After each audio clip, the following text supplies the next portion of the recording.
Philosophical Themes. Volume 3. The Devil in Modern Philosophy. Ernest Gellner. Preface. Ernest Gellner became a philosopher at a bad time. The dominant stream of philosophy in this country, Oxford philosophy or linguistic philosophy, was boring. Not only was it boring, indeed it made a virtue of being boring, it was pointless. Not only was it pointless, indeed it made a virtue of being pointless, it was selfing. It even made a virtue of being selfing. Anyone interested in Gellner and his philosophical ideas has to take these as premises. Although Gellner has long since become a professionally qualified and published anthropologist, although he teaches in a sociology department and doubtless thinks of himself as something of a sociologist, perhaps an amateur but no dilettante, he remains above all a philosopher. The problems which preoccupy him, the things he has to say, are directly philosophical. Coming of age at a time when philosophy was supposed to naturally have no problems, or at worst to have had them and to be engaged in making them go away, dissolve, at a time when philosophers were not supposed to be so vulgar as to have something to say about these problems, as opposed to something to do, at such a time a genuine philosopher had to break out to breathe. This aspect of Gellner's career, which brought him his original fame, for some, notoriety for others, the struggle for the freedom to philosophize, is hardly touched upon in this volume. We have rigorously excluded papers that were precursors of, or spin-offs from, his devastating act of breaking out, Words and Things, 1959. Doubtless, when PhD theses are written about the dispute over Oxford linguistic philosophy in Britain in the 1950s, these papers will be anthologized by others. Our purpose, in collecting papers spread over 20 years of philosophical reflection, is to show how Gellner's breakout was not just that. It led him to conclude that philosophical movements and fashions could not be adequately explained solely by philosophical means. This in turn led him into explorations of English intellectual culture, with a critical detachment and insight all the more remarkable because in this case the anthropologist is a member of the tribe. Gellner's systematic philosophy, if he has one, is also not expounded here. Again, the books Thought and Change, 1965, and The Legitimation of Belief, 1974, speak for themselves. What is to be found here are chapters on specific philosophical problems, and others on specific people with interesting philosophical ideas, not all of them philosophers. Despite wide differences on many matters, on one very profound point about philosophy Popper and Gellner are at one against Oxford linguistic philosophy. For both of them, philosophy is not a detached and free-floating activity for specialists, it cannot be separated out from people's common or garden beliefs and day-to-day lives. Everyone has, however implicit, attitudes towards the basic philosophical quests of man, regarding his place in nature and society, regarding the meaning of life and of history. Philosophy is being critical about these questions, and proposing new solutions to them. Gellner is a philosopher who tries to contribute to this ambitious and magnificent tradition. And, in that tradition, each formulation, each statement, each view, is just another approximation, another speech in the continuing dialogue. Appropriately enough, the volume ends with the author's homage to another ambitious thinker, Noam Chomsky, in whom he senses a similar quest and to whom he looks hopefully for further enlightenment. ICJ. J.A. Acknowledgements. The editors met Ernest Gellner in the 1950s at the London School of Economics when they were students, whom he treated as colleagues. Their appreciation of his work has grown since then, and they were glad to receive permission to edit his work. The editors wish to thank the publishers and editors of the different papers here republished. They take joint and equal responsibility for the selection, arrangement, and preface. Most of the technical work in preparing the volume for the press and seeing it through to publication was done by Jarvie, who wishes to thank his research assistant, Mr. Michael Birchuk. Agassi takes the blame for the flamboyant subject index. York University, Toronto ICJ. Boston University and Tel Aviv University JA. Part 1 Philosophy in General. Chapter 1 The Devil in Modern Philosophy. Modern philosophy, from Descartes onwards and including the present generation of philosophers, can be defined as belief in the devil. What gives post-Cartesian philosophy unity is the daemon. Descartes invented him, but all the others believe in him. Why and how did Descartes invent him? As is well known, Descartes, surveying the chaos of past errors, and noticing that even the greatest absurdities were believed by someone, hoped that reason could lift itself by its own bootstraps and liberate itself from all possible error. But to do that one had to start from scratch.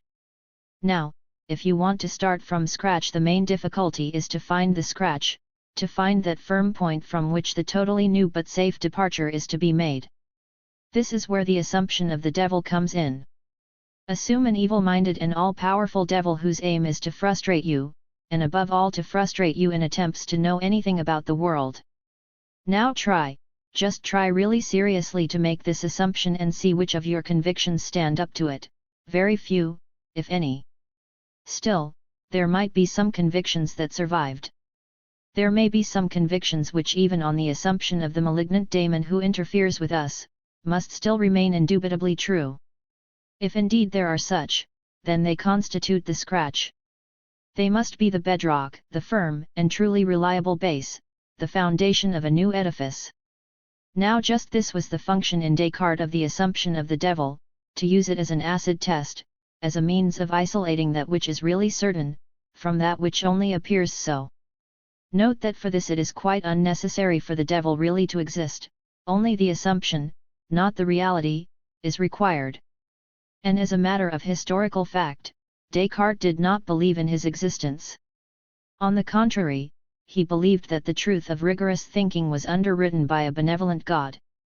The particular firm base that Descartes managed to locate by his device is well known: I think, therefore I am.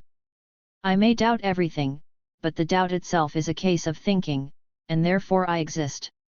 Whatever can be doubted, whatever may be suspect as a possible front of the devil, one's own existence cannot.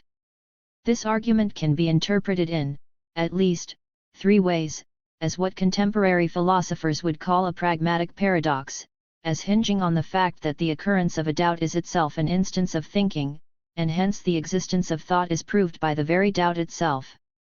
Or it can be interpreted as an argument from the certainty and indubitability of the immediate data of consciousness. Or again, it may be interpreted as the argument that an activity entails an agent, a manifestation entails a substance of which it is the manifestation. Whichever of these interpretations we adopt, the arguments conveyed have interesting subsequent histories. Just what Descartes did with his bedrock when he found it doesn't concern us now. For most philosophers after Descartes, the devil was far from fictitious. They did not assume his existence, whilst remaining quite confident that he did not exist. No, on the contrary, they firmly believe that he exists. Subsequent philosophers can be classified according to how they identified him. The first theory was that the devil was our own mind. It was our own mind which organized the systematic misrepresentation which Descartes feared but did not really think went on. It is our own mind which makes us believe in the existence of things which are not truly there, or obscures the existence of those which are. There are many variations on this theme. For instance, it may be held that our mind misleads us by trusting the senses too much, but it has also been supposed that it misleads us through indulgence in abstract thought. The second major theory is that the devil is history. This theory grew very naturally from the earlier identification of the daemon with mind. Thinkers such as Locke or Hume thought they were carrying out their investigations into the human understanding, or human nature as such, that by dissecting the mind they would be able to tell us enough about the habits of this one daemon, so that anyone anywhere could be forewarned. Not that Hume, for instance, was unaware of something that we may call cultural relativism, still, basically it was the same mind everywhere, the same devil. The transition from identifying the daemon with mind to identifying him with history came after Kant, and was perhaps implicit in some of his views. If for Kant truth was still unique, error was not random.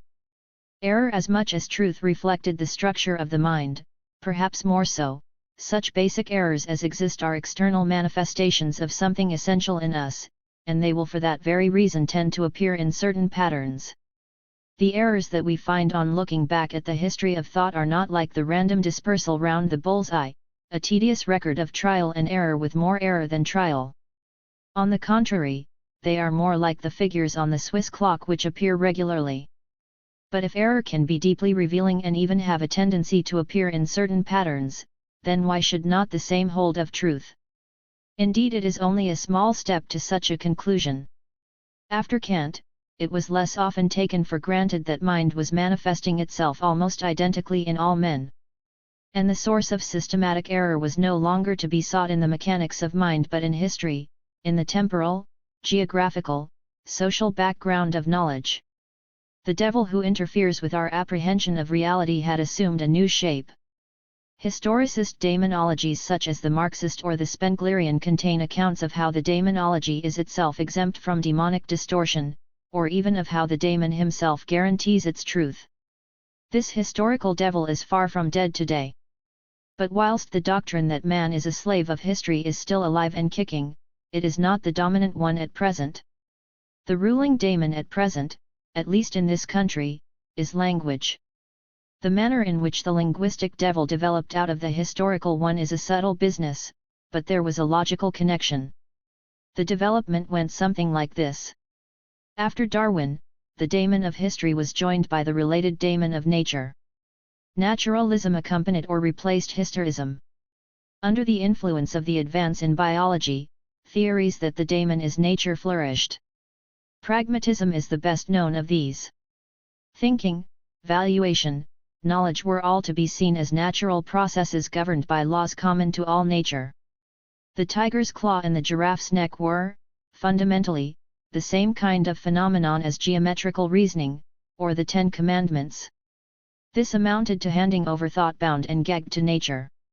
Some philosophers resisted the various isms: psychologism, historism, naturalism, that is the interpretation of knowledge and truth as the manifestation of this, that or the other power controlling thought, controlling us all together.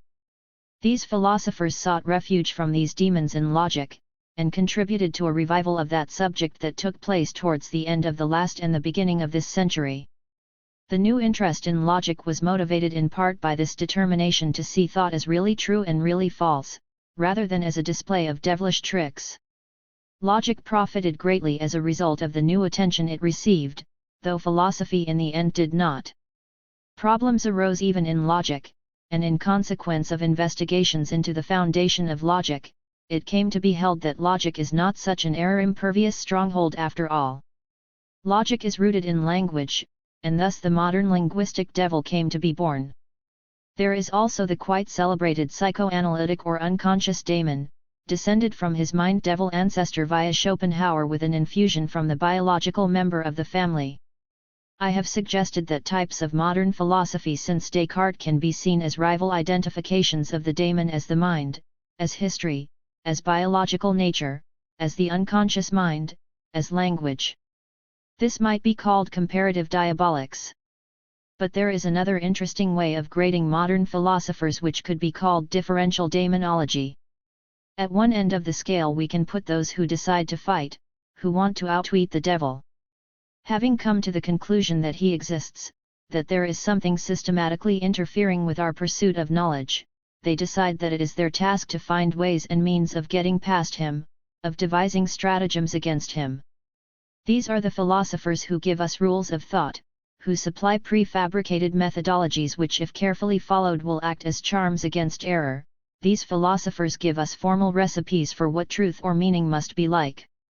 They see themselves as a kind of intelligence service of knowledge, ferreting out agents provocateurs amongst us and sending out spies to tell us of the enemy's plans. At the other end of the scale are those who in a way draw the logical conclusion from the fact that the daemon is all-powerful. If the deceiver is indeed all-powerful, what point in trying to outwit him? If the deceiver is all-powerful and systematic, cannot his deceptions be renamed truth? Can we not make our submission and have done with it? There has been many such collaborationists among philosophers. They should hardly be called traitors, though the charge of treason des clercs is in part levelled at them. Yet theirs was not treason, for they argued that their policy must prosper, the enemy being ex hypothesi all-powerful. Philosophers of this kind do not devise strategies, they try to smooth the path of occupation by explaining the pointlessness of resisting, and even of wishing that one could resist. Pointless lament, used roughly in this sense, became almost a technical term in recent philosophy. Philosophers of this kind explain to us, for instance, that it is pointless to wish to know what things are really like as opposed to what they are like when seen and touched by us, that it is pointless to wish to know truth other than as conveyed by some language, and so on. Of course, there is no need for every philosopher to be either an all-out resistor or an all-out collaborationist. Many or most of them are dispersed somewhere along the spectrum separating the two extremes. One may consider oneself capable of outwitting the daemon in some spheres and not in others. Thus, for instance, Kant stood somewhere in the middle. His major work, The Three Great Critiques, is essentially a study of the various habits and doings of the mental daemon. The daemon was held to be invincible to the extent that we could not do without him, or break his habits, but he was not invincible to the extent of being able to hide his tricks, at least not after Kant had uncovered them for us. We had to go on living with them, but at least we knew what they were. The more pernicious ones, those tempting us into wild goose chases, could be neutralized if not extirpated. And in one sphere, Kant deified the daemon, by equating morality with rationality, he equated moral truth with what the mind imposed. Those who collaborate with the devil often justify it by giving him a good character. There is the sociological theory which makes out deceit to be important for the sake of social cohesion. A man will in some sense subscribe to beliefs which he does not really consider true because they are in his view the devices of a benevolent daemon, even if no longer an all-powerful one. Thus men may subscribe to mythologies which have, they think, desirable political or social functions. This is truly a case of helping a poor devil who can no longer deceive but who pleads good intentions. Contemporary philosophy in this country has in the recent decades started out from an outlook which intended to outwit the devil by means of a perfect language and logic. These were intended as a kind of holy water that could keep him at bay. Any time the sulfur of metaphysics or of a seemingly insoluble problem was smelt, the incantation of a reduction of the problem in good logical grammar would restore order. Since then, however, whilst the devil continues to be identified with language, there has been an almost complete swing over to deifying him. Thus whatever language does is ipso facto okay. The main school, the Oxonians, stand for the enthusiastic restoration of old speak. At present they are such enthusiastic collaborators that their main joy is hunting out resistors caught with some of the old logical weapons still in their hands. The most recent version of the linguistic devil is interesting in that the sphere in which the devil must be fought has shrunk very much indeed. All the common activities, scientific or ordinary, are fairly free from undesirable machinations. It is only past philosophical theories, whether metaphysical or positivist, that reveal his doings. A curious reversal. In the past, ordinary unreflective experience and thought were sometimes considered as the veil past which the philosopher must penetrate to find true reality. According to the new school, it is the veil which is reality, the doctrine that it is the veil is an illusion, and the only one. Descartes started a new philosophy by doubting virtually everything. This new school has started another by systematically doubting nothing. This is known as common sense or respect for ordinary usage. Or to use another parable, philosophy is still seen in terms of Plato's cave, but the philosopher's job is now said to be to lead us back into the cave. 1958 Chapter 2 The Crisis in the Humanities and the Mainstream of Philosophy. The State of England assume that a nuclear war destroys Britain. The only surviving collection of documents is the library of a philosopher of the recently fashionable linguistic school who, perhaps emulating the legendary self-exile of the master in Norway, settled on a lonely island in the Outer Hebrides.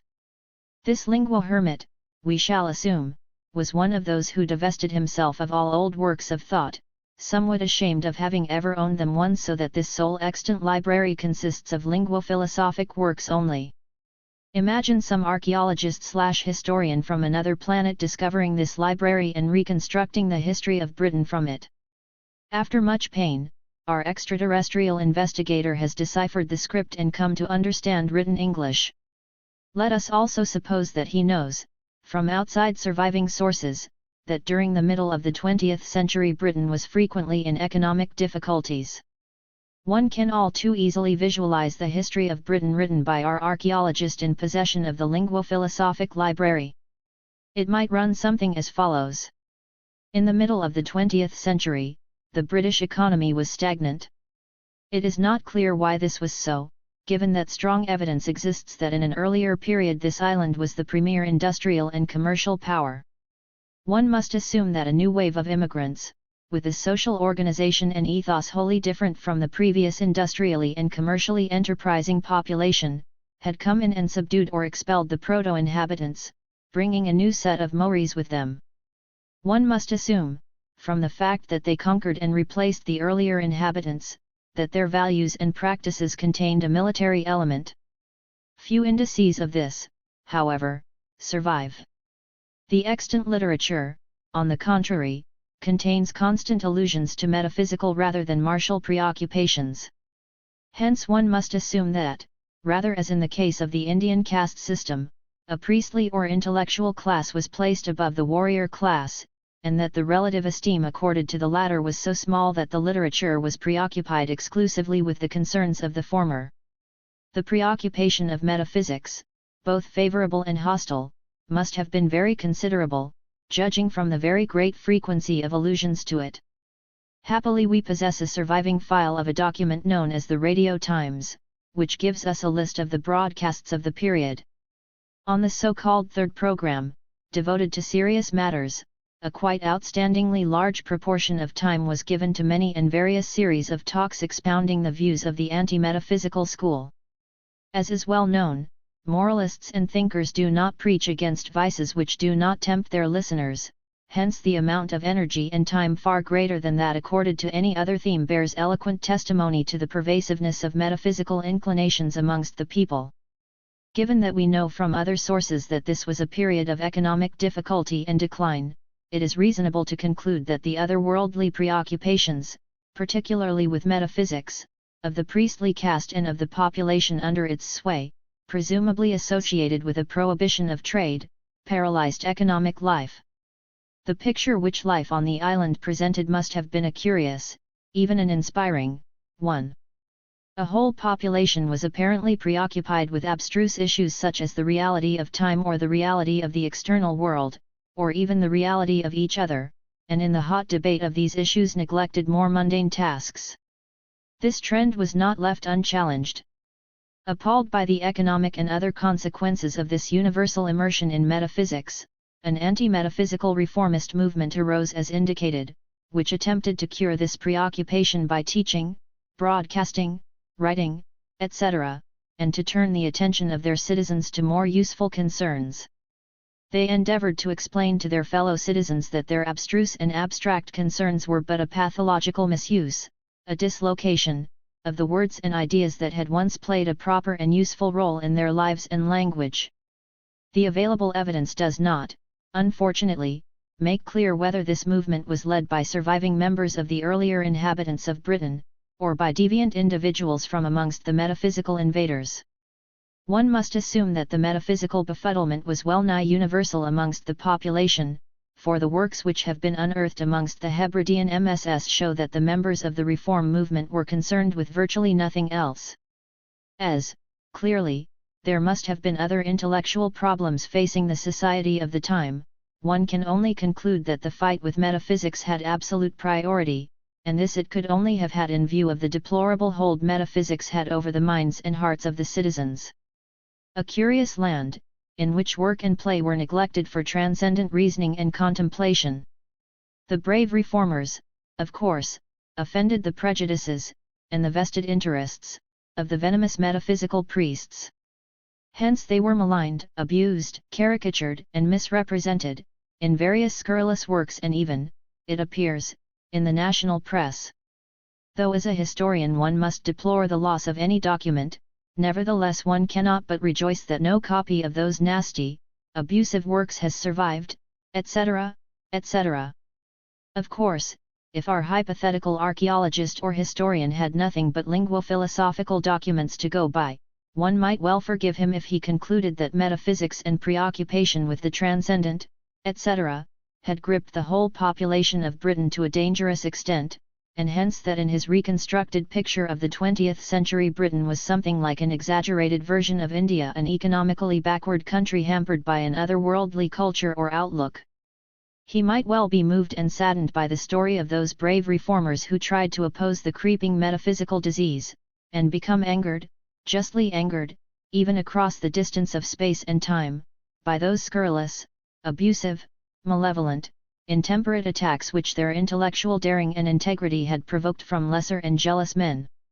This is precisely the image of recently fashionable philosophy which one would indeed obtain, if one went by its own pronouncements.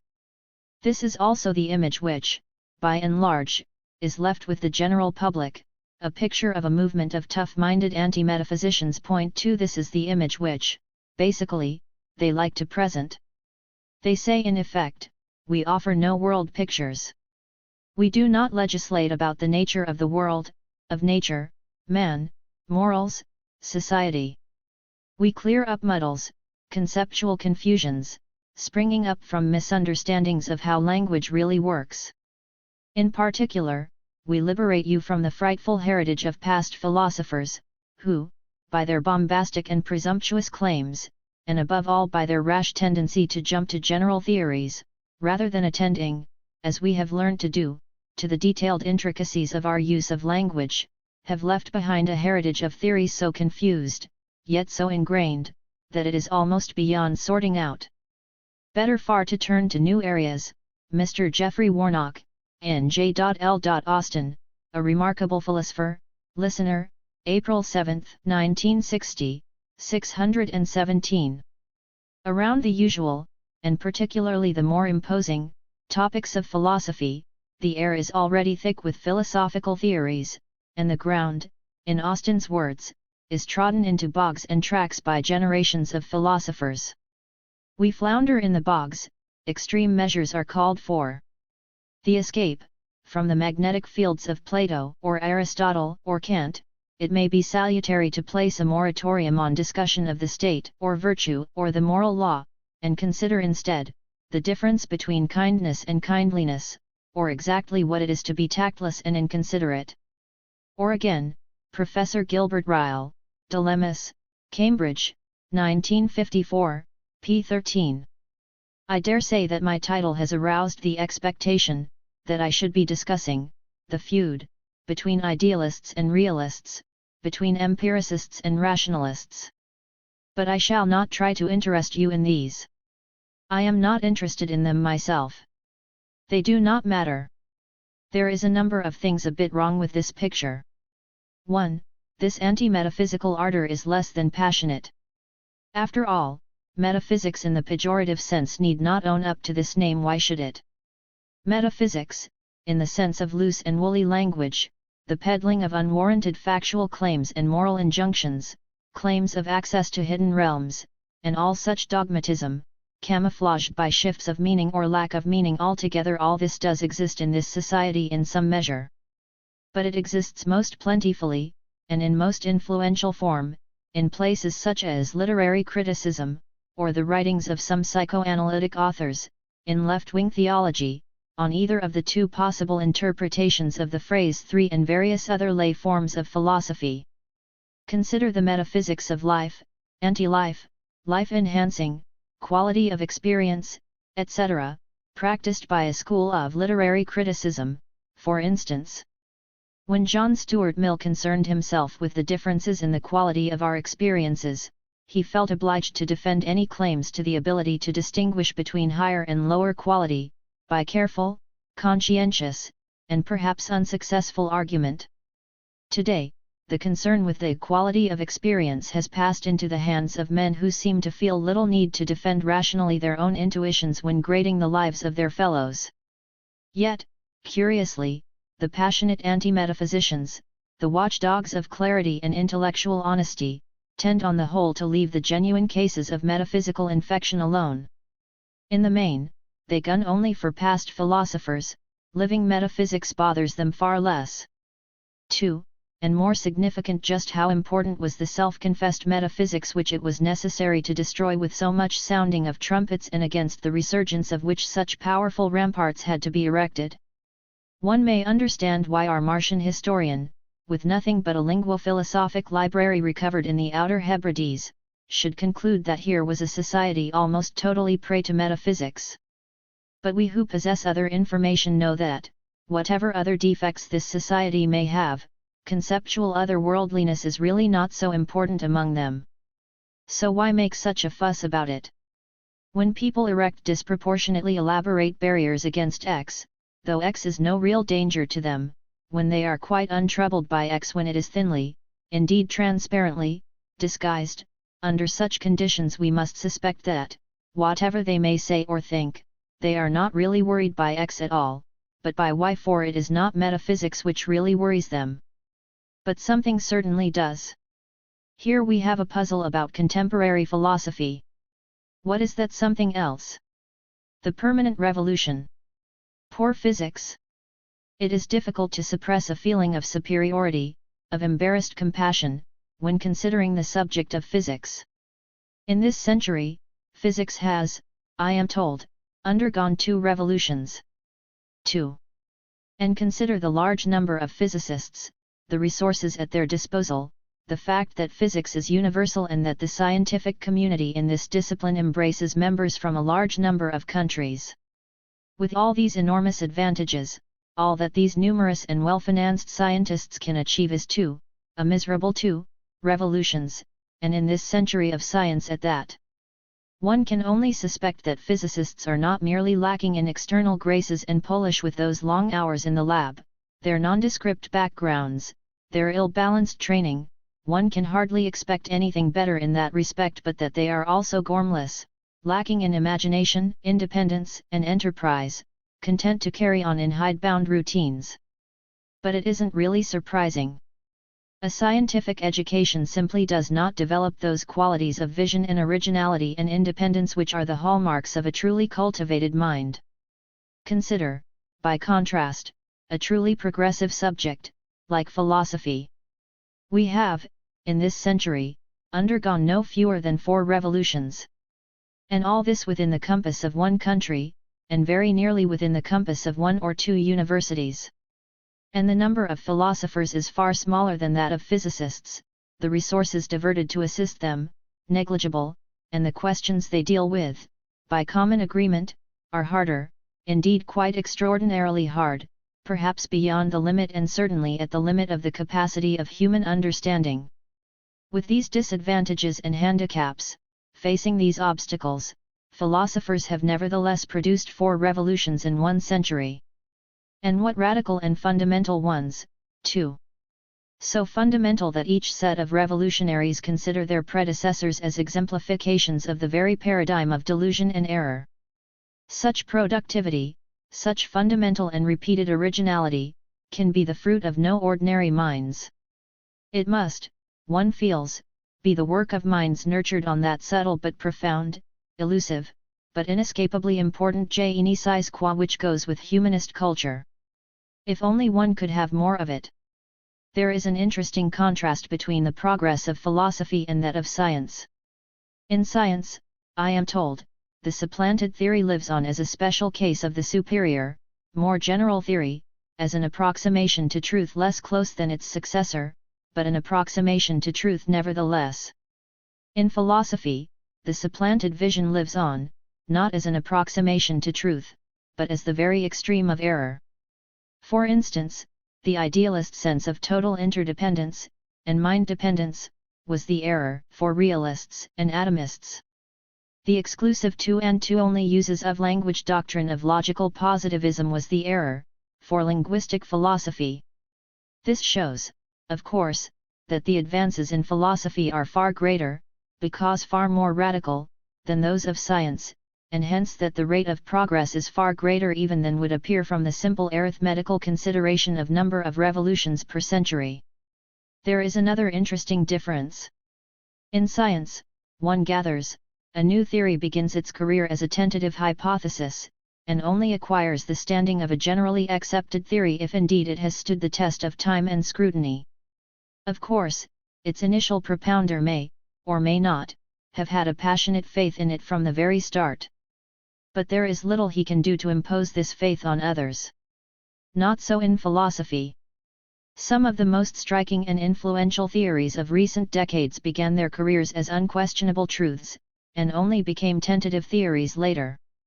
They are liable to begin their careers on a pedestal not simply in the eyes of their authors, they are liable to arrive in a form such that they cannot be questioned, such that the very language in which they are presented, and the rules of discussion, preclude it. For instance, Ludwig Wittgenstein's influential theory that there was nothing philosophical or general to be said about the world and language, and that any attempt to do so was camouflaged nonsense and sprang from a misuse of language, was not presented as a theory at all. It was an assumption built into a procedural rule. Anyone who doubted it had to have his concepts examined, over and over, until he desisted. Thus the theory wasn't really stated, it was simply built into the procedure and into the criterion of its successful termination. It took quite a while to break through the rules and see that there was a theory there, and only then it became tentative. 5 In general, philosophical innovations tend nowadays to be like that. Someone succeeds in changing the rules and starts playing the game differently, and for a time wins all games by his own rules. One must add that the figure 4, which already gives philosophy a professional rate of growth, so to speak, twice that of physics, is a conservative estimate.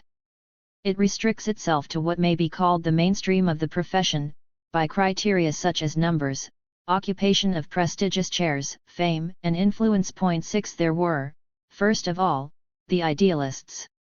In modern philosophy, to be an idealist does not have the same meaning as it has in ordinary speech, where it means roughly to have a very high level of moral expectation.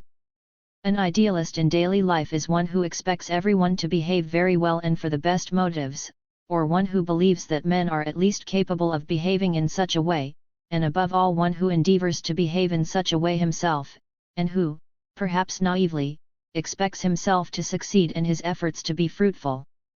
Idealism in 20th century philosophy has another, though not quite unconnected, sense. It refers to a class of doctrines and themes, generally going back to the German thinker G.W.F. Hegel, and which include the following: the world is in some important sense a unity. Nothing in it exists on its own, or can be understood on its own. The proper understanding of anything involves seeing its place in the context of everything else, and hence involves everything else, indeed the grand totality. The totality is somehow spiritual in character. This doctrine and stress of the whole can also be applied to things within the totality, such as the society or the state. It is then open to the charge that it leads to the worship of the state or the collectivity. It is interesting to note that English thinkers were quite ingenious enough to combine, when they wished, a Hegelian outlook with a liberal theory of the state. 7 The idealists satisfied at least one kind of popular preconception of what a philosopher should be like. They claimed to tell their readers what the world was ultimately like. They argued from premises which did not, at least knowingly, presuppose any one religious tradition or revelation, and what they had to say was unquestionably edifying. They gave men a sense of the unity and interconnectedness and meaningfulness of things. They saw themselves as reacting against and overcoming what seemed to them the shallow empiricism of 19th-century thinkers such as J.S. Mill. They were, roughly speaking, followed by the realists. Again, philosophical realists are not the same thing as realists in daily life, who are men who expect neither themselves nor others to be any better than they ought to be, and generally much worse. The realists believed that things were really there, and quite independent of the observer or knower. The idealists, who always stressed the interdependence and unity of everything, tended in the end to fuse knower and object known into one indissoluble whole. In general, they tended to see everything as a cozy bundle: mind and object, citizen and state, etc. The realists by contrast insisted on breaking things apart, and this, in knowledge, led them to insist on things being really there, independently of the mind, and hence their name realists. Their tendency to break things apart tended to make them see both the world and thought or language as made up of parts. This tended sometimes to lead to, or presuppose, a theory about what happened when thought or language succeeded in being about the world. The parts of one mirrored or reflected parts of the other. It was the next major school which made what was perhaps the biggest impact on the outside world, logical positivism. Logical positivism rejected the idealist view that the world, and virtually everything in it, was a cozy bundle, but it also claimed to reject the rival, realist view that the world was made up of its parts and that these were distinct, notably, that consciousness and its objects were distinct. It claimed not to have any doctrines about the world at all, for it castigated the conception of philosophy as a kind of superscience, i.e. theorizing about the world, distinguished from science proper by being more general, less experimental, supposedly more certain, and in practice more volatile, and more edifying. On the contrary, henceforth philosophy was to be about meaning and language. Its theory of meaning was splendidly simple. Sentences were meaningful in virtue of recording facts, or in virtue of recording calculations. 9 The careful formulation of this claim runs somewhat longer, but this is the underlying idea. The classical English formulation of this position is of course found in Professor A.J.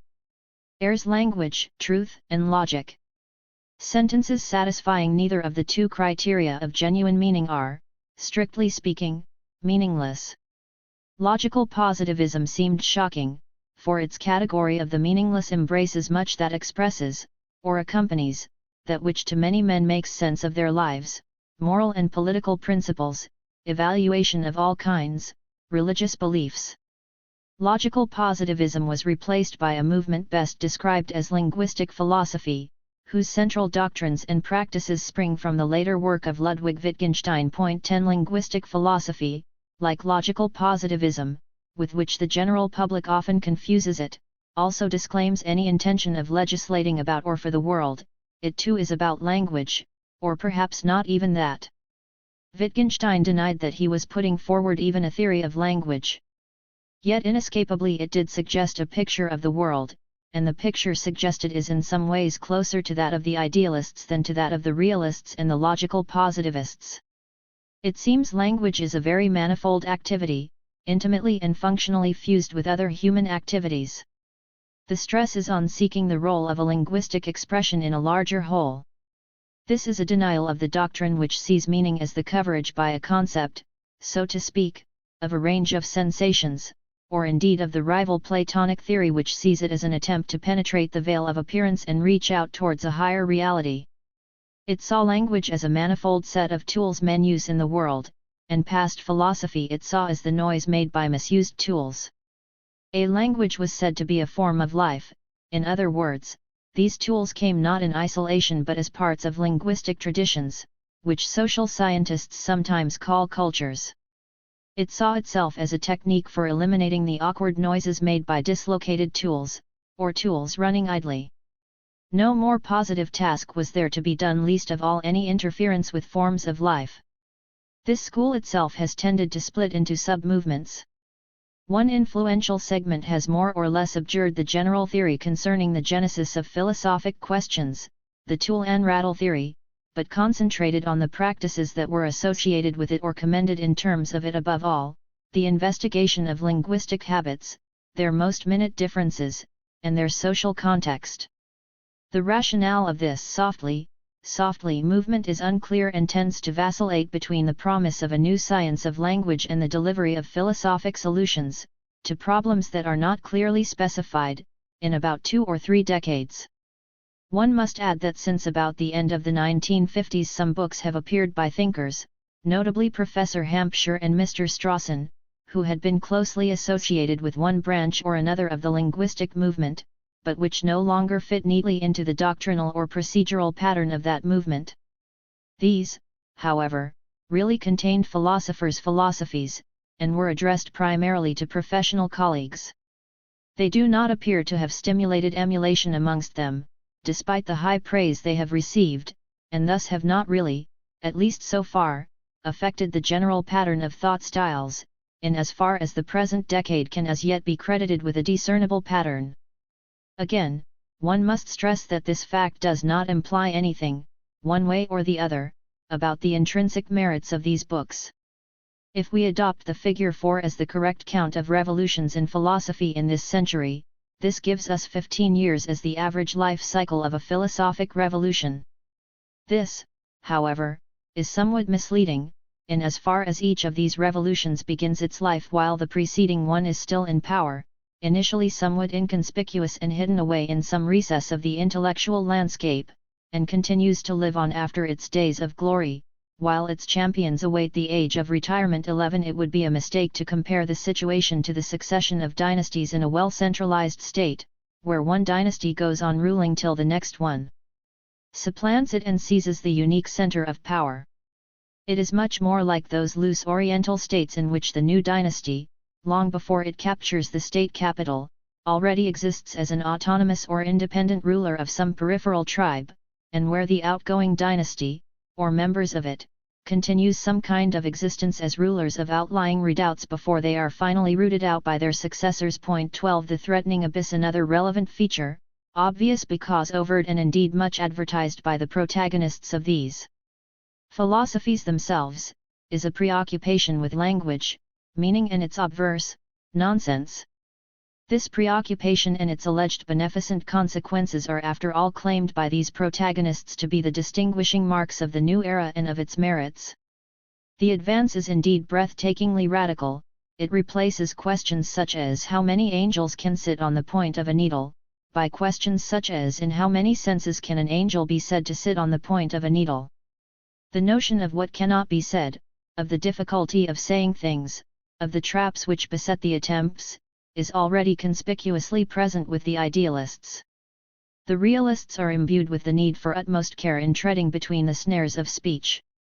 By the time we reach logical positivism and then the linguistic philosophers, this is no longer a preoccupation but an obsession. The identification of the stigmata of nonsense becomes the central theme of thought, and one which underlies and pervades all else. No Puritan could have been closer to the thought of sin, no Victorian more intimately and pervasively embattled with the idea of sex, than were these thinkers with the idea of nonsense. It is not perhaps an unworthy preoccupation, but why is it so intense? Why does it have them by the throat so much? Why is it so persistent? 13. Why, and this is the crucial question, do they feel the danger of falling into nonsense to be so pervasive, so close, so haunting, and the goal of speaking sense to be so enormously desirable, so very difficult to achieve? Why do they not, like earlier generations, treat talking sense as the natural and secure birthright of sane men of good faith and sound training, and the talking of nonsense as a real but not very significant danger, like slipping on a banana skin? If you can keep your head when all about you are losing theirs and blaming it on you, if you can wait and not be tired of waiting, or being lied about, don't deal in lies. R. Kipling. Such men are our latest philosophers. 14. The manifestos of the cautious progress trend of linguistic philosophy tend always to sound like if. They often nudge us to remind us, lest we fail to notice, of their courage, their equanimity, their patience. Let others lose their nerve. Let others, having lost their footing, reach out for the spurious comfort of the general theory, or comfort their anxiety with the intoxication of loose and far-reaching claims. They themselves have their feet firmly on the ground, and their serene but observant gaze does not allow itself to be bewildered or misled. No anxiety for big and rapid returns can seduce them from a slow but steady progress. Calmly and modestly, they tackle and surmount each problem, one by one, like a good mountaineer whose relaxed and confident movements show that he has mastered his craft. They have the courage which can wait and not be tired of waiting.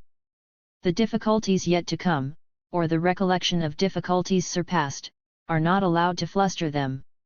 They are never allowed to generate anxiety, panic, the clutching at the untested hold, the careless placing of weight on an unstable boulder, or that ultimate indignity, a frantic and indeed perilous grasping for safety. Such conduct they leave to others.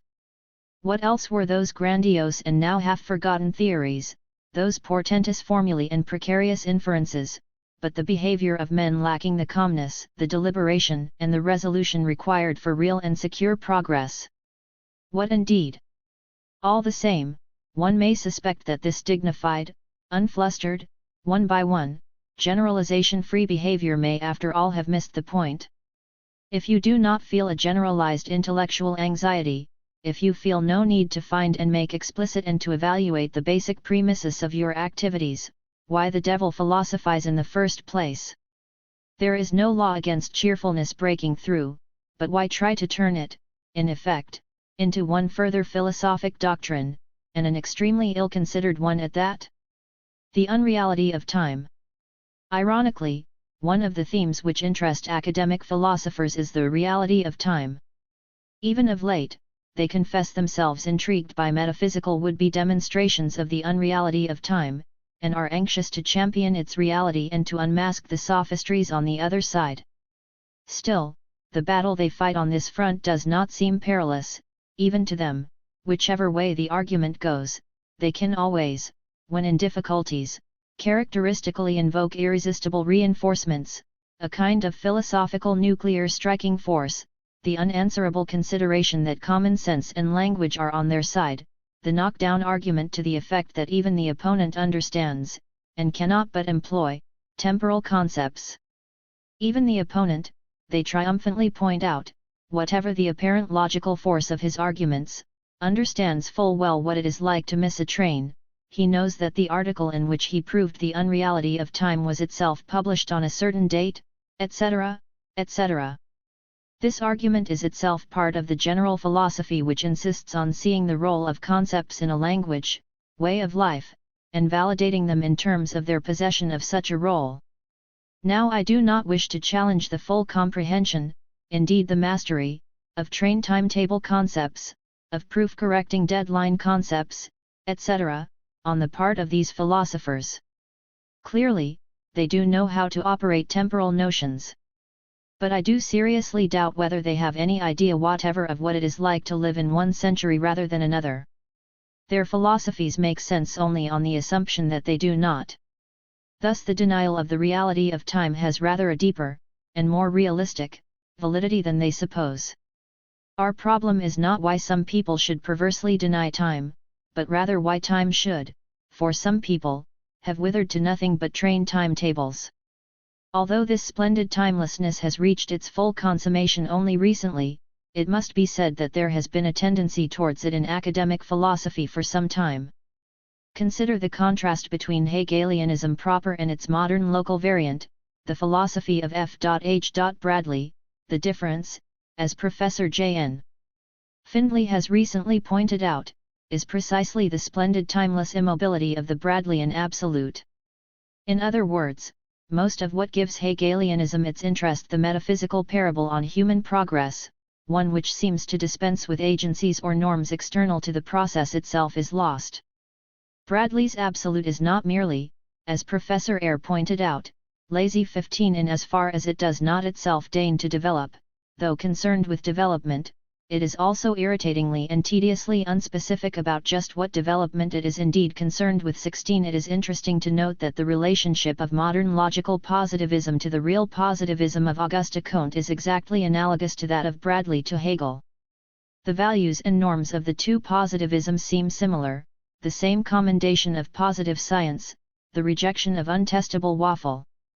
But the interest of Comte depends in large measure on the fact that he saw, indeed that he was preoccupied with, the social typology which is immediately implicit in the positivist theory of knowledge and science. The crucial question for a positivist must be the understanding of the difference between societies in which positive knowledge can and does flourish and those in which it cannot, and a concern with the transition from the one to the other. However much such a concern may be logically and rightly implicit in logical positivism, as it was recently fashionable, these implications were simply ignored, and worse than ignored, they were even denied, by appealing to the alleged moral and political neutrality of philosophy in general. Proper Comtean positivism of course expressed or generated a characteristic esprit of the Polytechnique, and the effective promotion of hard-headed understanding and technical competence which it stands for. Fashionable local logical positivism in no way expressed or encouraged a spirit of any polytechnic, or even, to allow for differences in terminology, of the Imperial College of Science and Technology. On the contrary, it always somehow had rather an inexpugnable aroma of Christ Church, Oxford. With the local variant of logical positivism, one feels that at heart its animus against idealism was inspired less by the fact that the attacked idealism was metaphysical than by the fact that it was Victorian starched, earnest, stuffy. The confrontation of logical positivism and idealism was not that of two radically different cultures, as it should be if the formal arguments were taken seriously, but of two slight variants within one culture, one displaying the academic earnestness of the turn of the century, the other, the lighter airs of the 1920s and 1930s. Forms of untestable assertion and camouflaged valuation that are more with it than idealism, more of our own time, do not rouse laterda positivism to fury, and may indeed pass unmolested or be treated with courtesy. The difference between positive and other knowledge was credited to rather artificial entities, propositions, sentences, whatnot, and not, as is far more illuminating, to cultures, to traditions or ways of thinking, which can of course coexist in one society. For a proper, though extremely moderate, formulation of the position, we had to wait for Sir Charles Snow's splendid pamphlet. Point 17. Consider how very radical it would be really to take that doctrine seriously and insist that untestable assertions be not, indeed, excluded, or even treated with contempt, but merely divested of spurious claims to substantiation, and forced to face the world undisguised. A society practicing such an ethic would be transformed indeed. No wonder some nervous apprehension was provoked by logical positivism when it first appeared. But the nervousness proved wholly unjustified.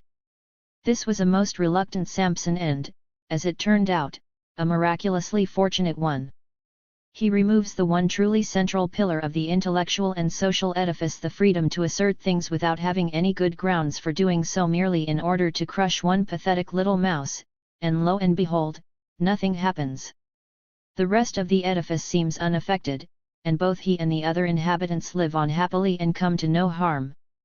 But the most conspicuous display of timelessness in academic philosophy was due round about the mid-century. Bradley may be a timeless Hegel, and logical positivism a timeless variant of positivism proper, but the really striking example was the most influential philosophy of the post-war period. Wittgenstein's mature, linguistic, philosophy is, essentially, a timeless variant of the doctrine of the classical French sociologist, Émile Durkheim. Neither Wittgenstein nor his followers seem ever to have noticed this. Durkheim put forward an extremely important theory of knowledge. Perhaps our contemporary philosophers failed to notice this simply because the title of the book in which Durkheim expounds it does not mention knowledge at all, but implies that the book is about primitive religion. This theory runs, both empiricism and a priorism are false. In other words, the knowledge we possess, the concepts we employ, can be explained neither as something merely extracted from sense experience, nor again as a rapport with something supersensuous, circumventing experience. Above all, the compulsive hold certain concepts have over our thought, e.g. causation, time, we seem unable to circumvent these even in imagination, simply cannot be explained along the lines of those two well-trodden philosophic paths. Instead, Durkheim suggests, it is society, culture, the totality of customs and practices of a social tradition, which inculcates and sustains our concepts, and makes it impossible for us to escape them. Precisely this is also the core of Wittgenstein's mature philosophy. He too endeavors to avoid, indeed to destroy, both the empiricist and the a priorist models of knowledge. He speaks of language, but in so broad a sense as to mean, in effect, a culture, the totality of the contexts and functions within which speech takes place and which give utterances their use and hence their meaning. He does indeed observe that language is a form of life. Concepts are justified by possessing a role within a language, a form of life. No other justification is possible.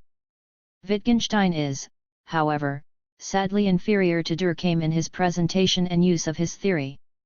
Perhaps it is true that our concepts owe their meaning, and their hold over our thought, to the manner in which they form parts of a way of life in which we have been brought up. Point 18. But Wittgenstein's philosophy is based on the assumption that this somehow constitutes a solution, that it provides an answer to questions concerning the validity of our ideas. Point 19. But plainly it does not constitute a solution at all. It may be true that we cannot stand outside all conceptual systems, all forms of life, in order to scrutinize some one or all of them, but equally, we cannot fall back into a cozy conceptual cocoon, the language/culture of our form of life, with the comfortable reflection that any attempt to transcend it is only based on some kind of error concerning the working of language. We cannot do this, because there are no such conceptual wombs to crawl back into. The modern world is a babel of forms of life, undergoing change with bewildering rapidity. The real trouble with this kind of philosophy is that it wholly obscures both the tremendous changes which our society has undergone, and the choices which it faces. In its preoccupation with allegedly pathological deviations from sense, it wrongly implies that there exists some viable status quo ante to which we could return. But there isn't. The timeless ones, who would insinuate that there is, really do more harm than the Luddites. Luddites, by romanticizing the past and rejecting the present, while generally enjoying its comforts, without at the same time contributing towards their greater diffusion, at least highlight the issue on which they adopt a self-indulgent, discriminatory, and wrong attitude. The timeless ones, while tacitly adopting the same attitude, also obscure the very existence of the issue itself. The implausible bluebird. This famous philosophy, which replaced logical positivism, was one of the bluebird species. The general characteristic of this species is well known. Its argument runs: there is in man a Faustian or Promethean restlessness, a sacred flame, a noble craving for a pilgrimage and the Holy Grail, but beware, the truth and the salvation are closer to hand than you think. The divine restlessness is misguided. One day, after we have wearied of the long pursuit, lost stomach for the distant desolations, the anguish and the toil of the search, behold, the scales fall off our eyes, and we perceive that the treasure we had sought so far and perilously was ever close, homely and familiar and freely offered. If only we had known sooner what tribulations and dangers we might have avoided. But no matter. The dear familiar homely treasure is now all the dearer, now that we know the futility and pain of seeking it in treacherous and sterile distant wastes.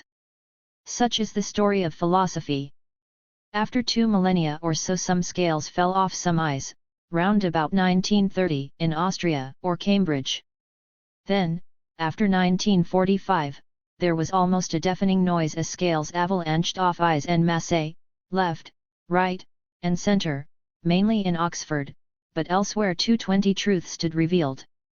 The bluebird was there, right there, at home, our own, ours only, in our own dear ordinary speech. It had no distant and alien, unsympathetic habitat, it was right there in the palm of our linguistic hand. How was this marvelous discovery made? This is an interesting though by now familiar story. The view that philosophic truth has such a homely habitat is a corollary of a certain theory of language and of philosophy. Language is a set of tools we use in the world, which is correct. Philosophy is the noise made by dislocated verbal tools, which is almost wholly incorrect. Old philosophy, both its theories and its questions are, to the proper running of language, as funny noises are to the running of a motor car. They indicate that some bit of the machinery is doing too much or too little. The job of the philosophic thinker or tinker is to remedy this, to restore the status quo ante by identifying and readjusting the misbehaving piece, and to eliminate the noise. See pages 16 and 22. This theory is not true. But why did it seem true to some? In the case of the inventor of this theory, Ludwig Wittgenstein, the answer is, in the main, that this theory is a sweeping and quite unwarranted extrapolation from a more or less correct diagnosis of his own development. It is true that the views of his own youth, formulated in the famous Tractatus, can be interpreted as the very funny noises made by the motor car of language when all pieces are made to do the same kind of thing, reflecting facts, instead of observing their more normal and complex division of labor. In his age he saw this and, with superb self-confidence, supposed that all other philosophy was the byproduct of a similar error. The corollary of this view is of course notorious, and constitutes the heart of the alleged revolution in philosophy. Discover how each piece of language truly works, free yourself of misconceptions of how it should work, and impose no such external standard on it, and in consequence, philosophic puzzlement will disappear. Wittgenstein's mistake is essentially the mistake of a man who enters a discussion late, knows nothing of its history, and suddenly propounds a solution which seems a solution to him, but which, in fact, merely repeats the very problem which originally started the discussion, and certainly cannot terminate it. Forms of life are a problem, not a solution. His behavior is intelligible, on the assumption that he knew nothing of the real starting point of the discussion, which appears to be the case. What is more puzzling is that the others, who might be supposed to remember how it all began, allowed him to get away with it. Wittgenstein's solution was, go back to how your language really works, free yourselves from the appeal of external and general norms of how it is supposed to work. This is, of course, the Bluebird solution. Point 21. But philosophy started precisely because commonsensical notions became unworkable or inadequate. Men aren't really as disinterestedly Promethean as all that. If they reach out for independent, godlike norms, as they must, it is not so much hubris as necessity which motivates them. Generality, and the pursuit of independent criteria for the assessment of existing custom, cognitive or other, sprang, not from an error about language, but from a situation in which that custom was seen to be manifold, diversified from society to society, whilst yet those societies were flowing together into one civilization, unstable, unreliable, often inconsistent, and undergoing rapid change. One need only read Descartes, the starting point of modern philosophy, to see that he was driven to seek an independent starting point, which he found in doubt and in the self, by the chaos and contradiction of received ideas. A secondary industry.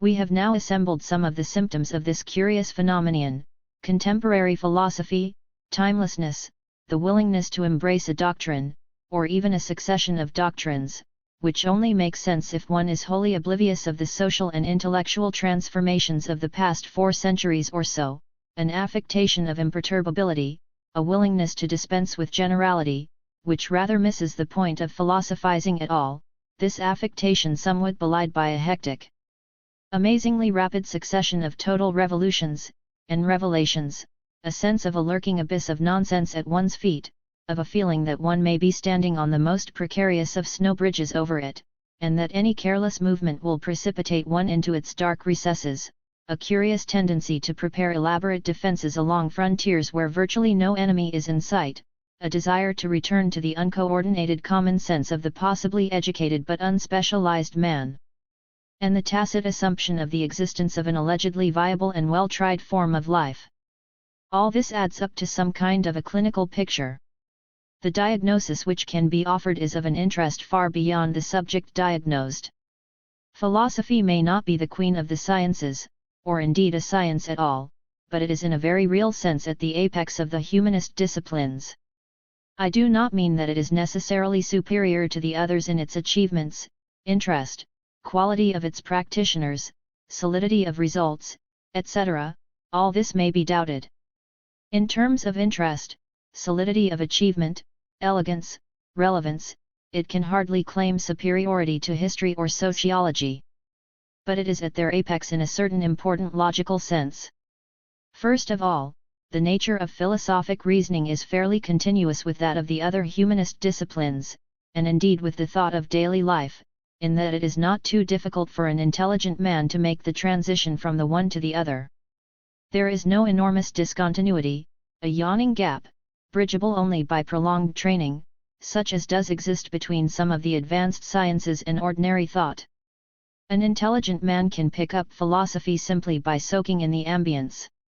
Secondly, within this domain of mutually intelligible disciplines, it is the harder, more abstract, more general, perennially disturbing and the reappearing questions which are passed upwards to philosophy, even if, lately, there has been some tendency to disavow them. I do not mean that, in fact, an expert on literature puzzled by the nature of beauty as such, or a lawyer puzzled by justice, or a historian puzzled by causation or determinism, all reach out for the telephone and ring a philosopher of their acquaintance for the answer. They don't. They might, in these days of foundation-subsidized travel, arrange an interdisciplinary conference, but that is another matter. I do mean that the most general and fundamental questions, which do crop up in the course of historiography, jurisprudence, literary study, etc., are philosophy, and, when treated systematically, are classed as philosophy rather than as parts of the specific discipline from which the question arose. Point 22. This fact provides the principal clue to the diagnosis of the crisis or crises of philosophy. The feverish perturbations and weird comportment of philosophy are the symptoms of less visible, less dramatic, but no less important and more widespread difficulties in the wider conceptual economy of which philosophy is a part. We see here something like an acceleration principle, discovered in economics by Sir Roy Harrod. Point 23. Philosophy provides or services the basic conceptual equipment of humanist thought. If some anxiety is felt throughout the humanist culture, it is echoed with enormously magnified forces in the secondary industry, philosophy. The crisis of philosophy is the accentuated echo of the humanist crisis. As it is written, what is humanist culture? Essentially, culture based on literacy. All human society and civilization presupposes language as such, but humanist or literate culture is not so extensive with all human civilization. It is distinguishable from illiterate tribal culture on the one hand, and from more than literate scientific culture on the other. The term humanist is of course unfortunate, and survives from the days when a concern with mundane, human literature was primarily distinguished, not from either illiteracy or science, but from theological, divine concerns. But for contemporary purposes, it is the literacy, and not its mundane or extra-mundane orientation, which matters. Humanist concerns now embrace the divine. Both speak the same language. Language is the tool of trade for the humanist intellectual, but it is far more than that. Language is, as Vico saw, more than a tool of culture, it is culture. Who would love had he not heard of love? Asked La Rochefoucauld. And how many things would we do altogether if the concepts of those things were not built into the language of our culture? The humanist intellectual is, essentially, an expert on the written word. One should not read this in a pejorative sense as if to say, an expert on nothing but words. For words are a very great deal, the rules of their use are wound up with, though not in any simple and obvious way, the activities and the institutions of the societies in which they are employed. They embody the norms or, indeed, the multiplicity of rival and incompatible norms of those societies. Humanist intellectuals, as experts on words, and above all on written words, are the natural intermediaries with the past and the future through records, with distant parts of the society, with the transcendent when the word is held to contain the message from it, when the recorded word contains the rules of conduct, they are the natural judges, and so forth. A literate society possesses a firmer backbone through time than does an illiterate one. It is at least potentially capable of consistency. The literate intellectuals become the guardians and interpreters of that which is more than transient, and sometimes its authors. This role was one which they once fulfilled with pride. The notion of the priest or the scholar, or even the clerk, evokes an image which is not without dignity. For some men and some societies, it has more dignity than any other. But this sense of pride is conditional on the fulfillment of the central task of this estate, which cannot but be one thing: the guardianship or the search for truth. If this is gone, only a shell remains. When the age of chivalry was over, Don Quixote was a joke. The military equipment of a knight could no longer be taken seriously. The question now is, how seriously does one now take the cognitive equipment of the clerk? The answer is, alas, not very much. It varies a good deal, of course, with the subject matter, the milieu, the context. Point 24. But giving a general answer, it is correct to say that the clerk, i.e. the literate man whose literacy has led him to acquire good knowledge of the written word, an understanding of that which is written has lost much of his standing now as a source of knowledge about the world. The educated public in developed countries turns to the scientific specialist when it wants information about some facet of the world. It does so even in spheres, e.g. psychiatry, where the record of the scientific specialist is not beyond all challenge. It suffices that the specialist is part of a discipline which itself is incorporated into the wider body of what is recognized as science. The deprivation of the humanist intellectual of his full cognitive status has happened fairly recently. Signs and portents, in philosophy and elsewhere, can be traced very far back, but as a general and widely half-recognized phenomenon, it is very new, and has occurred within this century, and almost within the last few decades. The magnitude and profundity of this social revolution can scarcely be exaggerated. There are still many members of the humanist culture who do not fully perceive what has happened.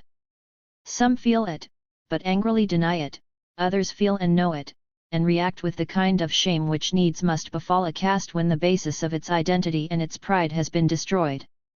It is for this reason that the rapidly succeeding, and increasingly weird, revolutions in philosophy have a genuinely serious undertow.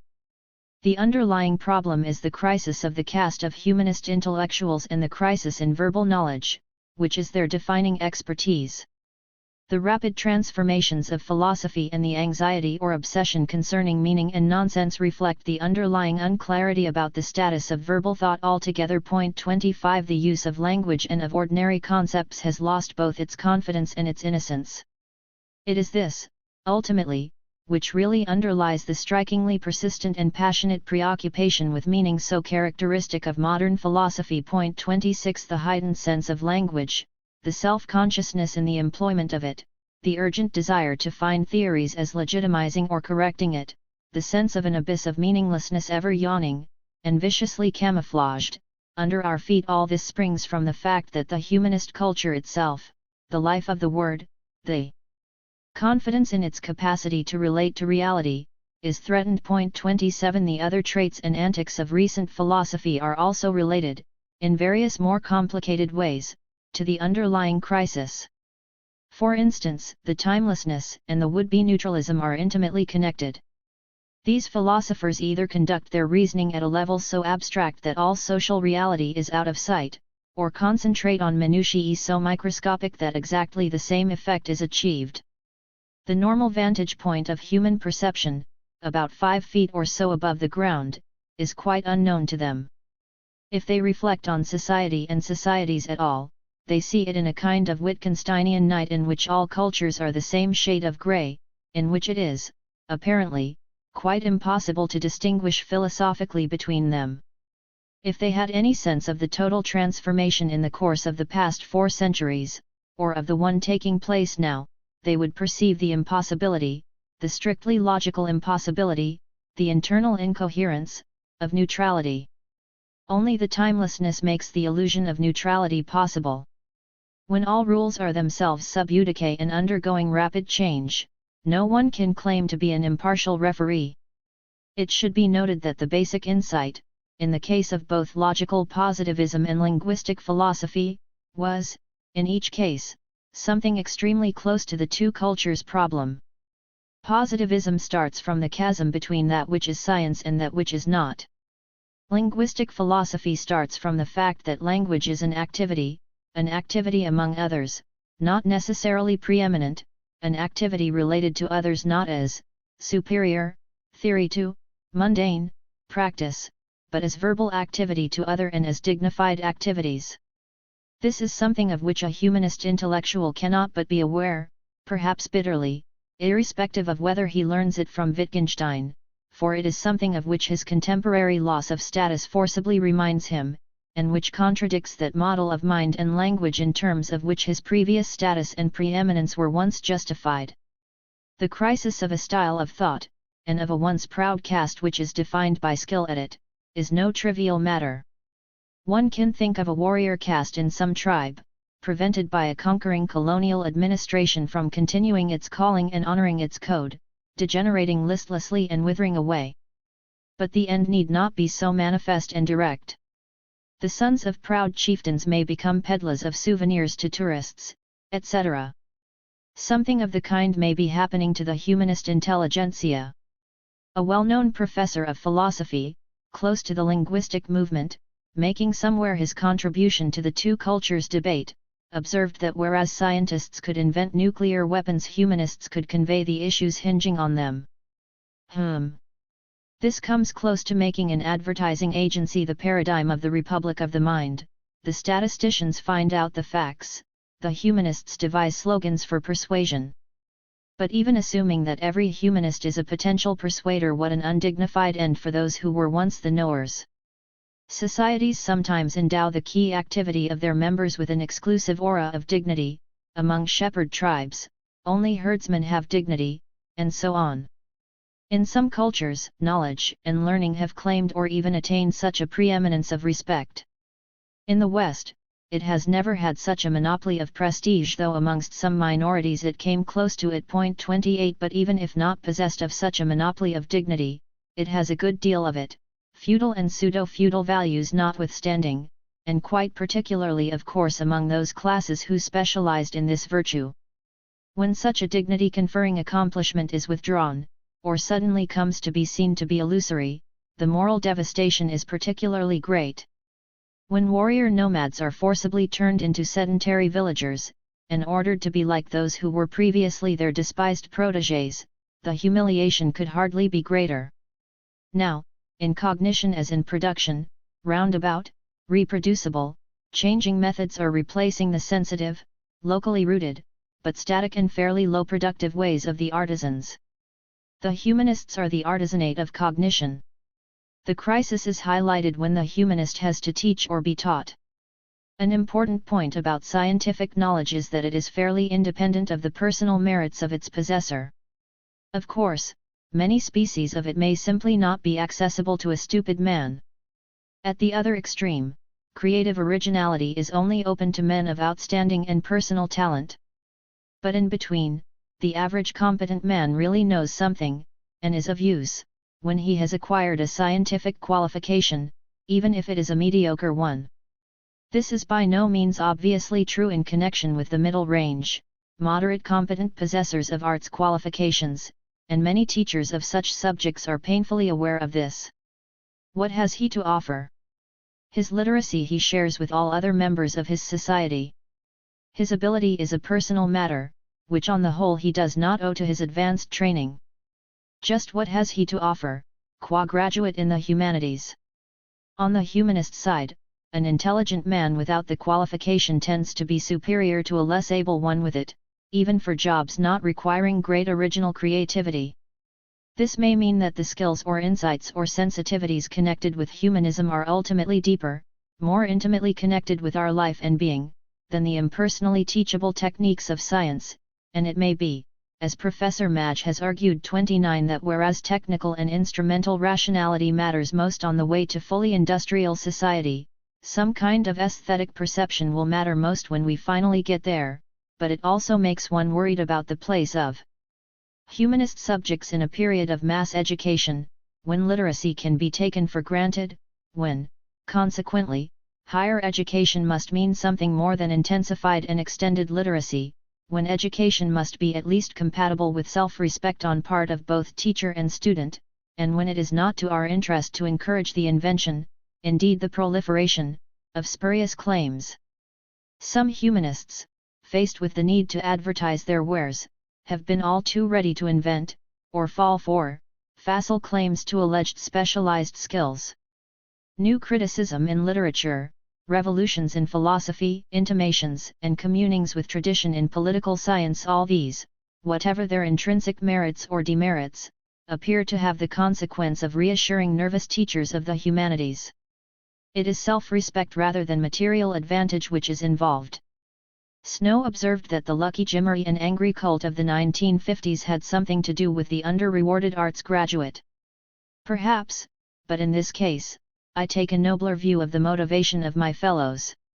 In a society in which there is a shift of stress from production to promotion, the arts graduate is really quite well placed, materially. But prosperity without self-respect may corrode the souls of the best. Are we, who used to be those who knew and discovered, now really to be those who sell and persuade? This corrosive situation may be particularly acute in England, for accidental local reasons. Humanist education has its headquarters in educational centers which were once seminaries of a national religion. Humanist culture then replaced faith as the concern of these centers, but it did not, on the whole, have very great prestige in the society.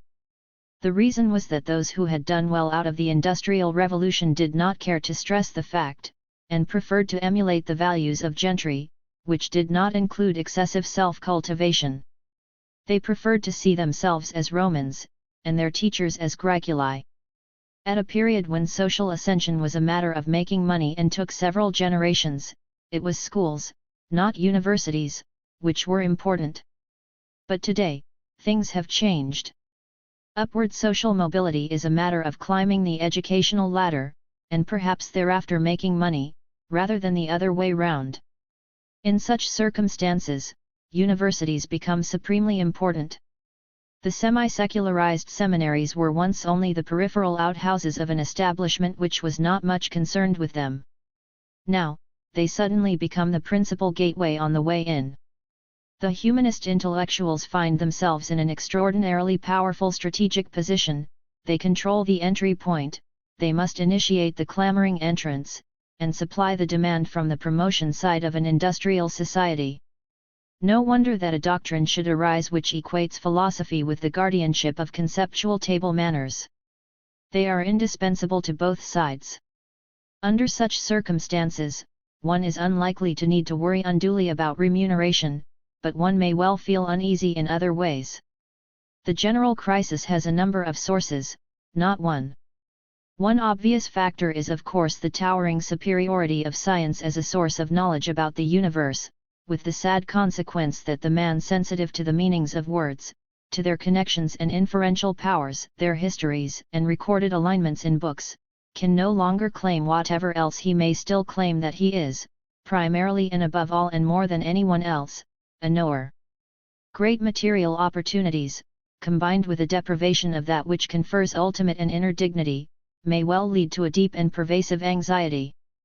But another enormously important factor, curiously seldom noticed, is the loss of monopoly of literacy. The clerk is a nobody not merely because he is not a scientist, but also because in the developed societies everyone is now a clerk.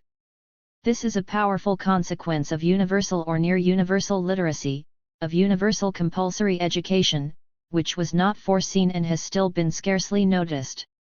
To understand what it really is to be a clerk, a scholar, a literate, in his full glory and dignity, one must go to one of those many underdeveloped countries where literacy is still a minority accomplishment.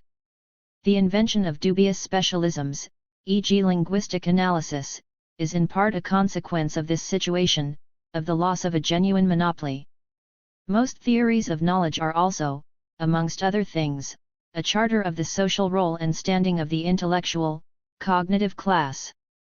It is ironic that a clerkly culture whose very essence was verbal explicitness should sometimes turn, in time of crisis, to ineffable insights or skills in its pursuit of self-justification. Whether these theories were good as such or not in one way did not make too much difference in the past. The institution they were intended to underwrite was not itself precarious. Now, it is. The crisis of humanism is a very real thing, and a kind of obverse of the problem of socially digesting science. How are the concepts in terms of which we see ourselves and live our lives to be related to those we take seriously as genuine knowledge of this world? It is unlikely that science will or could absorb all else, but it is even more unlikely that it can simply be ignored. Point 30 The issue of the two cultures is utterly misconceived when it is seen, as it often is, as a problem of communication between two cultures.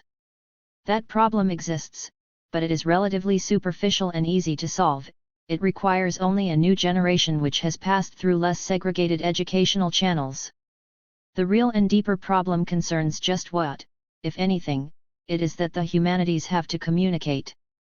The language of the humanities is incomparably closer to what we are, to the life we live, than is the language of science, but on the other hand it is not obvious that the humanities contain, in any serious sense, genuine knowledge. It is the chasm, perhaps intolerable, between real knowledge and identity, which is the fundamental issue. The vernacular of life is now not even translatable into the sacred language of truth. The problem is serious and must be faced, and it is sociological as well as philosophical. It concerns cultures and their styles of thought and life, their cognitive potential, so to speak, and the manner in which knowing and being are related within them. Recent philosophy has, unwittingly, received much of its impetus from this problem, but it has certainly not faced it squarely, or made much contribution towards its elucidation. On the contrary, it has proposed and encouraged facile solutions, which were part and parcel of that complacency so characteristic of the 1950s. 31 The incompleteness of Snow's enormously salutary essay lies in the fact that whilst characterizing the two cultures he did not endeavor to go deeply into the differences of their cognitive potential, so to speak, and the way in which that is connected, or fails to be connected, with a general and moral orientation in and towards society. Modern positivism, on the other hand, was aware of the crucial cognitive chasm, but apart from handling it crudely, it supposed that it had something to do with rather ghostly entities such as propositions or sentences, rather than cultures and societies. Hence in practice positivism tended to be either frivolous or scholastic or, curiously, both at once. Linguistic philosophy was quite correct in insisting, as against positivism, that it was human activities in manifold social contexts, and not isolated sentences carrying on some kind of cold liaison with facts, which were at issue, but it committed a disastrous mistake in supposing those social contexts to be stable, given, unproblematic, in supposing them to be a solution rather than a problem. It is true that language is a form of life, and not just a series of verifications, but systematic verification happens to be a crucial part of certain forms of life, of industrial scientific societies, and is conspicuously absent from certain others, and what matters is the understanding of the differences between these types, and of the various paths available from one to the other, and the assessment of those paths and of their social consequences. This requires an understanding both of knowledge and of social structure. There is a tremendous and almost but not quite incomprehensible difference between the past of humanity on the one hand, and its present and future on the other. The first task of thought is to comprehend this transformation, disentangle such alternatives as it may offer, and attempt some evaluation of them. In fact, the mainstream of recent formal and fashionable philosophy has done virtually nothing of this, or even tried. It consisted, in the main, of devices for ignoring change, and thus obscured rather than illuminated the choices we face. The way forward does not lie in amateur and comically timeless linguistic sociology which takes forms of life for granted, and this is what philosophy has been recently, but in the systematic study of forms of life which does not take them for granted at all. It hardly matters whether such an inquiry is called philosophy or sociology. 1964 Chapter 3. Reflections on Philosophy, a special why in America. A certain eclecticism is perhaps the most conspicuous feature of American philosophy. The deep structure which generates the whole range of views and positions in American philosophy is quite easy to locate. It is this: there are some 50-odd states in the Union. These can be listed in one column. In a second column, one must list all available philosophic schools, something like this: positivists, pragmatists, Hegelians, Wittgensteinians, existentialists, etc., etc. There is now a very simple and absolutely reliable law, which runs as follows: to every possible pair of elements, drawn one each from the two columns, there corresponds at least one living, real concrete professor of philosophy. In other words, there is at least one Texas Hegelian, one Nebraska phenomenologist, one West Virginia Wittgensteinian, one Ohio Kantian, and so forth. Of course there may be more than one, but in all circumstances there must be at least one. This extraordinary plurality deserves some comment. First of all, be it noted that the diversity is but skin deep.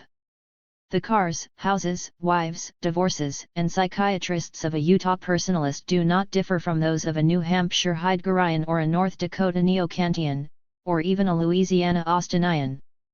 The ideological differentiation, in formal philosophy, seems to mean nothing in the souls or lifestyles of the philosophers, or indeed in the society which harbors and sustains them. Some of my best friends are American philosophers, but I should find it hard to deny that this seems to be the main corollary of the strange and characterless diversity.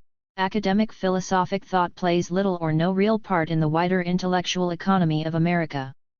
This is quite different from, say, the sociologists. With their virtues and their vices, they clearly both reflect the American intellectual climate and contribute to it. Not so the philosophers. It could be said that if the several thousands or more of professional philosophers in America were all assembled in one place, and a small nuclear device were detonated over it, American society would remain totally unaffected.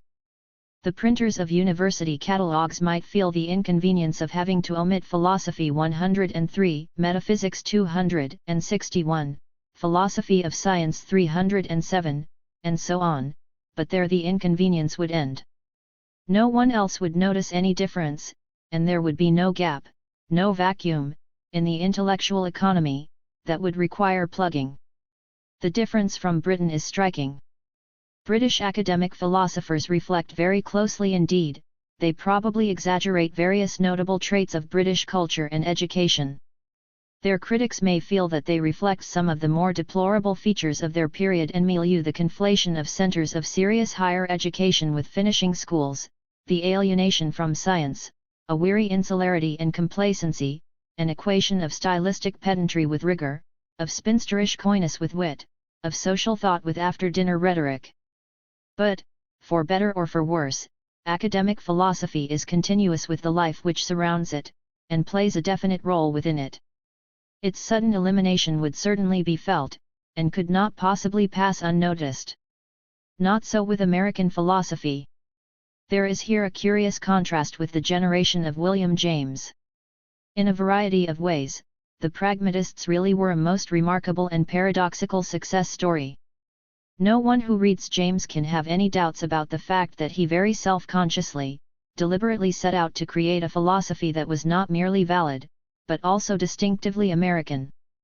The Anglo-Hegelian metaphysics to which he was reacting may have been suitable enough for the more studious members of our Protestant ministry, but it was unusable not merely for the Rocky Mountain toughs, but also for those who, like James, liked to think they combined the virtues both of Boston and of Cripple Creek. The middle way was also to be an American way. What is so remarkable is that James and the pragmatists succeeded in providing a philosophy tailor-made for the specifications which they themselves believed that the American scene imposed. This is so impressive because, generally speaking, ideologies cannot be successfully manufactured to order and to specification. Synthetic faiths generally just fail to take off. Ideological inspiration and social need must normally meet, if they meet at all, in an unplanned, unself-conscious, careless rapture. But James and his generation, despite their self-conscious awareness of what they were doing, did succeed, and to this very day, a visitor to America, when inquiring after the rationale of various institutions which surround him, notably in the field of education, will often find himself referred to the teaching of the pragmatists. Given this great and rapid success of what was virtually the founding father generation of American academic philosophy, the failure of the subsequent generations to play a significant role is all the more startling. There are of course thinkers who have deep local intellectual roots and who do make a profound impact, but it is striking that they are not formal philosophers, but men whose center of gravity is elsewhere in logic, in linguistics, in the history of science. Quine, Chomsky, Kuhn, have indeed made an enormous and justified impact, but the Philosophic Guild cannot really claim them. Their philosophic ideas are corollaries of substantive work done in another area. What is the explanation of this curious failure? There can hardly be much doubt about the fact of failure. Generations succeed each other in the hope of achieving something of substance, and regularly fail. Collectively, the profession is autistic. There is a tremendous and somewhat comic professional output. One academic journal is actually a fortnightly, but, despite this enormous quantity of reading matter with which the practitioners supply each other, and which no one else reads, it is doubtful whether they have injected even a single idea into the intellectual bloodstream of the wider community which they are meant to serve. In fact, they have acted neither as a stimulus nor as a censor or guardian, they neither enrich nor prune. Whatever enters the bloodstream from other sources has nothing to fear from their scrutiny. Their social nullity is complete. In as far as some philosophic ideas have entered, for instance, the ideology of the protest movement and elements of existentialism, mystical Marxism, Eastern faiths, phenomenology, can be discerned in it. These elements entered directly from abroad, or from sociology or other disciplines. They were never mediated by the philosophers who, apart from not being either innovators or censors, are not middlemen either. A fully convincing explanation of this curious state of affairs is not available. But one must seek an explanation in two areas: 1. The general terms of reference of philosophic thought in the modern world, and 2. The specific institutional and ideological milieu of North America. The terms of reference of modern philosophy are indeed difficult, not to say humiliating. Plato believed that there was a correlation between the importance and dignity of a subject on the one hand, and the rigor of kind of thought appropriate to it on the other. This was a plausible supposition, and in a decent, well-managed universe, one trusts that this is how things would indeed be arranged. Trivial, humanly unimportant matters could be dealt with in a logically sloppy and slipshod manner, whereas matters which are of great or ultimate concern to us would be honored by the highest standards of logical rigor. Thus the decencies and human self-respect would receive their due. The world which we in fact inhabit is, alas, not at all like this. In it the inverse relationship obtains. Rigorous techniques are available in many domains which, humanly speaking, are unimportant.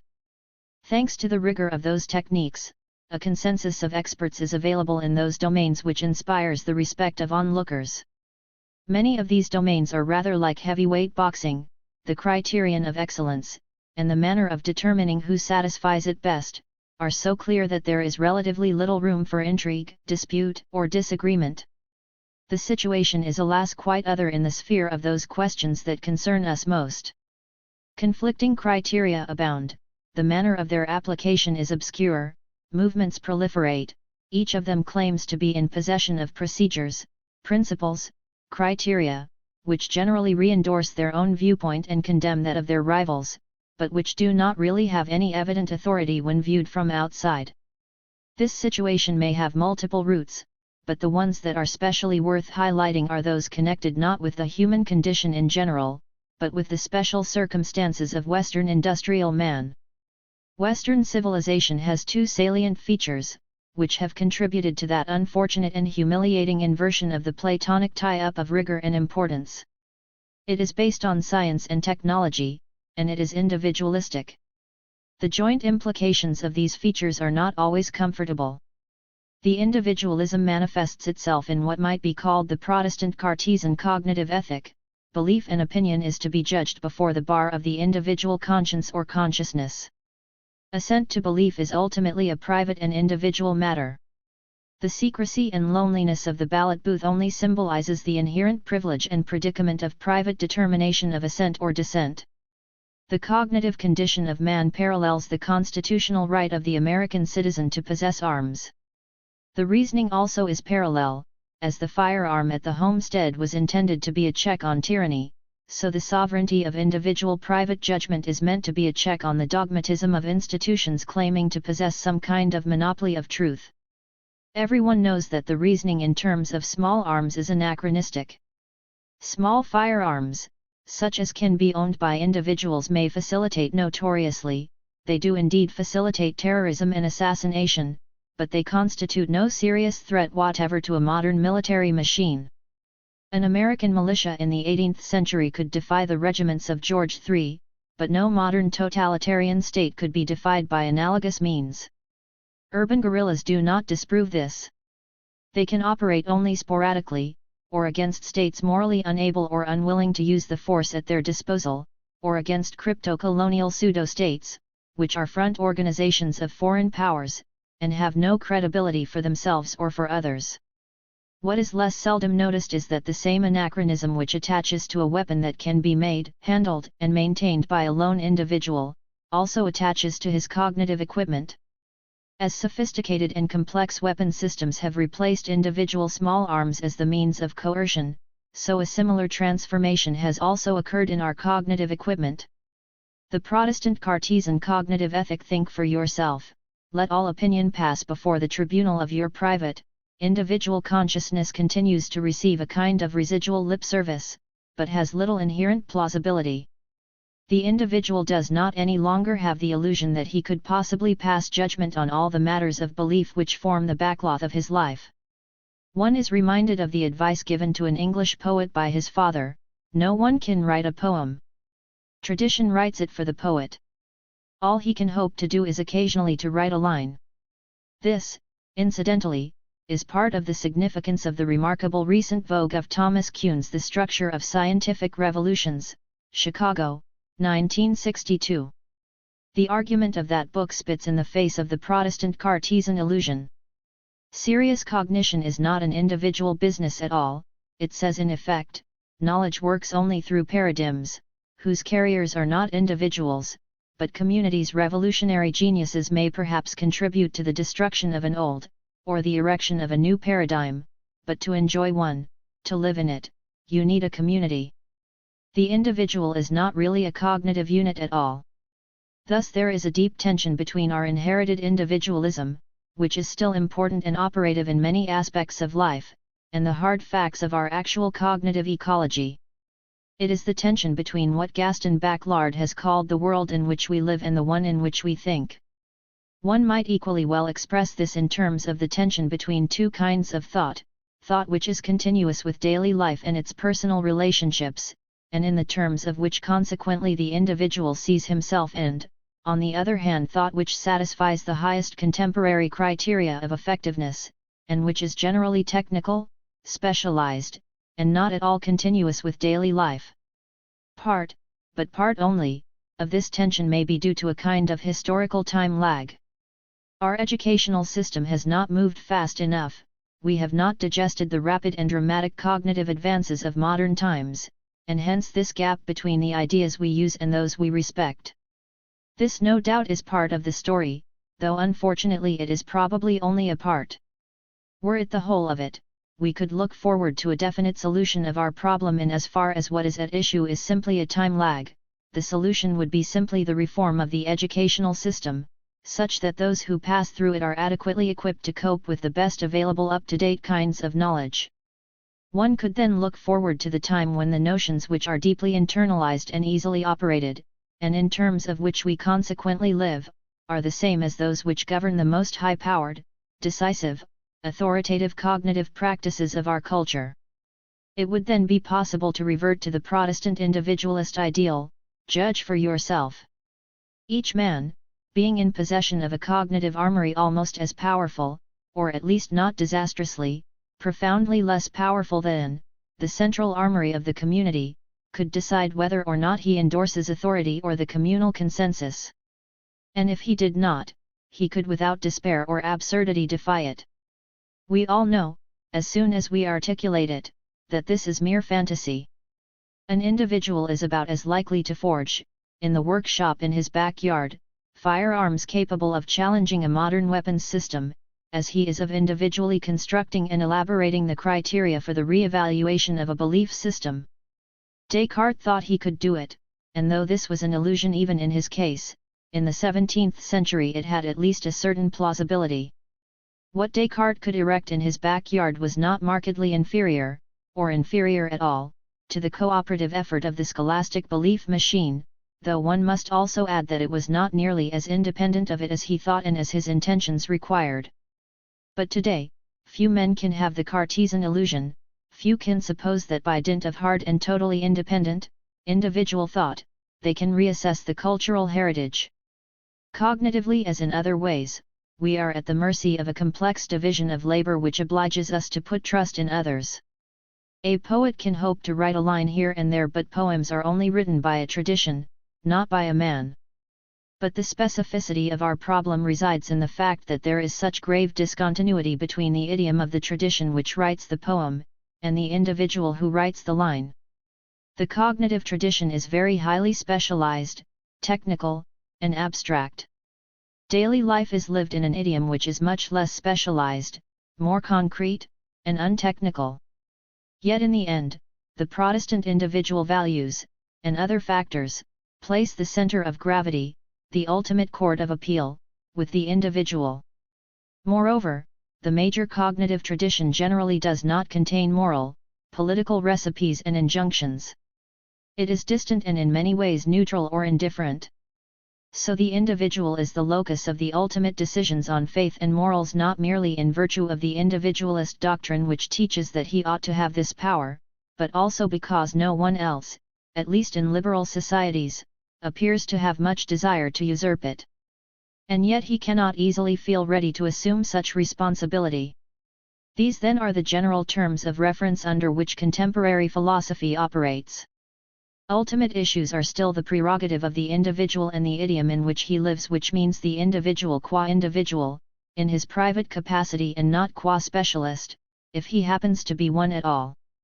What is really important is that these decisions must indeed be made in the idiom in which he lives his life, not in the specialized idiom, if any, which he may happen to use in his professional hours. But this personal and lived idiom is untidy, messy, and known to be cognitively low-powered, in a society which is also familiar with high-powered, highly formalized, and rigorous cognitive techniques, which in a way set the norm. This lies at the heart of the tension. One might say, how can one continue to be a Protestant individualist in a society whose cognitive procedures are collective, technical, non-individual? Faced with this problem, academic philosophies have reacted in a number of ways. At one extreme, there are those which claim to have discovered reasons for not discounting the private daily idiom after all, who believe that the ordinary world, the Lebenswelt, the concepts of ordinary language or whatnot, are really perfectly sound after all, and primary, and that there is no need to feel uneasy about them, and that the initial tension is based on a misunderstanding. All is well, really, we have not lost our cognitive citizenship, as we had supposed. Our logical intuitions and assumptions in daily life are in order, and we are fit to be cognitive sovereigns. One is glad to hear this, but one only wishes that the reasons adduced in support of this position were a little more convincing. At the other extreme, there are those who accept the superiority of technique, and endeavor to provide us with one good enough to propel us into that cognitive stratosphere in which we will at last be able to judge with confidence. And some doctrines combine the two approaches. It is amusing to note, in recent years, the emergence of specialized, patented techniques designed to give us access to our own subjectivity, or to the inner life of the concepts of our culture. Subjectivity, like original sin, used to be our prerogative, and we did not need to do anything to attain or enjoy it. But nowadays, a man needs a special technique and training even to commune with his own stream of consciousness, or to understand how he himself uses words. Well, so be it. The correct attitude to this predicament is not something that is easy to find, and certainly not something to be settled in an article. But there remains the question why American professional philosophy has been so very uninspired, derivative, and unimpressive in coping with it. Part of the answer must lie in this, when the problem is, precisely, how to relate the thought of individual life, as lived, to specialized, professional techniques, then the prospect of insightful comments are small when they come, as they do, from a guild which is, by its general circumstances, so very heavily slanted in the direction of an humorless professionalism. The unspecialized nature of American undergraduate study, which is in itself an excellent thing, and the very heavily professional, career-oriented nature of graduate work, push the professional philosopher towards movements which offer the appearance of technical specialization, of trade arcana. These can then consist of esoteric wills or abstruse reasons why the non-technical is sufficient. Moreover, it is still somehow difficult, for a high-powered American intellectual, to fall in love with the local culture. Henry as well as William James stand in the background. In America, love of the folk culture has been preempted by the folk itself. The USA is unusual in having a non-vicarious populism. It is all very well for Central and East European intellectuals to be populists, for they had a monopoly of such sentiments, and the peasants themselves whom they idealized knew nothing of it. The English case is special. The earthy, idiosyncratic culture, on whose behalf a local variant of populism is articulated, as in the work of Michael Oakeshott, is an upper-class or upper-folk culture. But it is hard to love a folk which already consciously loves itself, and has articulated its self-image and self-love against the intellectual slickers, who might otherwise be candidates for idealizing it. So those who love the Lebenswelt choose an alien one, or alien approach to it. These, as far as I can see, are the general terms of reference which determine the problem which is being solved so very disappointingly. A heavily professionalized, routinized profession is tackling an issue which, precisely, is about the relation of the technical professional to the personal, individual, and ultimate, and in as far as it tries to satisfy some non-professional style of life, it tends to be alien models which alone have glamour for it. The result an unconvincing, tedious, largely irrelevant technicality, and a sad dependency on foreign models, an absence of local roots. 1973. Chapter 4. On being Renji. The fact of corrigibility is simply that our convictions, valuations, and theories are liable to be mistaken. The question arises whether this sword of Damocles hangs over all our beliefs, or whether there are some privileged regions unmenaced by it, whether there are means of exorcising it, whether we should even try to exorcise it, and if not, should instead resign ourselves to the possibility of error shadowing everything. Perhaps the ideal of eluding corrigibility, of attaining infallible certainty, plays an essential role despite the fact that it can never be realized, and constitutes a kind of logical carrot which the donkey can never reach but which makes it progress. There may even be some kind of connection between the appeal of certainty and the fact that the precariousness of beliefs is also what makes them useful. These problems have arisen in a number of different contexts, and I shall only bring out the connecting thread. To begin with, ordinary material object statements about lamp posts, handlebars, and window panes, for instance, received attention from philosophers a few years back. Some pointed out that statements about such objects are infinitely corrigible, that evidence may always turn up making us realize that what we had believed about the object was not so. A certain kind of answer to this problem became fashionable. I say kind of answer, for it is an answer only in the way in which telling an awkward child to go away and play is answering its question. The answer consists of saying that those who bewail the corrigibility of our knowledge are simply confusing various senses of knowledge, and applying criteria of evidence suitable in one domain to another. For instance, because in mathematics conclusive proofs are available, therefore knowledge in fields where such proofs are not available is felt to be unbearably precarious. All that the exponents of corrigibility appear to have done, it is said, is to have raised the fee entitling one to use the word knowledge so high that only the most favored convictions, or no convictions at all, can afford it. And the motive for this awkward and useless procedure is alleged to be the typically philosophic mistake of wishing to give a homogeneous and simple account of what important words such as knowledge and certainty mean, whereas the correct approach would have been to recognize from the very start that these words were bound to have different, though possibly related, meanings in different contexts. If this were the whole story, the problem would indeed be spurious. But I shall try to show that preoccupation with corrigibility is much more pervasive, and far from being inspired merely by a limited, possibly technical or specialist, interest. There is, for instance, in modern French literature, a widespread preoccupation with the infinite corrigibility of statements about personality. I do not know how many pages Proust devotes to Swann's preoccupation with the fidelity of Odette, or Marcel's with that of Albertine. With both, doubt is pushed to the point where it simply feeds on the truth that nothing entails the final exclusion of any interpretation of a person's behavior. Yet it is rather unlikely that Proust was inspired by a philosophic program requiring brief and homogeneous analyses of concepts such as knowledge of the character of others. He was merely recording a widespread tendency of all who feel intensely about some object, to raise the standards of what is conclusive about it. So impressed, indeed, are some writers with the inherent inconclusiveness of evidence concerning character that they sometimes suggest, mistakenly, that this weakness is peculiar to this kind of knowledge. The suggestion is even made that the certainty attainable about material objects is also attractive and desired in personal relations, where it cannot be had. This comes out, for instance, in the relation of the chief characters in Sartre's La Putain Respectueuse. Of course, with objects, certainty of a kind is obtainable by definition.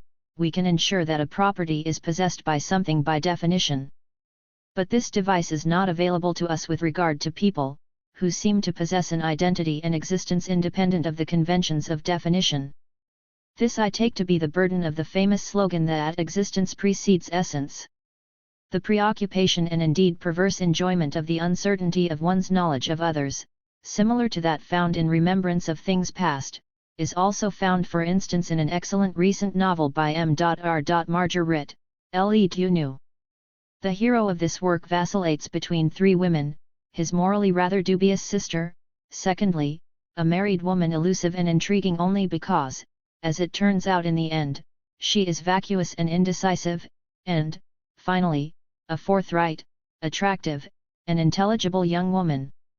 Despite the obvious superiority of the last, at one stage the hero expresses his rejection of her by exclaiming that, unfortunately, he is no Cartesian. Clarity and straightforwardness, however combined with attractive qualities, appeal to him far less than moral mists and ambiguities. A more elaborate use of the awareness and, in this case, unwillingness to accept precariousness occurs in Anouilh's Eurydice, produced in London as point of departure. The author's use of the Eurydice legend is this: the suggestion is that love actually entails desire for death, this being so because it involves convictions about the relationship which are too ambitious not to be falsified sooner or later, if by surviving one gives the future an opportunity of falsifying them. At the same time, for one in love, the thought of their falsification is hardly bearable. Indeed, even if one did not expect them to be falsified, they might seem tainted by the very possibility. Death is the only means of depriving the uncertain future of its power of tainting the present relationship. For Sartre, on the other hand, death in Hugh's clause does not lead to certainty at last concerning personality. The ending of the accretion of evidence merely prevents further testing.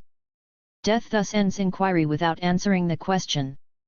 This difference between Anouilh and Sartre is probably due to the fact that Sartre's characters tend to be concerned with qualities such as courage, rather than with fidelity. There is more to be said about the logical peculiarity of death.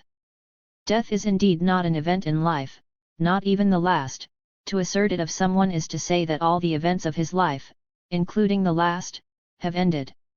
It has recently been explained to us by philosophers that certain words, such as arrive, designate something infallible not because any human activities are infallible, but merely because just those words are applied only to successful performances. These are achievement words. Death is an achievement word. There is a story by Gorky of a peasant who became a multiple murderer for no other reason than that one day he realized the fragility of human life, was shocked and repelled and at the same time attracted to transmute it into something which at least was firm and incorrigible, namely, death. Before his discovery, life must have seemed to him to possess a kind of security which afterwards he saw was spurious, and the shock of such a discovery may be similarly great for other people concerning other topics. One discovers something rather than merely alters the criteria of knowledge when one sees that, say, the social arrangements within which one lives are what they are merely because they happen to have developed in that way, or that one's important convictions or values lack finality and conclusiveness. Later comes the discovery that such finality could not have been had. Writers who are described as existentialists earn this label at least partly in virtue of the fact that, while recognizing the urge to escape from corrigibility, precariousness, and uncertainty, they also maintain that it cannot or should not ever be satisfied.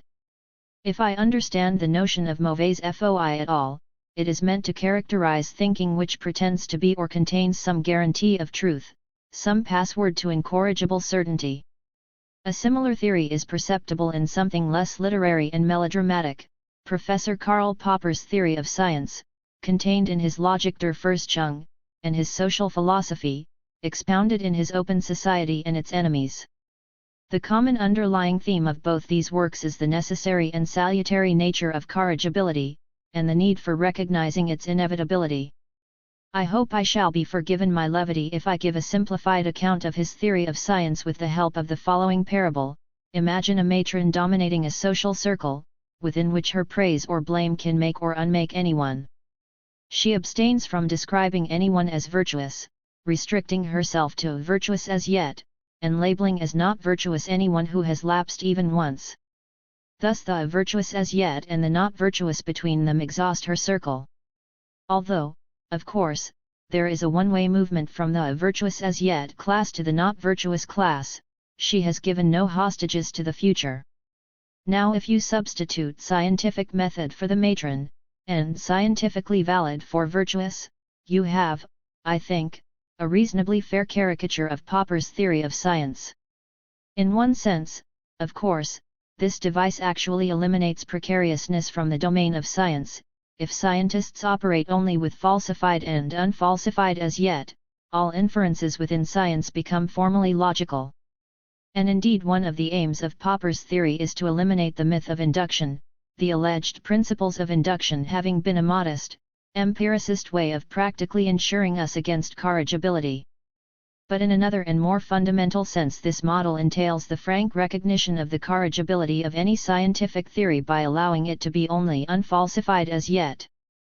But this is a cross which should be borne joyfully, for certainty could be had only at the cost of vacuity.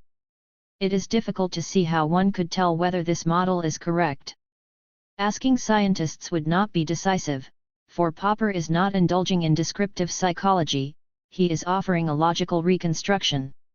What motives could one have for working at such a science? I suggest without any proof that scientists are not imbued with an intellectual puritanism analogous to the moral puritanism of the matron in the story. They do not eliminate well-falsified theories merely from a disinterested pursuit of theories untainted by falsification. Their attitude is, I should imagine, more utilitarian. Well-falsified theories are discarded because their falsification is taken to be an index to their future falsification. Were it not, one could hardly see a motive for doing science. Now possible motives seem to me relevant because unless perseverance in scientific work can be justified and a motive given in terms of the model cannot altogether be right, unless, that is, it were conceded that scientific investigation is no more rational than blind guessing. In the few emotively charged parts of the book, Popper extols the Sisyphus-like nature of scientific work. The very warmth of these passages shows an implicit belief in a strong, if regrettable, human urge towards finality, combined with the hope that this can be replaced by an alternative trait, namely, that of a frank acceptance of corrigibility. One can conveniently call these traits, such as a yearning for incorrigibility or an acceptance of precariousness, second-order traits, for to say that someone wishes his convictions to have foolproof certainty is not to say which convictions he holds. Or to say of someone that he accepts the possibility of error in his beliefs is, again, not to say just which beliefs he has. Some first-order filling in, so to speak, is required for these formal traits such as a desire for certainty. But while some filling is necessary, the mere possession of such a second-order trait does not predetermine which, a feeling of certainty, for instance, may characterize any beliefs. The link between Popper's theory of science and his social philosophy is that in his view there is in social life, as in science, a powerful second-order yearning for incorrigibility and intellectual safety which is harmful, and which should be replaced by an acceptance or even cult of impermanence, corrigibility, openness. In Popper's picture of political life the villain of the piece is neither the anti-social tendencies of individuals nor the corruption of governments, but the excessive social tendencies of individuals. His general diagnosis of certain harmful intellectual tendencies is that they are rooted in the yearning for social and moral certainty, for incorrigibility in effect. It is essential that we come to realize that freedom and the possibility of experiment entail that we shall never have security and certainty about the ordering and values of our society. The parallel with his theory of science is obvious. The existence of strong second-order desires such as the yearning for certainty is of some interest in the psychology of morals. In societies in which some or all virtues have a logic similar to that of the matron, the devil has a permanent advantage. A man in whom the need for certainty is strong may sin owing not to some inherent appeal of the transgression itself, but through its logical charm. Virtue is infinitely corrigible, you can never be confident of retaining it, but being a sinner, on the other hand, has the merit of being reliably ascertainable in a finite number of steps, sometimes even after a single step. This purely logical consideration must be of inestimable help to the devil. Theological doctrines concerning the ever-present possibility of grace are perhaps cunning attempts to deprive the devil of his advantage, by making sin infinitely corrigible also, and hence equally precarious. A good deal of metaphysics, and certain kinds of ethics, may be seen as instances of the flight from precariousness. A typical form this ambition assumes is that of a pursuit of a highest good which includes among its merits that of not being liable to let you down. Spinoza is a good example of this. He informs us that he resolved to look for a highest good which, unlike lesser goods, could not prove even partly an evil in disguise on attainment.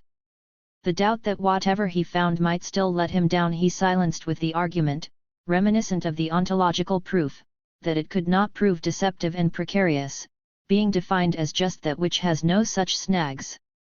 The commonest advice for exorcising precariousness is the ethics of recognizing necessity.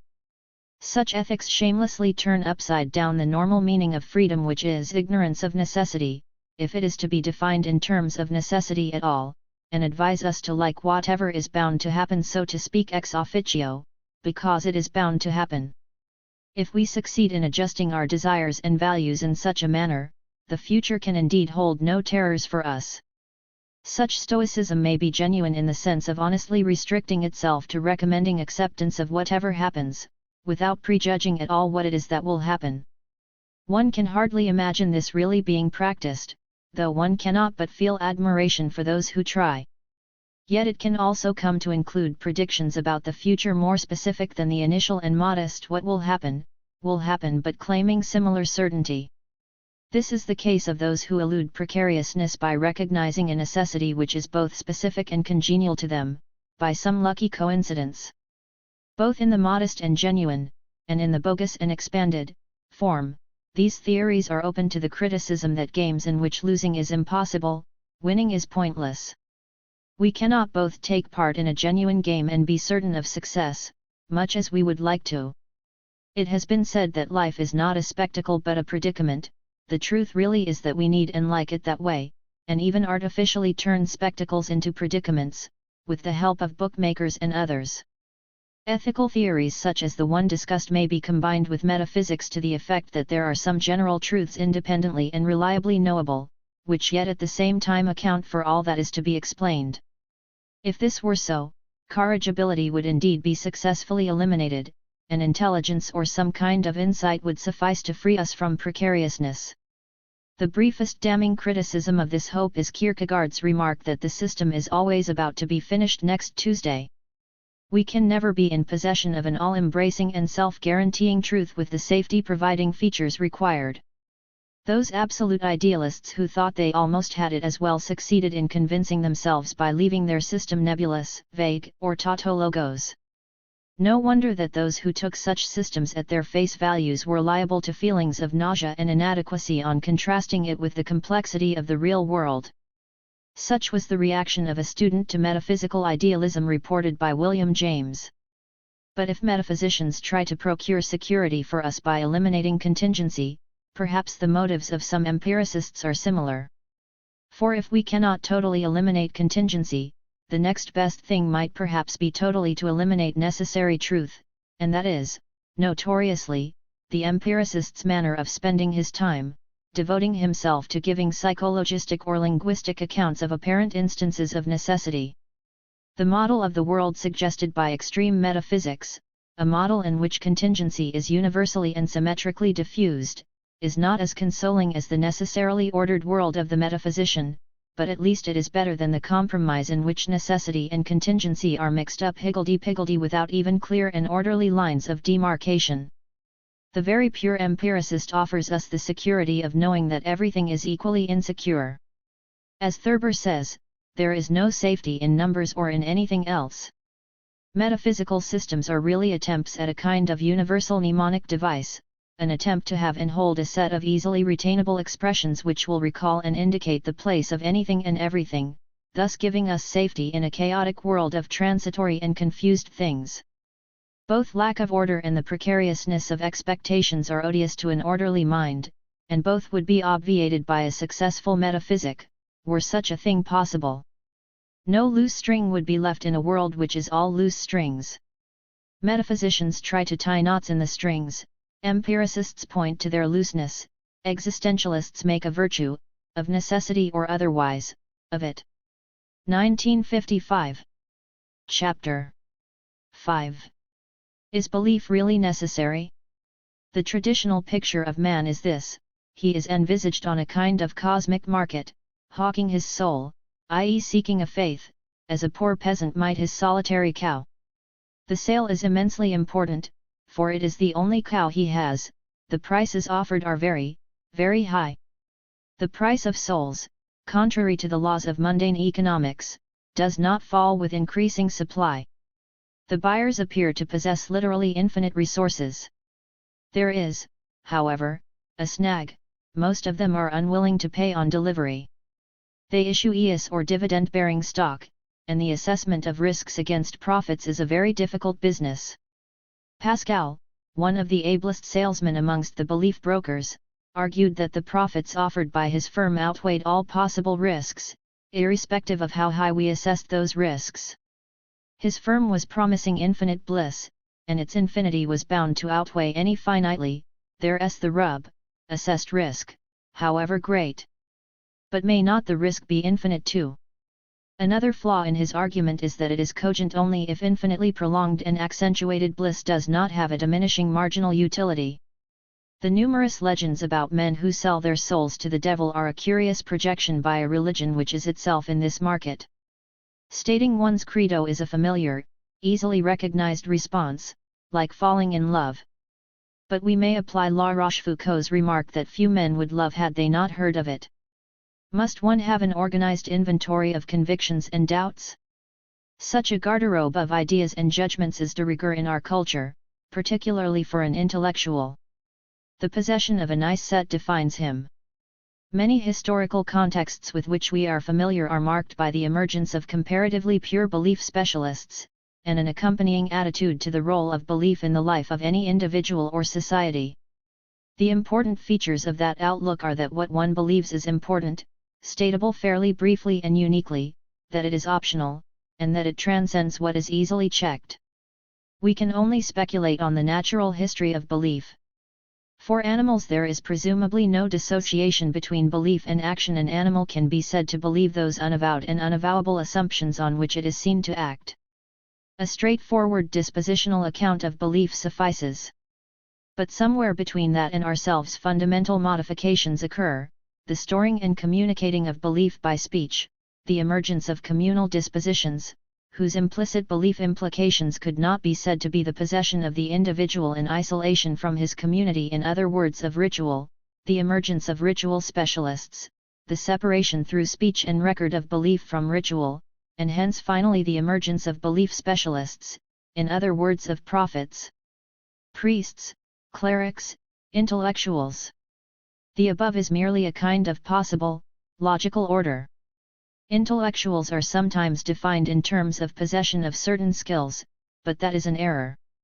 Some skills, notably literacy and sometimes a capacity to argue, are closely attached to being an expert on belief, especially in a culture where truth is verbal truth. It usually is ineffable truths or verbal truths manque. But the essential thing remains expertise in belief. Indeed, the sophists have earned their bad name through a reputation for having the skill without possessing, or caring for, truth. The notion of cleric combines that of the scribe and of the authority on creed, and this conjunction can still be seen functioning in, for instance, the fqih of a North African village, but when it is dissolved, it is the latter component that is crucial. When everyone becomes literate, the descendant of the cleric is not the clerk but the intellectual. European history has accentuated this. Intellectual revolutions with social implications, or social ones with ideological accompaniments, have required a whole army of expositors and counselors to explain what it is all about. In a more static society, the cleric might have become primarily the bureaucrat, as perhaps happened in China, but that has been secondary with us. Where freedom of thought prevails, intellectuals are the brokers in this economy of beliefs. The habit of belief allegiance, of investing in convictions, has spread beyond the transcendent or back from the transcendent, one should say, perhaps to any dubitable parts of science, politics, or art, anywhere, in fact, where the possibility of doubt and disagreement allows room for choice, maneuver, and the tension of uncertainty. The practice does not, at least in the short run, seem to have suffered from the diminution of transcendental beliefs. It has merely shifted its focus. Where freedom of thought is absent, intellectuals are bureaucrats of the nationalized belief rather than brokers. The existence of a lively and sensitive belief economy is one of the striking and perhaps decisive features of Western society. It is often asserted, with some justification, that freedom and tolerance, never wholly and permanently absent, are essential to it. What must be noted is that some intolerance and exclusiveness are also necessary. Scarcity is essential to economics, so a definition assures us, and in the realm of ideas, scarcity is generated by incompatibility. At least, the fruitful scarcity of ideas is only produced this way. A mere poverty of ideas can be had without it. Where all ideas are composable, where anything goes and can be joined with anything else, no exchange, no replacement, no progress will arise, at best, an amorphous accretion, an unselective and uncritical syncretism. Perhaps this essential element of refusing to combine incompatibles came in through jealous and exclusive tribal deities, perhaps through the universalization of one of them. An unwillingness to multiply explanations and a refusal to face the chaos of reality by a similarly disorderly set of beliefs were necessary. How unreasonable this insistence was a priori! With our hindsight we know it to have been fruitful, but this does not free some of the predecessors of science of the charge of silliness. Patently the world is not all water, or hot air, or green cheese. It was clearly a stupid notion that a single model must do for all cases that led Thales and his fellows into these absurdities. 1. It just so happens that, absurdly, they were right. In the social sciences, the question is still open. A clue to the possible genesis of the fruitful intolerance may lie in the double meaning of the English word true, loyal, or correct of the world, roughly. German distinguishes between war and true. Communal loyalty has become the need for a unique truth via a stage where the former required the latter, perhaps. Some cultures make the worst of both worlds. A Tibetan lamasery combines a rigid traditionalism with sterile eclecticism. Another half-error is contained in common assumptions about the role of belief in social control, alleged to be that of presenting a reasonably coherent picture of the universe in terms of which the individual can interpret his experience, and which allocates duties and rights, suggests expectations, and so on. In fact, an important way in which belief facilitates control is through unintelligibility, through blocking the possibility of interpreting one's experience. This idea is of course explored in anti-clerical and polemical literature, but only with regard to specific beliefs, leaving incomplete a general theory of the social functioning and necessity of absurdity. This necessity can be deduced from the maxim comprendre, say Gellner. An intelligible belief system, once mastered, leaves the disciple the equal of his master. He too can now draw further consequences, check the master's steps, and so on.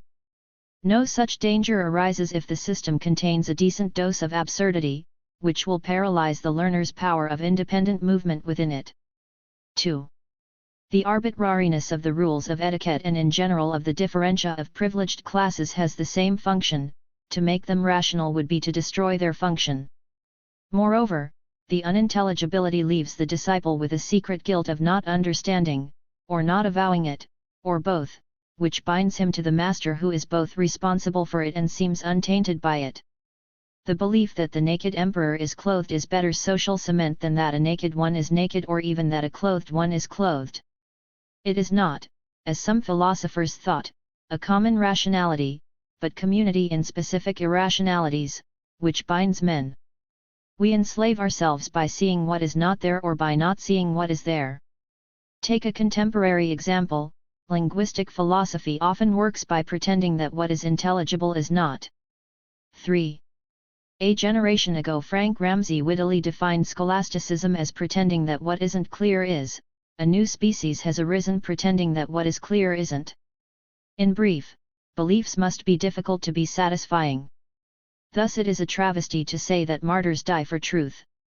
Real truth seldom requires such dramatic testimony, nor is one either asked or tempted to give it. Martyrs have in general defended in the face of death beliefs which they would have found somewhat harder to defend in the face of logic. A general purveyor of absurdity is religion by its operational definition. An anthropologist, seeing someone adding 2 and 2 and making 4, passes on. If however, one makes 3, out comes the notebook and an entry is made under beliefs. Thus the vaunted universality of faith which in any case only holds of societies, not of individuals may boil down to no more than that all societies have beliefs or practices which to some others would seem absurd, and that all communities have collective rituals. This last point is in turn a tautology, for a collection of people who never assemble for ritual are not a community. Of course, not all theologians are ashamed of this. Kierkegaard elaborated the notion of offense and maintained that it was inherent and essential and distinctive of Christianity.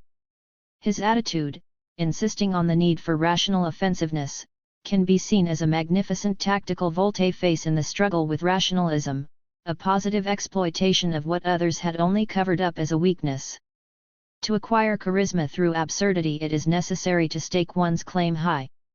Salesmen of comparatively harmless spurious medicines may be prosecuted, but if they claim something so great that its falsity is no longer demonstrable, they not merely cease to be legally liable, but current canons of good taste, which protects sensitive souls, will proscribe criticism.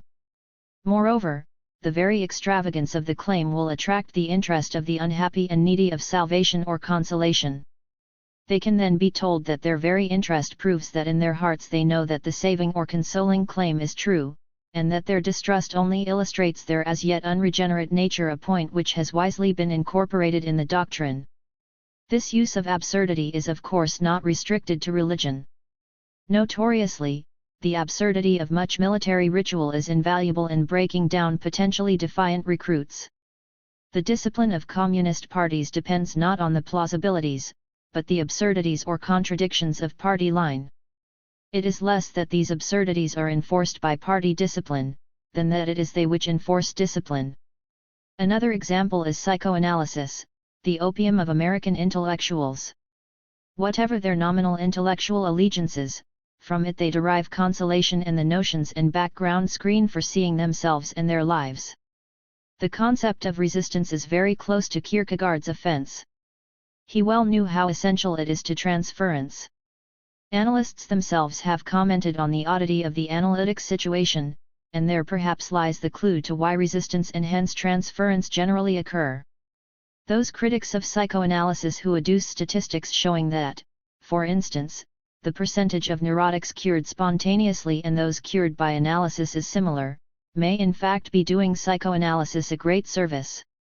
If the effectiveness of psychoanalysis were cogently proven, if the patient in his need could really relax in a justified confidence that he will be helped, the tension which only hope and doubt can produce might be absent, and hence also resistance, and thus transference and the relationship essential to the therapy might not arise. If this is so, we should have an interesting example of a technique that can only work when its efficacy is objectively in doubt. 4. The initial appeal, the bait of psychoanalysis, lies in the fact that it has a unique strategic position. It to some extent shares, through medicine, in the prestige of natural science, without partaking of its tedium, technicality, indifference to the individual case, and human and moral irrelevance. Who would have dreamt that a technique could be both scientific and so delightfully, intimately personal? It may be objected that the theory of the role of absurdity is only plausible with regard to more sophisticated cultures whose members notice absurdity. But just this may help to explain the ritual or mythopoeic extravagance of some primitives as bringing absurdity home to those of crude logical perceptions. Puritan religions such as some forms of Protestantism and Islam operate on the aesthetic principle, applicable to the subtle and imaginative, that one good effect or symbol is better alone and unsupported by a baroque proliferation of minor ones, and that the imagined is more suggestive than the seen. Understood truths are sweet but unintelligible ones are sweeter. Maoris have grown up around the satisfaction of the belief function, the behavior of the brokers and their customers. The sociology of belief has fluctuated between the doctrine that belief reinforces society by reflecting and symbolizing it, and that it consoles us for its evils by not reflecting it, whilst sociologists have interested themselves in the social control aspect of the matter. Philosophers, preoccupied with the epistemology of ethics, have on the whole neglected the ethics of episteme. Yet there is much to discuss here. There is a widely recognized obligation to believe, and a less widely accepted one to doubt, a difference only in part explicable in terms of the bulls and bears of this market.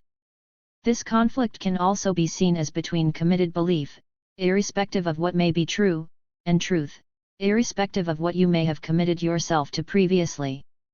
Some feel that switching one's belief investments is in itself immoral, true or false, my credo. One does not let one's side down when it loses, indeed, especially then.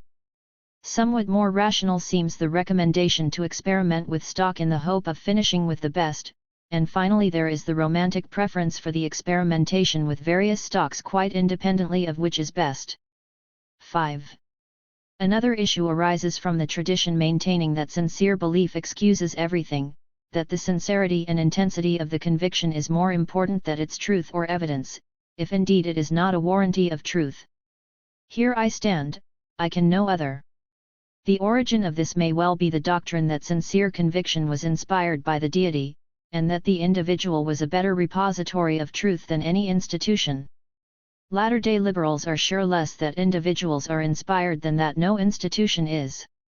Though still found, the high or exclusive valuation of sincerity is on the decline. It is recognized that sincere conviction too can be the last refuge of scoundrels. The reason for this decline is twofold, at least. First, prevalent psychological doctrines do not encourage us to take subjective sincerity at its face value. Naturalistic theories, attributing often disreputable sources to our inner certainties and blockages, quite properly deprive them of much of their authority. Second, a series of philosophers from Hume to Bertrand Russell have spread the idea that the intellectual, the cognitively smart, is he who believes less rather than more. 6. And above all that it is irresponsible rather than noble to stake one's soul and, usually, the fates and interests of others on unsubstantiated convictions. This is a charge to which evangelists, Stalinists, and adherents of causes and faiths are open. Faith seems something dubious not intellectually, but morally. There was a time when an atheist's word was unacceptable in court. Would it not be more reasonable to refuse the testimony or promises of a believer? A man who, for the solace of his soul, is prepared to prejudge or prejudice the nature of the universe and the fate of mankind, on inadequate grounds, is not likely to shrink before a little deceit or dishonesty. A priori, I am inclined to distrust those who sell their souls to God or party, or to a psychoanalyst. It must however be admitted that this a priori argument for the immorality of believers is not confirmed by their actual conduct, or at least by that of the intellectual ones amongst them. This fact may however have the following explanation. First, minorities that have stones cast at them by a smug majority little qualified for the task often exhibit an average level of morality above the general. There is nothing like being a member of a minority with uncertain status for putting one on one's better behavior, and amongst intellectuals, the status of believers is uncertain. Secondly, believers caught up in the present revival are still living on the inherited capital of a humanist, skeptical, tolerant, and universalist ethic which is associated with rationalism. But it behoves us to be careful. How long can such values survive without the doctrines that were their basis? The two considerations undermining high valuation of sincerity alone, the argument from Freud and the argument from Russell, so to speak, cut across each other on the issue of toleration. Skepticism may make for tolerance, but the seeing of convictions in the context of the whole personality does not. Given that beliefs are indices of one's nature, they can hardly claim inviolable status. A society that fights disease cannot proclaim a sacred right for all and any symptoms. Illiberal regimes often have no objection to truly free thought, they only do not tolerate criminals, and it so happens that certain beliefs are infallible stigmata of a criminal nature.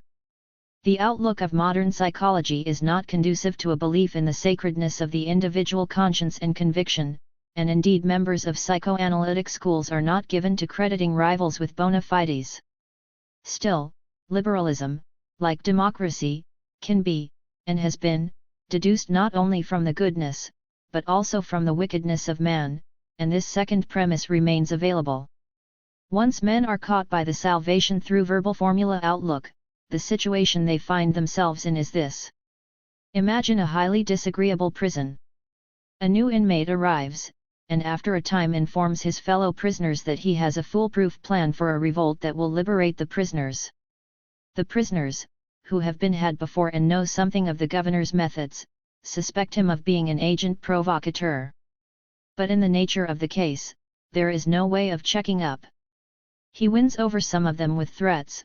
When his rebellion succeeds, he will punish all those who did not believe in him.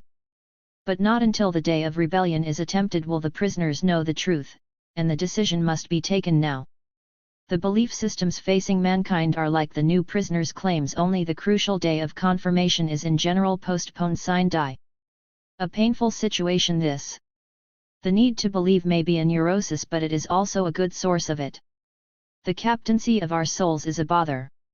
The comic pathos of this situation is most visible in those prayers to God asking for faith. If that crid occur has any meaning, it is already satisfied. If, on the other hand, the doubt is genuine, those who utter it must know that they cannot solve an open question, an issue sub judice, by prejudging it. This total lack of logic has not prevented that cry from often being heard. The classical form of inner struggle, that intellectual exercise which has given Western inner man his muscles, consists of trying to prejudge the issue and yet not quite allowing oneself to do so. From the viewpoint of knowableness, the universe is an excellent torturer.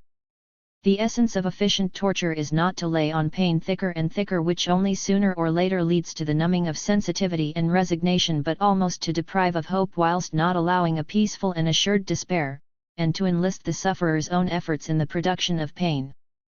Those who wish to square themselves intellectually with their universe by capturing it in a final and all-embracing formula are lost. Not even a skeptical retreat into cognitive abdication will be allowed them.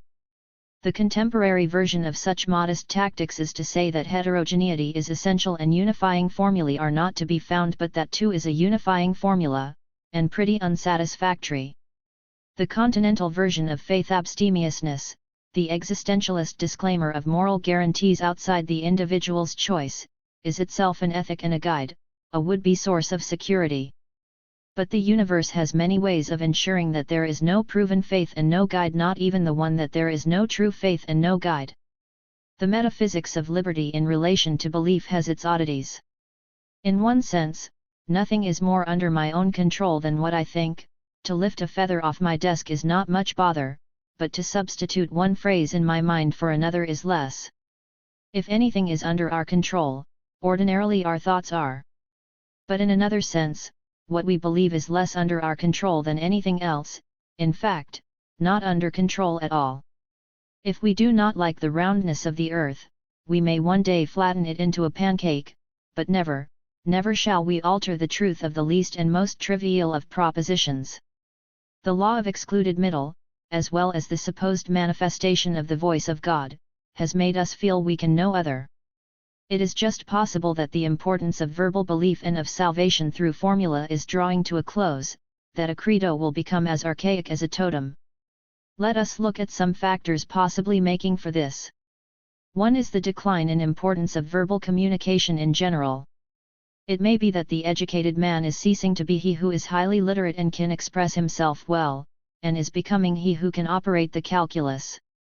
The prestigious forms of knowledge today are the rigorous, technical, mathematical kind, rightly so perhaps, for they more than verbal culture give increased control. It may be that the attribution of importance to belief depends on the assumption that the truth about the universe is verbal, and that some set of words, and some type of concept or symbolism, is truer than others or even absolutely true, independently of the context, purpose, operations in which they are used. This is a questionable assumption, and not only does modern philosophy question it, but modern life also brings this doubt home to us in daily life. Perhaps the basic error of past thought was to take verbal questions uncritically at their face value, trying to find answers to questions without suspecting how odd they were.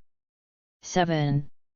Perhaps it is possible to replace this attitude either by constructing rigorous calculi in which questions allow of precise answers, or by a dissolution of those questions by examining the terms used in their operational context in daily life. These two possibilities are being explored, each by one active philosophical movement. If either succeeds, the intellectual custom of coquetry with beliefs and doubts, inner life, is doomed. Then nothing will remain to be discussed except technical matters and undecidable matters of private taste. Note that such cosmologies as our age produces are constructed precisely as gadgets are. The method of cosmologists is avowedly pragmatic, seeking models that will incorporate tenuous data. No permanence, or truth in any stronger sense, is sought. A civilization that is pragmatic rather than absolutist, technical rather than adaptive, mathematical rather than verbal, Americanized as we perhaps unfairly say, may have little room for verbal preoccupation, for the pursuit of that precise explicitness which has been with us from Socrates to G.E. Moore. When it attributes power to words, as it does in psychoanalysis, it is not in virtue of their truth, cogency, or precision. Perhaps not much should be made of this, but where Damon Runyon, and many others who articulate the inarticulate, comes from, only mugs ask questions, or indeed answer them. A gadget civilization, when it does not use the precise slide rule, requires the tacit cottoning on, the operation know-how, not the unsatisfiable fumbling after the ultimate, metaphysical mot just. Many themes in modern philosophy ironically provide this trend with a verbal rationale. Let us look at one in particular: contemporary philosophy of mind. The traditional model of mind in a very general sense was such as to imply or suggest that general beliefs mattered, and everyone had to have them, at least implicitly.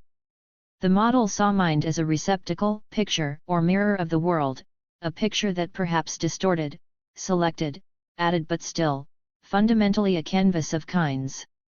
This suggests that it must have boundaries, and perhaps a general pattern arrivable at by leaving out the details. We must have a Weltanschauung as well as a multiplicity of little Anschauungen. Ever auto-suggestive, being told that we tried to develop one. A picture must have a frame or a boundary where a frame could be fitted. I suspect this model still underlies the thinking of those anthropologists who attempt comparative studies of outlooks. Fundamentally, the contemporary philosophy of mind consists of the puncturing of this model. Mind is what intelligent people do, and the way they do it. Analysis of mental words shows this, and understanding of the veritable functioning of scientific inquiry confirms it. Machines isomorphous with specific mental function possibly prove it. Those of us who do not clearly know what they believe may relax. We are not deficient or lacking in self-knowledge. The supposed obligation to get clear about it all rested on a mistake. In modern times, faith has lived in a kind of Strindbergian menage with reason. The final possible cause of a decline of belief may be that this partner is in eclipse too. Not merely no longer a faculty, and deprived of normative authority by Hume, it has also lost much of its status as a kind of censor of cognition. There seems to be very little that a stern reason enjoins or forbids, only uninterpreted systems are the home of a really severe logic. Outside them, everything seems much looser and more fluid than had been thought. An iron reason is not merely not immanent in history or in positive knowledge, it is even absent from its last refuge, mathematics. Formalized mathematics are based on set theory, and systems of set theory are optional. A reason so emaciated is no longer a worthy opponent of faith. Believing in reason, once a paradoxical expression, seems appropriate now. Indeed, looking at the contemporary religious revival, one has the impression that it is a decline of faith in reason, indifference, or disrespect for truth, rather than a revival of faith. People who are part of it seem nebulously in favor of religion, rather than believers in specific doctrines, and hardly pay it the compliment of realizing that it claims to be true and has to be assessed as such. Chapter 6. Maxim S. It may be true that the traditional philosophy of mind went wrong in treating states of mind as occurrences and in treating the relation between them and actions as causal. It would, however, be a mistake to assume that therefore there is no use for notions such as rule of action, or Kant's maxims, or that such rules and their relation to action cannot be defined in a manner not involving the above two interpretations. A rough account of something Kant said would be that events happen in accordance with laws, and actions in accordance with conceptions of laws. He was then saying something important about the logic of action, and part of my aim is to interpret his and similar statements in a manner which will be compatible with the results of contemporary preoccupations with the way certain psychological usages mislead us, and yet enable rules or maxims to do some of the work for which they were invented. There is perhaps a not too unnatural sense in which all actions can be said to be applications of rules, and, from the motives just indicated, I am trying to discover or invent such a sense. Consider a schoolmaster watching a pupil perform some action, and commenting to a colleague, "He knows a lot about history, quadratic equations, and..." A celestial observer with unlimited time and sources of information might completely enumerate everything the observed pupil knows, believes, likes.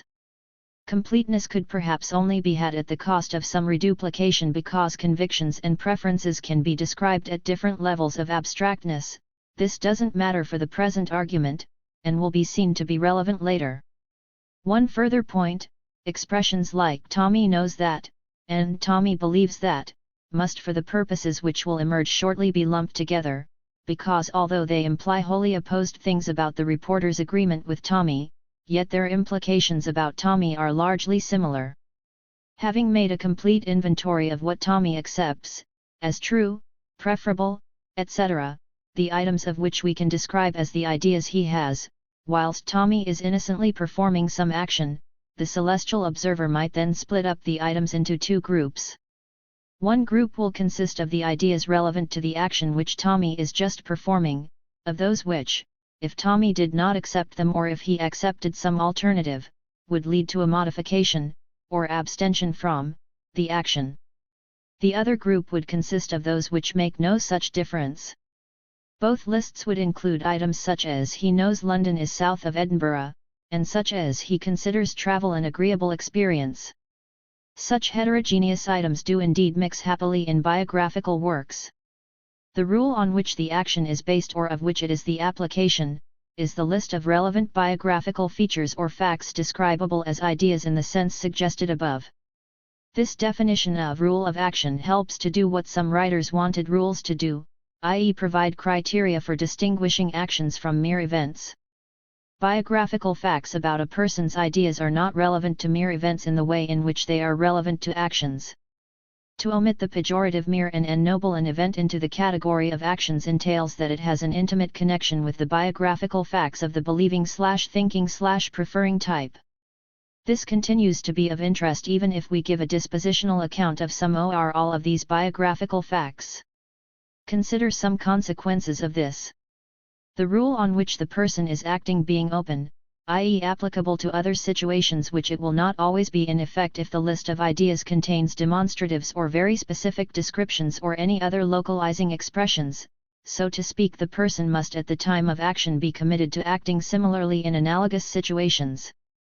If an analogous situation turns up and he does not act similarly, this shows that his character has changed, that he has changed his convictions, attitudes, or preferences.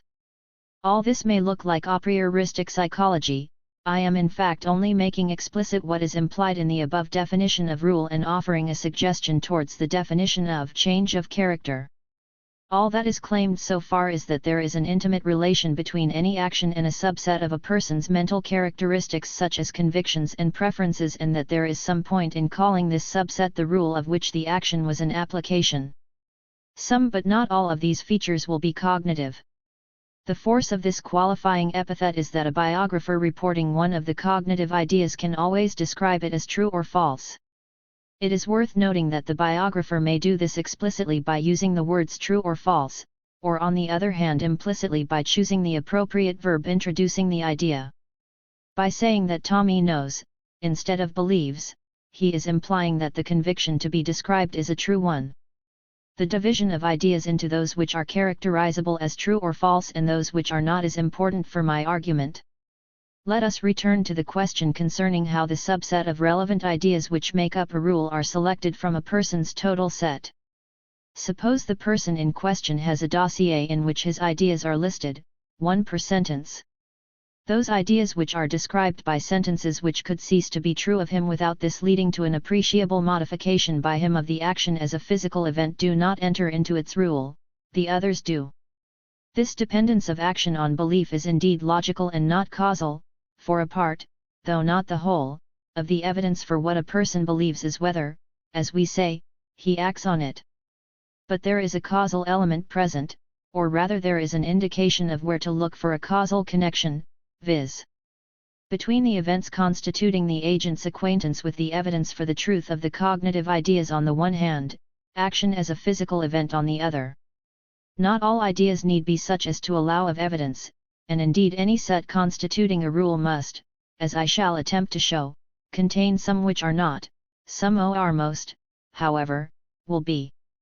There is another slight complication: evidence tends to mean good evidence, whereas the facts leading to conversion to a belief and hence to an action may be inadequate. I propose, however, to mean by evidence in this context whatever causes conversion and can significantly be quoted by the person concerned as justification of it, irrespective of whether, by some standard, it is a good justification. Noticing evidence for a change of belief causes or helps to cause actions, the point of time, which can frequently be ascertained, at which as it were the evidence becomes effective, i.e. the time at which the evidence has sunk in and after which the agent would act otherwise than he would have acted previously, that point of time dates conversion. Conversion is often veridically recorded by verbal behavior, though of course to be converted and to say that one is are not the same thing. One does not feel inclined to say that the verbal behavior expressing conversion, since yesterday I have believed that, is an intermediate causal link between noticing the evidence and the action, but rather that it, like the action, is a consequence of noticing the evidence. I am not quite clear whether this disinclination is logically or empirically founded.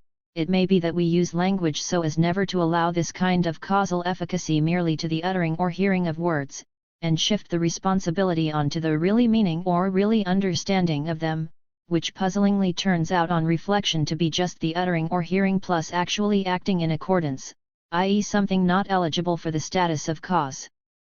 On the other hand, it may be also just an empirical prejudice.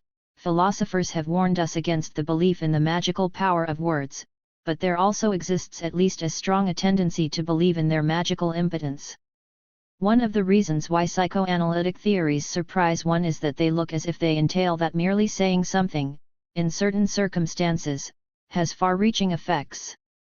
The above analysis throws some light, I think, on why psychologizing a priori and, for that matter, a priorism with regard to history, has an appeal that survives more tenaciously than similar temptations do in the theory of the natural sciences. A Humean theory of causation to the effect that it is useless to investigate either of the related terms alone for purposes of finding evidence for a causal connection tends somehow to be more acceptable with regard to nature than with regard to humanity. There is a suspicion or hope that human behavior makes sense, a notion perhaps similar to whatever some philosophers meant when they said that the universe was intelligible. One feels inclined to say that it is somehow an accident if nature makes sense, falls into a coherent pattern, but that it is surprising if a human being does not, as if there were an a priori expectation of order with regard to the latter but not with regard to the former.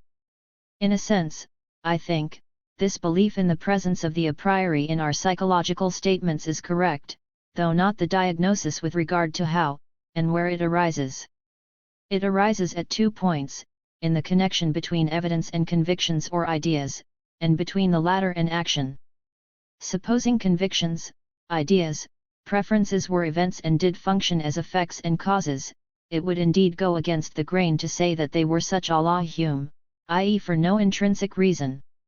The truth is probably that although indeed their relations to evidence and action are not contingent, they are not causal either.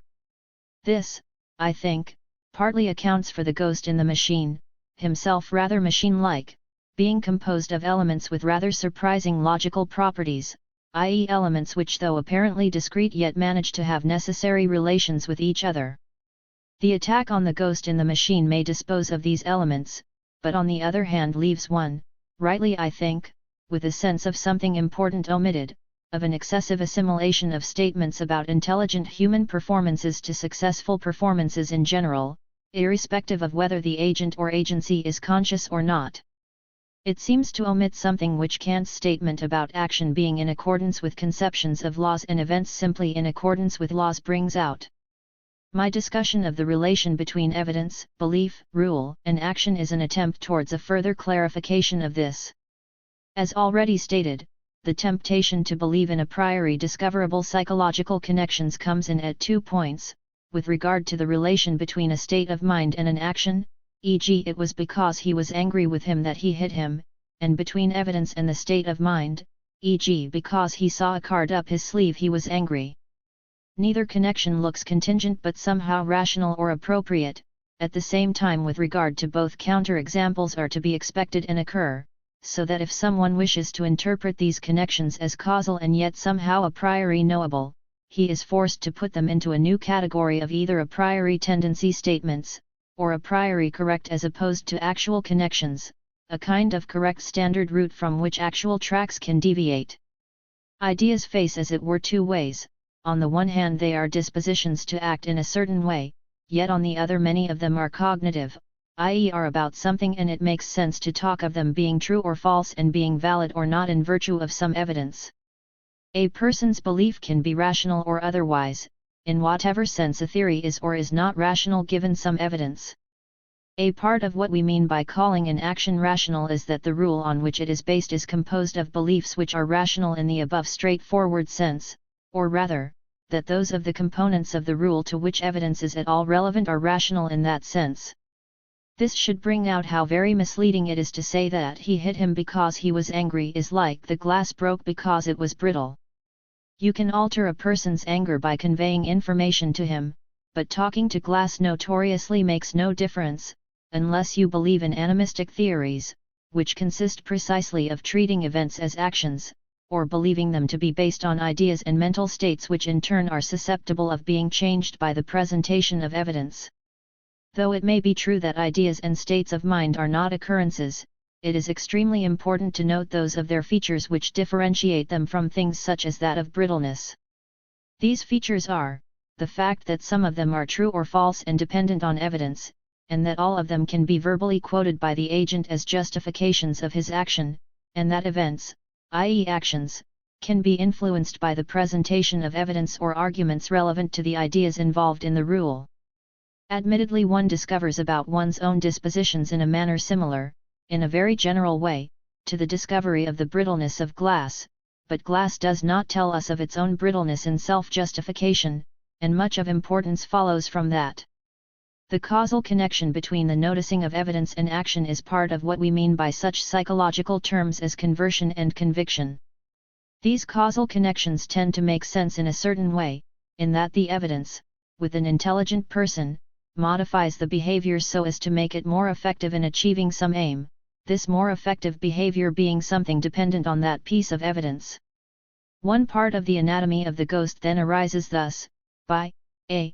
adding superfluous links in the causal chain between seeing of evidence and action, and b. then inventing a kind of plasma in which these extra causal processes take place. This tendency probably springs in part also from a dislike of allowing intertemporal, discontinuous psychological causation. Rationalistically inclined moralists, noticing that states of mind and ideas are quoted in justification of actions and also that some at any rate of the factors involved in such explanations as it were embody propositions, i.e. are true or false, were tempted to believe that what was meant by wrongness or at any rate what defined the same class of actions was the kind of irrationality an action can have in virtue of the beliefs on which it is based being either false or even incompatible. with each other. This would have had the merit of answering the why be moral query, for no one sets out to be illogical. But before such a theory could be plausible, it would have to be shown that such a criterion does in fact define a class at least vaguely similar to the intuitively selected class of wrong actions. What however happens is that if the criterion of rightness is formulated as requiring that all the mental states or ideas susceptible of being rational in the way in which theories are, should be so, the criterion becomes too liberal and defines not right actions but all actions performed by intelligent and well-informed agents. If on the other hand it is formulated as requiring that all the factors on which it is based should be rational in that sense, it becomes too strict and no action can satisfy it, as Hume has shown. It is interesting to see why Hume was able to show this. The reason is that explanations or justifications of actions in terms of motives, desires, intentions, beliefs, or rather in terms of the complete set of the relevant ideas and states of mind, equals the rule, similar to Kant's maxim, have much in common with explanations in terms of sufficient causal condition except, of course, that they are not causal. A correct account of a person's maxims or rules of behavior is one from which we can infer to the action being attempted in certain circumstances that is just a part of what we happen to mean by a correct account in such a context, and that is why we can say that a man is committed to acting similarly unless his relevant ideas change. But it follows from the fact that we want explanations of actions in terms of motives, rules of action, maxims, to be sufficient explanations that any list of ideas relevant to a certain action cannot consist only of the cognitive ones, i.e. of those characterizable as true or false alone. The reason for this is that we have evidence for what a person believes other than the evidence implicit in that one action, his verbal behavior, other actions, or the kind of data on which his beliefs are based plus knowledge of how he habitually makes up his mind. Given that, it follows that it is possible, what in fact often happens, that the identical set of beliefs, judged by evidence prior to the action, does nevertheless not lead to the same action. If, as a matter of fact, identical convictions always did lead to similar action, neither Hume nor anyone else might perhaps ever have noticed that reason is inert, it would still be true. In order then to retain ideas or motives accounts as sufficient explanations, we must supplement the story about the convictions by an addition about decisions, preferences, or feelings. Whatever other functions these expressions have, one they have in common is that of always being usable for supplementing the story about beliefs, thus making the explanation by motives a sufficient one from which in the given circumstances that action and no other would follow. They are of course peculiarly suited for this job because, not being cognitive, i.e. not being tied to anything, they can never be shown to be impossible, false, or as perhaps even unplausible in any situation and thus can always without contradiction be invoked to complete the explanation. A man may, in full knowledge of the facts, prefer a course of action leading to the destruction of the world in order to save his little finger. The preference here is not necessarily the name of some ghostly event, but is a quite legitimate addition to his inventory of ideas, legitimate and necessary if we are to explain his action in terms of motives in the way in which we habitually do so. Explanations by motives, ideas, mental factors generally are sufficient explanations and beliefs are some of the relevant factors, but identical beliefs may and do lead to differing actions, and hence it follows if indeed these explanations are to be sufficient, that other, non-cognitive, factors such as decisions, preferences, feelings must be present to account for the action. In a sense these states of mind can be invented rather like equation balancing particles.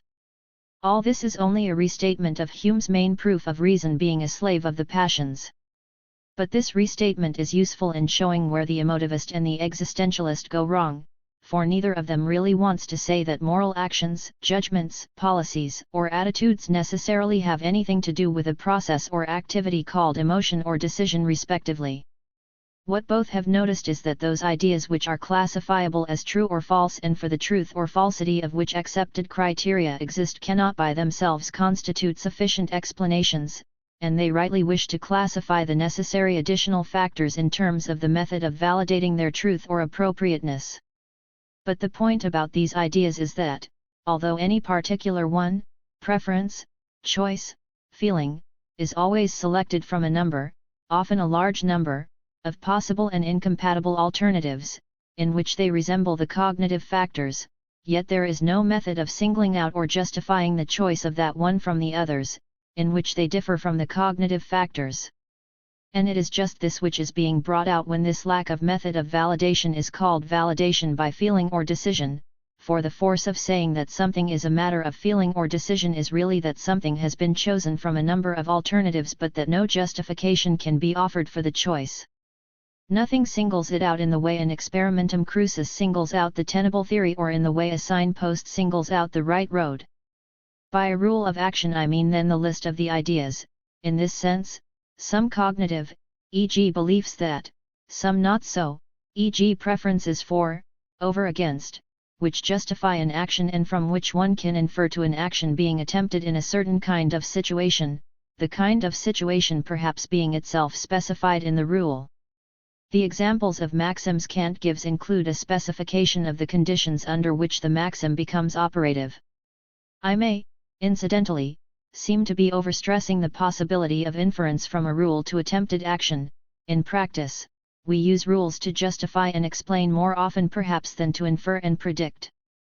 But the possibility of explaining an action by the rule presupposes that the former can be inferred from the latter, that, as suggested above, the rule is a sufficient condition of the action or at least the attempt, given certain circumstances.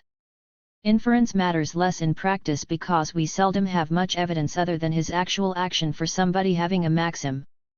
Still, we can predict fairly well in the case of persons of strong character, that description being used for people whose rules of action are fairly rigid and effective and can consequently be reliably identified in advance of action. It might be objected that the behavior of people of weak character is also predictable, indeed it is, but there is an important difference. We can construct the rule in accordance with which the person surrendering to a temptation is acting.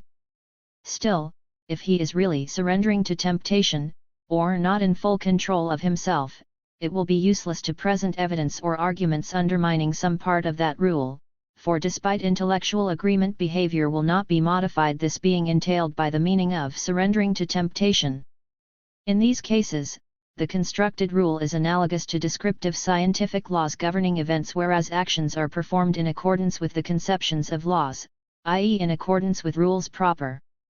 My point is that the force of conception in the preceding sentence need not be some act of contemplation but must be, at least, the kind of sensitivity to evidence and argument described above. The reason why psychoanalytic theories present an irrationalistic and deterministic picture of man is partly at any rate that they suggest that the latter of the above two ways of behaving obtains more frequently than we thought, that many of our behavior patterns which we thought based on good reasons were in fact independent of them. A detailed consideration of the kind of evidence considered sufficient to unmask a reason as a rationalization would, I think, bear out my statements about the logical relation of rules and actions. There is here an apparent circularity. We allow a dispositional analysis of ideas and states of mind and yet wish to treat it as something independent of the action for which they account. But this circularity is merely apparent, for although the evidence for ideas and states of mind may be behavior, including verbal behavior, yet the presence of an idea is not necessarily or even frequently validated by any single action. For instance, we may know what somebody believes from what he told us, from the fact that we know that he has a great respect for evidence and that conclusive evidence for the belief in question was at his disposal. If subsequently he acts as if he did not believe it, we don't necessarily say he did not believe, but may say he did believe that, but he was swayed by an impulse or something of the kind.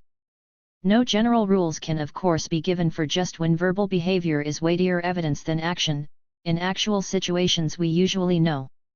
The need to give an acceptable account of rules of action, maxims, states of mind behind actions, springs from the importance of the purposes which require these notions, which moreover do not disappear with the realization that action involves not so much knowing that as knowing how. Ethical classifications of actions notoriously have to consider actions not merely as events but in terms of the rules behind them if they are not to be paradoxical, which moral theories stated only in terms referring to the physical aspect of actions, e.g. pure consequence ethics, tend to be.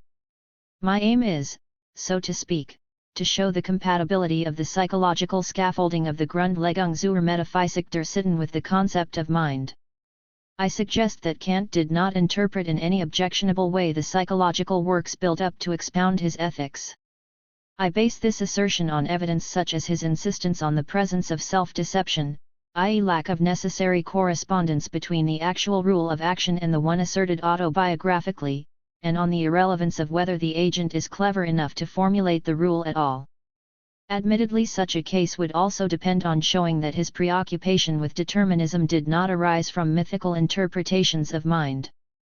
But it is not only for moralists, classifications that we need something like the ruled terminology. Ordinary classifications require it as much. Many action words stand for groups of possible ways of behaving such that some members of the group will have little physical similarity with each other. Their inclusion in a common group is due mainly to the similarity of their rule or the thought behind the act. Apart from the uses it already has, such a terminology may well turn out to be indispensable for the analysis of notions such as that of unconscious motivation, which might amount to the presence of the rule plus a disinclination to formulate it to oneself or others, and a disregard of its presence as evidence for the falsity of some beliefs about oneself. But this disinclination and tendency to disregard themselves constitute a second-order rule, and the logic of unconscious requires that this rule of expression be equally unconscious. This, of course, sets us off on an endless regress, but there is nothing vicious in this. The regress is analogous to the one occurring in certain old definitions of consciousness as entailing that the conscious person not only knows, but also knows that he knows that he knows that. Either regress only becomes vicious if interpreted as requiring an extra entity or process for each recurrence of the verb know, or the phrase disinclined to avow and consider as evidence, respectively. What is roughly entailed is that, in one case, the agent should be capable of giving the correct answer however often the recurrent question is repeated, and that in the other case he should not be capable of giving it. An action inspired by an unconscious motive might be described in this terminology as an action based on a rule wholly impervious to information and persuasion presented in the ordinary manner, and to that extent similar to a causal mechanism as opposed to an intelligent response, but sensitive to information presented in a certain way, i.e. with the help of psychoanalysis. Finally, it is important to point out that any event occurring in a person's biography which one wishes to classify as an action can usually be explained by a number of different rules, or sets of relevant considerations, differing in degree of abstractness, though mutually compatible. Thus the same process can be described as the action of tightening a bolt, assembling a vehicle, earning a living, or helping the export drive, though, to repeat the premise, there are not 5 or more processes. The point of having different actions is that different sets of considerations are relevant on deciding that the various features, of differing abstractness, should be what they are.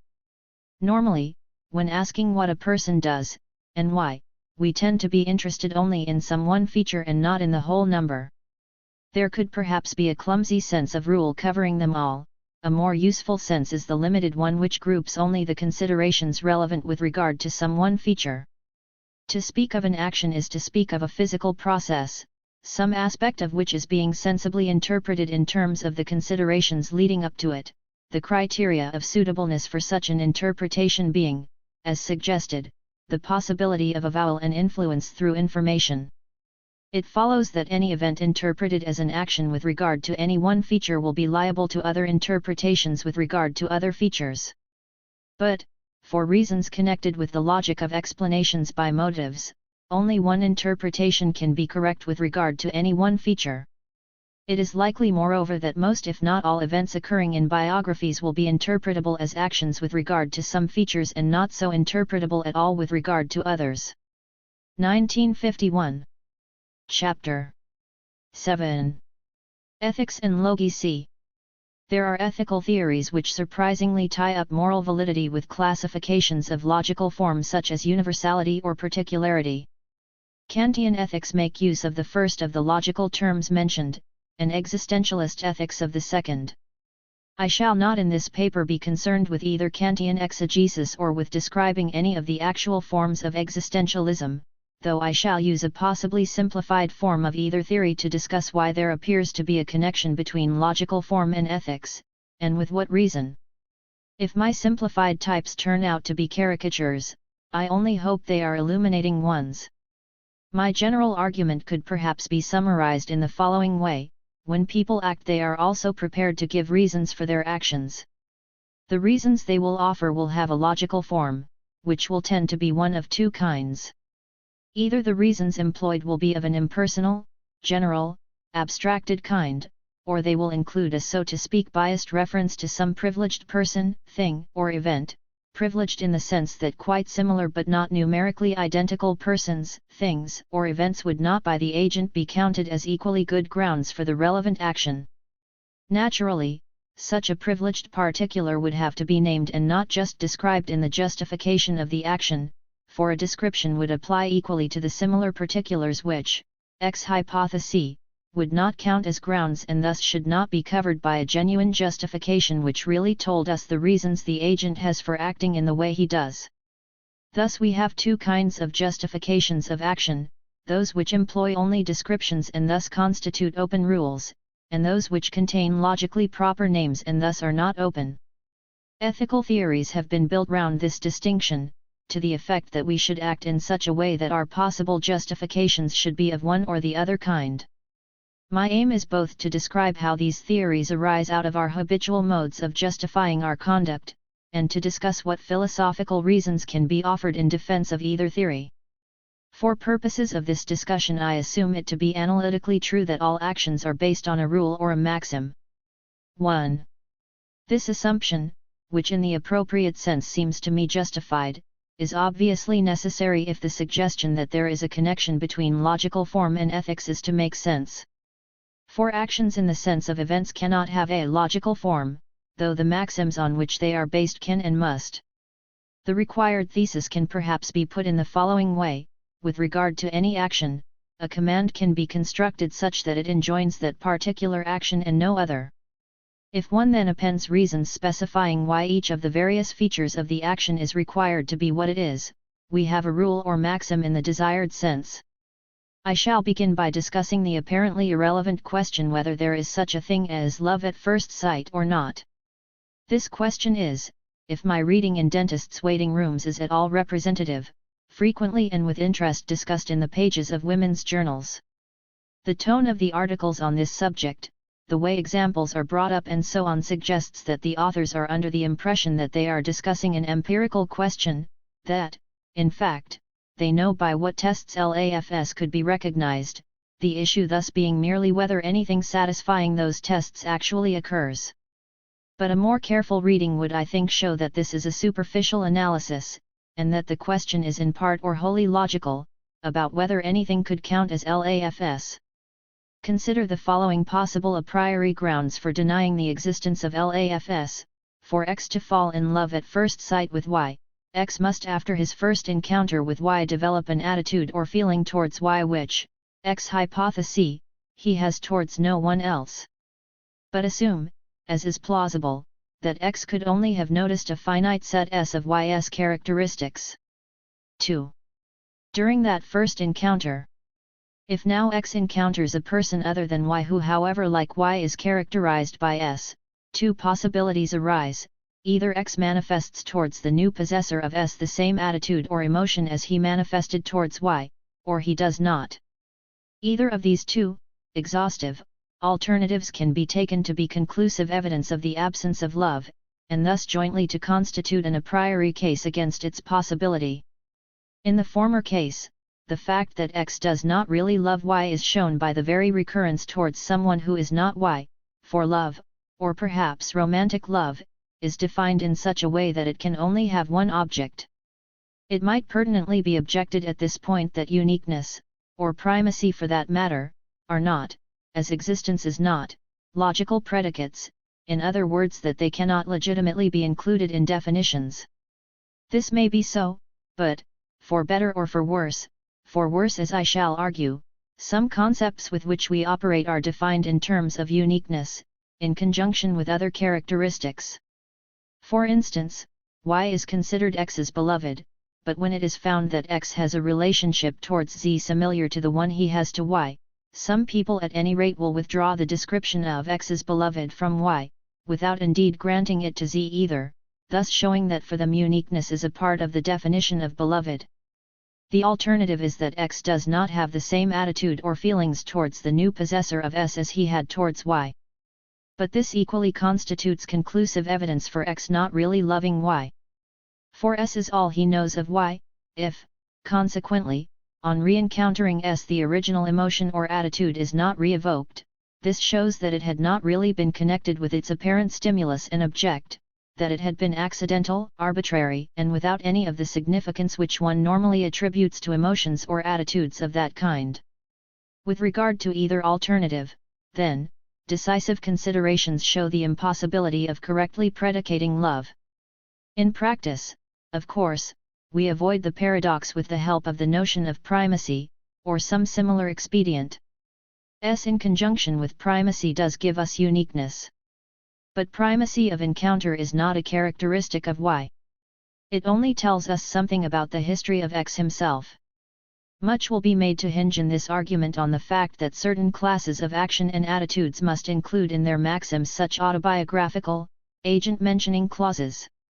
I have chosen LAFS only because the point emerges with particular clarity, owing to the fact that here the limitation of the information available about the object of the emotion, and the possibility of that information also holding of some other object, emerge very noticeably.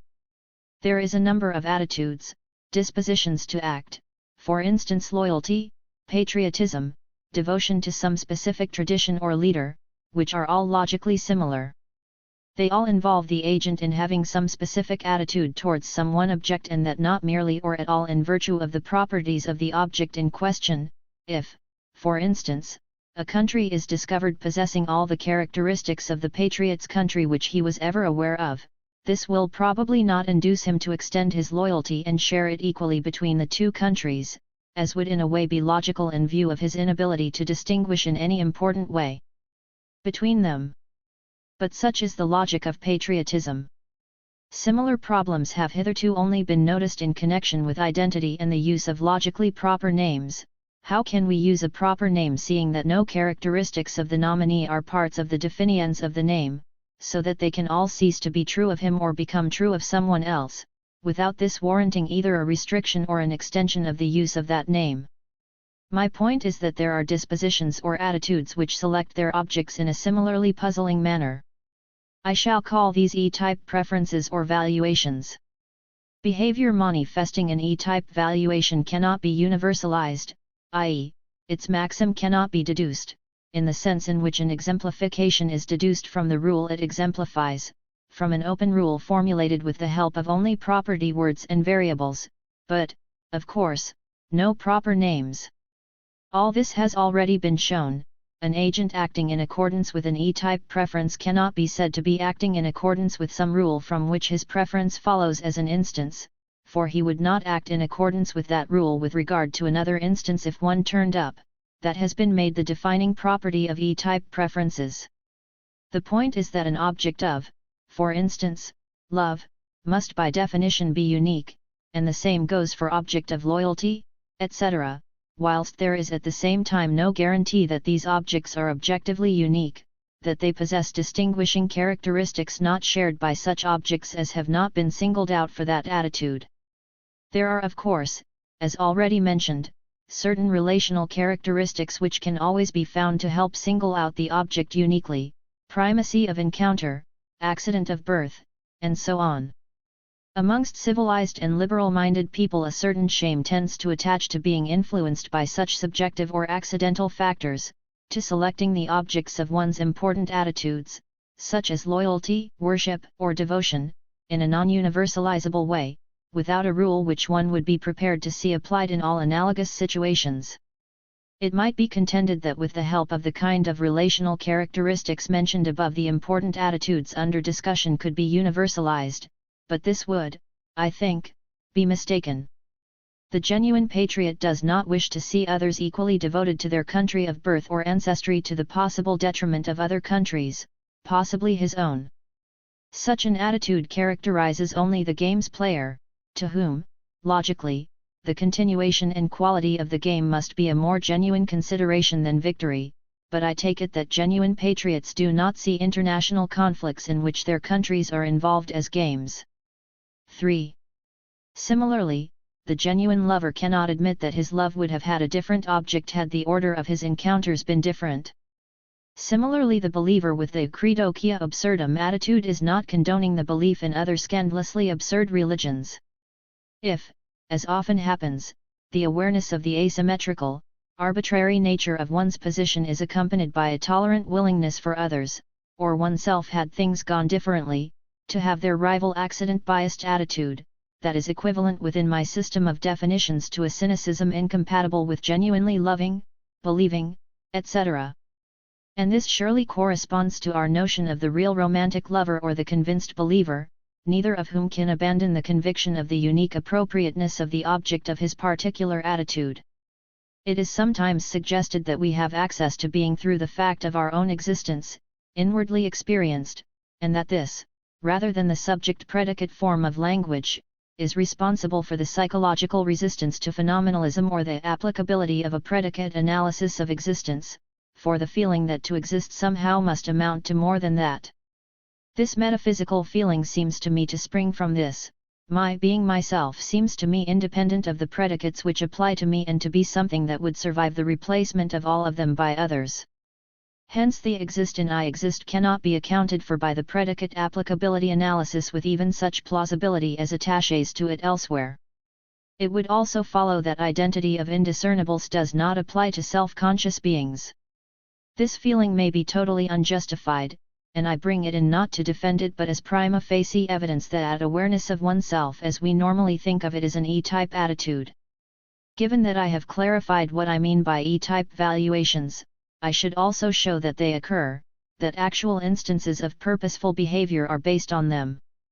But I can only plead that this be accepted as a highly reasonable and plausible hypothesis, for the experiments that would be required to prove it are in practice almost or totally impossible to arrange. We cannot build a country resembling closely that of our hypothetical patriot, or rearrange the temporal order of the lover's experiences, to test whether indeed their conduct is inspired by an E-type preference. I am confident that this is so, but for anyone not sharing this conviction the subsequent argument can be of little interest. There is an alternative kind of valuation which I shall call type U.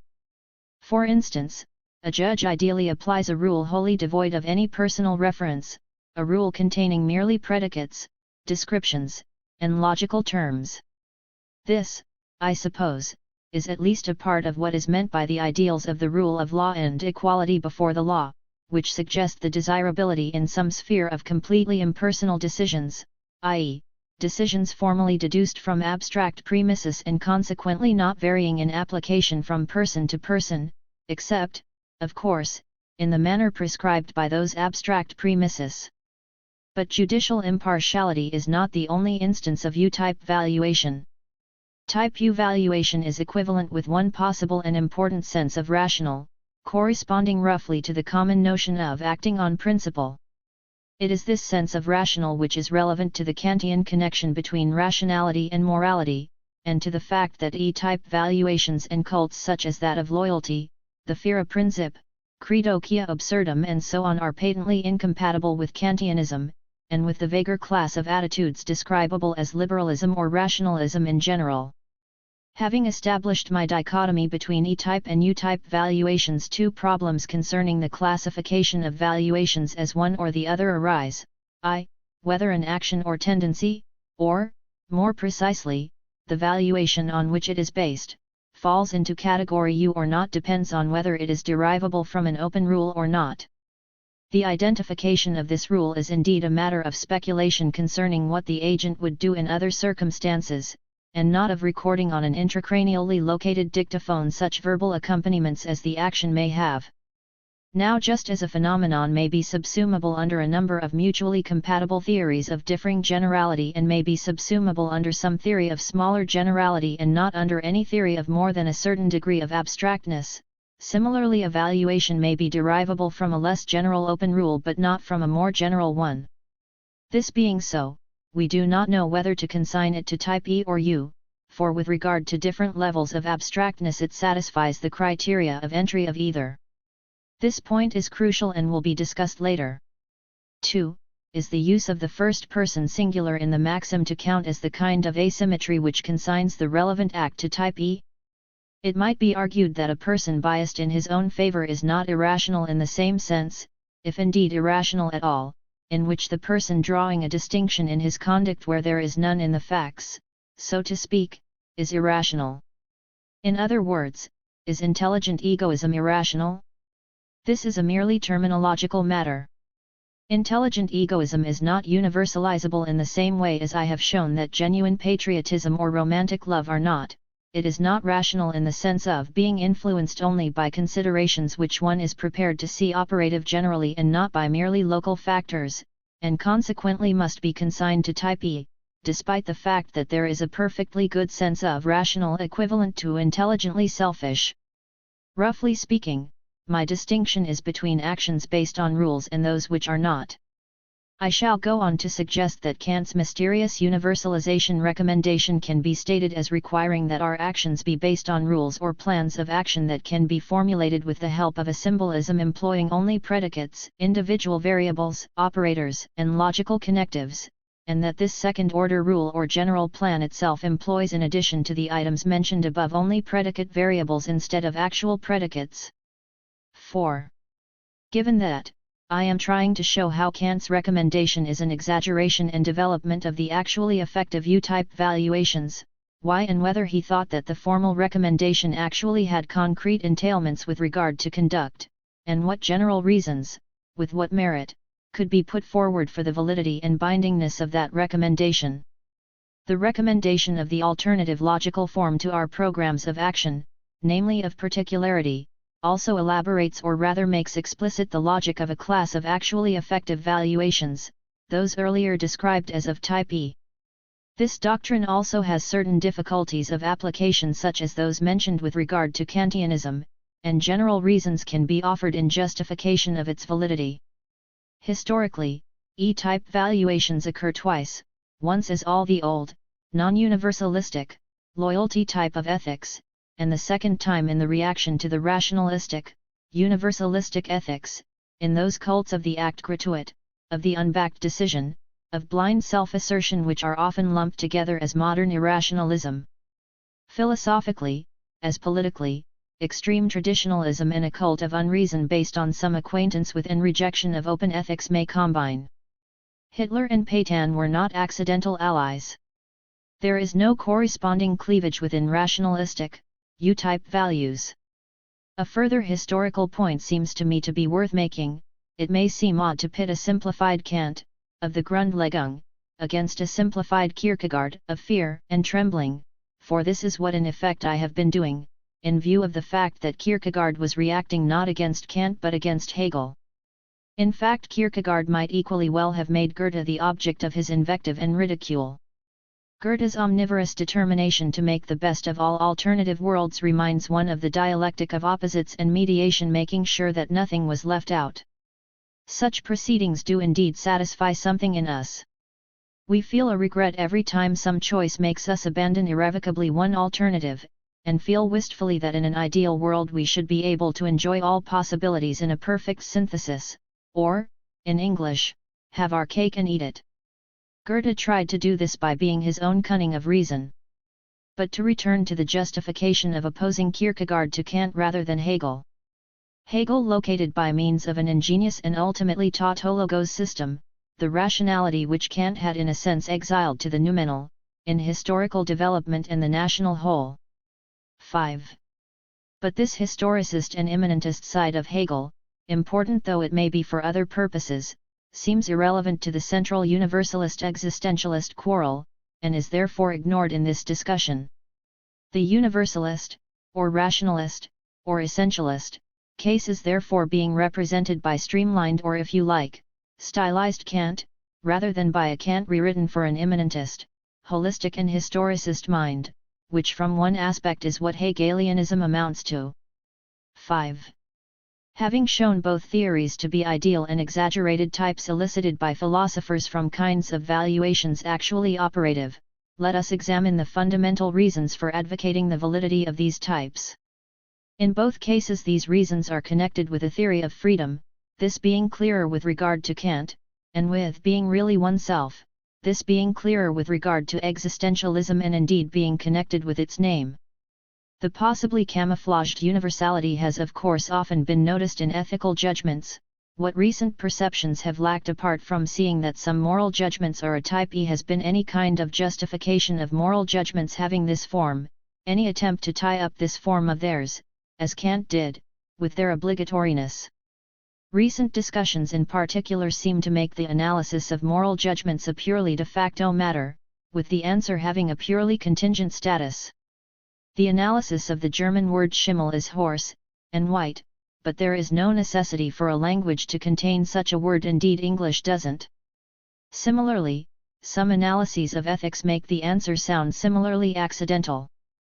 But this simply won't do, for the question concerning the correct analysis of ethical statements is itself ethical, by which I mean that when we ask it, we wish to know not how the inhabitants of Huddersfield or of Bongo Bongo use them, but how they should. This criticism does not apply to the emotive theory, whose analysis does tie up with obligatoriness by denying it and which is not a mere de facto theory, for it really concludes that ethical judgments must be emotive because there is no other logical pigeonhole for them to fit.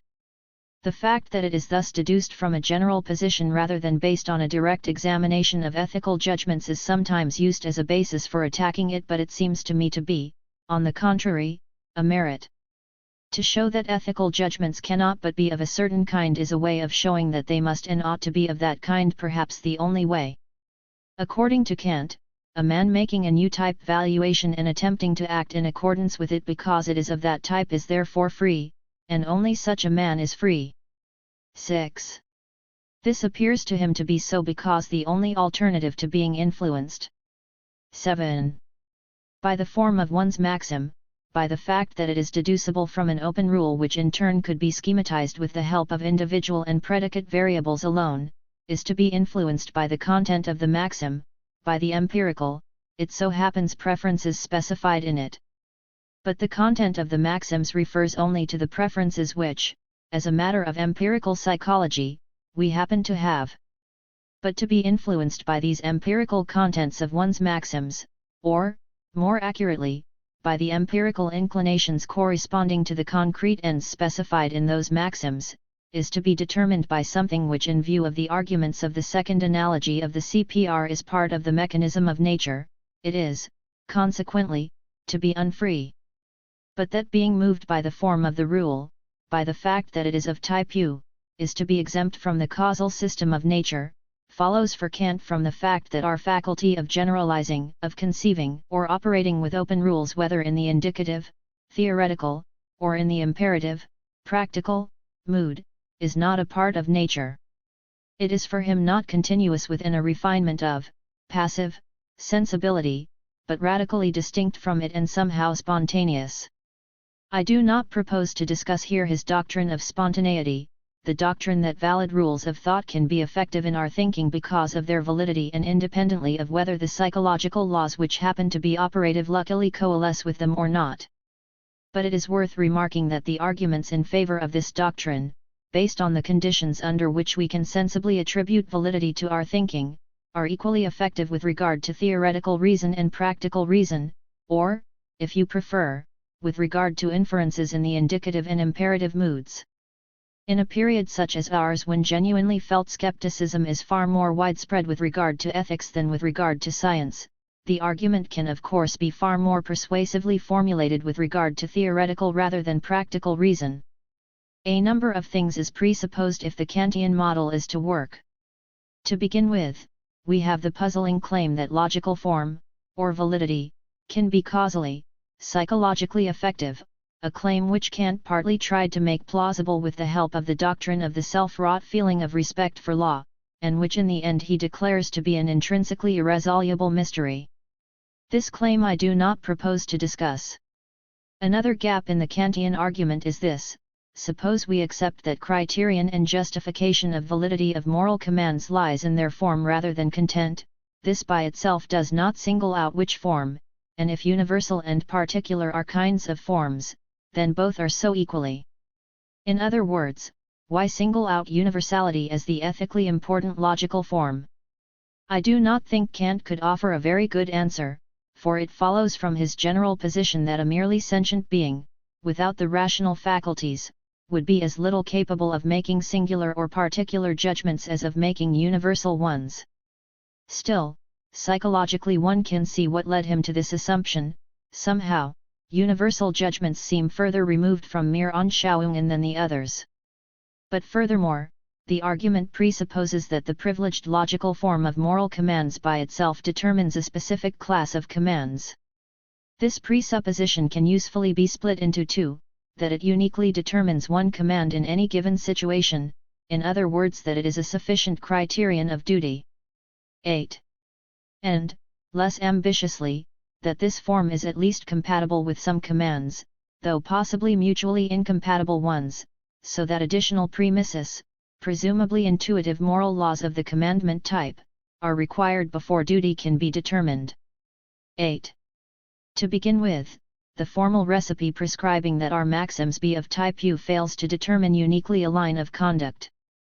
With regard to any course of action whatever, it will be possible to devise a maxim which will be universalizable, i.e., one which will be of type U and which will be, in that form, approved by the agent. After all that is required from a maxim for it to receive grading U is for it to be expressed solely with the help of predicates, etc., eschewing any proper names or personal pronouns. But we can, with the help of these quite impersonal predicates, include so much detail in the maxim that in effect, though not as a matter of logical necessity, it will only have a unique object, i.e., the immediate situation in which the agent wishes to apply it. In effect, its application will be as limited as if the agent had as his maxim the patently E-type plan I, now, wish to do such and such though I do not approve of anyone else, or myself at other times, doing so, I am quite happily making an exception in my own favor, or in favor of the present moment. But having used a U-type rule, he will in fact have no need of making an exception in his own favor, for he will be able happily to subscribe to the open U-type rule, knowing that thanks to the plethora of detail included, a sufficiently similar situation will not arise. If I put in enough details about myself, though formulated in an impersonal way so that those details could characterize someone else, then in practice that someone else would have to be I before the situation would become adequately similar and the maxim be reapplicable. This is really the force of tout comprendre c'est tout pardonner, which becomes analytic, for tout comprendre becomes equivalent to being the other chap. Similarly, if too few details are included in the maxims, it will be difficult to find any that will be universalizable at all, as opposed to the situation where, with too much detail included, any maxim ever acted upon was universalizable. If we progressively eliminate more and more from the details specified in the initial conditions of the rule of action, the number of occasions on which the act specified in the apodosis of the maxim becomes ordained correspondingly increases. At any rate, it cannot decrease, and the circumstances under which it would fail to increase would sound as if the specification of the relevant details was merely a practical difficulty, which some favorably placed person, possibly the agent, can hope to some degree at any rate to solve. But it seems to me that the above argument makes clear that the indeterminacy of boundaries of relevance are objectively there, and no amount of intimate acquaintance with the circumstances of the action such as may be granted, sometimes, to the agent, can avail against it. An alternative way sometimes adopted as a means of coping with this difficulty of Kantian theory is to say that the formal principle of morality was not meant to be a sufficient criterion of morality, that Kant meant it to be supplemented by moral laws of the ordinary, commandment type. This interpretation, which is perhaps tenable as far as mere textual evidence goes, can be nevertheless rejected on a number of grounds.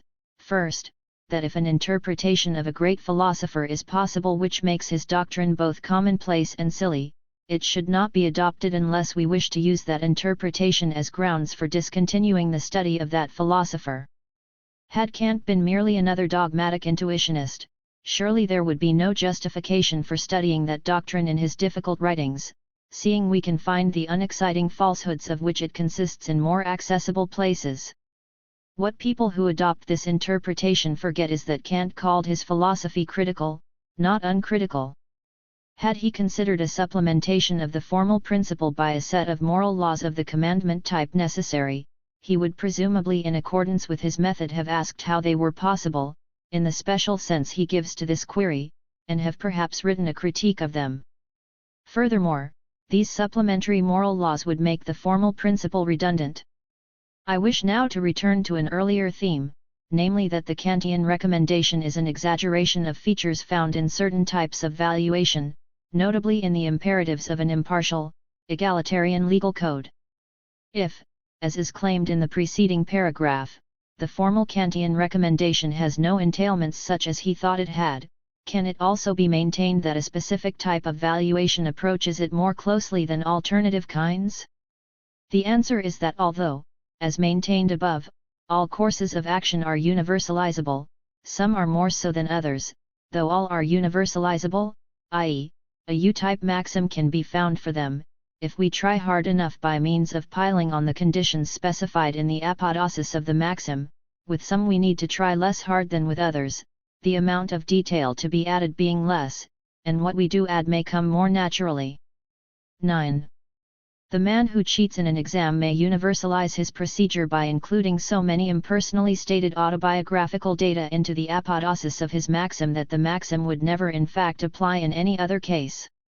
He would in fact be indulging in sophistry, though this could never be strictly demonstrated, for whether he honestly adopts the queer overburdened maxim or not could only be tested in the situation where it became reapplicable without this time serving his interests, and, thanks to precisely this overburdening, such a case is most unlikely to arise, which indeed was the object of the sophistry.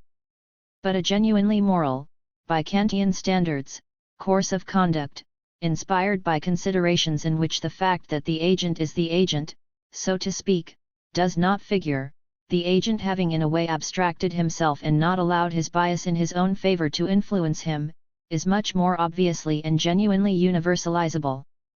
But whilst the considerations expressed in the general precepts of an egalitarian, universalistic ethic are highly impersonal, in the sense of not being loaded in favor of any group or individual, they are not totally formal. All proper names and most descriptive predicates have been eliminated from the maxims of a man acting in accordance with such an ethic, but only most, and not all, the predicates. And this ineliminable empirical content of the maxim, however abstract and general, makes the Kantian model of moral action ultimately unworkable. For either it must be eliminated, but then from the mere form of the moral law no concrete directives can be deduced, for, as shown above, many directives, given a little ingenuity, will fit into it equally, or it remains as an independent element present not in virtue of being the sole contents compatible with the form, but chosen for some independent, and, necessarily, empirical reasons. 10. And to say that the maxim contains empirical elements, especially specifications of aims, not entailed by the mere form of the moral law for the sake of which alone the moral man can act, is to say in more ordinary language, that he is acting at least partly, namely, with regard to his choice of just those empirical elements as against possible alternatives, not from duty but from inclination. 11. This is the appropriate point at which to shift our attention to the logic of existentialist ethics, for the decisive starting point for existentialism is precisely that irreducible element which resists Kantian essentialism, so to speak, and which can neither be dispensed with nor deduced from the purely formal principle. Frequently, one hears accounts of existentialism in roughly the following terms: existentialism rejects abstract descriptions of the world and life, and concentrates on the concrete stuff of human experience of life. This kind of account reduces existentialism to a preference for journalistic sketches as against statistics and analysis, or for impressionistic painting as against diagrams. But that is not existentialism. Existentialism is the doctrine that choice, whether of faith or behavior, ought to be or is bound to be. Vacillation between these two positions is inherent in the doctrine, based on an ungrounded leap and cannot or should not be deduced from a formal, and consequently blessedly non-arbitrary rule such as the one Kant hoped for, though, as already stated, owing to what essentially is no more than an historical accident, the founder of existentialism was reacting not against Kantian essentialism, but against Hegel's historicized version of it. The negative clause in my above definition is much more important than the positive one, and consequently it does not matter that the positive one is metaphorical. The ultimate weakness of Kantian essentialism was that no actual valuation, or attitude, equals set of valuations, could fit the rigor of pure formality, be completely of type U, that no actual specific valuation was entailed in the formal moral principle. The weakness of existentialism is that no valuation can possibly escape being of the kind enjoined by the doctrine, at least to the extent of containing the irreducibly arbitrary, in the sense of not deducible from formal considerations, element. This fact is responsible for the incontestably true aspect of existentialism, its indicative formulation to the effect that to some extent at least all our valuations are of type E. It is equally responsible for the failure of the doctrine in its imperative formulation, for to the extent of possessing an arbitrary element all valuations are of type E, and consequently that cannot be made into a principle of selection, and as for the recommendation to make our valuation as much of type E as possible, the cult of the act gratuit aspect of existentialism, that second-order recommendation can neither be justified nor is it itself, with its great generality and abstractness, particularly of type E. On the contrary, it paradoxically provides a general open premise for E-type maxims, thus in a way undermining their E-status. If one embarks on a policy of inconsequentiality, one has acquired a kind of general policy. In any case, I do not think it makes much sense to attach numerical indices to the arbitrariness saturation of valuation, a miss in this context being as good as a mile, and this is another reason why existentialism fails to become a recommendation by being necessarily and universally followed anyway. It remains to discuss what the appeal of the E-type of valuation and its generalization and erection into a principle, corresponding to the escape from heteronomy and arbitrariness appeal of essentialist ethics. Ultimately, in both a logical and a factual sense, choices and decisions are made by concrete, here now people and not by principles. The logical sense has been elucidated earlier. It amounts to saying that formal principles are not, contrary to certain metaphysical doctrines, strong enough to entail valuations. The factual sense amounts to this, that even if the formal principles were strong enough to entail valuations, these would nevertheless only in fact be made thanks to and in the concrete existence of individual men, choosing or preferring to adopt them. If the universal principles are somehow built into the world process as forces in the historicist way, the performance of an arbitrary, E-type action becomes the only way of asserting or attaining one's freedom, like making a face at an otherwise all-powerful headmaster. Cf. Dostoevsky's Notes from Underground for this appeal of the unreasonable act. There is something paradoxical about the recent revival of interest in Kierkegaard, in view of the fact that he considered himself to be primarily combating Hegel. The reputation and attention devoted to Hegel having at the present time reached an all-time low, the enthusiastic exhumation of Kierkegaard would seem superfluous. This paradox supplies a clue to a radical difference between Kierkegaard's and latter-day existentialism. The contemporary version is really a faute de mieux existentialism, a more or less regretful recognition of the fact that there is no, and could not be, immanent, or transcendent, reason, this entity being envisaged as a combination of the hypostatized criteria of validity and an actually operative force ensuring that thoughts or even things will satisfy those criteria. Kierkegaard's attitude was totally different. He did not regret its absence, on the contrary he feared the possibility of its not being absent, wishing as he did a universe in which the burden of selecting what is valid in belief and action remained on the shoulders of the individual. 12. For that reason he seemed positively to relish the absurdities of religion. The more scandalous the absurdity, the lesser the danger that it might be incorporated in a rational system guaranteeing its validity. I have tried to show that the recommendations of both Kantian and existentialist ethics fail in their respective ways to be satisfactory, the one through being impossible to comply with, the other inescapably operative anyway. I have also tried to show that these two theories are not accidental fallacies or confusions, but naturally arise out of the fact that human beings not merely act but have statable reasons for their actions. The two theories under discussion arise through the exaggeration of certain features of the logic of giving reasons for a course of conduct. They arise naturally rather in the way in which Kant tried to show in the transcendental dialectic of the CPR that certain metaphysical doctrines were natural byproducts of human thinking.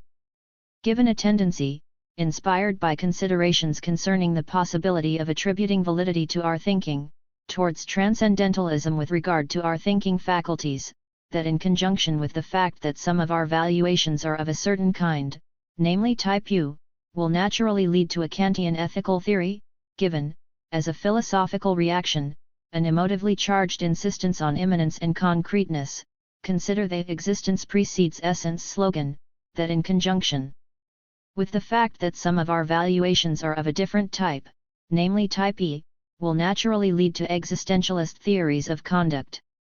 One might ask, in the end, whether, although the two extreme recommendations fail to be serviceable signposts, we could not after all extract an ethic from the logical form of maxims by adopting as a general recommendation that we should universalize as much as possible, that, even if complete derivation of the content of the maxim from its law-like form is impossible, that we should strive to retain as few underived, arbitrary elements in our maxims as possible. Perhaps this is all Kant intended to say, and my criticisms of Kantianism have missed the mark. Similarly, a modified, though hardly moderated, existentialism might maintain that although we all indulge in the leap anyway, we should do so as much as possible, that we should minimize the extent to which we justify our behavior by more general grounds. I think that both these attitudes are, as a matter of historical fact, operative, and influential at least partly in consequence of the philosophical reasons adduced in their favor, but I do not see by what standard external to both one could choose between them. This very fact would seem to give the victory to the existentialist side, but this should not obscure the fact that we can also choose to be Kantians. 1955. Chapter 8. Knowing how and validate why. The knowing that dichotomy is used by Professor Ryle to obviate the fallacy that all intelligent performances entail that the agent contemplates, considers, or in any other episodic sense knows some proposition. There is however an alternative mistake, which is suggested and not guarded against by Ryle's treatment. This is a mistake of treating knowing how as a type of validation, as a legitimate answer to how do we know questions. I do not know whether in fact Ryle himself commits this mistake. The Presidential Address to the Aristotelian Society, 1945, gives the impression that he does, the relevant chapter in the concept of mind does not. What I shall say is consequently only fair with regard to the earlier work. My reason for saying it nevertheless is that the concept of mind, whilst not repeating the mistake does not give any explicit warning against it either, and the mistake made by Ryle in the first, 1945, formulation is likely to be repeated by some at any rate of those who accept his main point. There seems to be already at least one instance of this happening in print, this being Mr. Tolman's article in defense of synthetic necessary truth. 1. The case which I shall elaborate is roughly that there is a tendency, requiring to be checked, to make knowing how do what intuitions used to do. The temptation is seductive because the job done by intuitions, that of unquestionably answering with an air of finality the question about the way of validating some standard, always has a certain appeal. It is no doubt tempting to do this with the help of knowing how rather than of intuition in view of the fact that there clearly is such a thing as knowing how, whereas there is no such thing as intuition. Before showing that to make the notion of knowing how perform the function of intuitions is a misuse of it, I shall first of all try to show the non-existence of intuitions. The confident assertion that there are no intuitions, that no one has ever had an intuitive apprehension of rightness, an implication, deity, or of anything else looks like a piece of unjustifiable dogmatism. It is sometimes said that if anybody appeals to intuitive evidence, we cannot refute him directly but can only hope to do so indirectly by drawing out some unpalatable implication of what he intuits. 2. But as people seldom intuit what is unpalatable to them, and as after all it is no great trouble to eliminate any undesirable indirect implication of their special insight by means of an additional Hilf's intuition liquidating the embarrassing logical relation, we should not get very far that way. But there is another way, for the denial of intuitions is not, despite appearances, an ordinary negative existential proposition. If it were, it could indeed never be reliably established. But there is no need to set off on an endless collection of evidence that Smith, Jones, Robinson, do not have intuitions, for the philosophically important concept of intuition can be shown to be self-contradictory. There are indeed senses of intuition in which it is not self-contradictory, but only in the self-contradictory sense can intuitions perform the illegitimate task assigned to them. Such plausibility as theories of intuition do have derives, I think, from a concealed fluctuation between the permissible but innocuous, and the self-contradictory but powerful senses of the word respectively. Intuition is required to be a something which is simultaneously both the evidence, in the sense of initial conditions of an inference, and the guarantee of the legitimacy of the inference from the evidence. There tends to be actually a triple impossible identification of evidence, the rule of inference from that evidence, and the guarantee of the truth of that rule. This identification is the essence of intuition and is shared by otherwise quite diverse myths. Consider, for instance, a non-Humean theory of causation, which will have to claim that the causal property is intuited in the cause or the effect in isolation. The logician will rightly point out to anyone holding such a theory that a causal inference cannot be made from the cause, the initial conditions of the inference, alone, but only from it in conjunction with a generalization. If the logician goes a step further and interprets the requisite awareness of the generalization as necessarily episodic, he will be committing the mistake which Ryle is concerned to eradicate. But this obviously does not mean that the intuitional theory of causation was right, or that the logician was wrong, provided he restricted himself to pointing out that causal inferences are not valid in virtue of the initial conditions only. What holds of causation holds of ethical, aesthetic, theological, logical, and any other candidates for intuition equally. The intuitionist in morals, for instance, does not, I think, wish to say that being intuited as obligatory is what makes an obligation valid, if only because that would free anyone unburdened with such intuitions from obligation. Similarly, the mystic does not wish to blaspheme by saying that his special experience is God. What both would rather like to say is that there is a special experience, with an inference from that experience to something more than it, and that somehow the experience is a guarantee of the validity of that inference. But this only requires to be stated clearly to be seen to be impossible. The defender of intuitions may attempt to evade the argument by saying that it would hold if we were concerned with ordinary, natural experiences, but that here we have to deal with special non-natural ones. But the argument does not depend on the inclusion of intuitions in the category of natural events, however that category may be defined. It depends only on intuitions being something which happen to specific people at specific times.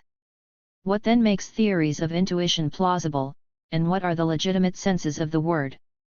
To begin with, ordinary people, scientists, mathematicians, writers all obviously do have hunches, they do make inferences, state theorems, predict effects without thinking of the underlying rule, possibly without knowing it, and even more often without having proved it, in whatever sense if at all it is susceptible of proof.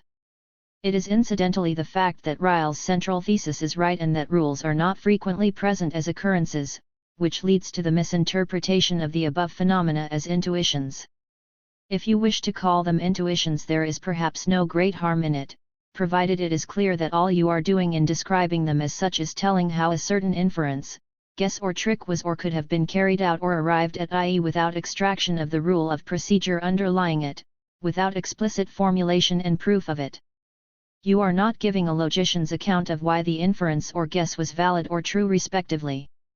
The intuition in the harmless sense is valid in virtue of something or other, but not, like the mythical intuition, simply in virtue of having occurred. There are also more specific kinds of phenomena making for the theory of intuition. There are all the irregular, unique or unprecedented hunches, some accompanied by an irresistible feeling of conviction, which turn out to be correct. There are also those philosophically interesting topics where no one has succeeded in eliciting the rules. We do not know the sufficient and necessary conditions of something being right or beautiful, and where there is reason to believe that these rules never will be discovered. In the general cases of the preceding paragraph, the validating rule was not present in an episodic sense. In all these cases, for one reason or another, it looks as if it could not be. But again, intuition in these cases is not valid because it occurs but in virtue of something else. A qualification is necessary here. If certain kinds of subjectivist theories are true, if the aesthetic or ethical hunch is not a clue to something else but simply is the aesthetic or ethical property, then it does become self-authenticating, by saying nothing. It again fails to be a hunch in a strong sense. There is another special class of things which some people may hanker to grade as intuition's gestalt perceptions. When I see a pattern in a cloud or on a Rorschach card, I do not see only what I saw there before I saw the pattern, but nor have I made an inference from what I saw there before. What happens is that words fail me. What happens is just that I see a gestalt.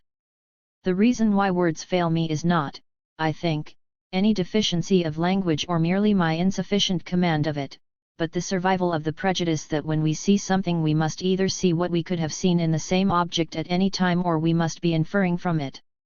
This makes us attempt to give an account of Gestalten in terms of one of these two, whilst the whole point of the discovery of Gestalten is that the above dichotomy is not exhaustive. Gestalten are obviously important for ethics and aesthetics. Take the case of ethics. It is plausible to assume that judging a person, unlike perhaps making decisions about returning books by post, involves a kind of biographically synoptic perceiving of a certain pattern. Maybe some people or classes judge in a completely atomic manner, by adding up observances and breaches of isolated obligations. Some others perhaps judge in a fully teleologically unified manner, in terms of conduciveness to some solitary overriding aim. In fact, I do not think either of these extremes often obtains. One usually judges in a manner which is a mixture of these types, supplemented by attention to a kind of emergent pattern sometimes called way or style of life. The perception of this element can be described as intuitive, but again, it is not such in the sense of being the validating factor. The fact that a certain pattern is noticed or perceptible is not what makes that pattern the desirable one. Misdemeanors and disapproved behavior patterns also have Gestalten, e.g. la vie bohème. My motive for flogging the dying horse of intuitionism is not sadism alone. It is also that the tough-minded terminology of knowing how is liable to be used for the same purpose in place of the comparatively unfashionable terminology of intuitions. What has happened is, I think, the misinterpretation of knowing how as knowing that was perpetrated initially by logicians and moralists who were primarily interested in questions of validity and only incidentally interested in the philosophy of mind. Still, their mistake in the latter field was liable to lead them into metaphysics, which in turn were liable to affect their conclusions with regard to their main question.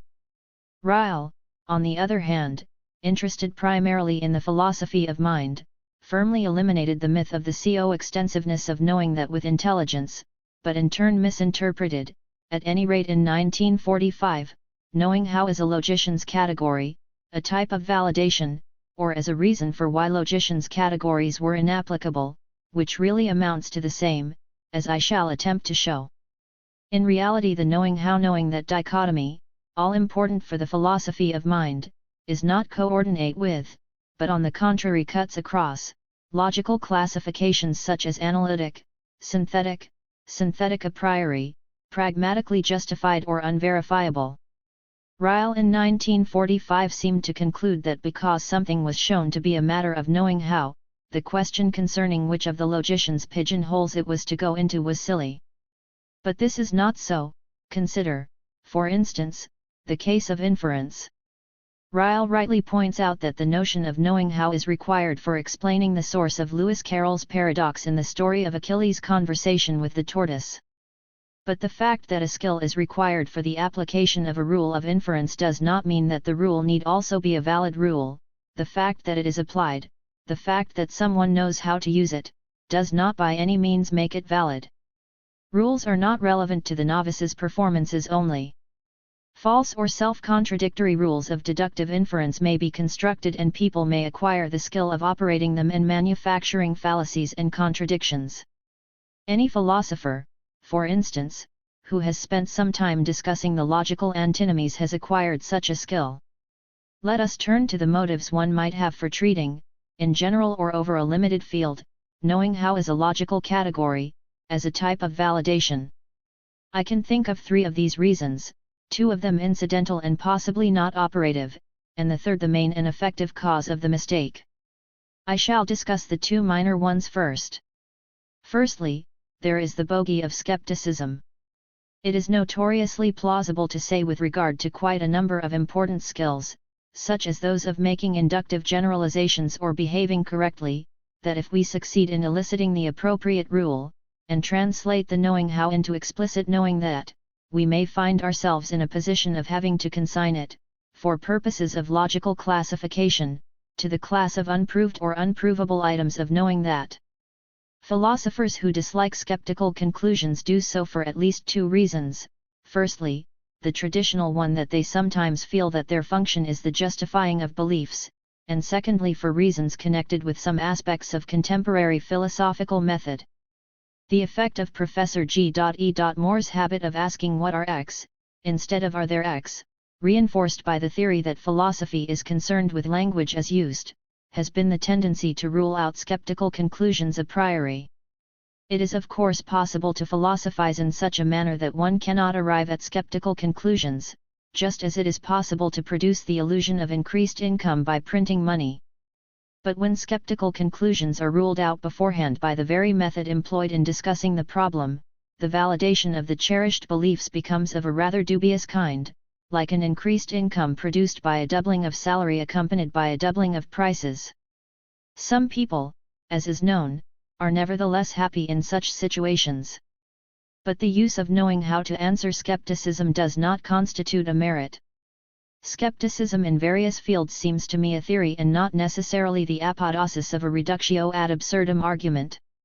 It may well be an important feature of some human activities that the rules underlying them cannot be justified. It is worth mentioning at this point that one of the functions of language as the most important, or possibly the necessary, conditions of knowing that is its job of facilitating criticism, comparison, discussion, and improvement of skills. Unverbalized skills are by their very nature unobservable, except when actually employed, and then exercise of them is liable to inhibit observation.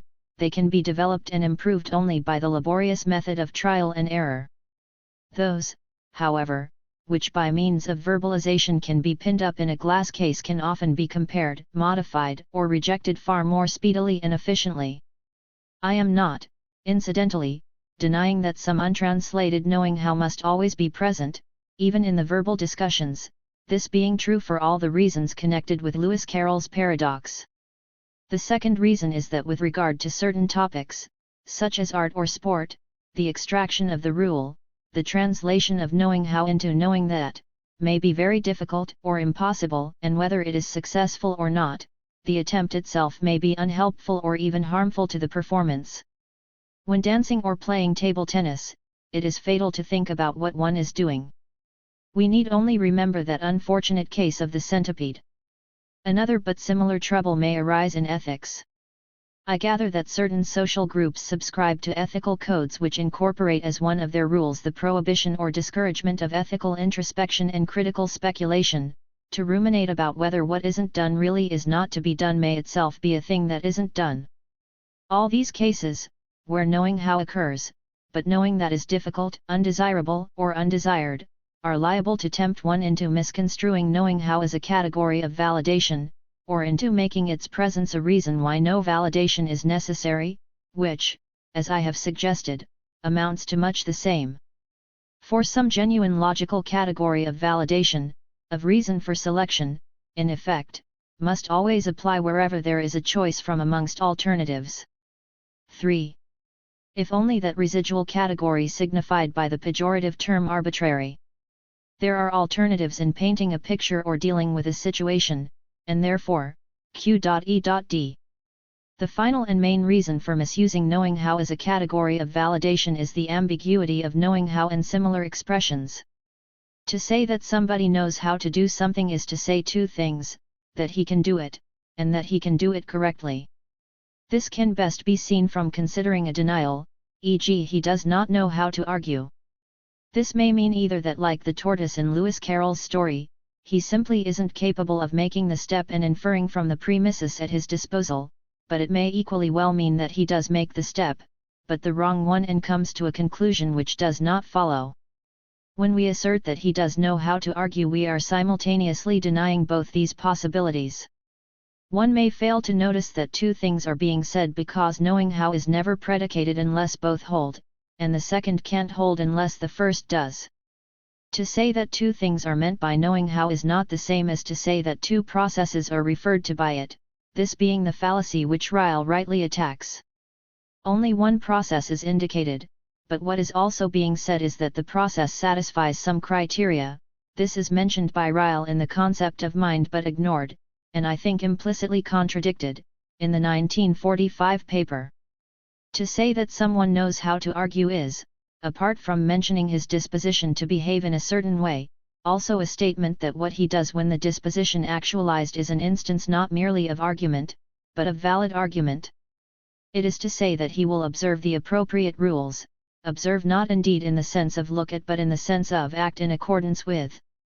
The denial of the two processes theory should not blind us to the duality of meaning of expressions such as knows how to. This point can also be made by saying that knowing how, like, for that matter, knowing tout court, is an expression for achievements. Knowing how is, to be precise, a triply laden expression, for when I say Tommy knows how to skate, I refer to a disposition of Tommy's to do what is describable as skating, 2, imply that he succeeds, which, 3, prejudges to some extent the question of what the criteria of good skating are, by entailing that they are such as are satisfied by Tommy's performance. Only, I, refers to a process, indeed, but important as it is to notice this, it is also important not to ignore, 2, and 3. The sense in which knowing how is presupposed in all knowledge, which Ryle insists that it is in the 1945 paper, is sense, I, only. There are at least two reasons why there is a tendency to confuse the various senses. Firstly, it appears that we tend to be interested only in successful performances and have no terms corresponding to knows how to, but possessing only its minimal force. The nearest, axiologically, neutral term seems to be just the humble word doing. The second reason is that some words for actions, but some only, analytically entail what the criterion of successful performance is. Playing football, for instance, does, though skating, composing or behaving oneself do not. The activity of playing football is defined partly in terms of trying to score goals or tries, i.e. in terms of the criteria of success. In the case of such activities, the distinctions that I have drawn are not relevant. I shall, whenever the distinction becomes important, refer to the neutral sense of knowing how, which begs no questions of validity as sense, I, and to the strong sense as, 2. Tolman, in the article mentioned above, does seem to think that knowing how has a special relation to synthetic necessary truths. The suggestion would seem to be that the latter are either valid in virtue of being kinds of knowing how, or that for this reason the question of validity does not arise. If this were true, it could undermine my case that Ryle's dichotomy is irrelevant to classifications of logical form. To begin with, Tolman classifies as synthetic a priori all those propositions which are necessary but with regard to which the guaranteeing definitions are not easily available but would have to be specially constructed. Well, Tolman can, if he wishes, use synthetic necessary in this way. Indeed, he explicitly abstains from claiming that the kind of proposition he is interested in corresponds exactly to the type normally discussed under that title, by christening them type Q propositions, but it is worth noting that in that sense language will be overcrowded with synthetic necessary truths. 4. The vast majority of which will not be of the kind which is normally discussed in connection with the problem of synthetic a priori propositions. To say that language is overcrowded with Tolman's type of synthetic necessity is to say that language is full of entailments which no one has bothered to formalize and which it would be unnatural to formalize.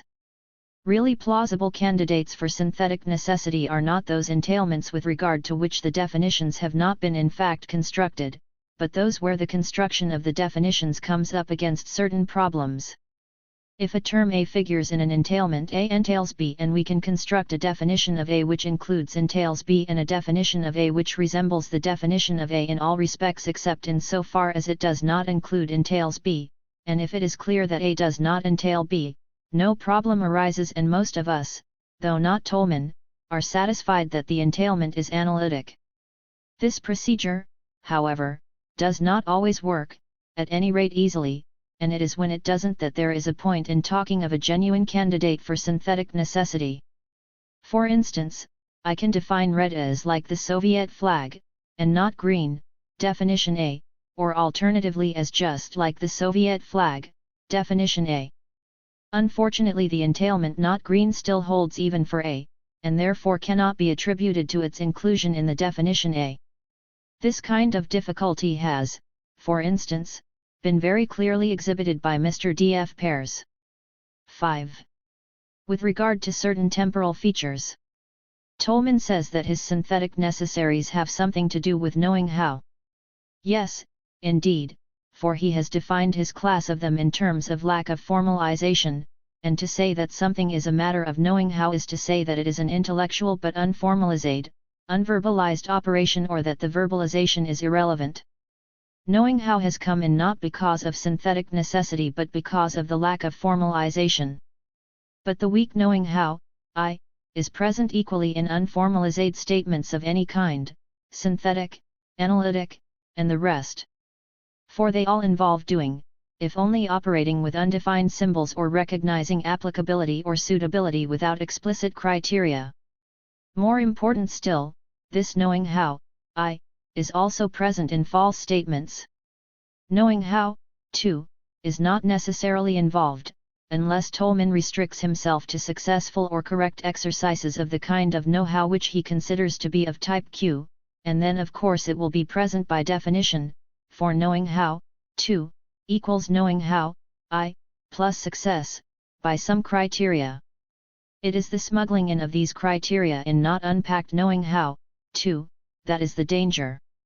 Hence in neither sense is there a special connection between knowing how and synthetic necessity such as Tolman suggests. Tolman seems to believe that the opposition to the doctrine of the synthetic a priori is based primarily on dislike of the inner I, special insight, etc.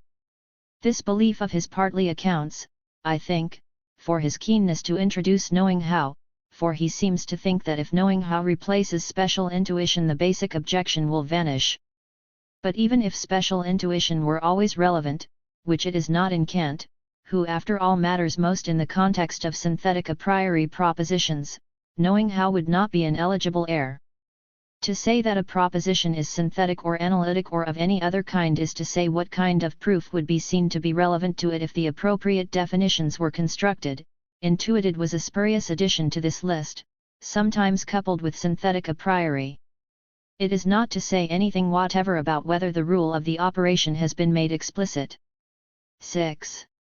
In his final paragraph Tolman points out, talking of mathematicians and logicians' shortcuts, that intuition is a good thing but no substitute for proof. True enough, but one should stress the same about knowing how, which also is not the kind of thing that can deputize for a proof. I am not claiming that all skills made explicit are susceptible of proof, and admittedly those which are so may be so in different senses.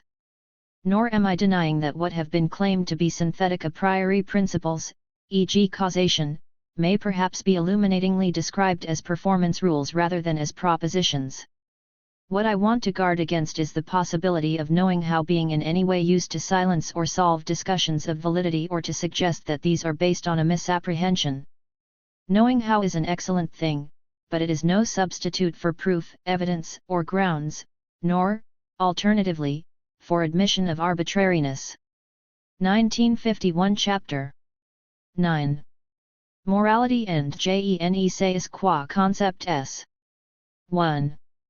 In an interesting recent paper Mr. R.M. Hare examines the notion of universalizability.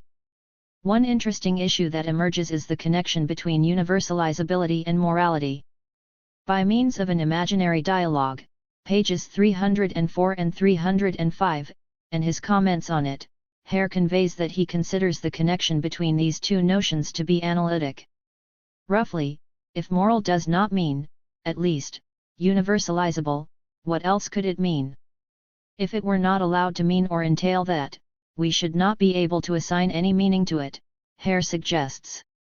If recommending some act with the help of the word ought does not entail or imply that we are recommending the same for analogous situations, what could it mean? Claims that some connection is analytic can be attacked by a certain standardized move, namely by producing the fork. Either you accept the conventionalist view of analyticity, in which case your initial claim is ipso facto trivial, or kindly produce an alternative interpretation of what your alleged inherent overlap of meanings amounts to. Now this is a standardized and questionable move, and hence there would be little point in making its force felt against Hare's argument in particular, unless a special relevance obtained. This, however, may well obtain. How would Hare actually verify the alleged overlap of meaning? The imaginary conversation conveys that if ought not does not mean a person like me in circumstances of this kind oughtn't to do that kind of thing, italics mine. If in other words the command or recommendation is not tacitly universalized, then no meaning is or can be attached to calling it moral or using the ethical word ought. Now if Hare actually tried out this conversational experiment, one of two things would, I suspect, happen. Either his interlocutor would lack philosophical sophistication and Hare would fail to get his point across, and thus that experiment would not count, or he would be so sophisticated and then his response would merely reflect his philosophical position, and we know that some philosophers are not in this sense Kantians, and again the experiment would not count. Or suppose that, less trivially, we wish to know whether universalizability was built into the codes of alien groups as it appears built into the moral consciousness of Hare's. Unfortunately, we shall have to have made up our philosophical minds about the issue under discussion before we begin our translation and anthropological interpretation, and not, alas, after it. For before we decide just which of the terms in the alien language we translate by moral words in English, we shall have to decide by what criteria, necessarily philosophical ones, we shall isolate what we call their moral terminology from the rest of their vocabulary of exhortation, command, appraisal, etc. It is sometimes said nowadays that cultural relativism is not as well founded empirically as had been believed, that moral notions do not vary a great deal though their application may. In terms of Moore's deceptively clear-seeming distinction, it may be said that what is meant by good varies little or not at all, but what is held to be good does. Now this to me seems to show something about the general conditions of translatability, but nothing about anything else. For example, I simply have no choice but to translate the Berber word ila as good, and therefore I could say that the concepts are identical though Berbers do not appear to find goodness in the same things as Englishmen do. I could say it, but it seems to me to follow closely from the limits of what can be done when translating, and from nothing else, and to throw no light on Berbers and Englishmen or the alleged similarity or difference of their moral concepts, and a great deal on the limitations of translations. I conclude from this, in the first instance, that we must distrust such demonstrations of alleged moral similarity under the skin, and that we must distrust Moore's distinction, and that the difficulty of showing analyticity through synonymy with regard to moral terms is even greater than that difficulty in general. In particular, I conclude from all this that the evidence for the analytic connection alleged by Hare cannot be de facto synonymy or partial overlap of meaning, for we seem to be able to find this only by blatantly circular proceedings. If then we do not take Hare's imaginary conversation as a model of the evidence but merely a device of exposition, we shall have to look for the actual evidence or proof elsewhere. Now one explanation that seems to me plausible is to say, looking at it from the outside, that a certain kind of egalitarianism and a related sense of justice is so deeply tied up with morality in Hare's mind and the tradition of which he and most of us are a part, that neither he nor the rest of us can really separate them. I suspect that historically speaking this is so, and what follows is that the tie-up of morality and universalizability is in a sense trivially analytic, in other words that we can, if we wish, use universalizability to circumscribe the moral by a linguistic fiat, but that in consequence certain phenomena which by the other criteria would be called moral will be excluded from that class. For instance, a moralist such as Professor Ginsburg, who is interested in the historical development of morals, prefers to use something like universalizability as a criterion of the level of ethical development, rather than as a qualification of entry into the field of morality in the first place. Insofar as the difference here between Hare's and Ginsburg's position is merely terminological, I conclude that this way towards validating Hare's tie-up of morality and universalizability is trivial, though of course the valuation of universalizability which Hare and Ginsburg share is far from trivial. This second approach towards validating the connection alleged by Hare having also proved unsatisfactory, I turn towards the kind of validation attempted by Kant, which seems to me so good that I find it hard to explain why I do not wholly accept it. This argument is that qua rational we have reasons for what we do, and that reasons must be open and universalized, this being analytically so, though not in Hare's usage. The question then arises why we should be rational in this sense, and the Kantian ultimate answer is that only thus are we free from irrelevant, contingent efficient causes, and that we presuppose such freedom anyway in as far as we ascribe validity to any of our reasoning or conclusions. This last argument seems to me true notwithstanding periodic would-be refutations of it in terms of the discovery of the difference between historical and logical reasons. 2. Kant can be interpreted as saying that only if we universalize are there any logical reasons to counteract historical ones. Now this Kantian approach produces a feeling of conviction and non-triviality in me which the conversation imagined by Hare does not. The argument runs, in as far as I act, as opposed to just being a thing acted upon, I must have reasons, and in as far as I have reasons they must be open.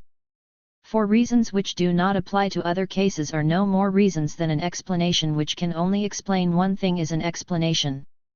Kant held all this to be analytic, but a synthetic element entered when this whole complex was tied up with obligatoriness or morality. Now it seems to me that something like the categorical imperative can indeed in a weak sense of proof be proven, in that if we wish the justifications we give for our actions to observe the same canons as our explanations of nature in a society whose science is not circular but genuine, we must universalize our maxims. This seems to me better than the imaginary conversation in Hare's paper which would leave the anti-Kantian quite cold, whereas this argument would at least force him to say that he does not wish to be rational in valuation in a sense analogous to that in which scientific explanations are rational. Some light is thrown on all this by observing what happens when actual conduct fails to live up to what that universalizability requirement would demand. The frank egoist makes an exception in his own favor as Kant says, and he is not philosophically very interesting. The cunning and hypocritical egoist indulges in the construction of an ad hoc maxim so devised as to allow him to make such an exception without this being formally demonstrable. It has however struck me recently that this device is not as generally used as I had believed and as Hare suggests in his second broadcast. 3. On this topic. Admittedly, your petty little egoist is much addicted to it, but he is not nearly so interesting philosophically as the so to speak ideological irrationalist, the fascist, mystic, etc. He does not elaborate a clumsy, overburdened and loaded maxim which serves to show that he may act as he wishes but those of opposed persuasion or commitment may not. He is simultaneously simpler and more elusive than that. He uses one of what I shall call the je sais quoi. 4. Concepts. He admits that he discriminates between rival objects of loyalty or worship or just human respect, or love, between which no significant empirical difference that would justify the discrimination can be found, and he does not stoop to pretend that he has found a basis for discrimination amongst the irrelevant empirical differentia of the rival objects. No, he firmly asserts that there is an important difference but one that is only perceptible to the select, who may in turn be identified by a similar procedure, or that it is something incommunicable in words or at all, or something that cannot be even conceptually isolated from the complex of which it is a part, etc., etc. Sociologically speaking, this device may be an extreme case of the fact that many patterns of social conventions or beliefs have no underlying reason, and this with good effect, for thus learning them or refuting them becomes impossible for outsiders. Comprendre c'est égalier, but where there is nothing to understand you cannot equal, at least not by rational procedures. There seem to me to be many Gene qua concepts, for instance, personality in the sense promised by certain advertisements, intuition, oomph, and perhaps even beauty. What they have in common is the suggestion or implication that there is a difference, but it cannot be located or stated. When in a certain context we say that someone has personality, we do not simply mean that he has a certain effect on us, we also mean that we cannot isolate what it is about him that is responsible for it. Of course he has certain characteristics, but those characteristics in someone else would not have that effect or even have the opposite effect. That this is so and that we cannot explain it is what is already contained in or implied in the concept personality. The concept personality has a curious logic. It specifies an effect and implies that it is unexplained. Personality in a certain sense can never be explained, not because there are things in this world of which we can say a priori that they will never be explained, but because personality is, from the observer's viewpoint, a non-achievement word.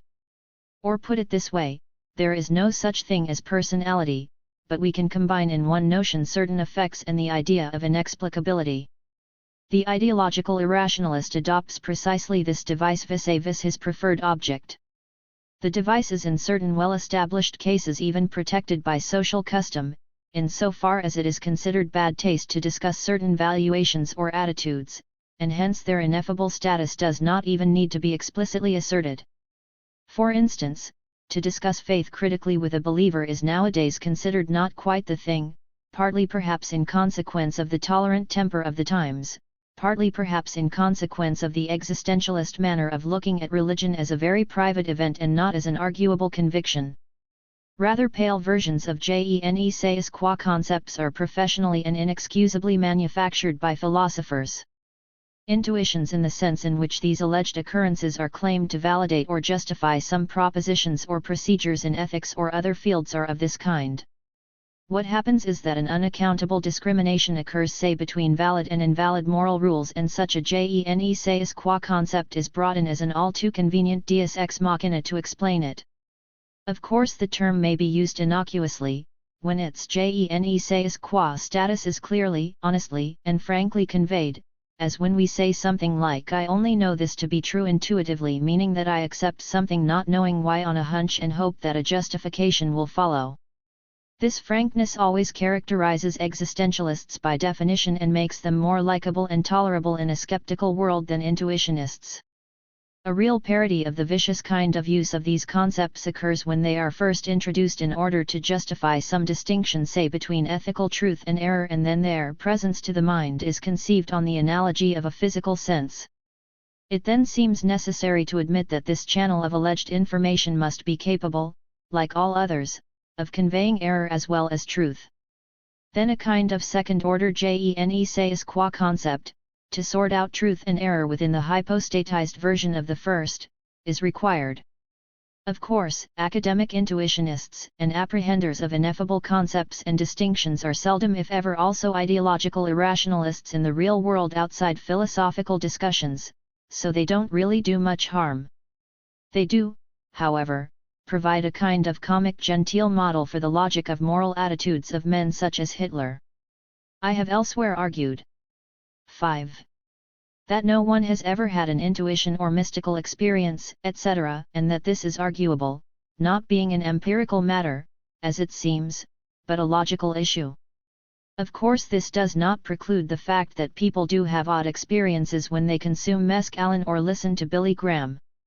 What it does preclude is the classification of these experiences as somehow cognitive. We may now return from our longish but necessary and worthwhile excursus into the nature of Gene qua concepts. What is their relevance to the issue whether morality and universalizability are analytically connected, or indeed connected at all? I think their existence and role can be interpreted in a number of ways. Most of what can be listed as non-universalizable valuations or preferences. 6. E.g. blind loyalty, worship, romantic love, would in practice receive buttressing up from Gene qua concepts. The arbitrarily chosen object would be said to be selected not for no reason, but for unsayable ones. But it is quite natural to class many such non-universalizable valuations, especially with this support of theirs, as moral, though this goes against Hare's claim that universalizability and morality are analytically connected. Hence they are not merely not connected analytically, but not connected at all in the minds of those who class some of those non-universalizable valuations as moral, and that in some cases this occurs as a reasonable interpretation. The facts can, however, equally be used to support Hare's claim, and fairly. The important thing then is that these valuations do not come up alone, but that they are supported by Gene qua concepts. These pseudo-notions are the complements particularistic vice pays to Kantian virtue. With rare exceptions, the champions and upholders of non-universalizable values do not frankly say they are such, amongst the rare exceptions to this being some characters of novels of Dostoevsky, André Gide, and Sartre. Nor do they take the petty and cumbersome way of camouflaging their particularity under a mass of detail. They prefer to camouflage it with the help of ineffable reasons. The ineffable entities specified or hinted at by these reasons may have an ethereal habitat, or more recently, as in the case of D.H. Lawrence, be housed in the intestines, or with the fascists, amongst the blood corpuscles. All this varies with fashion and is, logically considered, irrelevant detail. What does matter is that the use of a Gene qua concept implicitly admits the principle that universalizability is called for, even if it then circumvents it through the ineffable uniqueness of something. The truth, and if true, kind of truth of the connection between morality and universalizability is not yet clear. Gene qua concepts are more important than overloading of maxims as a device of camouflaging non-universalizability, and that throws some light on the former issue 1956 Part 3 Some Ancestors Chapter 10 French 18th century materialism. An important facet of the European philosophical tradition is represented most clearly and characteristically by a group of French philosophers of the 18th century. The group contains some of the most famous names in French literature and includes, among others, La Mettrie, Voltaire, Diderot, d'Alembert, and d'Holbach. These writers cannot be said to form a philosophical school, nor were they all philosophers in the modern sense of the word. Some, like Voltaire and Diderot, were literary men, some, like d'Alembert, scientists and mathematicians. But each in his own way gave expression to a certain characteristic point of view that may be called the syndrome of progressive thought. We shall first take a general survey of this syndrome and then consider in more detail one particular manifestation of it, the work of d'Holbach.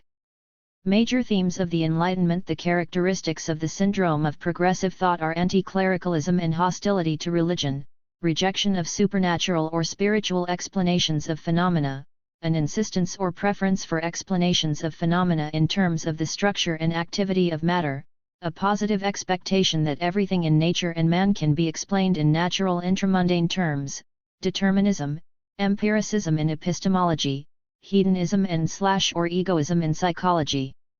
Belief in reason as the guide and arbiter of life, rejection of the authority of tradition, utilitarianism in ethics and utilitarianism and/or democracy in politics, pragmatism with regard to the theory of truth, relativism, and belief in the power of education and of government and in the possibility of deliberate improvement of human life.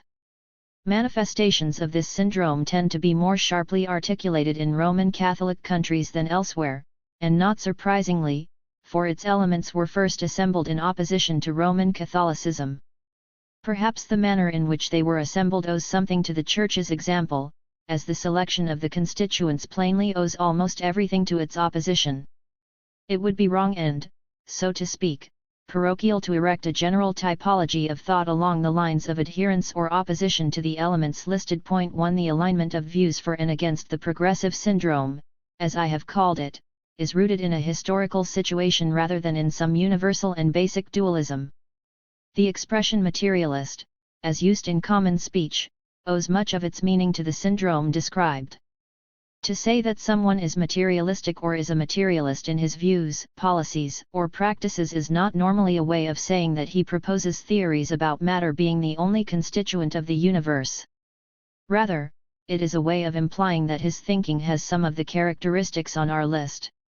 A man may come to be called a materialist because he allows only for hedonic or egoistic motivation in men, or because he allows no considerations other than the specification of tangible advantages to influence policy, or because he refuses to allow the possibility of inexplicable or unpredictable factors influencing events.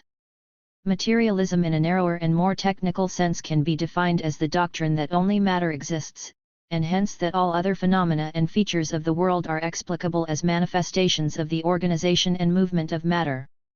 Materialism in the narrower sense is indeed one of the constituents of the set of beliefs and attitudes which make up materialism in the broader and looser sense.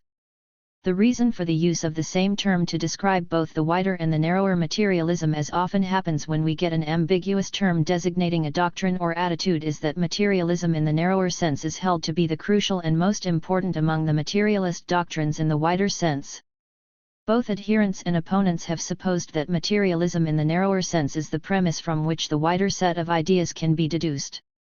In fact, it is not even clear whether all the doctrines of the wider set can easily be made consistent with materialism in the narrower sense, or, in some cases, with each other, let alone whether they are deducible from it.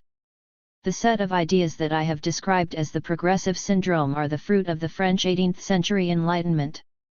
The individual ideas are not on the whole original, they generally have far older roots and a longer history. But their joint crystallization in a connected system of ideas constituting a characteristic and easily distinguishable outlook is the work of thinkers who, if not always French by nationality or residence, wrote in French and made their first and strongest impact on the climate of opinion in France. Their influence in preparing the ground for the French Revolution is a commonplace of history books. It would, of course, be a very misleading simplification to suggest that there was a general consensus, or even a clearly discernible majority opinion, among the many active writers of the period. Nevertheless, certain themes stand out either by being upheld more often or more effectively, or by standing out more conspicuously in opposition to preceding orthodoxies, or by being seen in retrospect to be the premonitions or sources of ideas that were later to become widely accepted or influential. Those themes are the ones found among the items on our initial list. On that initial list, we named a large number of doctrines. It might also be useful to indicate the general contents of the progressive thought syndrome by a somewhat shorter list of actual formulated tenets. There is, first and foremost, hostility to revealed religion. The world is knowable and known through human experience and thought, and its nature is not something contained only in an exclusive, privileged, and unimpugnable communication vouchsafed to some particular tradition or institution. Similarly, the bases of morality and politics are something to be sought in human experience and reason. There is naturalism. By this I mean the denial of fundamental discontinuities in nature, for instance, the denial of the discontinuity between animal and human nature, or between the physical and mental aspects of man. This also involves the denial of supernatural intrusions into the realm of nature, and hence of the need or permissibility of invoking them in explaining the phenomena of nature. There is materialism, in the narrower sense, the insistence that there exist explanations of natural phenomena including human and mental ones, in terms of the organization and activity of matter. It should be noted that this last idea can be seen as a corollary or justification or expression of the naturalistic and empirical vision of man, and it is in this capacity, rather than as an independent position, that it tends to be incorporated. For instance, La Mettrie's celebrated L'Homme Machine is concerned less with the thesis that gives it its name and notoriety than with the preaching of an empirical and medical, rather than an a priori, attitude to human phenomena, and with the establishment, on such a basis, of a continuity between man and the rest of nature. In other words, it is concerned with the denial of the legitimacy of invoking some special principle or substance with regard to man's behavior. It should also be noted that if this interpretation is correct, if materialism in the narrow sense is, in the internal economy of the outlook, a corollary or support of empiricism and naturalism rather than an independent thesis, then the essence of the outlook contained in materialist 18th century works is not deeply shaken by certain features of modern science which are sometimes invoked against it as examples, the recognition of psychogenetic factors in medicine, or the existence of irreducibly statistical laws in physics, or the shadowy nature of the modern physicists' equivalence of the notion of matter, or the possibility of its substitution by energy. Such phenomena would only strike at the heart of the characteristic 18th-century outlook under discussion if they were also incompatible with the empiricist, anti-revelational and anti-traditional view of inquiry, and with the unitary view of nature. But it is doubtful whether there is indeed such a conflict. What is the significance, in the history of philosophy, of this outlook? Its formulations do not quite reach the first rank among the great philosophical works of history. Point 2. The individual ideas are generally not new, and their implications are not always worked out with the kind of thoroughness or rigor that, even if he inherits his premises from someone else, can place a thinker in the front rank. Why then is the materialism of the Enlightenment nevertheless of great importance? Its real significance lies in the fact that it crystallized, blended, articulated, and diffused an outlook which is still a part of the basis of the Western, educated man's vision of the world. Its achievement was the propagation of ideas and the sifting, fusing, and clear articulation of them. This is no mean achievement, even if not combined with the introduction of new ideas or with a truly rigorous exploration of the implications of old ones. And it should be added that if the outlook is with us still, if indeed it is the main constituent of our view of the world, then so are its difficulties and contradictions. We tend to be, not all of us, perhaps, but those professionally concerned with ideas, more clearly aware of the difficulties and inner incompatibilities of that outlook. There are two reasons for this. First, the mere passage of time, the accumulation of experience in trying to live with, or by, the ideas of the Enlightenment, have brought those incompatibilities or difficulties to light. Point 3. Second, the comparative decline in the intellectual and social significance of the opponent of the outlook in question, Christianity, and, in particular, Catholicism, has aided the emergence of oppositions within the enlightened outlook. Ideas, like men, combine in opposition to external enemies, and their differences re-emerge when the external threat recedes. For instance, one of the striking and persistent inner strains within the outlook arises from the conflict between its radical empiricism, the insistence on the senses as the sole source of knowledge, and what may be called absolute materialism, the view that the structure and activity of independently and continuously existing matter is the only ultimate reality and explanation of other phenomena. The allegedly unique channel of information does not seem suited to convey information about the nature or even the existence of the allegedly unique existent. This difficulty remains inherent in the general modern outlook, empiricism in the sense that experience is the only arbiter of doctrines about reality, if not their source, is with us still, and so is the conviction that the paradigm of explanation is one in terms of the structure and activity of, if not always matter, then at least of something independently existing and possessing a structure.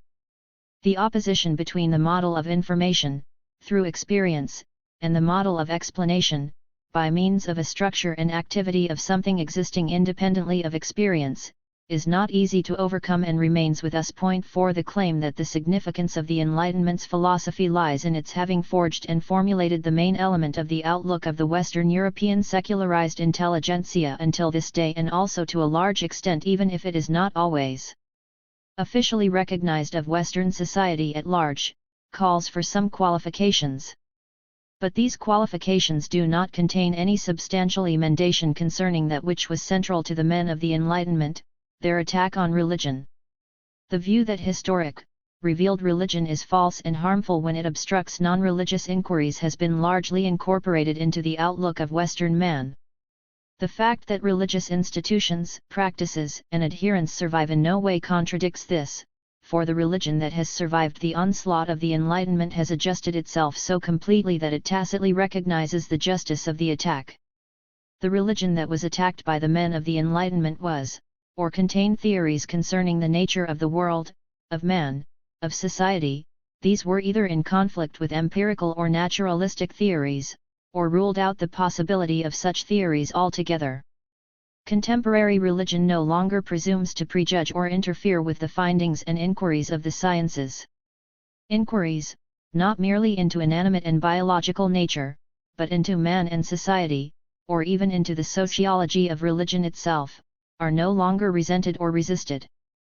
They are tolerated or welcomed. It is unlikely that many contemporary investigators of, say, the applicability of the cybernetic model to psychology, and presumably there are Roman Catholics among them, felt that they were committing impious acts or undermining religion. I doubt whether dabbling in cybernetics has been the content of even a single confession. Yet in the 18th century, men were driven to put forward something like the cybernetic hypothesis, partly just because if it were true, it would undermine religion and facilitate empirical inquiry into man and nature. Ascertaining the truth of the man-machine idea was deemed a necessary step in the liberation of inquiry. The religion that has survived the onslaught of the Enlightenment is careful to restrict its claims to the realms, whatever they are, and their nature and locale vary, that do not prejudge the results of free and empirical inquiry, or to make quite plain that the truth it offers, whatever its subject matter, is different in kind and source from ordinary truth, or to restrict itself to the realm of values, where, admittedly, the outlook of the Enlightenment also made claims, but far less successfully. And even in the last field, it is noteworthy that the weightiest arguments, if not the only ones in discussions of policy or legislation that affect moral issues, are utilitarian arguments. And note that this reduction of religion to non-interference was all that the Enlightenment really required. Even that height of 18th century impiety, le système de la nature, which we shall examine in more detail as the quintessence of enlightened thought, does not demand more.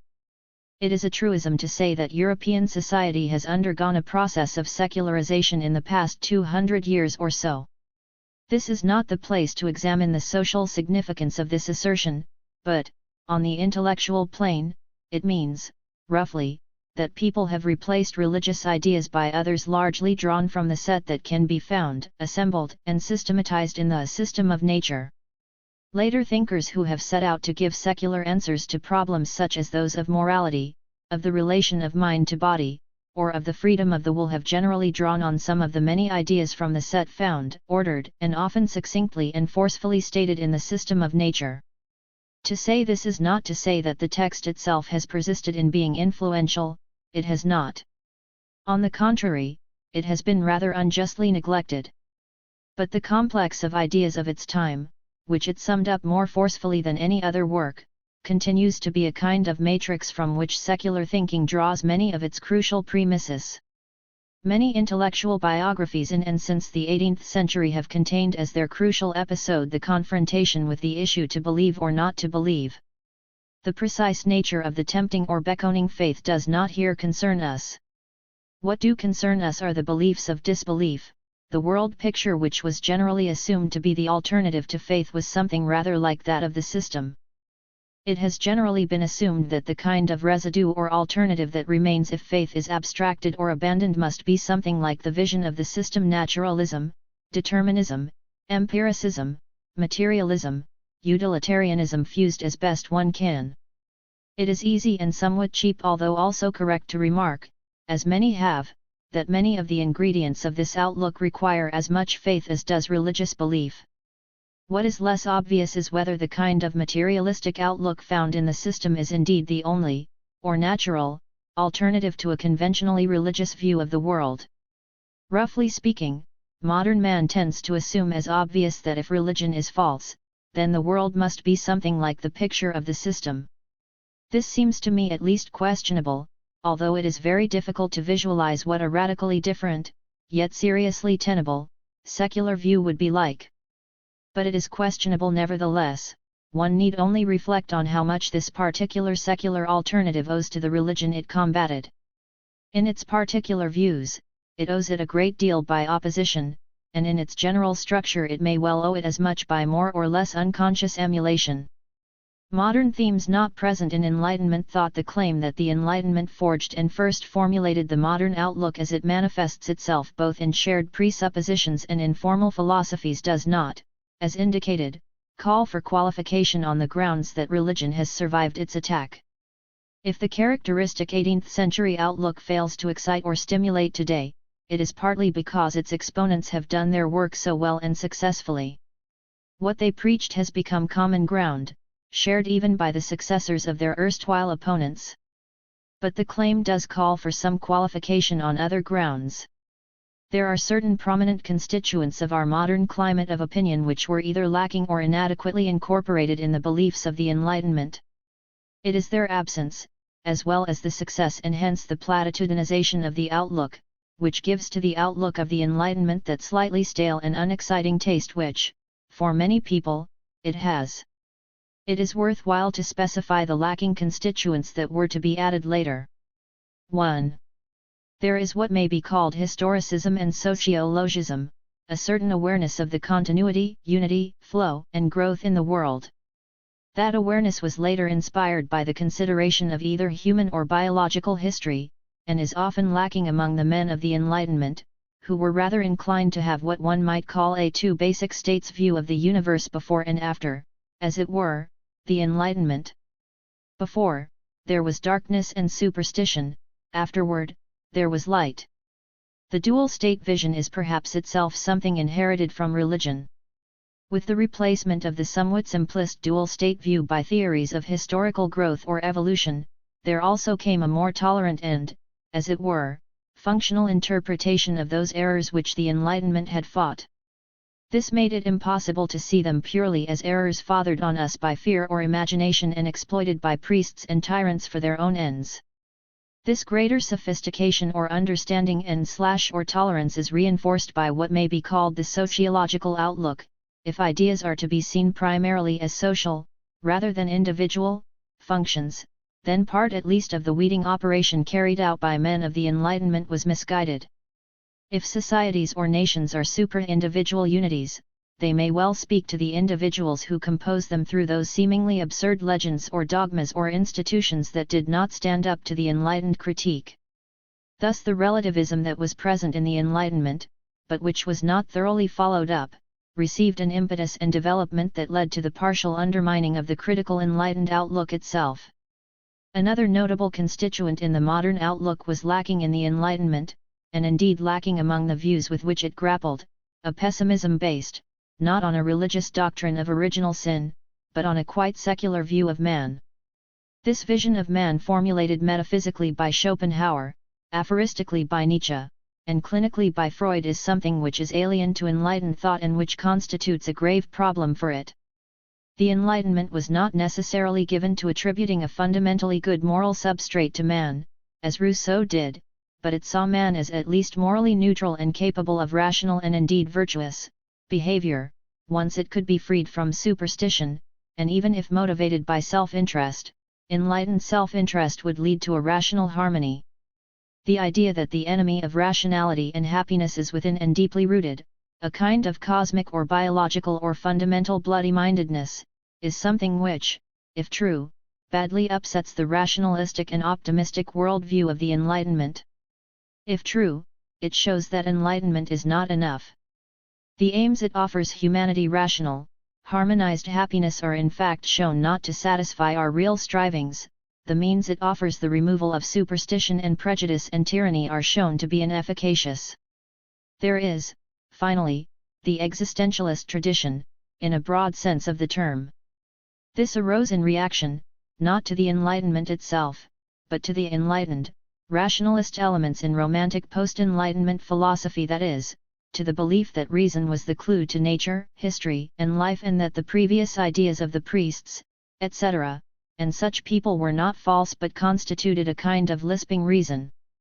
The essence of existentialism is the attempt to shift issues of general and fundamental conviction from the realm of inquiry and objective truth to the subjective realm of decision or commitment.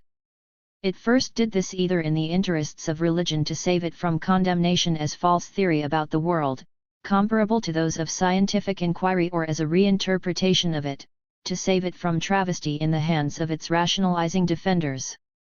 This movement is of great significance from the viewpoint of understanding the subsequent history of the ideas of the Enlightenment, for it re-establishes the discontinuity which the Enlightenment attacked, and it does so in a new way that evades the arguments of the Enlightenment.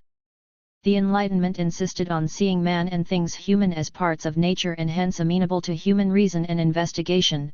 It concentrated its attack on dualistic doctrines which maintained that the human mind, destiny, or values were manifestations of something extranatural and unamenable to unaided thought and scientific study.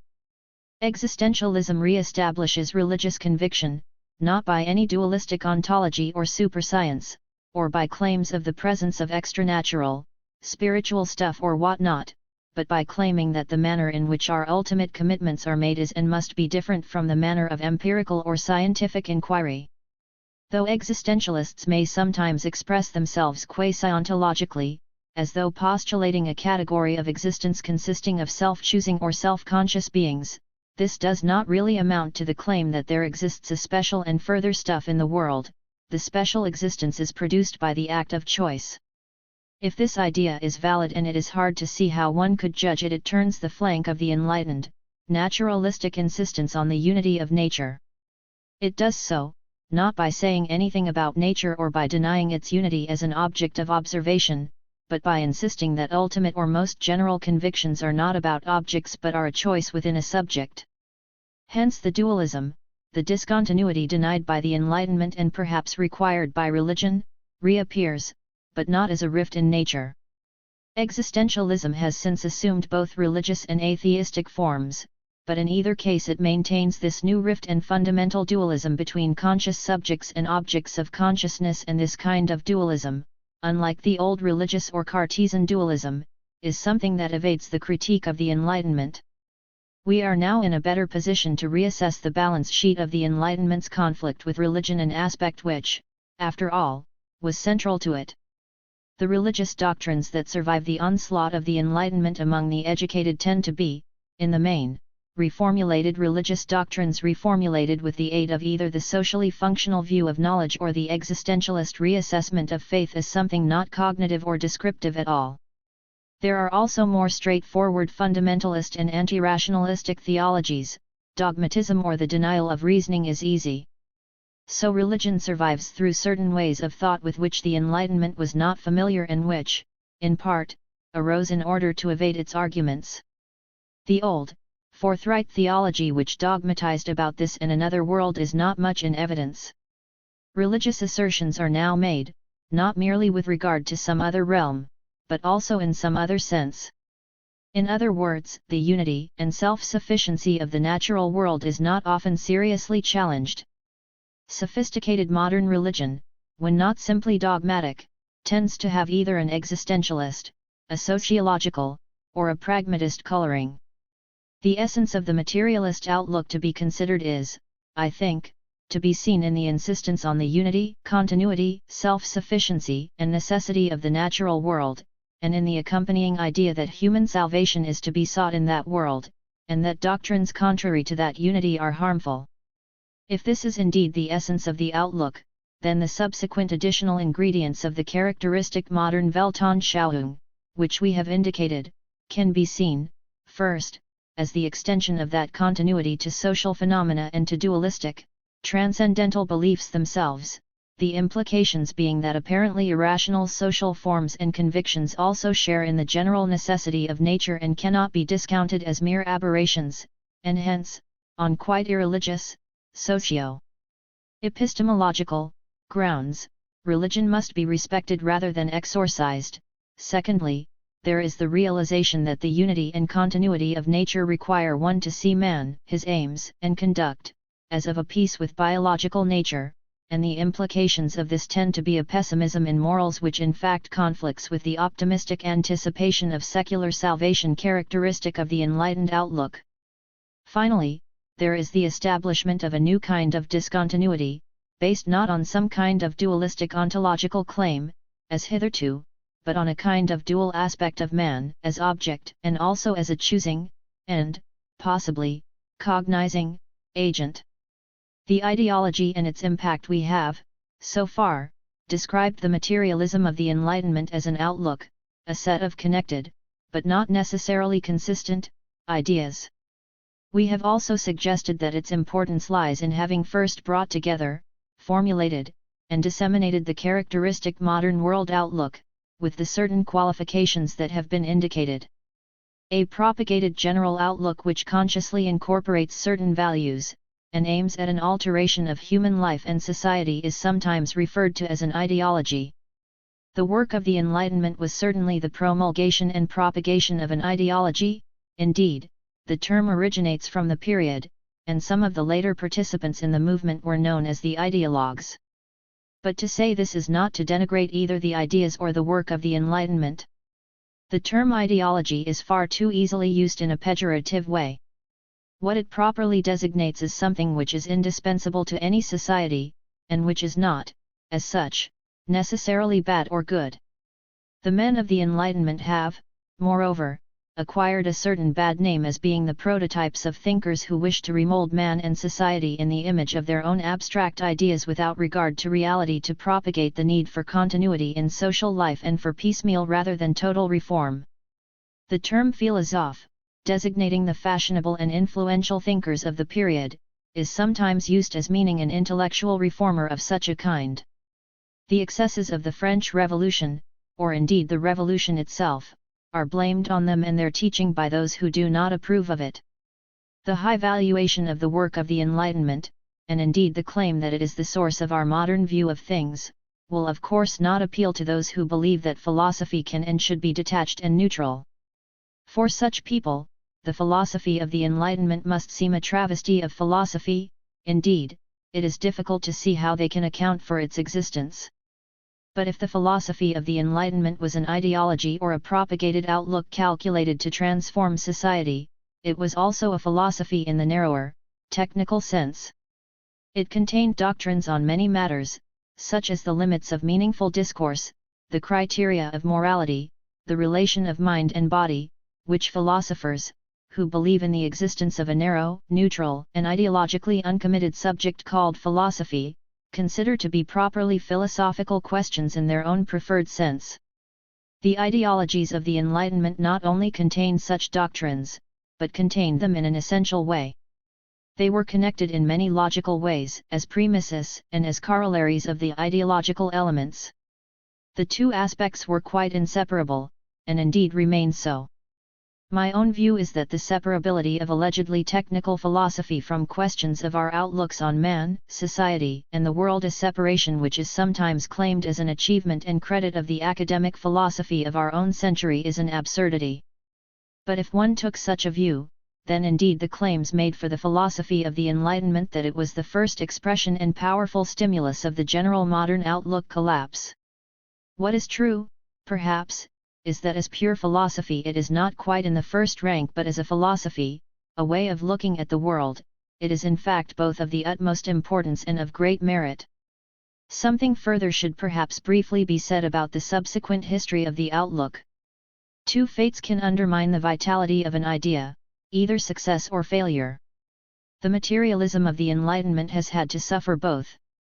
More specifically, the materialism of the Enlightenment has had comparatively little impact on Britain, and its immediate impact on Germany has been in the main to produce a reaction rather than to stimulate imitation.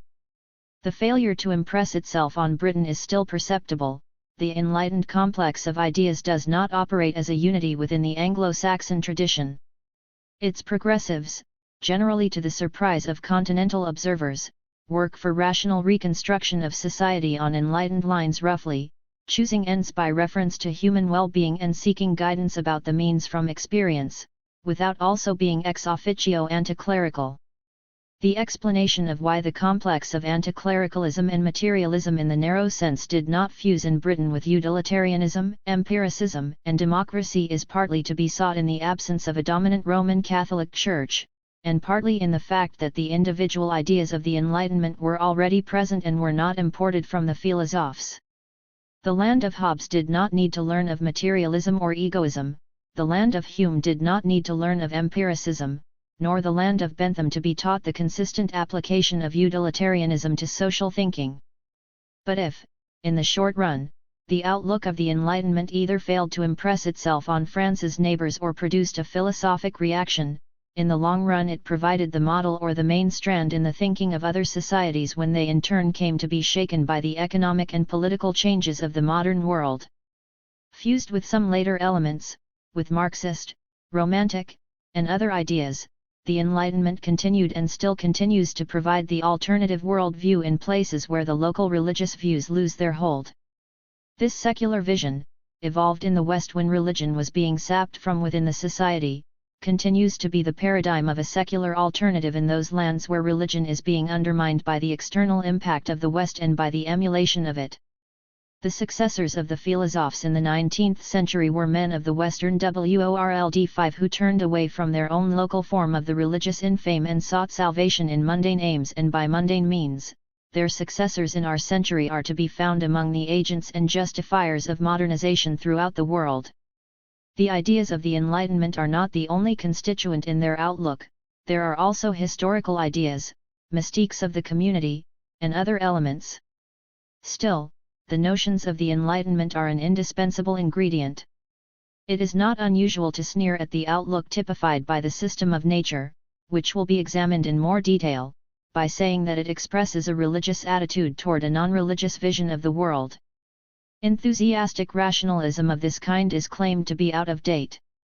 It is not entirely clear to me why this combination secular views held with religious fervor should be so inferior to the alternative, the combination of religious formulas with non-religious indifference.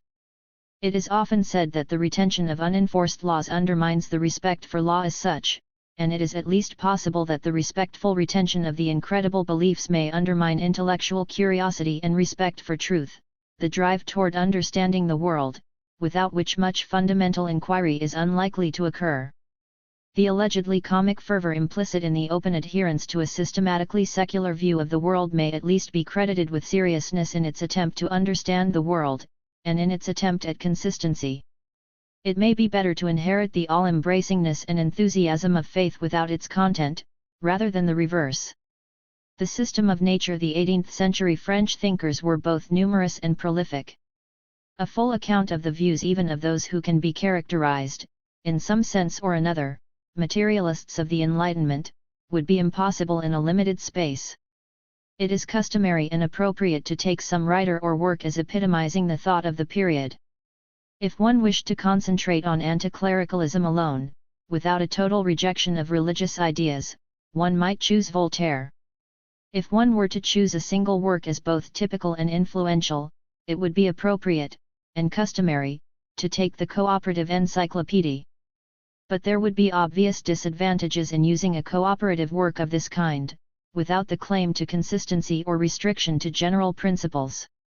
For purposes of examining a coherent, systematically expounded philosophy, it is best, from consideration of both merit and a kind of unity, to take Baron de Holbach's Le Système de la Nature, and in particular the first of its 2 volumes. Its views are more radical than most of the publicly expressed views of the time. It is, however, essentially a coherent, frank, and passionate systematization of the largely shared ideas or of their logical conclusions of the most influential group of intellectuals of the time.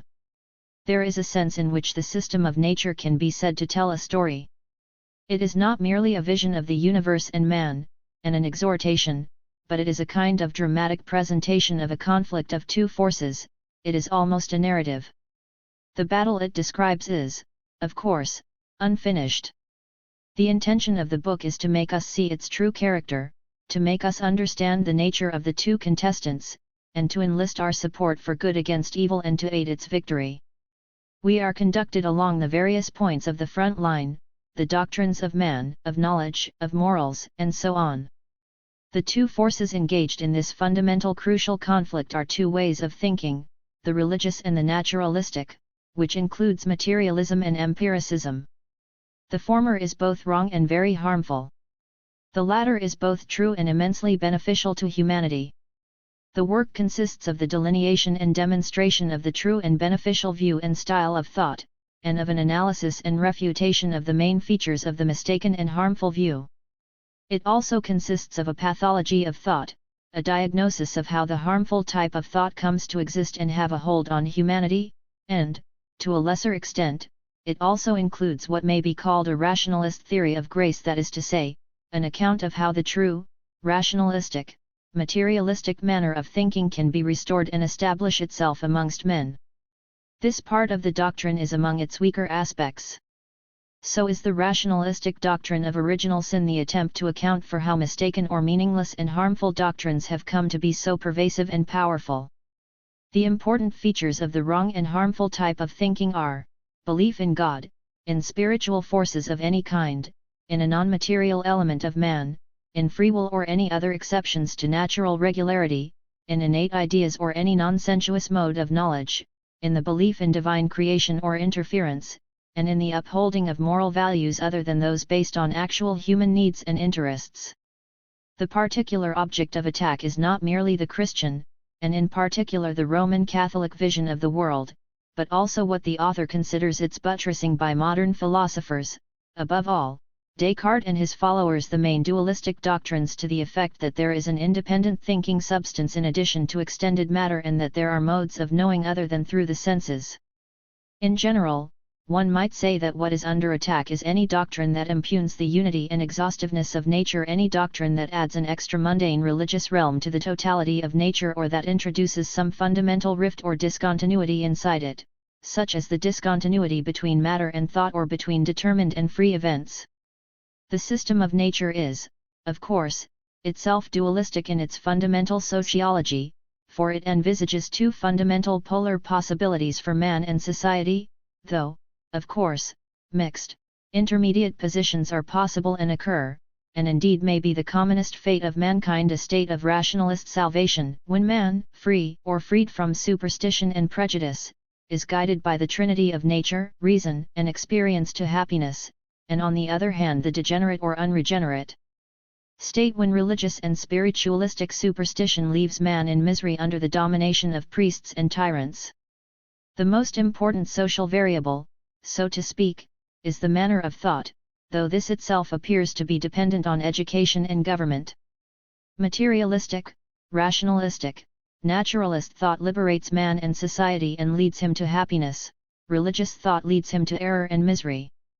In as far as the system of nature distinguishes between the religious view proper and its more recent metaphysical supports, even if it classes them together as variants of the same basic intellectual sin, it can be seen as the anticipation of Comte's positivism and the distinction between the religious and the metaphysical stage which humanity passes through before attaining positive thinking. The nature of the universe. The preface of the system of nature opens with what is, in effect, the most central idea of all contained in the work: man is unhappy only because he is ignorant of nature. The preface goes on to point out that man is so enslaved by prejudice that one might suppose him forever condemned to error. A dangerous germ has entered all his ideas and makes them unstable, obscure, and false: the pursuit of the transcendental, the desire to indulge in metaphysics rather than physics. Man despises realities in order to contemplate chimeras. He neglects experience and fails to cultivate his reason, but feeds instead on conjectures and systems. He claims to know his own fate in the imaginary regions of another life, and does not attempt to make himself happy in the world he inhabits. In brief, the source of evil is ignorance, and ignorance is not accidental but the product of one pervasive error, extranatural beliefs and interests, and the inhibition of inquiry into nature by natural means. Hence, the author calls for a fight against religion and metaphysics in the interests of natural knowledge and the happiness it will bring. One should note that this preface, which in its way sums up the book as a whole, quite unwittingly introduces a crucial ambiguity into the notion of that nature which is its subject.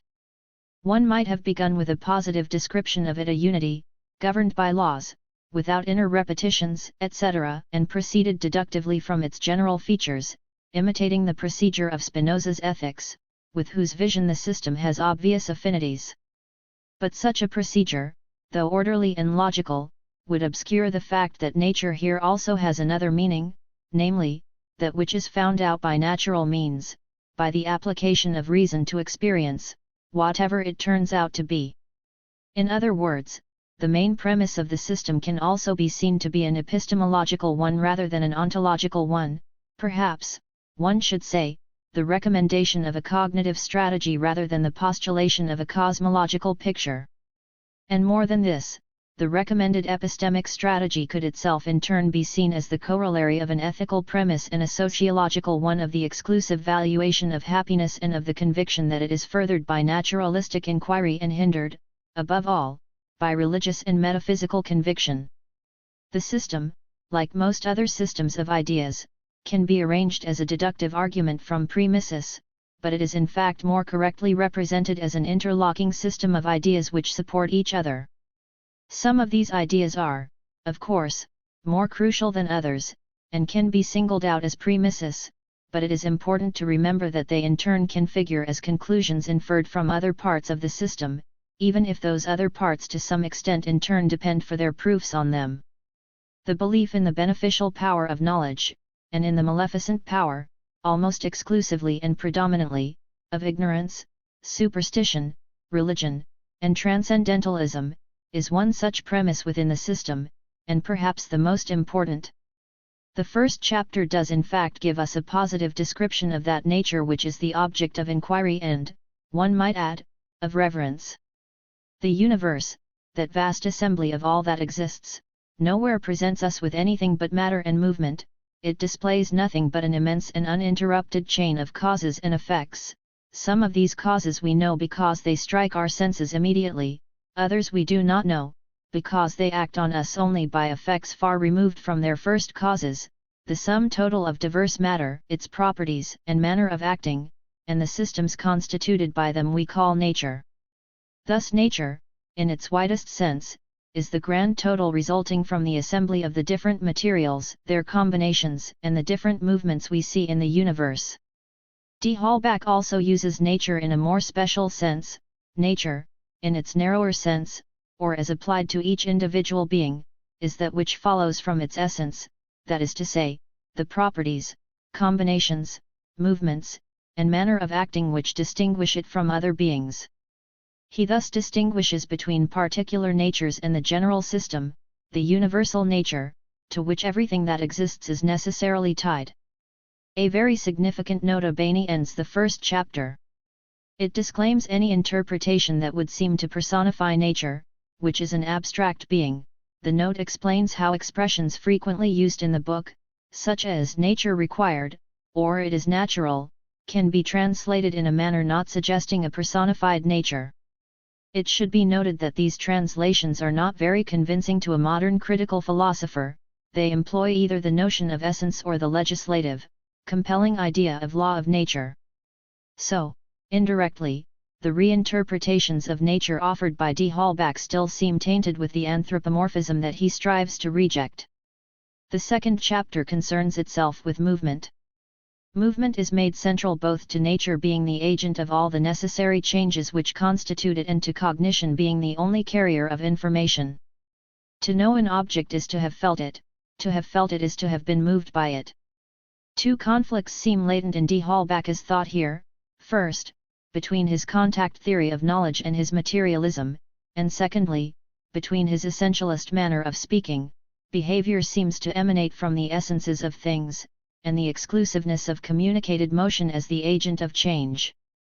For the emanation of all properties, including those of change, from the essences of things suggests an enteleche rather than a mechanism. A distinction of great importance for D. Halbach is between external and internal movements. External movements are perceptible, consisting of the transfer of the whole mass of some body from one place to another. Internal movement is hidden and depends on changes in the essence, the molecular structure of a body. For his argument, this type of movement is essential in helping to explain biological and psychological change and activities without recourse to some principle other than natural, deterministic movement. D. Halbach also distinguishes between simple, one cause, and complex, many cause, movements.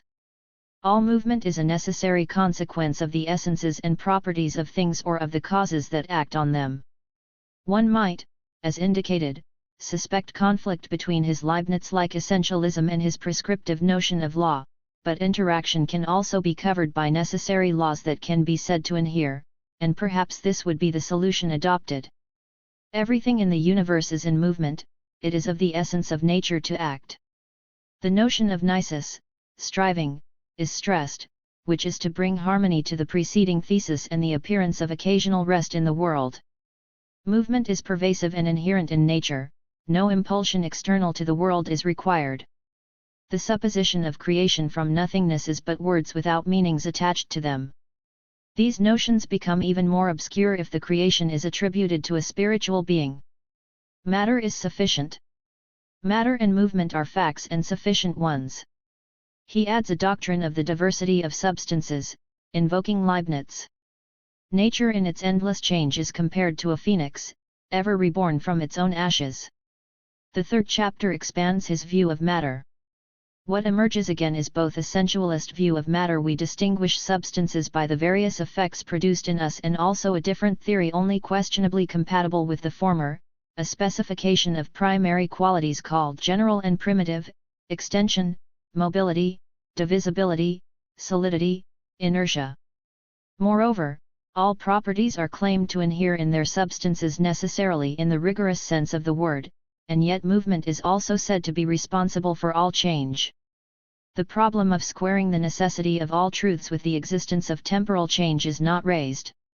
Mankind is castigated for having formed inadequate conceptions of matter in the past, that is, conceptions calling for extranatural explanations of the properties of matter. An eternal circle theory is put forward. The sum of existence remains the same, but everything changes. The fourth chapter opens with some interesting observations on the psychology and logic of explanation. Men are not surprised by effects of which they know the causes, the implication being that only ignorance invokes extranatural explanations. But d'Holbach also makes the observation that men do not seek causes of effects with which they are familiar. It takes a Newton to feel that the fall of bodies is a phenomenon worthy of all attention. This seems to be a sign of another latent tension in his thought, is a sense of mystery, a need for further explanation, pathological or profound. He wishes to say the former with regard to religious explanation or awe, and the latter with regard to scientific ones, but the differentia are not adequately worked out. Natural, scientific explanations are of course, for him, those that are materialistic, monistic, and based on experience. But, one might object, their materialism and monism are not in fact things given by experience, and they are, in fact, frequently transcendent, though perhaps not anthropomorphically so. The chapter reaffirms that there can only be natural explanations. He sketches a physics and a sociology, morale, in terms of dispositions of matter and bodies in relation to each other, attraction and repulsion, sympathy, antipathy, affinities, and relations. To exist is said to be the undergoing of the changes proper to some determinate essence. Necessity is the infallible and constant connection of causes with their effects. And, of course, it is claimed to be all-pervasive. Man necessarily desires what is or what seems useful to his well-being, for instance. There cannot be independent energies, isolated causes, in other words, no extranatural interventions, no miracles. The examples given are, interestingly, one from physics and one from sociology, a whirlpool of dust and political convulsion. The fifth chapter is concerned mainly with the notion of order. The real problem d'Holbach seems to face here is how to combine his orderly, deterministic view of nature, one that finds inside nature the explanation of all phenomena, with an avoidance of any possibility of a theistic argument from design. The main device employed for this end is the distinction between real order of nature, which is inherent in things, universal, and inescapable, and that which men call order, which is a subjective or relative notion men project onto things which have a certain conformity with their aims. This latter notion has a contrast, an antithesis, disorder, which men also project onto things. This pair of contrasted notions is abstract and metaphysical, and corresponds to nothing outside us. It is interesting to note that d'Holbach here considers the notion endowed with an antithesis to be metaphysical and meaningless, while the contrastless notion of order of nature, which covers everything, does, according to him, apply to reality. Apparent disorder is, 1. Only apparent, 2. A transition to a new order, as in illness or death. Miracles and monsters are denied. Chance is but an illusion of ignorance. Anthropocentrism and anthropomorphism are denied. It is ignorance that has led to explaining nature in terms of intelligence. But such an intelligence would require organs, etc. Intelligence is only a characteristic of organized beings. There is no need for nature, as a whole, to have it simply because it also produced it, as wine does not have the characteristics it produces in us. It is but empty words and anthropomorphic inferences which lead to attribution of intelligence to the universe. And how about the attribution of order and necessity? One might ask, is that not anthropomorphic? D'Holbach attributes both more and less to nature than the theists do. He gives it power so as to eliminate the need for extramundane interferences, and denies it constituents that destroy its unity and which could appear to be intrusions from some other realm. For him, explanations must be both intranatural and materialistic. The nature of man. The 6th chapter deals specifically with man. It explicitly sets out to apply the general ideas, which are claimed to have been established earlier, to the beings who interest us most. Notwithstanding some non-fundamental differences, we shall see man falling under the same rules as those to which everything is subject. D'Holbach's special kind of essentialism, the view referred to earlier that everything has an essence which is its special manner of acting, and the determinism associated with this are both applied to man. There is reference to the hiddenness and complexity of the human manner of acting. This, hidden operations, is the origin of mistaken voluntaristic, spiritualistic views of man which are rooted in the idea that he moves himself, that he can act independently of the laws of nature. Careful examination will remove this illusion. There are two kinds of movement, inner and outer, and in a complex machine, the inner ones may be well hidden. Spirituality, immateriality, immortality, those vague words are then invented to account for hidden movements. Thus, according to religious, spiritualist theories, man becomes double gross matter and simple pure spirit. This dualism D'Holbach denies. But has man existed for all time? He proceeds to ask. We don't know, but probably not. Man is tied to the particular conditions which have produced him. There follows an attack on dualistic theories. These are but the invention of words to hide ignorance. The dualism that most philosophers accepted in D'Holbach's time is based only on unnecessary superstitions. Man is a material being organized to feel, think, and be modified in a manner suitable to himself, to his organization, the combination of substance assembled in him. And why suppose nature sterile and incapable of creating new beings? In other words, why invoke external or spiritual agencies to account for them? Then follows an invocation to man, accept your ephemeral nature. All is change in the universe. Nature contains no constant forms. The conclusion is that man has no reasons for supposing himself privileged, unique, in nature.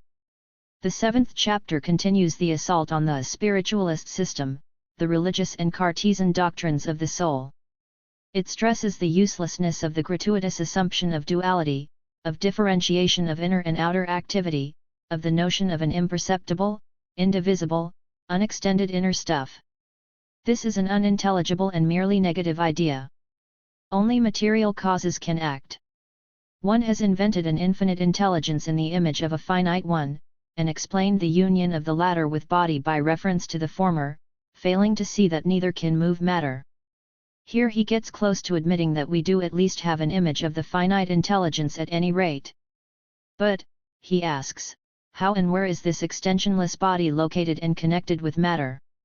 It is through failure to respect experience and reason that men have obscured ideas, have failed to see the soul as a part of the body, and have created a being in the image of wind. But politically the idea is useful to theologians, for it makes the separable part of man available to punishments and rewards. In fact, the soul is the body seen relative to certain functions. The paradoxes of general dualism are elaborated by him. Can God not endow matter with thought? And if not, are there then two eternal beings? Primitives explain what they do not understand animistically. We have done this for man and nature.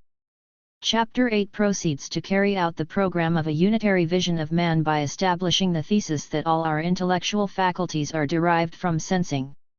We thus see that sensationalism plays a double role in the system, a positivistic one, eliminating empirically uncashable ideas, and also an anti-dualistic one in philosophical anthropology.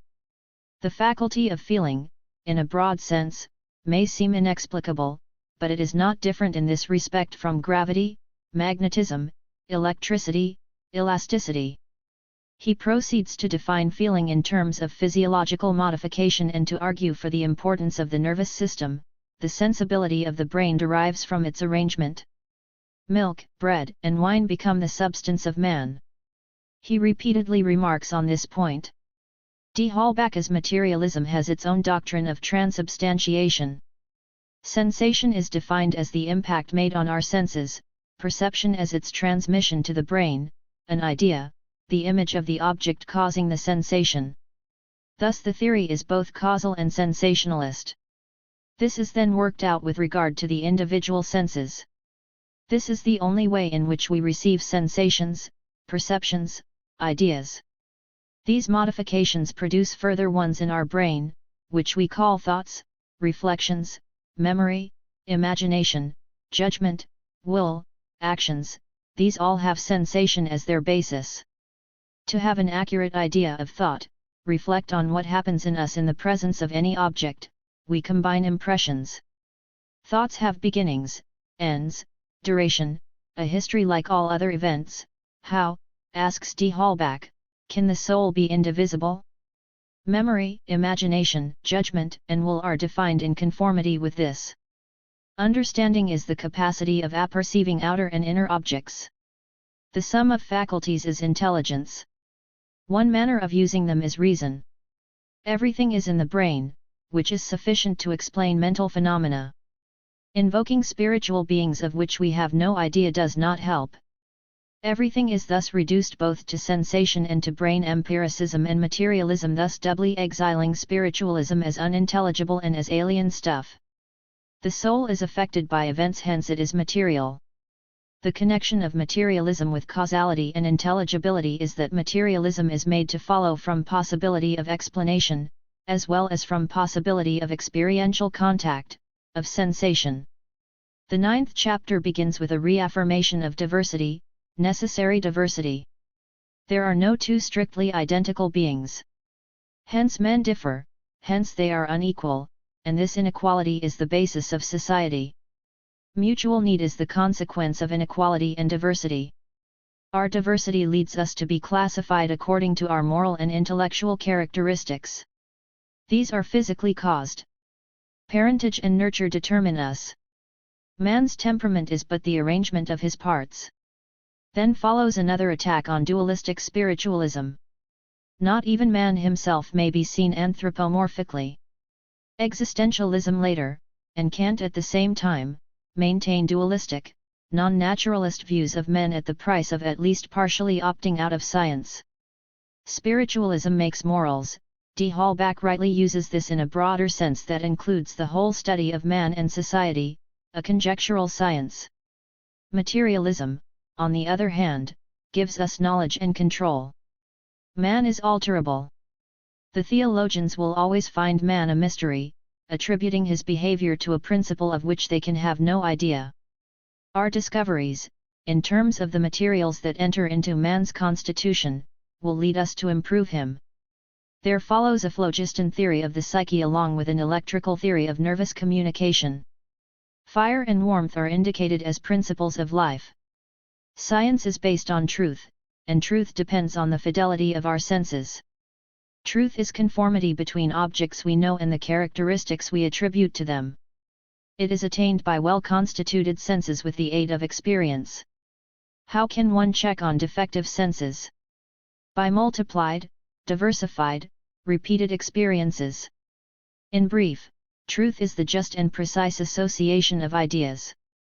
Error is faulty association of ideas. Thus we have both a coherence and a correspondence theory of truth. The checking by accumulation of experiences is of course compatible with both. Prediction also is based on experience and analogy. D. Halbach does not ask how this is squared with his doctrine of necessary diversity. Our faculty of having and recalling experience, foreseeing effects so as to avoid harmful ones or to procure those useful to our survival and happiness, our sole aim, constitutes reason. A very pragmatic and utilitarian definition, but one which is not open to a Humean critique.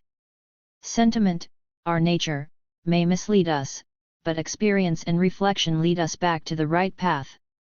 Reason is nature modified by experience, judgment, and reflection. It presupposes a moderate temperament, an esprit juste, a controlled imagination, knowledge of truth based on sure experience, prudence, and foresight. Thus few men are indeed rational beings. Our senses are the only means of telling the truth of opinion, the usefulness of conduct. Man's only aim is happiness and self-preservation. It is important to know the true means, his own faculties. Experience and reason show him he needs other human beings. Moral distinctions, all manners of judging men and their actions, are based on utility and diversity, not on convention nor on the chimerical will of a supernatural being. Virtue is what is constantly useful to human beings in society.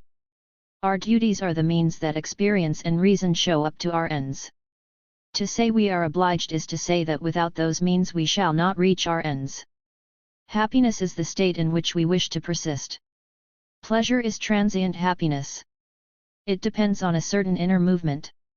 Hence pleasure and pain are so close. Happiness cannot be the same in all men, hence moralists disagree.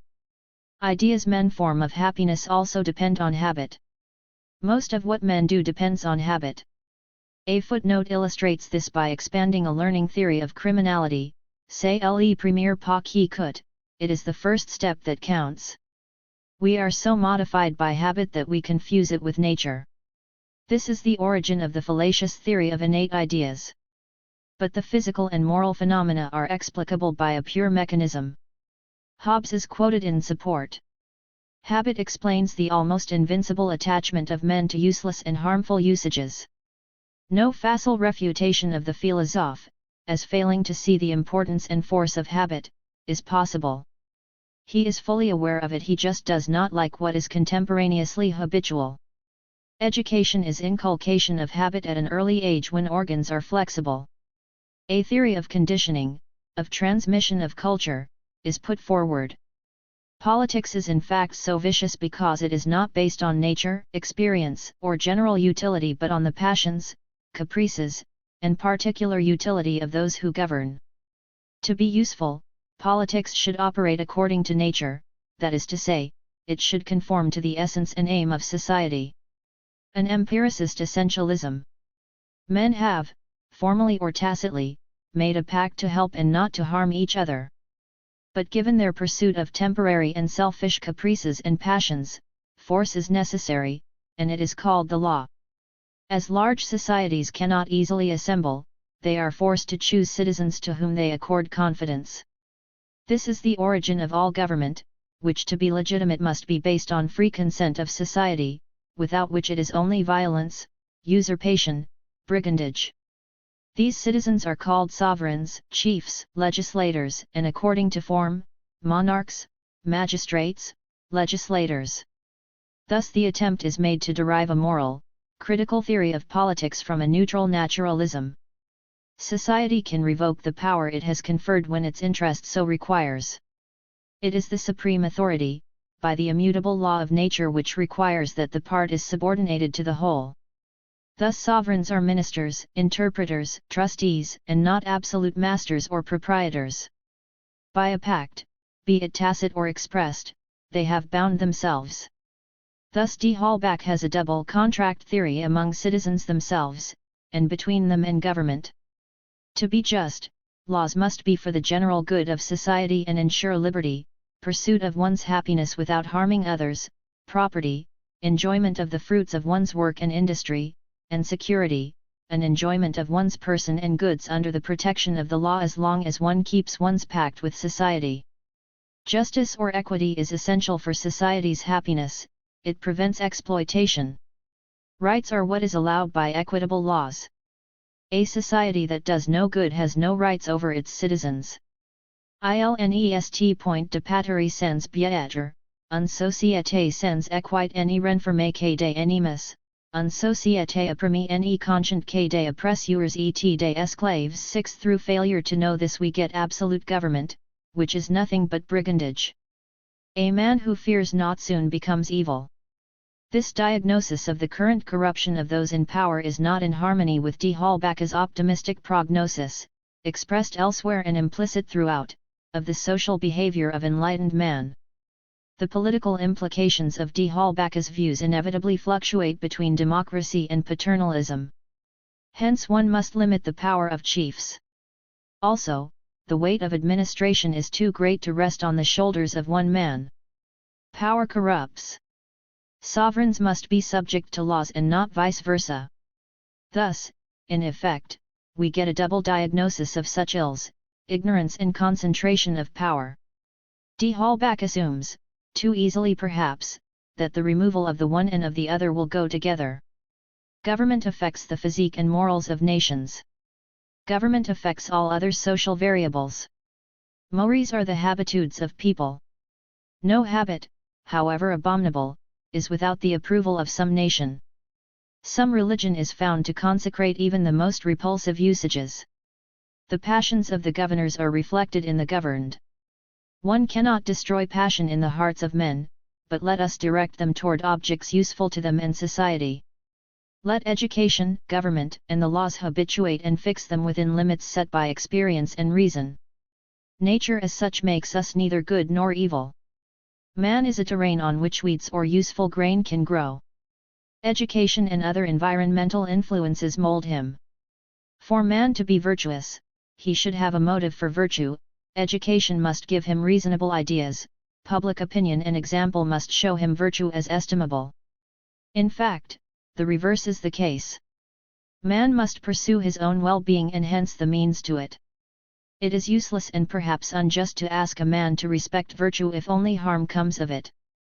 Some savages flatten the heads of their infants, thus distorting nature. So it is with institutions. Religion leads men to seek happiness in illusions. Public opinion gives us false ideas of glory and honor. Authority generally believes itself interested in maintaining established opinions. Prejudices and errors which it holds necessary for its maintenance are supported by force, which never reasons. Princes, puffed up by false ideas of grandeur, are surrounded by flatterers. Courts are the real centers of people's corruption. This is the real origin of moral evil. Thus all conspires to make man vicious. Habit reinforces this.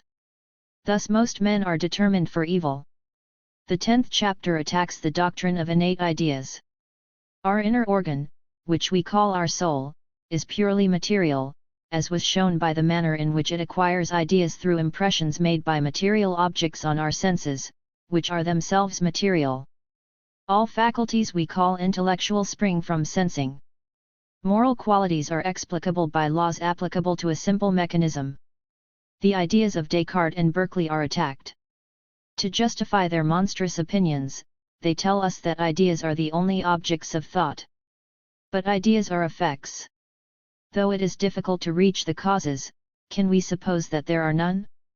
If we have only ideas of material objects, how can we suppose that the causes of our ideas are immaterial? To suppose that man, without aid of outer things and objects, can have ideas of the universe is like saying a blind man could have a true idea of a picture he had never heard spoken of. It is easy to see the origin of these errors. Forced by prejudice or fear of theology, men start from the idea of a pure spirit and then fail to see how this can interact with body. And seeing that the soul does have ideas, they conclude that it draws them from itself.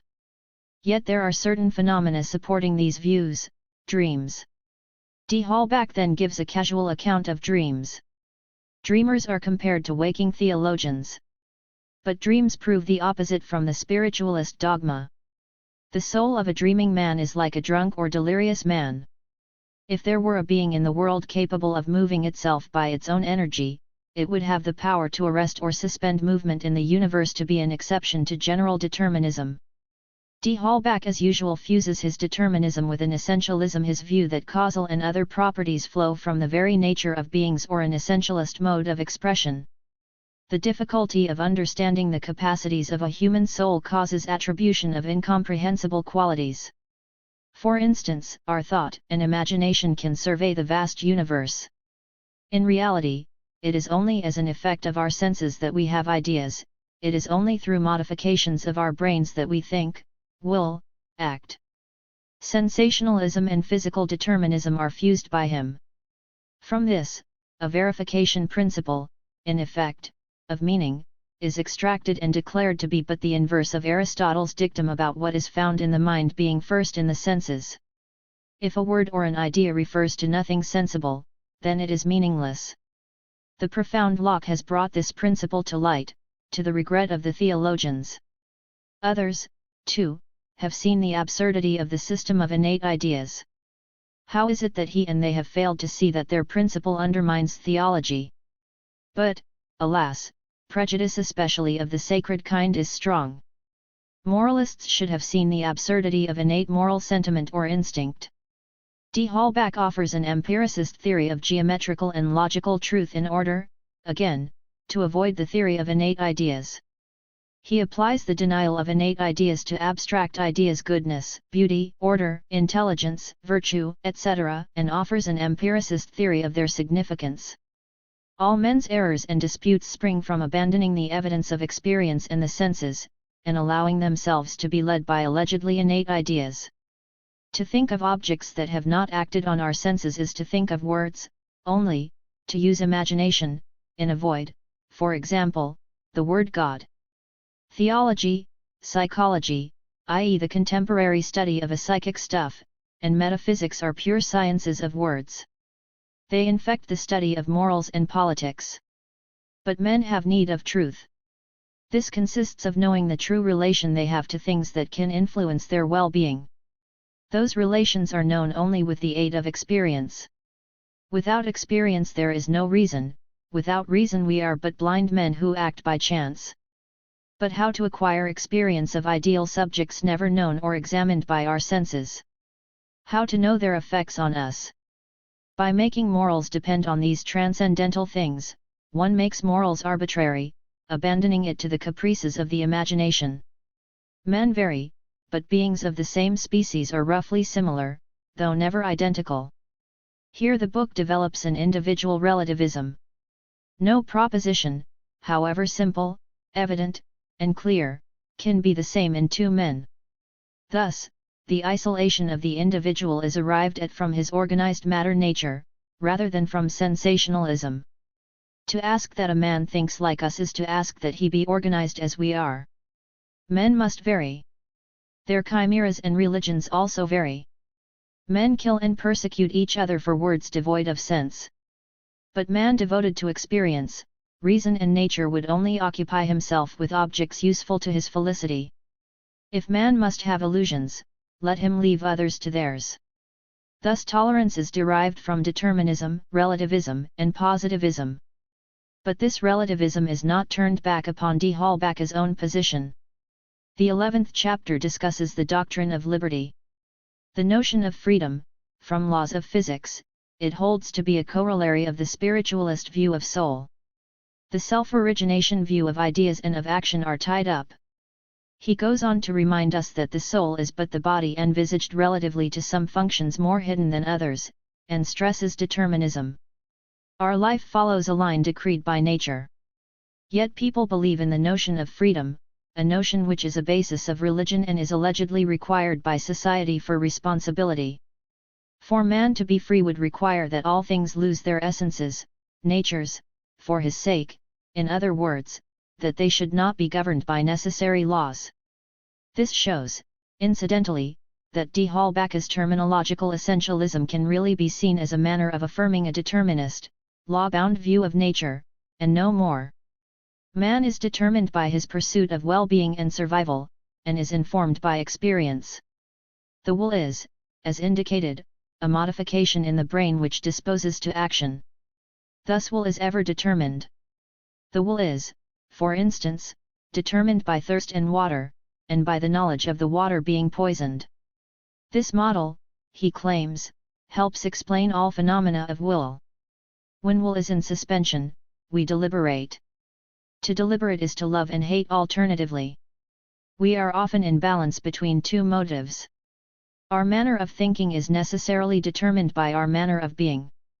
The errors of the philosophers are due to seeing will as a first cause rather than going a step further back in the inquiry.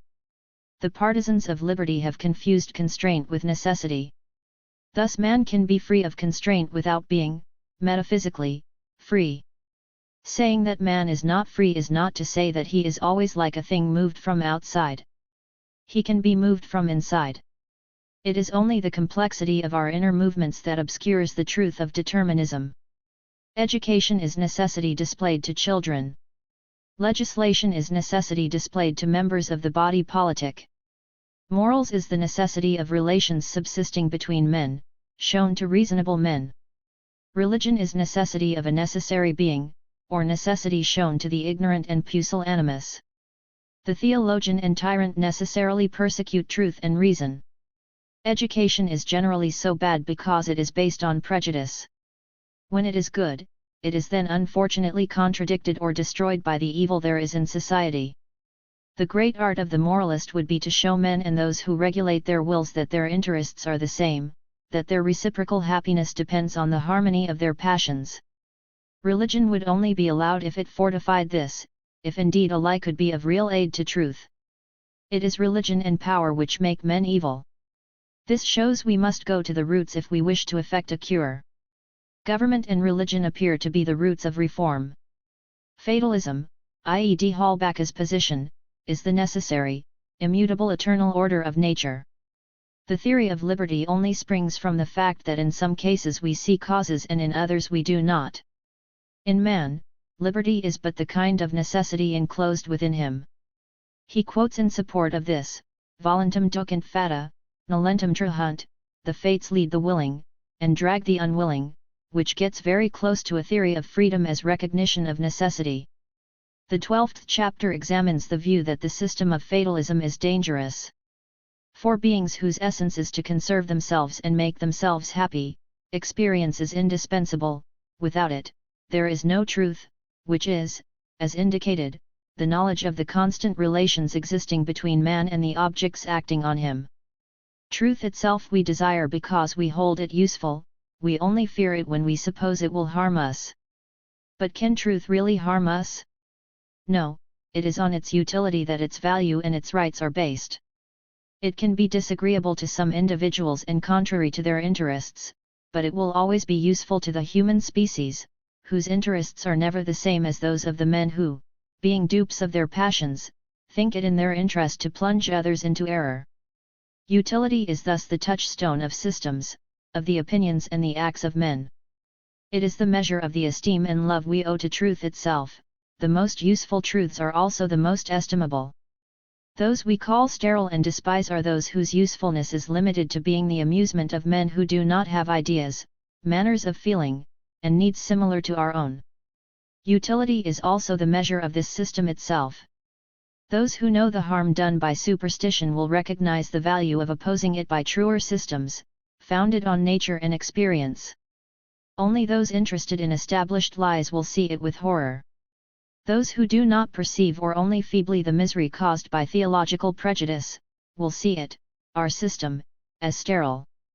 Let us not be surprised by the diversity of judgments, for men's interests vary. But let us look at the system with the eyes of a disinterested man, free from prejudice and concerned for the happiness of the species. We shall then assess it more correctly. The argument then proceeds from the premise that control requires knowledge of true causes. The argument from freedom to responsibility is mentioned. But, it is claimed, we can impute an act even to determined beings. We can still distinguish useful from harmful acts and we cannot but approve and disapprove. Laws are made to maintain society and to prevent the associated men from harming each other. The tools of punishment are to society as drains are to a house. A utilitarian deterrent theory of punishment is expounded. The system of fatalism would not leave crimes unpunished, but would mitigate the barbarism of punishment which is inefficacious anyway, only wasting criminal lives, more usefully employed on forced labor, and making criminals more cruel and so on. The facility with which one deprives men of life is an index of the incapacity of legislators. The paradox of determinism is avoided by stressing that we do not have the freedom to choose to be passive. Let it not be said that man is degraded by being compared to a vegetable or a machine. A tree is a useful and agreeable object. Nature herself is a machine. Everything is necessary. Nature distributes, what we call, order and disorder, and pleasure and pain. She provides remedies for ills. Evils are due not to wickedness but to the necessity of things, a neutral nature from which all emanates. Let us submit to necessity. An paean to determinism follows. The 13th chapter deals with the doctrine of the immortality of the soul, with the dogma of a future life, and with the fear of death. The soul grows and declines with the body, in other words, it is identical with it. Origins of soul, i.e., of reduplication of the self theories, are discussed. The illusoriness of immortality is shown from the fact that soul is sensation, and from the notion of organism. An organized being is compared to a clock. Once broken, it cannot work. Similarly, we cannot exist without our bodies. As Bacon says, men fear death as children fear darkness. Even deep sleep gives us ideas of death. Death is sleep, the cessation of ideas. Fear of death is an aid of tyranny. But it does not frighten the wicked, only the good. The effect of religious fanaticism is that men show themselves at their worst. For the wicked also apparently go to heaven: Moses, Samuel, David, Muhammad, Saints Cyril, Athanasius, and Dominic, and other religious brigands. A footnote points out maliciously that Barclayans and Malebranchists do not need resurrection. The Foundations of Morality, the 14th chapter, maintains that education, morals, and laws suffice to restrain men. It is not in an ideal world, but in the real world, that one must seek solutions and cures. It follows from what has been said earlier that it is education, above all things, that provides the cure. Good government has no need of lies. Men are bad because government is bad. Society is the war of the sovereign against all, and of all against all. In a footnote, D. Halbach remarks that he is not saying, like Hobbes, that the state of nature is a state of war. Men are by nature neither good nor bad, but can become either. The 15th chapter continues these themes. Man cannot be happy without virtue. Utility, as already said, should be the unique measure of human judgments. To be useful is to contribute to the happiness of one's fellows. This being so, let us see whether our principles are advantageous. Happiness is sustained pleasure. For an object to please us, it must be in harmony with our organization. Our machine has need of continuous movement, hence the taste for theatrical, tragedies, excitement, coffee, alcohol, spirits, executions, etc. In a footnote he remarks that religion is the eau de vie of the people. To be happy without interruption would require infinite forces. For D. Halbach, this follows from his view that sensations are functions of inner activities. Interest is what each of us deems necessary to his felicity. Interest is the unique motive. Hence no one is disinterested. Sometimes we do not know enough of a man's motives to see this, or do not ourselves attach value to the same object as he does. We admire interest which results in benefice for humanity. A good man is one whose true ideas have shown him his interest in a manner leading to action that others love and approve in their own interest. This is the true basis of morality. There is nothing more chimerical than interests placed outside nature or innate instincts. Psychological egoism is thus postulated. Morals would be a vain science unless it showed virtue to be in one's interest. Obligation can only be based on interest. Harmony is shown to obtain through the existence of mutual need. We need other people, require their affection, approbation, and so forth. Virtue is but the art of making oneself happy through the happiness of others. Virtue and happiness are thus connected. Virtue is essential to society, and so is interest. But in fact, that is, in our bad times, virtue is not recompensed. The explanation of this is that society corrupts, and the good man retires out of its way. The virtue is recompensed view is thus altered and made to hold only in a rational society. Yet even now there are some virtuous men. The 16th chapter discusses the errors of men concerning the nature of their happiness and the true source of their ills, as well as the remedies that others have wished to impose on them. Happiness is only the fruit of the harmony of desire and circumstance. Power, supreme power, is useless without knowledge of how to use it for happiness. Princes and their subjects are so often unhappy only because they lack knowledge. Hence, ascetic declamations against power, riches, and pleasure are frivolous, ineffective, and beside the point. The power of man over man must be based on the happiness that the power provides. Without it, it is usurpation. Rank and power are justifiable, only, by utility. If we consult experience, we see that the source of human ills is to be found in illusion and in sacred opinion. Ignorance of natural causes produces the belief in gods. And men have prejudices no less dangerous and harmful concerning government. They dare not demand happiness from kings. Nations adore the origin of their miseries. We find the same blindness in the science of morals. Instead of being based on the real relations among men, it is based on imaginary ones, and on relations between man and imaginary beings. The notion of a supreme good is a chimera. Diverse ills require diverse cures. Those who combat human desire have mistaken the natural state of man for a disease. Yet there are some happy men even among the poor. The world is not, even now, so very terrible. Do not men cling to life? The 17th chapter maintains that true ideas founded on nature are the only remedy against human ills, and contains a recapitulation of part 1 of the work and a conclusion. It is when we cease to take experience as our guide that we fall into error. Our errors become particularly dangerous and incurable when they have the sanctions of religion. We then refuse ever to retrace our steps, and suppose that our happiness depends on closing our eyes to truth. If moralists have failed, it is because their remedies have ignored nature, reason, experience. This is D. Halbach's Holy Trinity.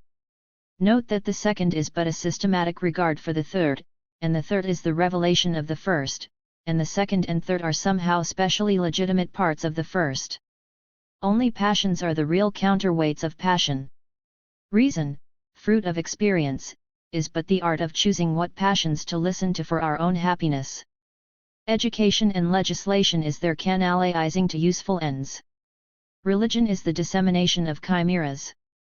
Reason and morality have no hold over man unless they show him his true interest. Man is only wicked because he feels it almost always in his interest to be so. Make men more enlightened and happy and you will make them better. An equitable and vigilant government will soon fill its state with honest citizens by giving them motives for doing good. A footnote quotes Sallust, Nemo gratuito malis est, no one is bad for no reason, and adds, Nemo gratuito bonus, no one is good for no reason. If we seek the origin of our ignorance of morals and motives, we find it in false ideas of speculation, such as the dualistic theories of man which have supposed the soul free. The conclusion is that all human error follows from having renounced experience, the testimony of the senses, and right reason, and from having allowed oneself to be guided by frequently deceitful imagination and ever suspect authority.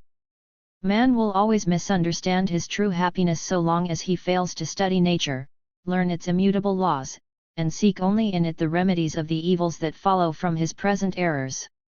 The System of Nature, Volume 2. It is impossible, in a limited space, to give the same kind of summary for the second volume of the System of Nature as we have of the first, and it is also less necessary.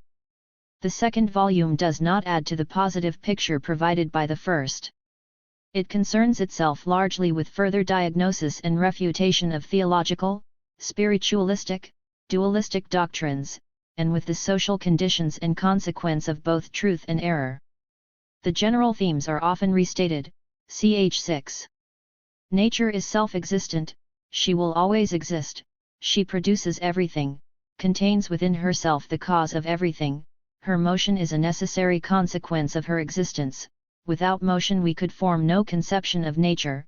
Under this collective name we designate the assemblage of matter acting by virtue of its peculiar energies. Or again, elsewhere. The simplest observation will prove to man incontestably that everything is necessary, that all the effects he perceives are material, that they can only originate in causes of the same nature. Thus the human mind, properly directed, will everywhere show man nothing but matter, sometimes acting in a manner which his organs permit him to follow, and others in a mode imperceptible to our faculties. Man will see that all beings follow constant, invariable laws, by which all combinations are united and destroyed, the great whole remaining ever the same. Thus he will be cured of idle notions with which he was imbued. And of the imaginary systems, he will cheerfully consent to be ignorant of whatever his organs do not enable him to compass. The passages which discuss the psychological and social possibility of atheism, and which concede that so philosophical an outlook is unsuited, at any rate, at present, for the generality of men, are interesting as expressions of the state of mind of an enlightened intelligentsia which is confident of the truth of its vision but does not feel that it can share it for a long time, at any rate with the common run of humanity. Truth is salvation, but not as yet, it appears, for everyone. Towards the end of the second volume there are a number of declamatory passages that well convey the spirit of the work, even if they are stylistically atypical. Thus, the penultimate, 13th, chapter contains the following confessio fide, to be made by the devotee of nature to the theologians. We only assure ourselves of that which we see, we yield to nothing but evidence. If we have a system, it is one founded upon facts, we perceive in ourselves, we behold everywhere else, nothing but matter, we therefore conclude from it that matter can both feel and think, we see that the motion of the universe is operated by mechanical laws, that the whole results from the properties, is the effect of the combination, the immediate consequence of the modification, of matter, thus we are content. We seek no other explication of the phenomena which nature presents. We conceive only a unique world, in which everything is connected, where each effect is linked to a natural cause, either known or unknown, which it produces according to necessary laws. We affirm nothing that is not demonstrable. The final chapter repeats the doctrine of the utility of mundane truth before giving us the celebrated Code of Nature, another declamatory passage, sometimes, on stylistic grounds, attributed to Diderot. What is false cannot be useful to men, and that which ever harms them cannot be founded on truth, and should ever be proscribed. This authoritarian utilitarianism was not brought into harmony with de Holbach's earlier tolerant relativism. So it is a service to the human spirit to lead it out of the labyrinth of imagination where it cannot find certitude. Only nature, known by experience, can lead him out and give him the means that are at our feet. But men defend their own blindness, for light hurts them, and they defend themselves against their own liberation. But the friend of nature, i.e., the enlightened man, is not the enemy of men. Listen to nature, who says, and here follows the code of nature, which I reproduce only in very abbreviated form. Be happy, seek happiness, without fear. Do not resist my law. Vain are the hopes of religion. Free yourselves from the yoke of religion, my proud rival. In my empire there is freedom. Tyranny and slavery are ever banished from it. Follow my laws. Human sensibility should interest you in the fate of others. Be just. Equity is the pillar of humanity. Be a citizen, for a homeland is necessary for security, pleasure, well-being. In brief, be a man. Do not indulge in self-pity or be tempted by the transitory pleasure of a crime. Vengeance is mine. 7 says nature, once again reminding one of someone else. Do not doubt my authority. See the miserable ones, the ambitious ones, or the indolent rich. How preferable this is to the dogma of supernatural religion, which harms man, which covers itself with a cloak of utility when attacked by reason, claiming to be linked to morality while in fact it is at war with it. It is this artifice that has seduced the learned. The morality of nature is the only morality offered by the disciples of nature. The friend of man cannot be the friend of the gods, the scourges of man. In other words, atheism is a condition of humanism. Does it follow that the majority, unfit as yet for atheism, cannot be true friends of man? Nature, the sovereign of all beings. And you, its adorable daughters, virtue, reason, truth. Be our sole divinities. Be man's teacher. The final passages of the Code of Nature, as well as the prose that follows it just before the end of the book, have a kind of stoic rather than, or as well as, a progressive ring, they invite man to accept his condition bravely without seeking spurious consolation, rather than stressing the hope of mundane salvation and improvement.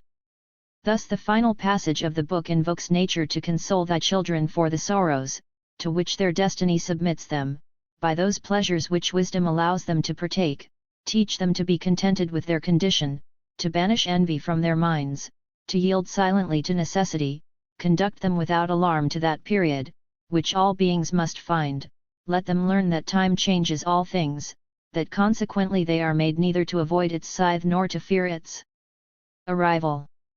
This type of Stoicism is perhaps a more logical corollary of the worship of nature seen as an all-embracing and exhaustive, self-sufficient and necessary unity than the progressive, happiness through enlightenment and secularism outlook that is more generally characteristic of the system. Indeed, in earlier periods, an ethic of acceptance had been characteristically associated with the kind of vision of nature preached by the system. In these final passages of the book, the emergence of such an alternative moral outlook alongside the main, progressivist, Enlightenment one, can perhaps be seen partly as a survival and/or as a perception of the consistent moral implications of the general vision, but mainly it can be seen, no doubt, as a defense against an expected counterattack by the adherents of religion, a countermove which would attempt to seduce man into illusory consolations by stressing his mundane ills and mortality. Conclusion. In essence, the system of nature is a recipe for salvation, the progressive, secular salvation of man through understanding and acceptance of a unitary and physical nature of which he is a part, and a part like any other, a salvation by positive knowledge. Fused with this progressive panacea, as a kind of minor supporting theme, there is also an older recipe, salvation by acceptance, the avoidance of false hopes. The two are fused in that they both militate against religious, dualistic, anthropocentric, or anthropomorphic views of the world. The system is, of course, not merely the recommendation of a positive remedy, it is also the diagnosis of the disease. The source of all human ills is ignorance and false and meaningless beliefs, religion, and non-materialist doctrines in general. In elaborating this simple vision, the system formulates, as indicated at the beginning, many if not all of the themes that have become familiar and have been elaborated in modern thought. For instance, the verification theory of meaning, the behaviorist analysis of mind, the view that religious assertions are meaningless, that religion is an intoxicant of the people, and many others are found clearly stated. Moreover, the manner in which these ideas, which individually may not be original, are made interdependent has a characteristic modern ring. The system does not really deal adequately with the problems that his modern outlook has to face. For instance, at its root there are two premises that are used alternatively and which are perhaps not consistent: materialism in a narrow sense, the all-exhaustiveness of matter, a theory about the world, and empiricism, the view that all knowledge and indeed all psychic life is based on sensation, a theory about cognition and about mind. Both ideas are used as sticks with which to beat religion and metaphysics, but their mutual compatibility is not explored sufficiently. As formal philosophy, this fails to reach the level of Hume or Kant. The compulsive insight of materialism that what exists must exist in space and occupy a part of it, and that all else can only be an aspect of it is made use of, but it is preached rather than critically explored. This might be expressed by saying that no harmony is brought about between the paradigm of explanation in terms of structure of matter and of information in terms of sensing, though sensing is defined in part in terms of impact, modification, etc., the activity of thought, and hence of explanation, is in turn derived from sensing. There are other, to us, obvious conflicts within the system between its determinism and call to arms and its hope of human liberation by human effort. One might say that both its theory of grace and its doctrine of original sin are weak. It does not succeed in explaining how, in a determined universe, men will free themselves from the religion and tyranny that have poisoned their lives, nor does it convincingly explain how, in a world in which truth, materialistic truth, virtue, usefulness, and happiness are so closely connected in the very nature of things, the unspeakable and pervasive evils of spiritualistic doctrines could have gained the hold over man that they appear to have. It is, of course, easy to analyze the outlook of the system as an all-embracing religion turned inside out, it is also, I think, correct. But this, as such, is not something of which the author or authors need be ashamed, nor would they have been. It is indeed, in a sense, a religion, but that by itself does not prove it to be a false one. The system has other weaknesses still. Not only does it oversimplify the roots both of evils and of salvation, but it naively overestimates the prospects of human harmony and reasonableness once the chains of superstition have been removed. There are in it, mixed up with its anticipations, some views that now seem, or are, archaic, such as an empiricist theory of mathematical truth, the phylogistic theory of psychology, and the doctrine of the qualitative differentiation of all objects. This is used only as a premise for relativism, and not, as some others have used it, as a premise for the impossibility of scientific understanding of the world. There is, again, a curious gap between its positivistic and deterministic scientific program on the one hand, and, on the other, its essentially normative, prescriptive, evaluative sociology. Its statements about man and society hover uncomfortably between analysis and prescription. There is a tension between the democratic liberal and the progressive paternalistic implications of its politics.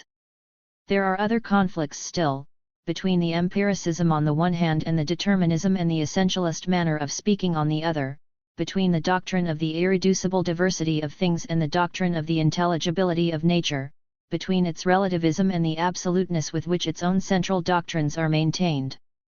There is a conflict between the optimistic view that truth is not only useful but also manifest, and the more pessimistic view that the truth is not something acceptable to humanity at large, in view of the tyrannical power of habit. This conflict between enlightened truth and the power of antiquated popular custom perhaps brings out most clearly how the men of the Enlightenment were the prototypes of later, similarly alienated intelligentsias throughout the world. Professor René Hubert, in his excellent Die Hallback etses Amos, remarks at the end, Paris 1928, p.99, that the diffusion of Die Hallback's views has endowed France with its dogmatic village atheists. Perhaps so. But a more important consequence of the diffusion of those views has been the endowment with them of a wider world, the men of two worlds, the men who bring a new enlightenment, fashioned in large part from the ingredients present in the system, with which they attempt to reform and re-educate populations whose ingrained and habitual beliefs are of the kind which the system combated. 1964. Chapter 11 Thought and Time, or The Reluctant Relativist R.G. Collingwood, 1889–1943, did not much care for seeing the label idealist attached to himself. Commenting on the reception of his Speculum Mentis, 1924, he observes in an autobiography, 1939, anyone who had been intelligent enough to see what I was trying to say would have realized, had he not been grossly ignorant, that it was neither usual nor idealistic. In an interesting recent collection of essays on Collingwood, one Professor Alan Donegan castigates this repudiation of idealism as fantasy on Collingwood's part. But whether or not Collingwood welcomed or deserved the characterization idealist, be he usual or exceptional, he displayed no reticence whatever in making clear his feelings about realism and realists. Realism, the undischarged bankrupt of modern philosophy. The tailless fox preached taillessness. I have already said of realism that its positive doctrine was nugatory. The realists discredited themselves with their pupils before their lessons could take effect. This self-stultification was a gradual and piecemeal business. The realists destroyed everything in the way of positive doctrine they had ever possessed. Once more, I am concerned only with the effect on their pupils. It was, to convince them that philosophy was a silly and trifling game, and to give them a lifelong contempt for the subject. The fox was tailless, and he knew it. But this mental kind of decadation, when people part with their morals, their religion, the learning they acquired at school, and so forth, is commonly regarded by the tailless as an improvement in their condition, and so it was with the realists. They were proud to have excogitated a philosophy so pure from the sordid taint of utility that they could lay their hands on their hearts and say it was no use at all. The men who best understood the ideas of the original realists, and tried hardest to remain loyal to them, stumbled from one temporary and patchwork philosophy to another in a kind of intellectual nightmare. All these splendid passages of denunciation are taken from an autobiography. Collingwood's autobiography has been accused too of being a falsification of history. The first obstacle to understanding Collingwood's later philosophy is his own narrative of its development, which beyond doubt is untrue. Collingwood's narrative affords melancholy evidence of the power of an intellectual temptation he had himself exposed. Be that as it may, Collingwood's attitude to realism at any rate was long-standing and consistent. Donegan's book-length study refers to it as his King Charles's head. Already in Speculum Mentis, Collingwood wrote, p. 281, realism itself is as old as thought, being in fact identical with dogmatism or error in general. His comments on it in his An Essay on Metaphysics 3 are no less brutal. This theory of knowledge is called realism, and realism is based upon the grandest foundation a philosophy can have, namely human stupidity. He goes on to observe that realism may offer a tolerable account of the lowest type of low-grade thinking, in which, thinking almost at zero-level efficiency, we say that is a clothesline, what I am looking at is my hand. The allusion here is obvious to anyone familiar with the folklore of contemporary philosophy.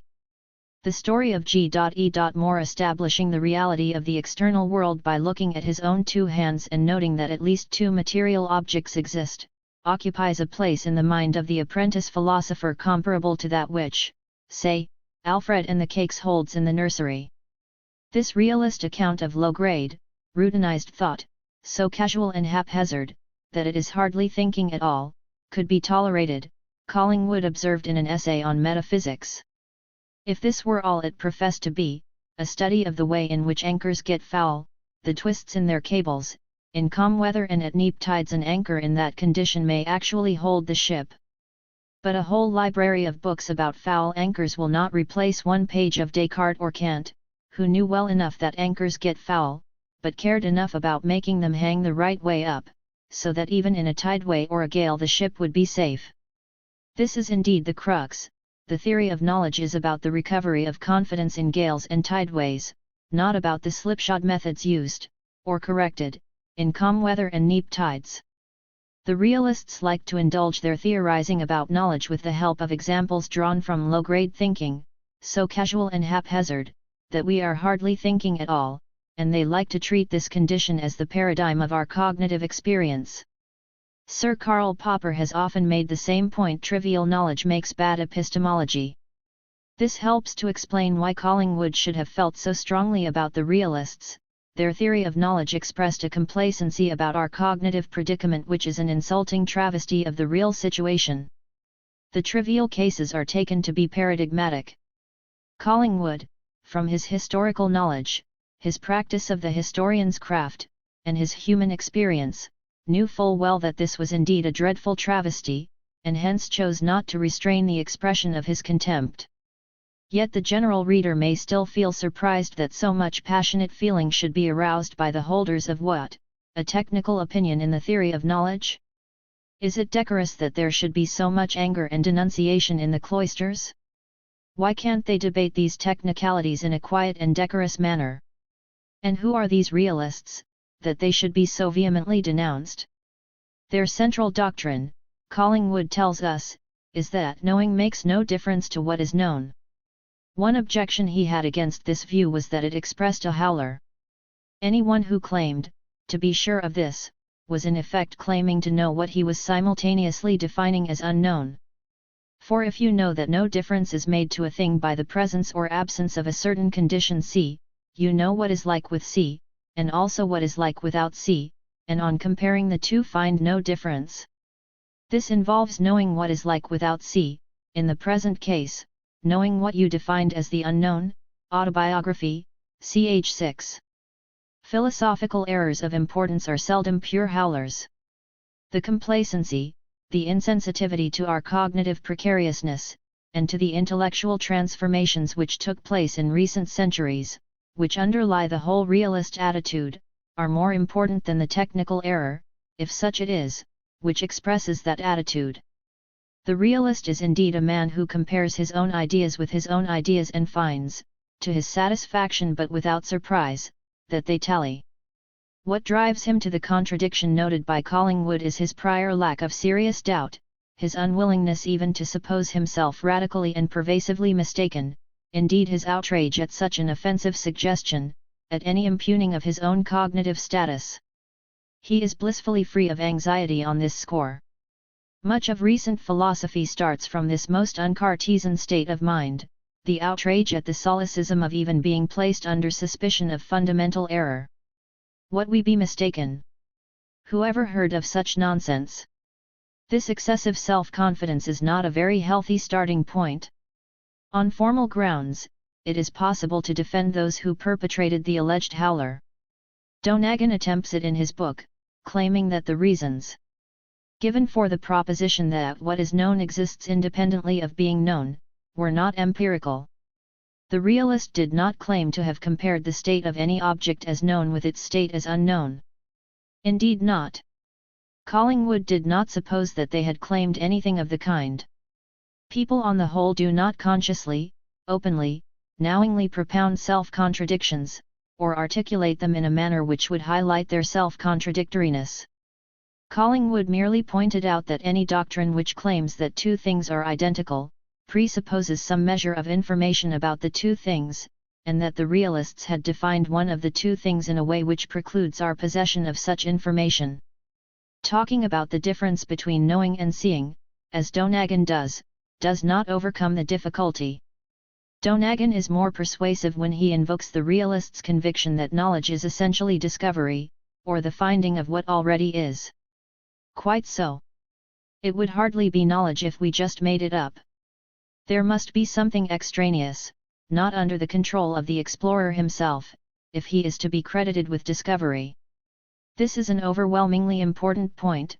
This is the idea which underlies the weightiest consideration on the realist's side, and it remains to be seen whether it can be made compatible with Collingwood's insights. This issue is central. Donegan makes an illuminating observation in Critical Essays, in connection with Collingwood's early work. Just as logical positivism is grasped most clearly as the rejection of metaphysics as the logical positivists understood it, so the idealism of speculum mentis is best approached through its negation realism as Collingwood understood it. p. 8. Yes, indeed, and the observation really applies to the whole of Collingwood's work. But what is so terrible about realism, that it should provoke both his anger and such strenuous efforts at constructing an alternative? Let us leave aside the question of that logical howler. Whether they did or did not commit it will depend on what they really meant when they asserted the formula about that which is known being independent of the fact that it is known, and how we interpret them, whether favorably to them or to Collingwood, will depend, I suspect, on our appreciation of his other griefs against them.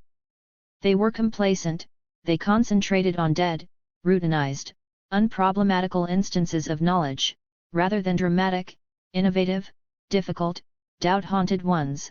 Hence their image of knowledge is dreadfully static and in the end passive, the presence of mind and its object, hence it ignores or underestimates all the active, questioning aspects of knowledge, and the manner in which this active and questioning aspect depends on the shared intellectual stock of the thinkers. Culture, society, or period, a stock which may in large part be opaque to him, and hence, in this crescendo of related sins, they are insensitive to history. Thus there is an intimate connection between Collingwood's detestation of realism, which he combated with the help of ideas and terms borrowed from the idealist tradition, and the fact that he was one of the very few academic philosophers of his general background to take history seriously. Professor Bryce Galley is another such. And he has a genuine point when he equates a specific philosophy, realism, with human stupidity and dogmatism in general. Realism is in the end a blindness to the manner in which one's own mental activity and conceptual equipment contribute to one's view of things, and hence of the way in which that background may be historically specific and problematical. The realist has an unshakable conviction that things must be as they seem to him, and that to doubt this must be pathological, and of late, he has possessed philosophical premises which enabled him to say just this, in so many words. Realism differs from ordinary flat-foot complacency only by being elevated into an overt system, with the help of formulae such as that the known is not affected by being known. So Collingwood has a point when he equates realism with human stupidity as such. But, apart from nature's own realists, who cannot bear to see their own cognitive status questioned, there occasionally arise rather more specific reasons for being attracted by the realist vision. Collingwood was aware of these, and was also capable of speaking of individual realists with respect, whatever he felt about the species as a whole. One of them, Bertrand Russell, a gifted and accomplished writer, has left records of his successive attempts at a philosophy. Collingwood saw with great clarity just what specific ideas lay behind certain forms of realism which were influential early in the century. Autobiography, CHV. Here I parted company with what I called propositional logic. According to propositional logic, truth or falsehood belongs to propositions as such. It seemed to me that this doctrine was a mistake due to the early partnership between logic and grammar.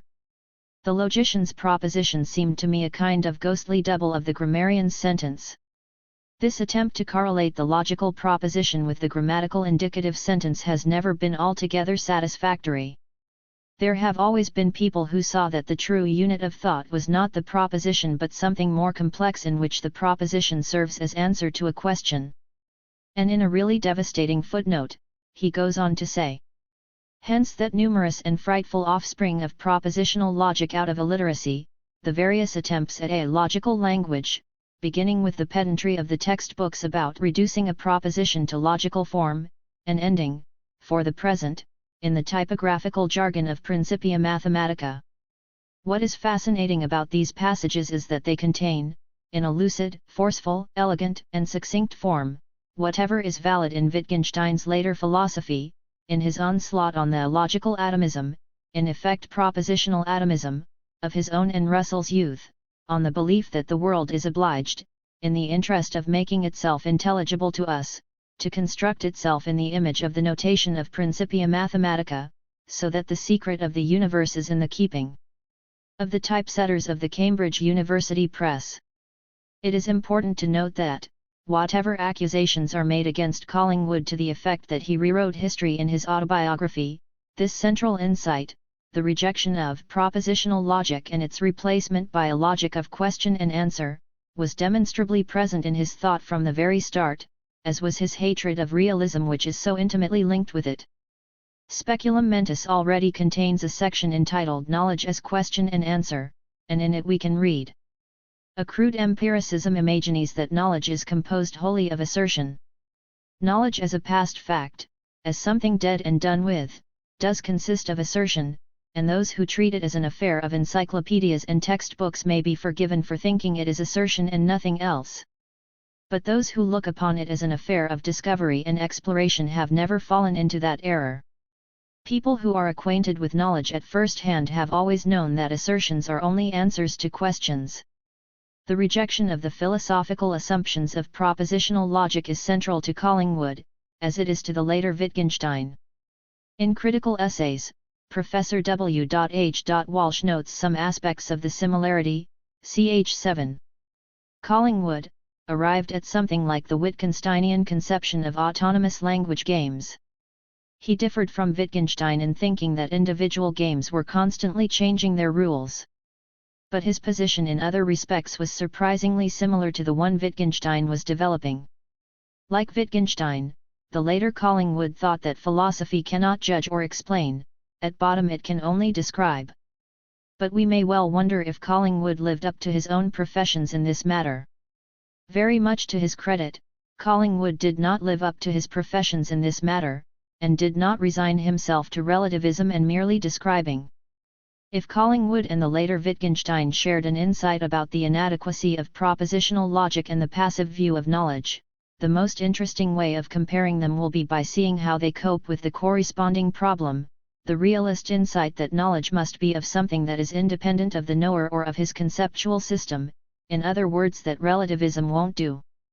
But the historical question which now also imposes itself is this: if the emphatic denial of the grammar/logic/thought parallelism was already available, vigorously expressed, in Collingwood, as was the alternative to it, the view that thought is a concrete activity dependent on a historically specific framework, a system of questions and answers, or a language game that is a part of a form of life, as you prefer, then why did philosophers need to wait for Gödel/Wittgenstein, when it was all already available in Collingwood? Why? The answer to this question will become manifest if we compare the two thinkers in more detail, and in particular at the way they handle or fail to handle the issue of realism, of external checks on knowledge. At one or two minor points, the comparison of the two thinkers goes in Wittgenstein's favor. First, Collingwood's manner of formulating an alternative to propositional logic has certain dangers. Those who are deeply wedded to the implicit Platonism of propositional logic, and its timeless, ahistorical entities, may be tempted by Collingwood's logic of question and answer, not to replace it, but to expand it. The population of the Platonic realm will then grow beyond mere propositions, being augmented by further inhabitants called questions, and presuppositions, including a special aristocratic elite known as absolute presuppositions, who, it seems, can do no wrong, are accountable to no one, and are beyond the reach of any laws. Second, Collingwood's stylistic élan and panache rather carried him away. When explaining the logic of question and answer, he gives the impression of describing terribly neat and elegant pyramidal structures, in which propositions, questions and presuppositions sweep up towards the sky, with absolute presuppositions in the place of the highest spires. The logical edifices which we actually inhabit are most unlikely to be quite as neat and elegant as this, or if they are, Collingwood has certainly failed to show that it is so. Moreover, the implicit suggestion that all these systems of question and answer have a similar structure seems to reproduce, in new form, one of the fallacies built into the old propositional logic, namely, that when men think, they are always doing roughly the same kind of thing. By contrast, it is a merit of Wittgenstein's notion of language games that he insists on their most varied and, often, very humble nature. If some of them resemble cathedrals, others are like hovels. But in more important ways, the comparison is favorable to Collingwood. The really crucial issue is the handling of the one central insight of realism that belief systems ought not to be, and sometimes indeed escape being, judges in their own case, that what makes some of them genuinely cognitive is that they stand in relation to something other than themselves. It is not so much, as the realists would have it, that the known is unaffected by being known, as that the knower is not always autistic. The task facing the theory of knowledge is to combine the idealist insight, concerning the active, context-bound, historically specific nature of mind, with the realist awareness of the non-autistic nature of genuine knowledge. Neither of the two thinkers in any way solves this problem and reconciles the two insights, but it is enormously to Collingwood's credit that he continued to be tormented by it, whilst Wittgenstein's failure lies in his easy willingness to accept the collective subjectivism inherent in his view that forms of life are ultimate, and cannot be accountable to anything. He was all too willing to exchange his earlier view that thought was subject to the constraints of propositional entities, in the keeping of the typesetters of the Cambridge University Press, for a new view which confers ultimate cognitive sovereignty on each culture and its linguistic custom, without any further checks or constraints whatsoever. Collingwood, as the contributors to critical essays and in particular Professor Stephen Tolman remind us, continued to struggle with this. He knew that constellations of absolute presuppositions replace each other in history, that this is the very life of thought, and that this is what philosophy is about. He would never have accepted the option mentioned by the editor, Professor Michael Cross, in his own contribution to the essays, p. 222. The historian of ideas could account for such change only in non-rational terms, e.g. economical or sociological. Collingwood was acutely sensitive to the fact that these fundamental conceptual changes were to an important extent intellectually endogenous. This is what makes history interesting. But at the same time, he had defined absolute presuppositions as absolute and logically terminal. If such, there is an obvious contradiction ironically similar to the one for which he blames the realists in also explaining in any rational way the self-transformations of those presuppositions, rational explanation of such change involves an appeal to some more ultimate criteria of rationality. If the realists implicitly claimed to know that which they had defined as the unknown, so Collingwood found himself driven to seek reasons for changes in those very ideas which, on his own definition, stood at the very end of and beyond the regress of reasons. Facing this dilemma, Collingwood falls back, as Tolman reminds us in Critical Essays, ch. on Metaphor, Essay on Metaphysics, ch. 7. The essential thing about historical phases is that each of them gives place to another, not because one is violently destroyed by alien forces impinging from without, but because each of them while it lives is working at turning itself into the next. The metaphysician's business, therefore, is also to find out on what occasions and by what processes one of them has turned into another. The dynamics of history are not yet completely understood when it is grasped that each phase is converted into the next by a process of change. One phase changes into another because the first phase was in unstable equilibrium and had in itself the seeds of change, and indeed of that change. Its fabric was not at rest, it was always under strain.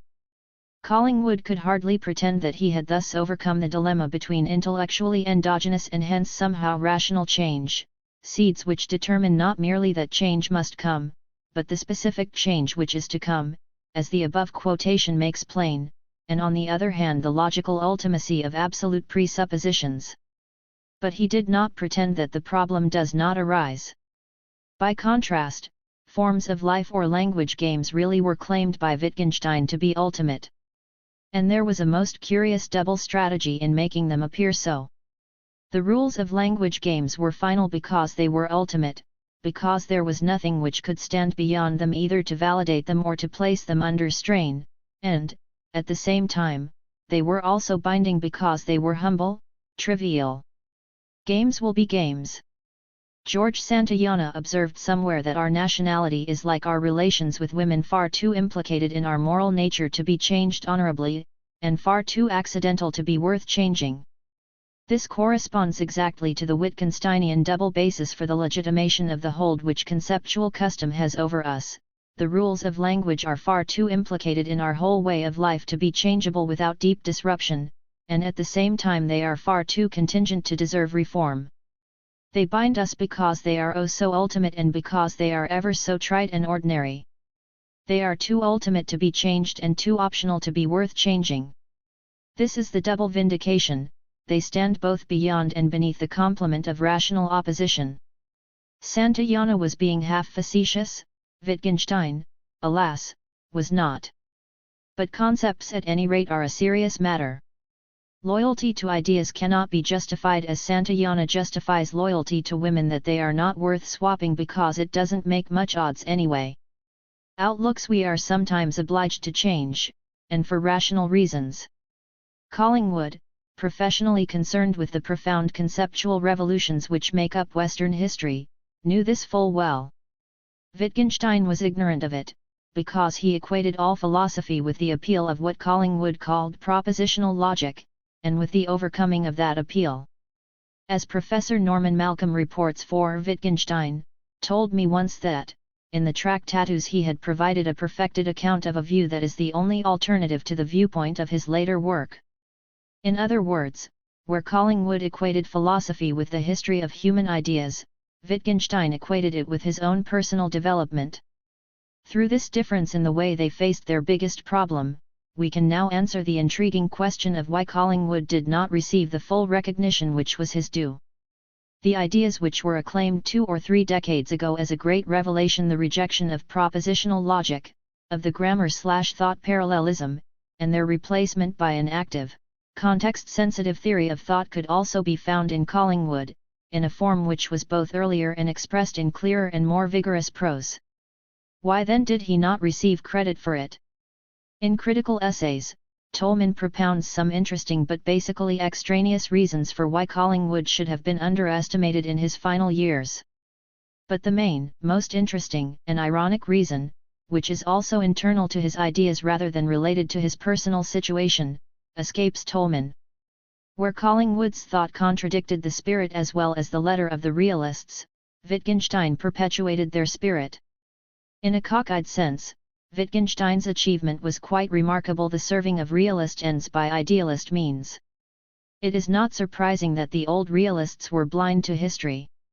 If knowledge is the presence of mind and its object, well then the historic dating of the first occasion of each such blissful encounter is quite external to the inner meaning of the encounter itself. Thus realism naturally leads to ahistorism. But if one holds the active theory of mind, presented here as the use theory of meaning, in contrast to the echo theory presupposed by realists, and a contextual theory of concepts, each tied to its language game, a term which conveys both the idea of system and that of activity, then, one should have supposed, one would naturally be led to an interest in the concrete historic incarnations of forms of life and language games. But, oddly enough, this was not to be. Through the quite mistaken doctrine that the only thing which leads people to seek extraneous validation for the ideas of their form of life, i.e. to escape relativism, was that one error about grammar/thought parallelism enshrined in propositional logic, Wittgenstein was led to the facile, doubly based vindication of all and any form of life. Overcome the illusions of propositional logic, under competent guidance of course, and you will find yourself happy and content in your own form of life. It was thus that his philosophy could serve so admirably all the requirements of the realist spirit: cognitive complacency, blindness to history and change, ethical smugness. The slogan that philosophy leaves everything as it is replaces the one about the thing known being unaffected by knowledge, and the two slogans fulfill perfectly analogous roles in generating or confirming the curious realist ontology, the view that everything in the world is much as the realist always thought it was. One might suppose, superficially, that the slogan about philosophy leaving everything as it is, might be a bit narrower in its application than the view that knowledge does not tamper with its objects. But no, the operational force of the slogan about philosophy is that any counter-commonsensical view is ipso facto both philosophical and mistaken, and by this curious via negativa, all commonsensical views are automatically vindicated at one remove, through the elimination of their rivals. So the realists are alive and well and kicking, trading under a new name and from new premises. Their views on the irrelevance of thought to concrete choices, ensuring that their philosophy was and is so pure from the sordid taint of utility that they could lay their hands on their hearts and say it was no use at all, spring not merely from the general realist compulsive instinct that thought must not have the power to reform anything, but also more specifically from the work conditions of the dawn. It would be a dreadful solecism for a philosophy teacher to say to his pupil, "The proofs of the existence of God are valid, so you'd better attend chapel," or equally to say, "They are invalid, don't bother to attend." The separation of roles which, for historically specific reasons, obtains here and now, is perceived by these thinkers as a universal logical intuition.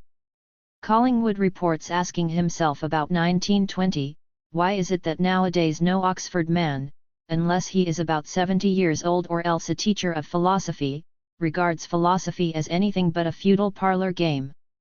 Things have changed, there is little need now to put in that qualification about men of 70 and teachers.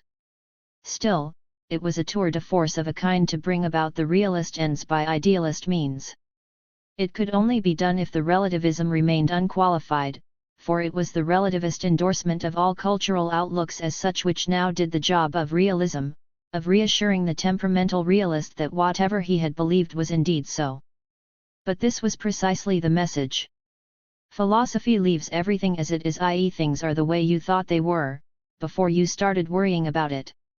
By contrast, Collingwood, though also in full possession of the premises rejecting propositional logic, disqualified himself from performing this service of re-endorsing realist expectations, simply because his flirtation with relativism was open and explicit, tormented and incomplete, and highlighted rather than obscured the problems of relativism.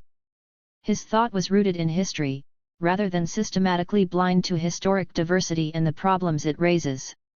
Collingwood also never stooped to use the double vindication, from both ultimacy and triviality. He did use the argument from ultimacy, but was so honest in his use of it that he had great trouble with it, being driven, as we saw, into the metaphorical language of strain and seeds of change, when he had to explain how presuppositions which were, each of them, logically ultimate, nevertheless also had logical links with each other. So with him, the problems of relativism remained undisguised. On the contrary, they were highlighted. It was quite different with Wittgenstein. His relativism, and above all its difficulties, were largely camouflaged. By its negative formulation, it concentrated on the removal of supposed obstacles to the acceptance of any given local common sense, rather than on a direct positive vindication of it, by its rapid alternation between the argument from ultimacy and the argument from triviality. We could speak differently if we so chose, but why bother, and by its total lack of concrete historical identification of those allegedly ultimate forms of life which were such a central idea for it, preferring instead to use ad hoc imaginary tribes, or fragments drawn from ordinary speech, which of course leaves unanswered the question concerning the identity and limits of the form of life from which those fragments are drawn.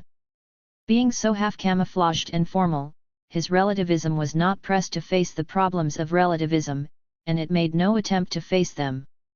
Thus it remained both serene and unqualified, and delivered the realist goods at a minimal cost in worry or anxiety and cheap at the price it was. 5 In critical essays, there is no consensus about Collingwood's relativism. Walsh thinks he should have been a relativist, but did not live up to his professions in this respect. Tolman refers to Collingwood's ultimate relativism, but also notes that Collingwood never took the final step, of replacing reasons by causes completely. Professor Nathan Rodenstrike refers to Collingwood's confessed historicism, and does not think he can escape from the well-known paradoxes which follow if relativism is applied to itself. Cross on the other hand thinks that Collingwood could escape the pitfalls of irrationalist relativism, if only he adopted certain modifications proposed by Cross himself. Professor Errol E. Harris, whilst he concedes that in the essay on metaphysics Collingwood, at least appears to be advocating a relativistic type of historicism, it would indeed be hard to deny this wishes nonetheless to clear him of this charge on the grounds that it is not typical of his philosophy at its best. This would seem a somewhat circular principle of exegesis. Harris would have Collingwood be an idealist first, and a relativist on the surface only. Could one not claim the opposite?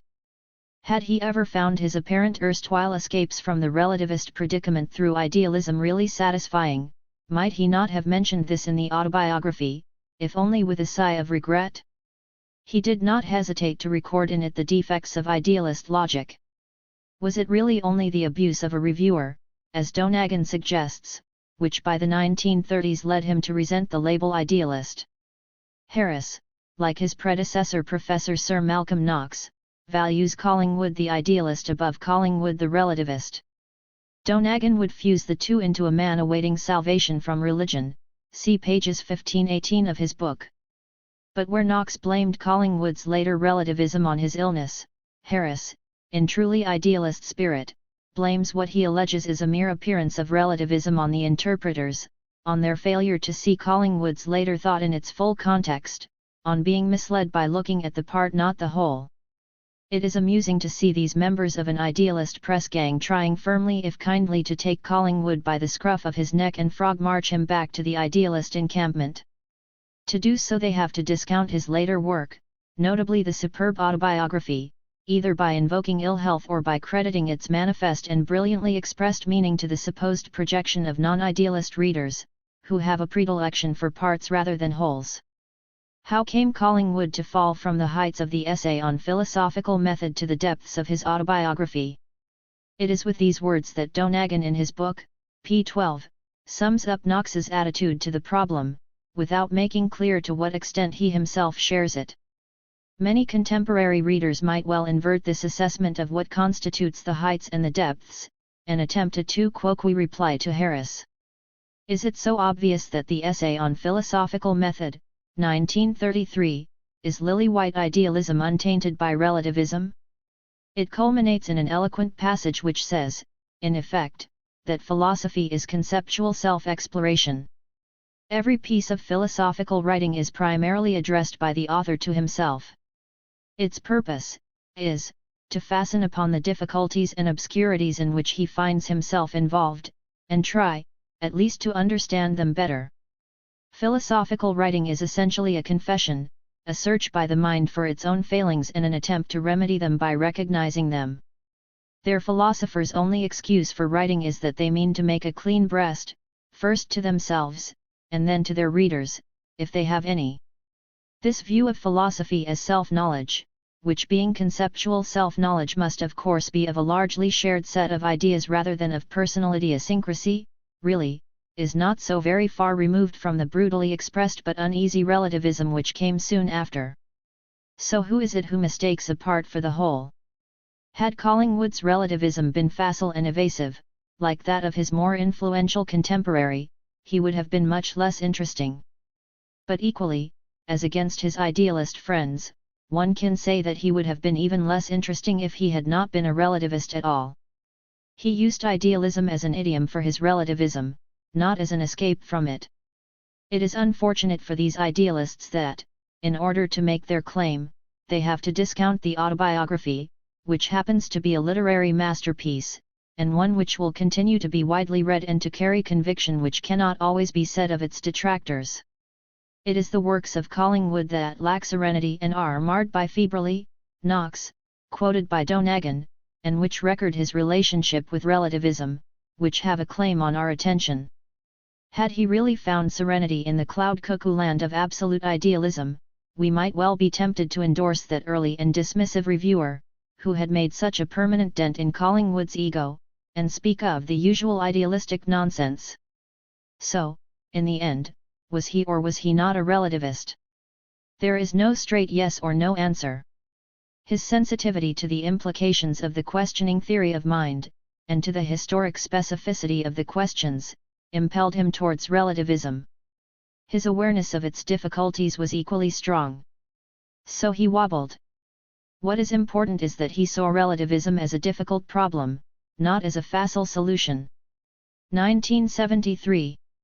Chapter 12 Poker Player. Philosophy of the past 3 centuries is concerned basically with 2 questions: which world are we in, and who the devil are we? These questions arise in the following way. Traditional societies possess reasonably rounded off and self-maintaining world pictures. But the advancement of learning and the broadening of horizons have dealt these pictures some devastating blows. So rival worlds, most of them sound by their own lights, make their mutually incompatible claims on our belief, our cognitive loyalty. Though one may temporize, one must also choose. After all, we must needs be some place, and our various decisions must be taken against some background picture. The modern theory of knowledge developed in response to this predicament. It was and is an attempt to chart the nature and limits of knowledge, and thereby tell us how to choose between the competing world pictures. As political philosophy set out to give the criteria of legitimate authority, so the theory of knowledge was concerned, primarily, with the principles of cognitive legitimacy. Various theories of cognitive legitimacy were elaborated, and constitute the mainstream of modern philosophy. One of the most important ones is empiricism, the doctrine which, in its radical form, asserts that the only ultimate legitimation of any belief is sensation. The other great problem of modern philosophy concerns the moral identity of man. This preoccupation arises in a manner similar to the epistemological one. The advancement of knowledge utterly disrupts the old balance of beliefs. We find we know much more, and much less, than we had supposed. Unsuspected knowledge, and unsuspected ignorance, both loom large. In traditional society, men take their own selves and their own powers as self-evident. They act as owners of a smooth-running car who take the functioning of its controls totally for granted, and do not worry about the mechanisms under the bonnet. But suddenly, unexpected new models, unsuspected breakdowns and performances, quite beyond the range of the familiar controls, force one to think in a more fundamental way about what may or may not be expected of a vehicle, what it could or should be used for. That is moral philosophy. J.L. Austin was a very influential academic philosopher, who died prematurely and tragically in 1960. The nature and circumstances of his death created an atmosphere in which it was felt indecent to criticize him harshly. Even criticisms written and published before anyone knew of his illness were considered, as another professor observed in print, tainted. Enough time has now elapsed since his death to discuss his thought, and the manner of its presentation and influence, without further reference to the tragic end of the thinker. Austin's thought tended to circle around a limited number of themes. Two of the most persistent ones among them are closely relevant to these two central preoccupations of modern thought. In fact, if what Austin has to say about the problem of perception, and about excuses, were true and to the point, the two crucial issues would now be solved, dissolved, or transformed. There is an irony in this admission that his work does relate to these problems. A common charge against him, as Mr. G.J. Warnock, a warm admirer, reports, is that he appears at times to be dealing directly with no standard, identifiable problems of philosophy. Warnock admits this charge, but deems it a merit. Merit or not, it is not so. If what Austin has to say in Sense and Sensibilia is sound, it follows that there is no epistemological problem. Those who wanted to defend, or reassess, our knowledge of the world were basically misguided in failing to notice, according to Austin, that there was no case to answer. He is very explicit about this.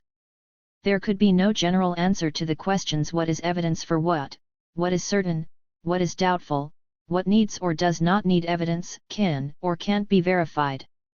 If the theory of knowledge consists of finding grounds for such an answer, there is no such thing. If there is neither room nor need for a theory of knowledge, then the ordinary, unquestioning world of common sense acquires a kind of absolute status. This is the really crucial argument underlying Austin's type of philosophy. The premise, no theory of knowledge, is asserted, as we have seen. The conclusion, daily world made absolute, is used, both as a covertly fed-back assumption for supporting the premise itself, and as a kind of general Weltanschaulich conclusion which made this outlook so attractive to its adherents. But, conveniently, it need not be defended, and can be and is disavowed if it comes under fire, for it is conveyed through the premise rather than directly. The real truth of the matter is quite different. The ordinary world has only a kind of interim validity, it is a temporary compromise, sometimes a shabby one, and we cannot but invoke the theory of knowledge in order to scrutinize and possibly revalidate it, as a whole or in part. So, contrary to the claims of his admirers that he held no general views, he did in fact hold a negative general view of breathtaking importance. If true or even remotely plausible, there is neither room nor need for a theory of knowledge, for a formulation of criteria enabling us to tell just which world we inhabit. We neither have it nor need it, he argues. The presupposition of this is, we know, without any need to revalidate, just which world we are in. Austin's own examples, of course, are trivial. He insists that when a pig stands, plainly in view, the question is settled. But as he does not, and on his own account cannot, offer any general criteria for delimiting these happy cases of cognitive certainty about the presence of pigs, so the same must by symmetry apply to jinns, witches, sanctity, salvation, the dialectic, alienation, the Oedipus complex, in whose putative presence some people are known to feel as confident as others are about pigs. More important, the pig we see is not the same pig, according to which world it inhabits. Various objects, pigs, and the rest, come to us as parts of wider styles of life and thought, each of which internally validates itself, most of which are mutually incompatible, many of which we can empathize and learn to operate, but between which we are forced to choose. This is really the crucial clue to Austin's influence. He and those he influenced were totally blind to the real source of epistemological inquiry. Cognitive legitimacy is very seriously in doubt. We do not know which world we are in, and we have to decide as best we can. The epistemological theories by means of which we do so are far from a rigorous science, but they are far, far better than pretending the problem does not arise. But if you assume that there is a unique, unambiguous, and straightforward world available to us, you can then amuse yourself, if you have no better employment for your time, by pointing out that in this unproblematical world we know all kinds of things in all kind of ways, and that no general criterion of knowledge is required. An admirer of Austin has credited him, in print, with the opinion that the crucial mistakes of philosophers are the tacit assumptions hidden in the first few pages of their books. This observation certainly applies to Austin himself. His supposed overcoming of epistemology. The main thing is not to get bamboozled into asking the epistemological question at all, is entirely circular, question-begging, and hollow, and hinges simply on missing the point of the question. We were never bamboozled into it. It happens to be a genuine and inescapable problem. How did anyone fail to see this? The tired, weary, narrow, claustrophilic, yet also smug, complacent, and self-congratulatory academic climate of the time, now so happily distant, must be part of the answer. Some of the more critical contributors to the volume under review 1 are also puzzled. A.J. Eyre can only think of personal magnetism as an explanation. He asks why Austin was able to persuade so many philosophers that he had succeeded in disposing of empiricist epistemology, when in fact he failed to give any sound reasons. A good question. Eyre wryly observes that this achievement is a tribute to his wit and the strength of his personality. R.J. Hurst is more illuminating. It seems to me one of the tragedies of recent English philosophy that Austin and Wittgenstein have been so blind to the importance of scientific findings. Philosophy begins in wonder, but these latter-day exponents have conspicuously failed to wonder. As a result, there is a brittle superficiality. It must be said that some recent formulations of empiricist epistemology made Austin's task easier, by starting with trivial versions of the argument from illusion. If the theory of knowledge were really about how we distinguish bent sticks from straight sticks that appear bent in water, then Austin would be welcome to his alleged overcoming of the subject. But the significant forms of the argument from illusion run quite differently.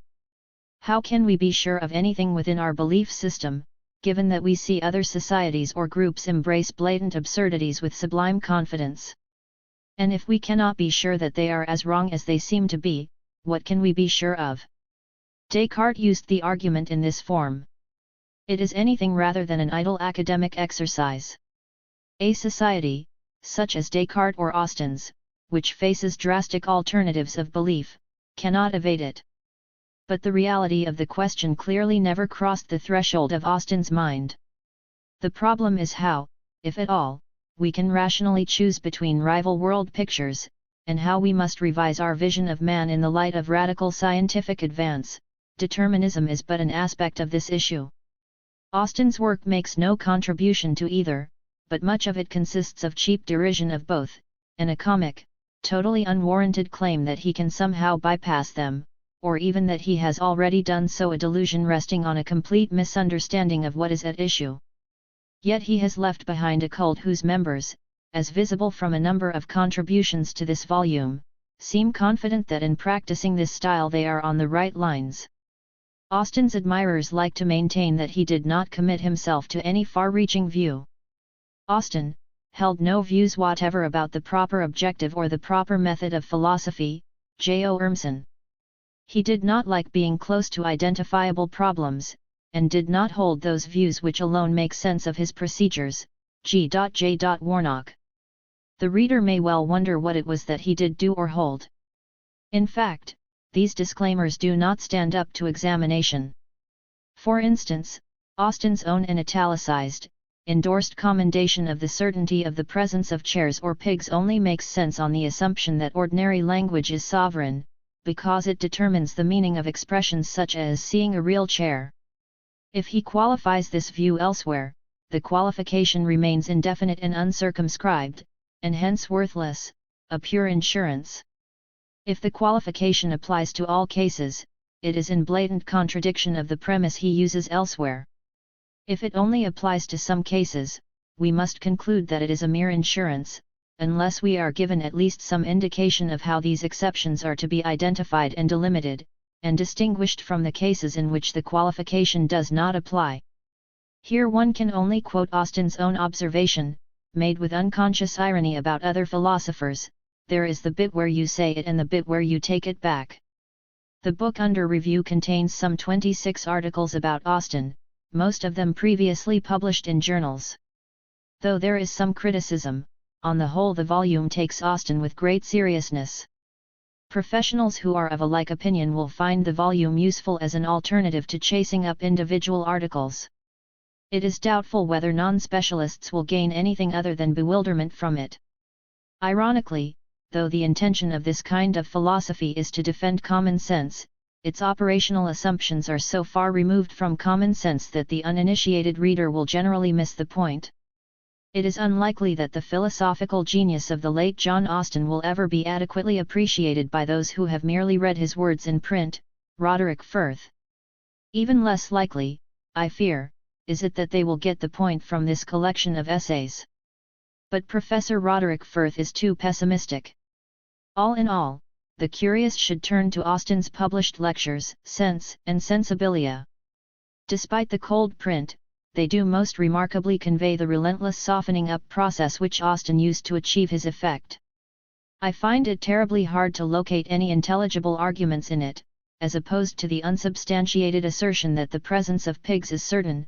Basically, of course, there is no argument, it is all a kind of inverted mystical exercise, which by repetition, wearing down, and bewilderment produces a state of mind in which anything other than the alleged common sense view is made to seem absurd. This then appears as a conclusion, when in fact it is only a premise and an induced state of mind. But even in print one is more than half intimidated by the endless castigation and derision of the stupidity, or worse, of anyone who does not agree. At the same time, there is the terrible playful girls' school wit. Did you get the joke about the title, Sense and Sensibilia? His name was Austin, like Austin, you see. The combination of scholastic pedantry, a tendency to miss the point and to silence without convincing, in brief, browbeat, a coy don's old womanish humor, a blindness to what is important and a passion for the trivial, all these make him a less than attractive thinker. His admirers claim that his supreme preoccupation was truth. His work, with its sad conjunction of extraordinary cunning in presentation with very thin content, leaves rather the impression of a man who had little sense of real problems but who liked winning arguments and dominating people in the course of them, and who was well equipped to gratify this taste. He was the supreme dialectical poker player, unsurpassed at making people believe that their bluff had been called when in fact they weren't bluffing, and at stonewalling any attempt to call his own.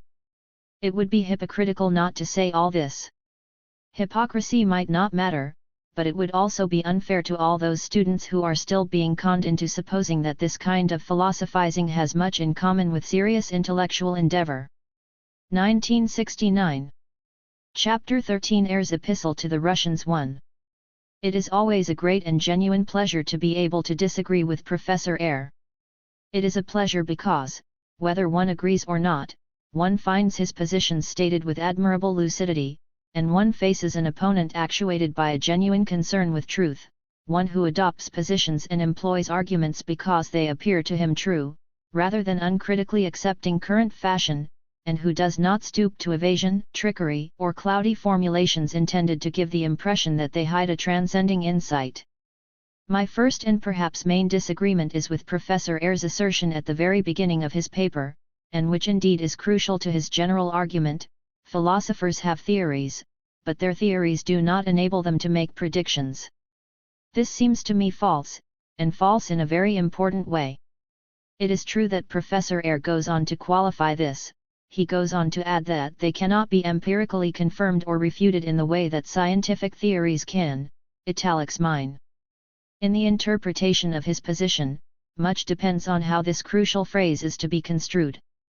For his position could be saved, at the price of being made trivial, by interpreting him to mean that philosophical theories do entail predictions, but that these predictions differ in some way or other from scientific ones. In as far as most probably some differentia could always be found to distinguish between any two sets of predictions, e.g. between scientific and philosophical ones, this would make Professor Air's thesis quite irrefutable, but also most uninteresting and empty. I shall assume, on the contrary, that what Professor Air intended, or what he would maintain if this ambiguity had been pointed out to him at the time he wrote his paper, would be one of two positions: 1, that philosophers as such do not make predictions at all, or, 2, that if they do make predictions, or if their theories entail predictions, these predictions are radically and fundamentally unlike those of science. Position 1 is certainly false, and I think the somewhat weaker position 2 can also be shown to be mistaken.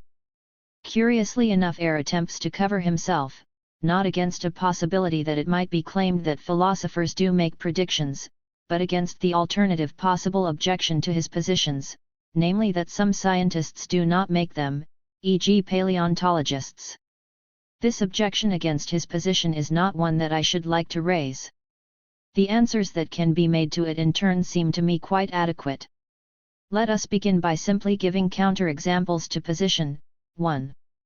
It is hardly open to dispute that Immanuel Kant was a philosopher. Moreover, although his views differed significantly from those of Professor Ayer, he was one whose general view of the nature of philosophy was not all that radically different from Ayer's. Like Ayer, he conceived philosophy to be a formal discipline radically distinct from the sciences which provided the content. If, by citing Kant's theories, we can find counter-examples to Ayer's thesis about the lack of predictive power of philosophy, this will be more striking than if we achieved this by examining a thinker whose conception of his own work was radically unlike that of Ayer, though this, too, would be legitimate, for Ayer did not qualify his generalization so as to make it apply only to philosophers of a certain limited kind. Amongst Kant's philosophic views there were the following: that Aristotelian logic was a complete and definitive system, not open to further correction, that Euclidean geometry was similarly definitive and that it provided the necessary form for our experience of the extended physical world, and that causality provided a necessary form for our experience and understanding of the processes of the physical world. Ayer discusses this last example, but not, alas, in the form it was put forward by the real philosopher Kant, but in an emaciated form attributed only to an unspecified, hypothetical philosopher whose mode of thinking is designed to conform to Ayer's thesis. These are all clearly philosophic theories, and what is crucial here, they entail predictions. They entail the predictions that the subsequent developments of logical theory, if valid, would at the very least not contradict Aristotelian logic, if indeed they went beyond it all, that the subsequent developments of geometry, if valid, would not contradict Euclidean geometry, and that subsequent developments in the natural sciences such as physics would remain within the framework both of Euclid and of causal explanation. Each of these predictions have in fact either been falsified by the subsequent developments of the relevant sciences, or at least it can plausibly be maintained that they have been, and I have no doubt but that Professor Ayer would accept either that some or even that all of them have in fact been falsified. If falsified by subsequent events, these propositions or theories must have been predictions. Something which is falsified by subsequent events is, or contains, a prediction, in virtue of the very definition of that term. One might indeed object that interpreting philosophical theories and analysis as predictions mistakenly assimilates the work of philosophers to a kind of sociological forecasting. It might be objected that, characteristically, philosophical theories are not predictions about the future course of intellectual history as such, though some philosophers perhaps aspire to just this, but this is not what I wish to stress, and that I only managed to interpret ordinary philosophies as predictions by adding, in the case of each such prediction of a future form of science or thought, the qualification if valid. It might then be argued further that this qualification shows that what is at stake are not future events in the history of science as such, but the implications of doctrines, and hence that no historical prediction is intended, though, of course, the unfolding of the truth or falsity of a theory will take place in historical time. Quite so, but it is not my point that philosophers as such characteristically make historical predictions. For Kant's theory would not become true again if, through some relapse into barbarism, all modern developments in physics and geometry were eradicated from human culture. But what this really shows is that a philosopher's theory cannot be interpreted as a prediction about men or societies holding a theory, and that it must, on the contrary, be interpreted as a prediction about the occurrence of evidence, of one kind or another, which will make them hold or reject the theory, provided they behave rationally and choose theories sensibly on the available evidence. And all this is another way of saying that, albeit indirectly, philosophers' theories are about the world and do contain or imply predictions, which is precisely what is required for the argument. Or let us come closer to home in the search for counter-examples. In his youth, Professor Ayer himself maintained a position which can briefly be summed up as the doctrine that material objects are logical constructions from sense data. This theory is the revival, in other words, of the old doctrine that material objects are really collections of sensations, that when we speak of them we are really speaking of the collections of sensations we have or did have or shall have or might have. In more recent years, Professor Ayer has either abandoned this doctrine, or has come to feel much less sure of its truth. Why? The main reason is that, since he put forward this theory, certain predictions which are entailed by the theory and which he expected to be fulfilled, have not been fulfilled. The relevant prediction was that translations of statements about material objects into statements about sensations would be found. This, notoriously, has not happened. It is worth noting that the abstract reasoning which led Professor Ayer to formulate and adopt that position, and to expect the predictions to be fulfilled, are as valid now as they were then. These abstract reasons were, in substance, that unless such translations were possible, it would seem that we must postulate a double reality, one of material objects as they are, and the other as we experience it through our senses, and that we must also postulate some strange power of the mind to apprehend that reality which is not accessible to our senses. These theories, which would seem to be the only alternatives to adopting the position which Ayer once held, were repugnant to him then and, I have no doubt, are repugnant to him now. Nevertheless, he has either abandoned his earlier position or at any rate lost some of the confidence which he once felt about it. The reason for this appears plainly to be the non-fulfillment of the prediction entailed by his earlier theory. Why, then, does he now maintain that philosophers as such make no predictions, when the fate of his own predictions has played such a significant part in his own development? I do not imagine that my objection to his doctrine of the absence of predictions in philosophy will convince him as it stands, for certain counter-objections could be made. These counter-objections in turn seem to me invalid, but they will have to be examined in detail. I can conceive of two main answers which he might offer. 1. It might be maintained that the reason why the doctrines of Kant referred to entailed predictions was just because they were false philosophic theories. Kant, it might be said, incorporated in his idea of a kind of universal and permanent form of human thought and sensibility, features which in fact only characterized the science of his time. No wonder that, as the sciences developed, contradictions were observed between the later state of the sciences and the Kantian doctrine.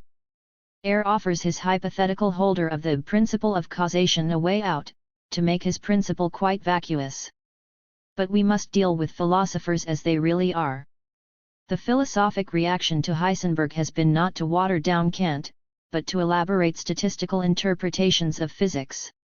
A true philosophic doctrine, on the other hand, which did not mistakenly incorporate in its analyses bits of contemporary and transient science, would never come up against subsequent discoveries in a similar way.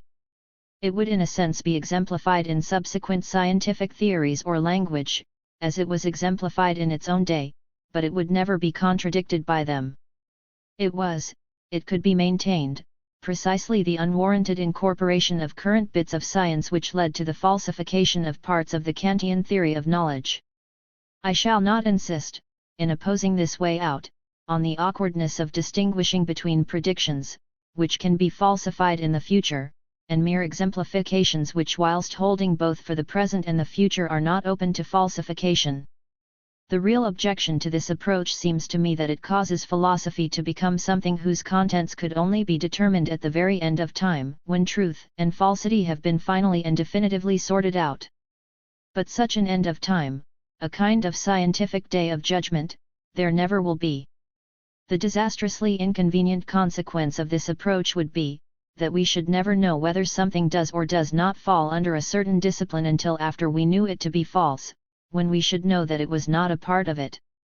The differentiation between philosophy and science, which is so central to Professor Ayer, would be something that could then only be done ex post, or indeed at the very end. But whilst the endless growth of human knowledge, and the fallibility of all theories, seems to be something that one may gladly accept, it seems to me that the delimitation of disciplines and fields of inquiry, whilst also not fixed for all time, is something which must on the whole precede and not follow the determination of the truth or falsity of given theories. 2. The second possible answer to my objections is one which is more important and also more likely to be actually used by Professor Eyre. The answer would run something as follows: the examples provided show not that philosophers make predictions properly speaking, but only that they do make predictions, not about the world, but about the forms of other people's pronouncements. Kant's views, it would be argued, were falsified not by events or experiments which have taken place since his death in 1804, but by the form of theories or propositions which people had formulated since that date.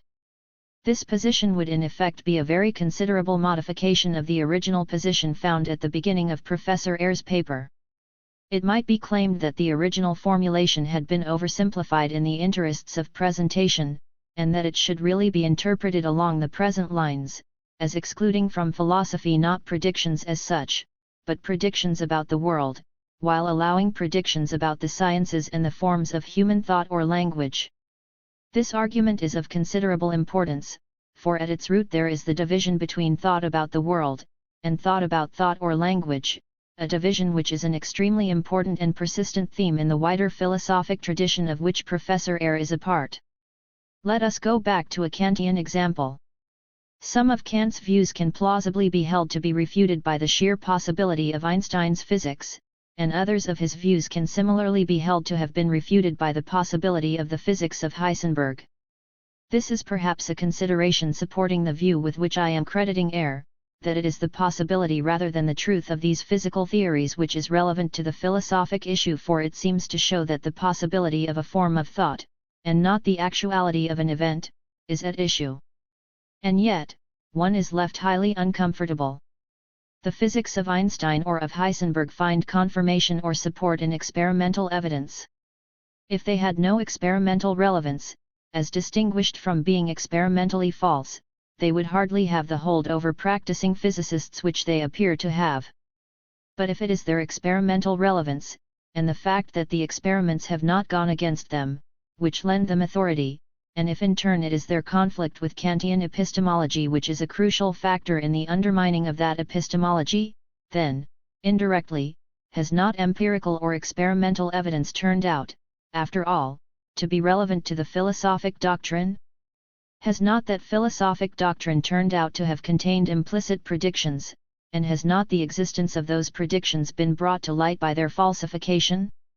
The position with which Eyre begins his paper, that philosophy contains no predictions, can only be made even plausible by being modified in this way into a somewhat different position which maintains that philosophy contains no predictions about the world, for it cannot be denied that it does contain predictions about the general aspects of human beliefs and the sciences, but that it does make them about thought about the world. But this view in turn presupposes that the form and content of human thought, or of its expression, are clearly separable. It was Kant himself who said that concepts without experience are empty, and that experience without concepts is blind.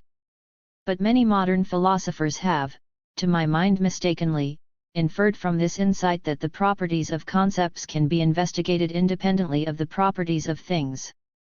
It is conceivable, though controversial, that this should be true in certain disciplines, properly called formal, notably logic and pure mathematics. Though it is significant that many of those competent in these disciplines deny this. But it certainly isn't true in those many disciplines which are not formal. Yet on any definition of philosophy, even on the rather Puritan kind of definition favored by Professor Eyre and by many whose views are similar to his in this respect, philosophy cannot but concern itself with human thought even in these disciplines, tainted though the concepts in them might be with actual content. Examples could be found in various regions. For instance, there are many live issues in the philosophy of the social sciences. These issues are conceptual ones, they are concerned with the analysis of concepts, and are of the kind such as would be recognized by Professor Eyre as characteristically philosophical. They tend to be centered on the analysis of notions such as social causation, social structure, function, social law, social whole, and so forth. In a superficial and immediate sense, the theories or analyses which are intended to provide answers to these problems are not predictive, and in this immediate and superficial sense they conform to Ayre's characterization of philosophy. But in practice, the really crucial evidence in support of one analysis or another is the practical success of the methodological strategies adopted under their inspiration. Analyses which seem sensible when first formulated in the abstract may turn out in practice to have no fruitfulness in the actual working of the science concerned. They tend then to be abandoned, with or without the ex post discovery of theoretical weaknesses in them. Others turn out to be fruitful, and although there may have been theoretical weaknesses in their initial formulation, the practical success of their application provides a stimulus for attempts to iron out such theoretical difficulties as exist. There isn't really a sharp separation between the verification of the proposition and the validation of a concept, and in turn between the validation and the analysis of a concept, such as Ayre presupposes, and which underlies his sharp separation of science and philosophy. To validate a concept is, in the end, to try out the usefulness of the propositions in which it can occur. To analyze it is to give an account which makes sense of it, which validates it. To test the usefulness of a proposition in a science often is not so much to test its truth as to test the sharpness and adequacy of the concepts occurring in it. Many propositions are true and yet lack other characteristics, such as sharpness of definition, which they would require to be incorporated in an advanced science. Thus Ayre's theory holds neither for the advanced nor for the backward sciences. In the backward sciences, the analyses are really the forging of satisfactory concepts, and this activity is at the very heart of current endeavor in these studies. There are here no stable or accepted concepts to analyze, and all the philosopher really can usefully do or ought to do is to discuss the merits of rival concepts or analyses. There is not much difference between the two activities. An analysis in such a field, if adopted, simply fixes the use of some word or other. But if a philosopher cannot stand outside and be neutral in the case of backward sciences simply because, as it were, there is no established order with regard to which he could be neutral, just as a visitor cannot be neutral in a totally anarchic country, so also he cannot be detached and neutral in the case of the advanced sciences, for there he has to be, more or less, a recognized citizen to have a right to speak at all. So, in neither case is there much merit in the idea of a detached and neutral philosophy. Professor Ayre makes the interesting and characteristic observation that often what starts as a problem of justification, in philosophy, turns out to be a problem of analysis, p. 14.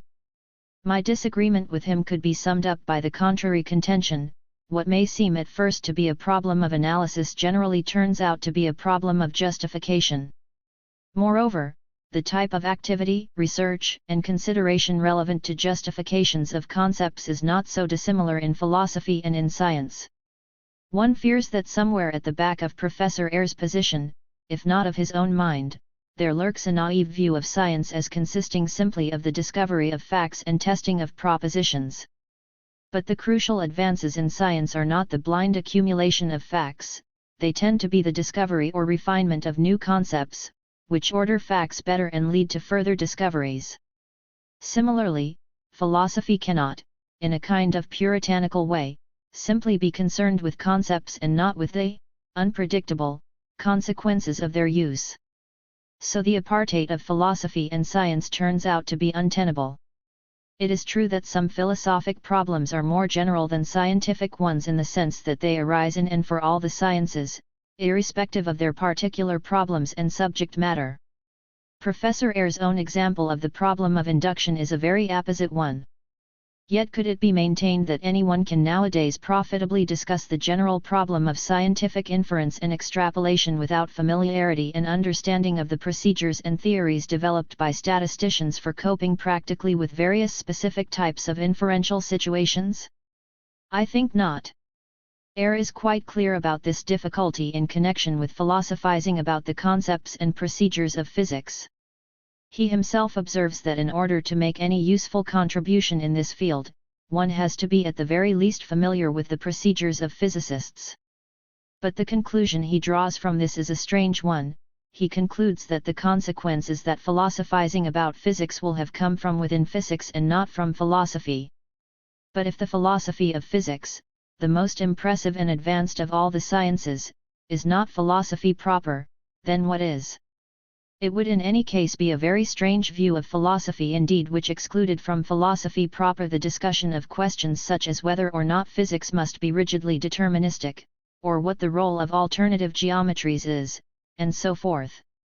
My disagreement with Ayer here is terminological, but it is a very important one, that which, in his terminology, is something that must come forth from within physics, in my view is philosophy, though admittedly not the whole of it. It is at this point that the social roots or the basic mistake in Ayer's position become evident. What underlies Ayer's position is the assumption that there must be a subject called philosophy which, in its central part, if not in its entirety, is independent of the sciences. I have no wish to deny that there may be problems which are independent of any of the existing sciences, in the sense that these cannot help towards the solution, and that familiarity with them is of no particular assistance. To deny such a possibility would be an unjustifiable piece of dogmatism. What I do wish to deny is the assumption that there must be such problems, on some formal grounds, that they have some common feature which would warrant classing them together as the subject matter of a special discipline, and finally, and of some practical relevance, that a discipline and academic specialism can usefully be defined in terms of them. The main social root of this mistake is fairly simple and obvious. This view is attractive to a specialized intelligentsia which once had had a transcendental area as its main field, and which, partly owing to Professor Ayer's own most distinguished efforts, has lost faith in the existence or importance of that area and wishes to find a new one without having to migrate to a field already occupied by others with prior claims and expertise in it. Ayer's attachment to the doctrine of the separation of philosophy and science is odd, because this doctrine is the fragment of two positions, one of which he no longer holds and the other, as far as I know, he never has held. First, it can be seen as a fragment of naive positivism. Naive positivism saw science as an accumulation of data collected by the senses, with theory merely a kind of abbreviated summary of those brute and given data. The main defect of this theory is that data are not brute and given, that on the contrary the kind of data we get depends on the kind of theory and concept we employ. Ayer is perfectly clear about this now, as is shown by his use of the striking analogy of the cognitive net. If the naive positivistic theory were true, then indeed the separation of philosophy and science would be both possible and mandatory. If facts were totally independent and given, we could examine the shorthand tools employed in summarizing them quite independently. But the theory is not true, as Ayer himself stresses. The fish we catch depend on the kind of net we use. But if philosophy is the postulation of theories about the nets, as Ayer himself implies, then the main way of testing those theories about nets is by seeing the nets in use and seeing what kind of fish they bring up. The philosophic theory will contain assertions about the kind of fish a given net is liable and likely to bring up, and this is, implicitly, to make predictions, and the theory is tested by seeing whether, indeed, those fish and no others, or any fish, do turn up. The analogy, incidentally, does not altogether fit, for philosophic theories are not merely the making of statements about nets, but, and this is their most important aspect, they are the making and designing of nets. Alternatively, Ayer's doctrine of separation can be seen as a detached fragment of another position, recently held by many other thinkers close to his tradition of thought, but not, I believe, by him. This position recognizes the interdependence of nets and the fish caught, but nevertheless consigns the study of nets to a wholly different discipline from the study of fish, on grounds such as that the nets we have are perfect, and that the study of nets, our concepts, requires wholly different methods from the study of fish, whereas fish have to be studied by generalizations, our nets, being infinitely various and sui generis in each case, have to be studied only by individual case studies, so to speak. This seems to me quite false. The study of nets, as of things, can only proceed by the formulation of general ideas and the use of general concepts. It does not, in this respect, differ from the study of things. Views of this kind are associated with the later development of the linguistic movement, but air himself has never gone all the way with it. Two related dogmas haunt the wider philosophic tradition with which air is associated. One is the dogma of the neutrality and passivity of philosophy, and the other is the dogma of the apartheid of philosophy and science. In his interesting paper, Ayer rejects the first of these two dogmas. It is strange to find him still so close to the second, as the two doctrines are intimately and necessarily linked. Once it is admitted, as he does, that philosophy may be, and indeed must be, concerned with a criticism and reform of concepts as well as with giving accounts of them, the doctrine of apartheid is hardly tenable, for science proceeds as much by the invention and refinement of concepts as it does by mere accumulation of facts. Science is much more like philosophy than the dogma allows. Moreover, giving accounts of concepts is no passive business either, it is a matter of choosing the second-order classificatory concepts, and the choice of these cannot but be guided by pragmatic considerations which in turn often depend on subsequent events. Philosophy is also more like science than the dogma allows. Moreover, there is no residual region which could in principle be guaranteed to provide the field of such a pure philosophy. The yearning for such a region is the natural reaction of those who for some reason or other fear the impact of scientific advance on their lives. Some have thought that the area of daily life and its concepts is such a redoubt, such a residual area of refuge. Ayer describes and expresses this himself when he says about concepts which are current property that with these the philosopher feels entitled and equipped to deal, italics mine. Only or even especially with these. Why? Such philosophers have even thought that the application of scientific concepts to this area, or the drawing of implications borrowed from the sciences, is in general a mistake, and that the specific task of philosophy is to combat this very type of error. Nothing seems to me less true. If we cannot apply the concepts of, for instance, psychology to our daily life, this, it seems to me, is due to the fact that the concepts or theories of this science are not sufficiently advanced to be reliably applicable, and not because they are in principle inapplicable.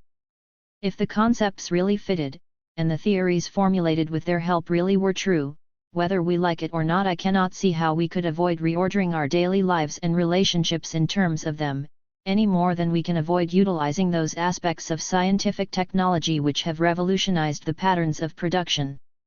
Adam really had no choice about leaving the Garden of Eden once the crucial information was available. Once we are reliably told, for instance, about a connection between some type of behavior and its causal antecedents, we cannot but reorder the concepts which have covered that behavior and which may have been based on the assumption that this behavior had different or no specifiable antecedents, and we must reorder them in a way which takes note of the new evidence. Of course, someone may insist on going on using the old concept from a kind of determined clinging to the past, as someone may go on using antiquated tools in the presence of more powerful and efficient ones, but the sheer fact that the motive here is a deliberate archaism makes such a romantic persistence quite different from the previous and natural use of the notion or of the tool in the earlier period.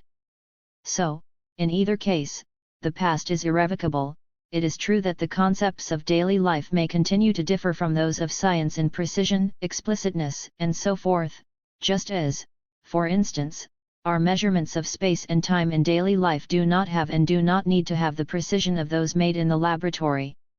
This, however, does not affect the principle that conflicts and cross-implications between the sciences and daily life do exist and must exist. Professor Ayer does not himself adopt this particular argument in support of the separation of philosophy and science, but as it exists and is influential, it is worth mentioning it.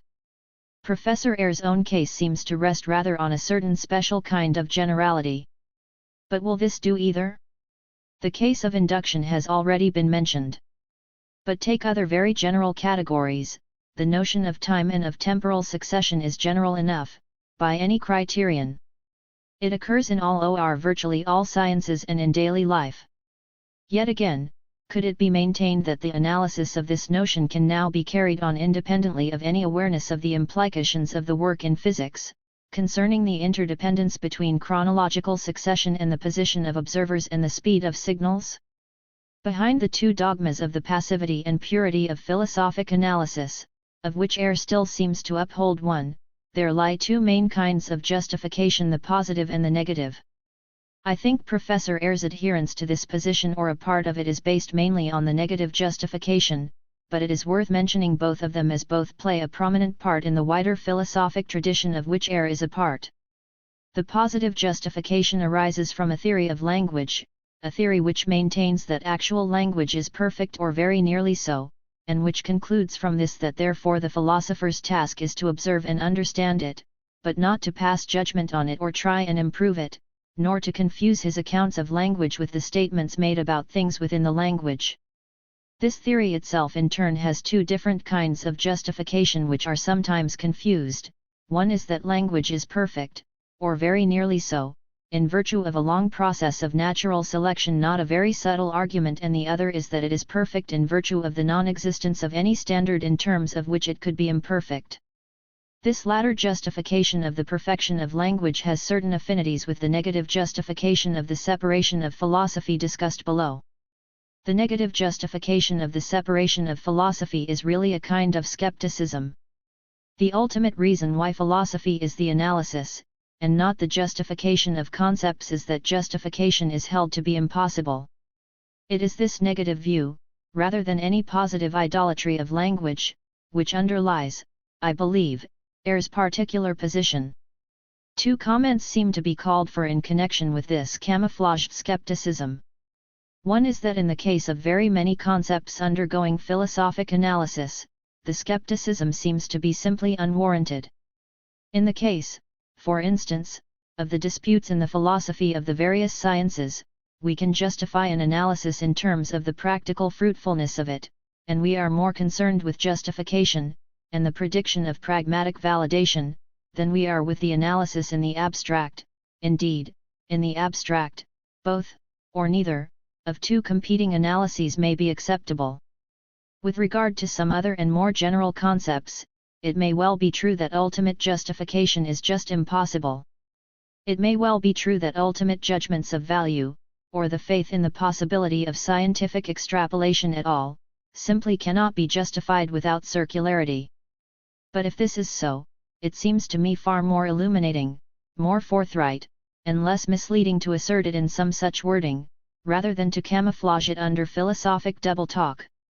If no justification can be offered, why then, let it be bluntly asserted.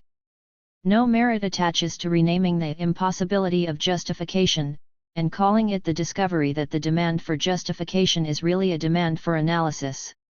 1963. Chapter 14, Air on Moore and Russell. The rationale for writing a book about these two authors one appears to be offered on the very first pages, for the recovery of the empiricist outlook, and for the flowering of this tradition in the first half of the present century. We have mainly to thank the University of Cambridge, and among Cambridge philosophers, in the first instance, Bertrand Russell and G.E. Moore. This, then, would seem to be the general plot: the rescue by two brave knights of British thought which had fallen very largely under the spell of Hegel, which we also learn on the first page of the first chapter. This, however, is an odd book, for a number of reasons. For one thing, if this were the plot, it is by no means obvious that it constitutes a correct account of what really happened. It is only about as true as the opinion that every child born alive must be either a little liberal or a little conservative. It is tied to the supposition that Hegelians and empiricists between them exhaust universe. Only on such an assumption is it plausible to say either that British academic philosophy was recovered for empiricism, it was indeed recovered from Hegelianism, and only on such an assumption is it possible to claim more for empiricism. Russell is a different matter. In fact, if one is to understand what happened, a rather more complex scheme is required. Three themes seemed to float in the Cambridge air at the time the rescue operation was being mounted. 1. Empiricism. 2. A respect, or reverence, for common sense. 3. Hardest to define and convey, something that might be called logicism, the view that the structure of the world can be inferred from the structure of thought, or perhaps language, so that the minimal kind of language we need to employ gives us a clue to what there is. To articulate what we know, can we dispense with, say, universals, definite descriptions, irreducible moral characterizations, etc.? If the answer is no, it is then held that it follows, according to this particular approach, that the type of entity referred to is an ultimate piece of cosmic furniture. This is the briefest, though no doubt formally unsatisfactory, way of summing up the general approach which pervaded much of the strategy, and literary style, of academic philosophy, and still pervades some of it. Now the really important thing, which does not emerge from the book with sufficient clarity, is that Russell held both 1 and 3, but not at all 2. Much of what is central to his thought consists of elaborating an empiricist philosophy with the tools of logicism. 4. 2. So-called common sense, on the other hand, he had little reverence, or none. This may be obscured by the fact that in our age, common sense has itself absorbed so much empiricism that it resembles it in some respects, and also because, in the simplified two-party system which Ayer uses on his first page, common sense and empiricism are classed together as fellow non-Hegelians. Nevertheless, they are in other ways profoundly different from each other. More, on the other hand, did consciously and passionately embrace, 2, he also shared, 3, with Russell, but more from a kind of mimesis, as a more or less tacit though general assumption that this was the, or the only, way to talk, than from any lucid and conscious commitment, such as he displayed for 2. As for 1, he did not appear wedded to it at any level, either conscious or tacitly operational. This shuffling of three themes between two enormously influential thinkers needs to be specified if one is to understand how they set the scene for the main development in British academic philosophy. By main development I mean not the greatest achievement in terms of objective merit, but the most conspicuous intellectual change of style, in the estimation of the professional practitioners themselves. Now, despite all the careful, attentive discussion of individual doctrines, this general pattern does not emerge with sufficient clarity from the book. Perhaps Ayer would not agree that this is the crucial pattern, though there is nothing in what he actually says to indicate that he would so disagree, but if so, no alternative really illuminating pattern emerges either. A certain pattern half emerges, but more of this anon. The second odd thing about this book is that it is primarily an essay in the history of ideas. Now no one will, I fear, be tempted to say that this is Ayer's best book. Historical reconstruction for its own sake is not at all his genre. It is a genre which requires that one should be fascinated by questions such as why a problem or a solution, which does not tempt us now, arose and seemed plausible in a given historical context, or how the choice of one option at a given intellectual crossroads contributed to a later situation, and so forth. Ayer is not much interested in this kind of question, and what he does towards answering them is brief and perfunctory. Basically he is interested in the truth or otherwise of the ideas and arguments considered in a rather timeless way, which treats all doctrines as contemporary and as denizens of the same universe of discourse. This is a perfectly legitimate approach, and when it is wholly displaced by a purely historicizing interest, it is disastrous, but nevertheless, when applied, and applied almost exclusively, to an historical situation, it leads to a kind of catalogue of theories plus discussions of their merit, which seldom fully comes to life. One can only wonder why Ayer chose a genre which cannot be congenial to him and which does not suit his particular gifts. When Ayer does sketch in the historical background, he is not very profound.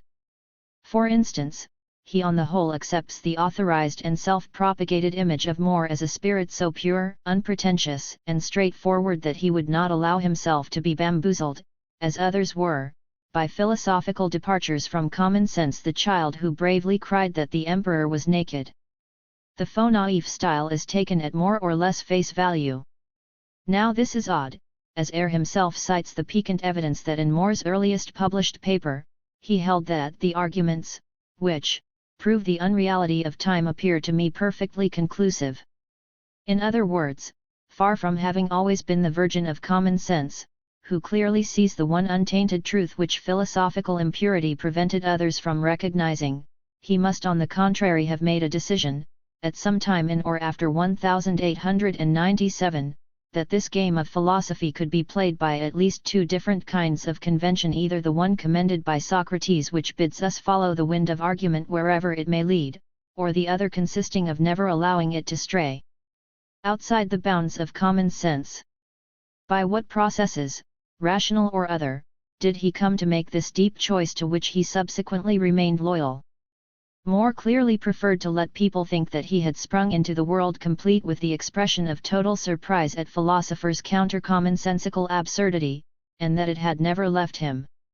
Similarly, J.L. Austin at one stage believed that sense data were the one thing of whose existence we could really be sure, but also did not care to inform his later audiences of the extraordinary reasons required to turn a firmly held view, not merely into a rejected one. There is no mystery about that, but into allegedly a self-evidently absurd one. This reticence concerning his most interesting conversion away from the unreality of time contrasts with his ever-present willingness to confess to most trivial common logical errors, thus highlighting both his own logical fastidiousness and an apparent lack of undue amour propre. But that there had to be such a leap of faith is significant, for it is one of the ways of showing the falsity of one of the assumptions on which the common-sense philosophy rests, namely that one set of conventions for thought, known as respecting common sense, is somehow unique and manifestly privileged.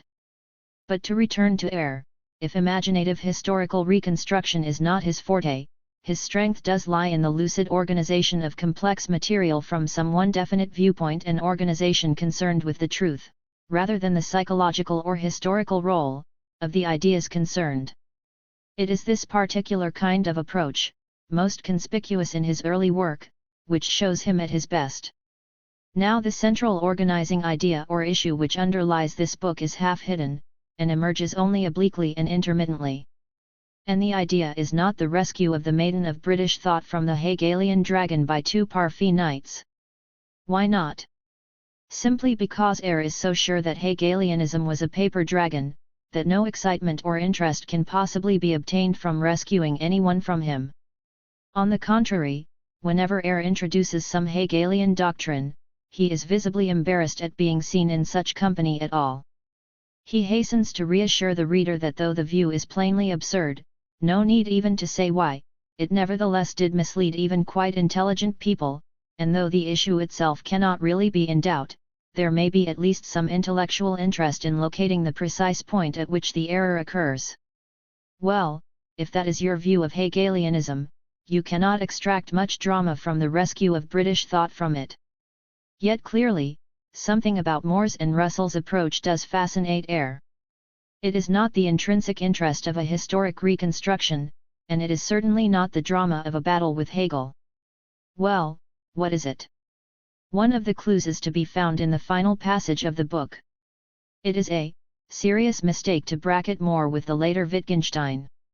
Though we have seen that he differed from Russell in many ways, he agreed with him in thinking that philosophical problems are genuine and that they are capable of being solved.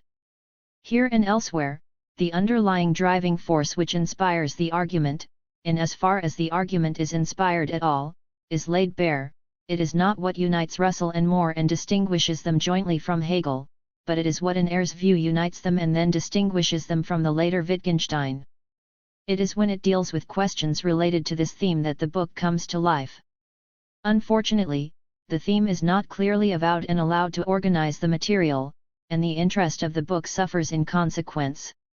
It is necessary here to spell out what the late Wittgenstein stood for, in terms of the three themes which Russell and Moore revolved around: 1. Empiricism, 2. Reverence for common sense, and 3. The logicist idiom. Russell and Moore shared 3, but Russell alone was devoted to 1, whereas Moore alone was addicted to 2. The mature Wittgenstein, nurtured on both thinkers, had his great illumination when he firmly repudiated 3. Henceforth, he would no longer look for the underlying structure of thought and language, which was to have revealed the structure of the world. Instead, he would see language as an activity in the commonsensical world, that world itself to be taken for granted, as is. One can have much sympathy for Wittgenstein's repudiation of the logicist idiom and assumptions. But he went further, much further, and disastrously so. He assumed that the logicist error if such it be, underlay all other philosophy, including 1. Empiricism. So empiricism went out. Further, he inferred that because 3. was false, i.e., there is no underlying logical structure of thought and reality, therefore, 2. was true, there being no underlying structure to discover and to correct our opinions, things were to be accepted as they are. Ordinary opinion remains as the residue of truth when error has been eliminated. All philosophy is based on logicist error, on this view, and when this is eliminated, common sense will inherit the earth. This is absurd, for in fact most philosophy is not based on the logicist error, and there are many varieties of common sense. Things as they are but another way of referring to common sense. So More was right after all, on this view, though he had not known why he was right. It seems to me, is wrong in overstressing differences between More and Wittgenstein. This hinges, as the final passage quoted shows, on the distinction between saying that there are philosophic problems and solutions, though the latter may be bound by the limits of common sense, as More held, and saying that there are no real problems, only misunderstandings of how language works, and that when these are obviated, everything remains as before. In the one case, common sense is asserted, as an official solution, in the other, it merely inherits the earth, as the residual legatee, and the only possible one, all other claimants to truth having been eliminated. The difference between the two positions seems to me minimal and verbal. Apart from overstressing this basically verbal distinction, also attempts rather unconvincingly to exonerate More, but not his followers, from the consequences of his position, by invoking the fact that in one of his works, written early but published long after, he allows room for basic categorical doubt under the covering of analysis. This is unconvincing, barely compatible with the other things More was doing and, as notes, really takes most of the sting and point out of his defense of common sense. Now why is all this of burning interest to unlike the Hegelian denials of common sense? If common sense is beyond all challenge, it would seem to follow that philosophy can analyze it, whatever that means, but cannot sit in judgment on it. Tells us that unlike some other philosophers, he personally does not find the reduction of philosophy to analysis emotionally repugnant, and it seems to me that this self-characterization is quite correct. So the trouble is not the deprivation of philosophers of the status of those who bring positive information. What then is the trouble? The trouble is that rightly, feels that the debate concerning the justification of various kinds of knowledge must be a genuinely open one if it is to be serious. There is something plain comic in a painstaking logical investigation of whether some kind of reasoning is or is not valid, if, whichever way the argument goes, you must in the end ratify that style of reasoning anyway, simply in virtue of its being part of the holy corpus of common sense. If that really were so, the only question one could really take seriously would be why indeed common sense, variant reading, ordinary language, should claim such infallibility. No wonder so many academic philosophers have indeed found it hard to tear themselves away from this question, despite the fact that they upbraided themselves to practice their craft, rather than merely talk about its fundamental principle. For if that is the principle, the detailed practice is of little interest, for everything is already prejudged. Now himself never really accepted this infallibility doctrine of common sense, but he did not firmly repudiate it either. In an interesting broadcast discussion with Mr. B. McGee, too, made the fascinating confession that in some of his more recent work on the theory of knowledge, the arguments in fact favored a skeptical conclusion, but that he, as author, arbitrarily deprived skepticism of its victory, as this would have violated common sense. But if common sense cannot sin, then philosophy is in the comic position of some pious medieval thinker, who is allowed to exercise his reason, but only on condition its conclusions always tally with what orthodoxy lays down anyway. Under such conditions, why bother? Is clearly worried by this pointlessness, as well he might be. At the same time, he cannot quite bring himself to commit the solecism of doubting common sense outright. More and Wittgenstein and their followers have done their job too well, and what they preach also fits in too well with the actual contemporary work situation of professional philosophers, cut off from positive knowledge. They feel silly in seeming to sit in judgment on it. In consequence, Ayer seems to have been driven into a kind of awkward compromise position, in which what is endorsed is not some ill-defined common sense as such, but logical truisms, whose tautological nature is not immediately apparent and had to be brought out, and which moreover have consequences unpalatable to some people. As Hume puts them, these statements are not obviously tautological, but they become so when it is seen what he is really saying. What is difficult is to make the consequences of such truisms palatable, to discover and neutralize the motives which led to their being denied. The Problem of Knowledge, Pelican ed., pages 29 and 30. If this were the heart of the matter, and Ayer is careful to refrain from claiming that all philosophy fits this mold, it would give him what he wants. The legitimation of the philosophical conclusion would lie in its logical status, a tautology, and not in its incorporation in some authorized common sense.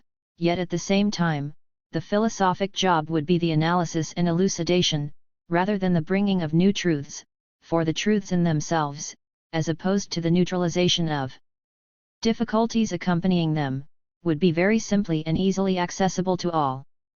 This would avoid treating common sense as an oracle, and at the same time also avoid any risk of contradicting it. In the trade, The Problem of Knowledge is often considered Ayer's best book, just because it comes closest, among his writings, to the trendy thought of the post-war period.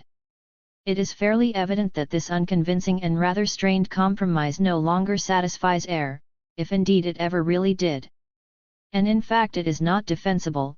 The principles of knowledge are not simple tautologies, which have for some mysterious reason become unpalatable and questionable for some people. Philosophy is not at all like making a child eat wholesome food which it misguidedly rejects, the overcoming of a misguided reluctance. And from this also clearly springs the attraction which the exegesis of Russell and Moore now has for him. What they have in common, and what clearly is significant for Ayer, is that they do philosophy in what might be called a propositional way. Theses are propounded and their truth or falsity considered. This is in marked contrast to the style of the later Wittgenstein, which is conspicuously unpropositional, and which is meant to leave us with a cure, not a doctrine. And if indeed there are propositions to be accepted and rejected, this frees us from the triviality of merely indulging in an exercise which leaves everything as it is, which merely returns us to common sense after liberating us from our misguided temptations to stray from it, without ever presuming to judge it. He is of course right to be attracted to the propositional way of doing philosophy, if this means the formulation of clear theses, as opposed to some supposedly therapeutic activity, the most hypothetical removing of alleged errors or obstacles, meant to leave us with truth as an unspecified and obvious residue, whether that residue is to consist of wholly common sense, logical tautologies, or anything else. But if it meant returning to the logicistic idiom characteristic of some of Russell and Moore, I fear this would be a mistake. The way forward lies in quite another direction. Ayer is also mistaken, as indicated, in classing Moore with Russell, rather than with Wittgenstein. Though formally a propositional philosopher, in the sense defined, nevertheless the terms of reference Moore imposed on the game takes much of the substance out of it. If the truth is known before ever we start, then the game is not worth the candle. And, in fact, the truth is emphatically not known when we start. Ayer is formally aware of the arguments which support this, but appears to have some difficulty in accepting their weight, a bit like those people he wrote about who find the consequences of a truism hard to accept. Perhaps one needs a sense of social and historical diversity to be properly sensitive to this point. There is not one common sense but many, and the childish philosophy of common sense was possible only as a result of a social insularity, which extrapolated from one particular rather strange and circumscribed consensus, and supposed it to hold for all men. Whether one attempts to codify it, as Moore did, or whether one leaves it as an unspecified chaotic and boundless residue, as did Wittgenstein, makes little difference. Mankind in fact did not enter the world with the norms of cognition clearly available and manifest. They need to be found or agreed, and there is nothing, other than the historical insularity so characteristic of more and of much academic philosophy, to suggest that the job is complete. More of course talked as if the job need never have begun. It is from this angle, and with this contrast in mind, that Russell and Moore are now of interest to Eyre. When themes relevant to this issue come up, the book comes alive. But unfortunately, the book is not consciously and openly organized around this question, and hence much of it does not come to life very much. Eyre has now written about the pragmatists and about Russell and Moore. One can only hope that he will also grasp the nettle and write about the mature Wittgenstein, and do so openly from the viewpoint of the impasse which Eyre's own thought has now reached. Chapter 15: The Belief Machine. Alasdair MacIntyre's collection of essays one falls into two groups, those which had previously appeared in literary/political journals, and those which had graced the philosopher's trade press. The stylistic difference between the two kinds is considerable, corresponding roughly to that between charismatic and routinized utterance. The routinized ones are much longer. The idea underlying their joint publication is an entirely sound one, namely, that issues of fundamental belief, and the so-called technical concerns of philosophers, are not logically separable. The essays have two connecting threads: the denial of the demise of ideology, and the author's own development. This is a rather personal book. It is not merely the very large photograph of the author on the dust jacket, looking menacingly pensive, which conveys the sense that one is being invited to observe a spiritual pilgrimage. Professor MacIntyre's position amongst professional philosophers is an unusual one. Taking them all in all, they are a dull lot, and MacIntyre is not. Their dullness, in most cases, springs from the belief that they operate a technical specialism, when in fact their techniques amount to very little, and merely sacrifice substance for the trappings of rigor. MacIntyre is one of the exceptions. He always seems to be involved, publicly and passionately, for or against, usually both in succession, and it doesn't make much difference these days, with the major belief systems of our time. The book under review will provide much useful documentation for a comprehensive study of contemporary faiths, but it will be insufficient, for it is rather selective, and with a definite bias in its selection. The bias is already conveyed by the title, which promises that the book will be against the self-images of the age. Why against? What distinguishes Professor MacIntyre is not the number of beliefs he has doubted, but the number of beliefs he has embraced.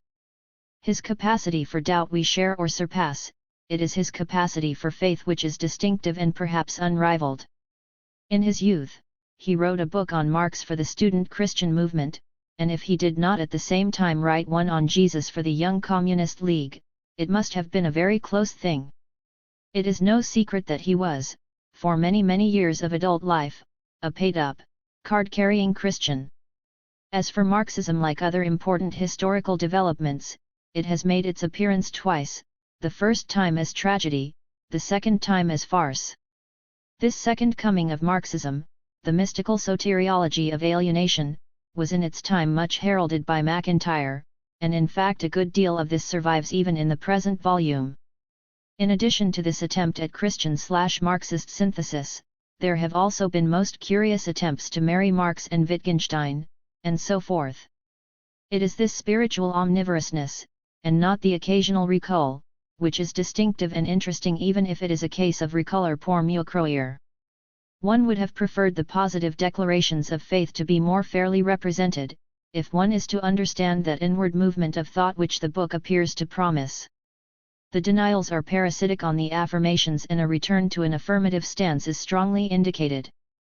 Still, quite enough survives of the characteristic and rather priestly believer even in this volume, and he will not be obscured by the thinner and less plausible skeptic.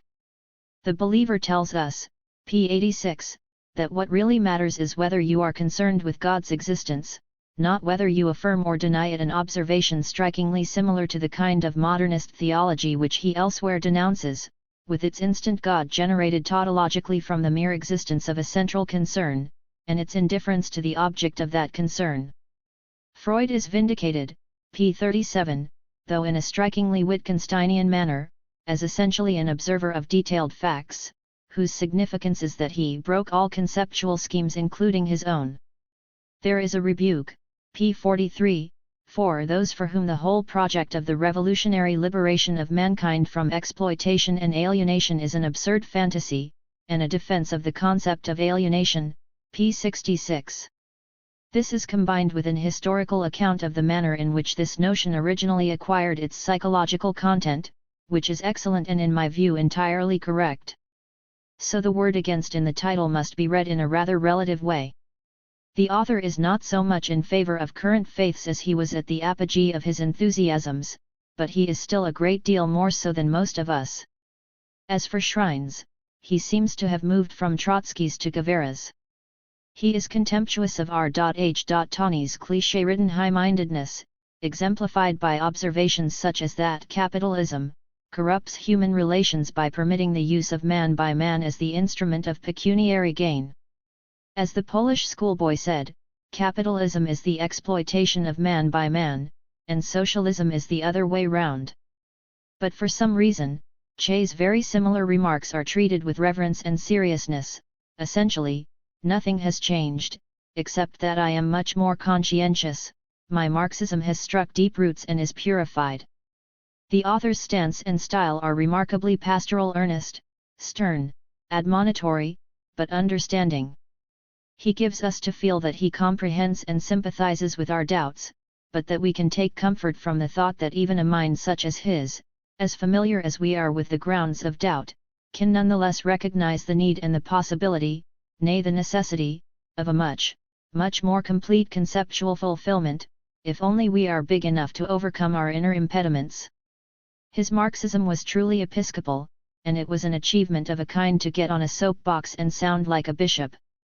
If anyone objects that the star we are asked to follow changes with bewildering rapidity, one may reply that these terminological changes do not matter much anyway, for apparently Christ, Marx, Freud, and Wittgenstein all very often point the same way, and even if at this moment some of them are out, no matter, a new vision of similarly gratifying richness is not far away, waiting to be found and revealed in, of all places, the philosophic analysis of moral and social concepts, p. 94. The contemporary ideologies with which the flirtation is most persistently and openly carried out are indeed Christianity, Marxism, and psychoanalysis. There is also a fourth, much used and invoked, but which, for some reason, is not classed with the others, Wittgensteinianism. Why not? Is it because it is not of comparable historic importance, correct, or because he does not wish to group it with faiths he has currently overcome? It seems to me to deserve inclusion, as much as the pragmatic liberalism with its doctrine of the end of ideology, which he does include, without so visibly flirting with it. Here some points need to be made. There is a curious affinity between the pseudo-technician's tendency to be interested in almost nothing, and MacIntyre's inclination to believe in almost everything, in succession if not simultaneously. The same premise, surprisingly, can justify both, and in each case it constitutes a total misreading of our real intellectual problem situation. The narrow range of the would-be professionals springs from the view that all's well, and cannot but be well, in the sphere of belief. This carte blanche warrant for all faith they use, however, with most remarkable restraint. In fact, in the main they used it only to disconnect their subject from questions of faith. One is tempted to speculate whether the secret of MacIntyre is that he makes really full use of that utter conceptual permissiveness which is inherent in Wittgenstein's views, and which the other followers have used so modestly. This, as well as some deep ultimate lack of seriousness, would help explain the author's remarkable rate of ideological growth, or should one say rate of circulation of faiths. These faiths are always, so to speak, secondary, in the sense of being accompanied by insurance meta-beliefs about the very nature of faith, which at the same time constitute a justification of faith as such, quite independently of its content. Such secondary faith is then invulnerable to the ordinary objections to which literal, straightforward faith is vulnerable. It is not clear why such secondary faith need ever be lost, except through a kind of ideological fidgetiness. But it cannot be hard to regain either. MacIntyre speaks scathingly of the lack of agony in Dr. Robinson's prose, p.14, with his cheerful, even brisk style. But the only sign of anguish conspicuous in this book is in the cover photograph of the author, which looks as if he were suffering from indigestion. Well, to lose one faith could happen to anyone, to lose so many looks like carelessness. MacIntyre also takes too narrow a view of the end of ideology doctrine, which he repudiates. Under that blatant name, it was the way in which a New York ex-Trotskyist, doing well in the Cold War, repudiated his youth, and with splendid chutzpah treated his own development as the paradigm for humanity at large. I have in mind a species, not an individual. But the very explicitness of that doctrine made it vulnerable. Elsewhere, the same end was achieved, though perhaps not consciously aimed at, with greater finesse and less candor. Wittgenstein taught that the supposedly big questions were fruits of conceptual confusion. If these confusions were eliminated, a residual reality would remain. This would be endlessly various, lacking a general justification, constitute its own legitimation, be incarnated in the local custom, and be quite viable when not disturbed by overgeneral questioning. It could also be spiritually luscious or soberly grey according to taste. Now this was a conservative end of ideology thesis if ever there was one, and a damned sight cleverer than putting everyone on their guard by calling it by that name. Though MacIntyre notes the blindness of this tradition to history and change, he does not really seem to see how close a variant it is of the soporific evasion which he attacks. In fairness to MacIntyre, it must be said that he is now quite clear, as the more technical essays show, about the logical error behind that universal carte blanche for faith, at any rate when abstractly formulated. So it can no longer be used to oil the dialectic. But the debt is repaid, the technicians are invited to return to interesting topics, by an argument which at the same time treats their erstwhile reasons for ignoring them as deserving of full and continued respect. So if they heed this sermon, they can retrace their steps without loss of face. Instead of pursuing, as would seem logical, the local forms of the end of ideology thesis which is under attack, MacIntyre puts forward the entertaining idea that the philosophic analysis of the concept of action is an important prerequisite of action itself, notably such as would hope to bring about socialism with a human face. Unity of theory and practice could hardly go further, and this is clearly a new variant of his old aspiration towards a Marx/Wittgenstein synthesis. I relish the thought of socialist revolutionaries storming the barricades, having first fortified themselves by a careful analysis of their own concepts. Charge! You have nothing but your confusions to lose. Hurrah! The main thing is, I suppose, that doubt of a secondary faith, in the sense indicated, is itself secondary, and thus subject to much laxer rules than primary conviction or doubt, and liable to go into reverse gear at any time. The introduction does indeed tell us that the quest for a new vision is on, and it will evidently retain the gratifying properties of the old ones. It will answer the key question, and either find or vindicate a language in which we can say what we sometimes desperately want to be able to say. I do not anticipate that he will have any inhibitions about saying it. This dialectic in double quick time, like some old film, will surely not come to a stop. Though it is piquant to find him complaining of the eclecticism and lack of coherence of the new romantic young. A heart so avid will not be denied, and though prediction is normally perilous, we can feel absolute confidence that, in the end, we shall see the reunion of Father MacIntyre and Mother Church. Part 5 Psychologists and Others. Chapter 16 The Ascent of Life. In his Tractatus, Wittgenstein said, 4.1122 The Darwinian theory has no more to do with philosophy than has any other hypothesis of natural science. When, later, Wittgenstein stood the philosophy of the Tractatus on its head, and thereby provided a basis for the dominant philosophy of the mid-century, he still retained this part of the earlier position. In fact, nothing could be more false. There is no realm which can enjoy such total apartheid from the contents of the sciences. Yet the example is well chosen to illustrate the mistaken point.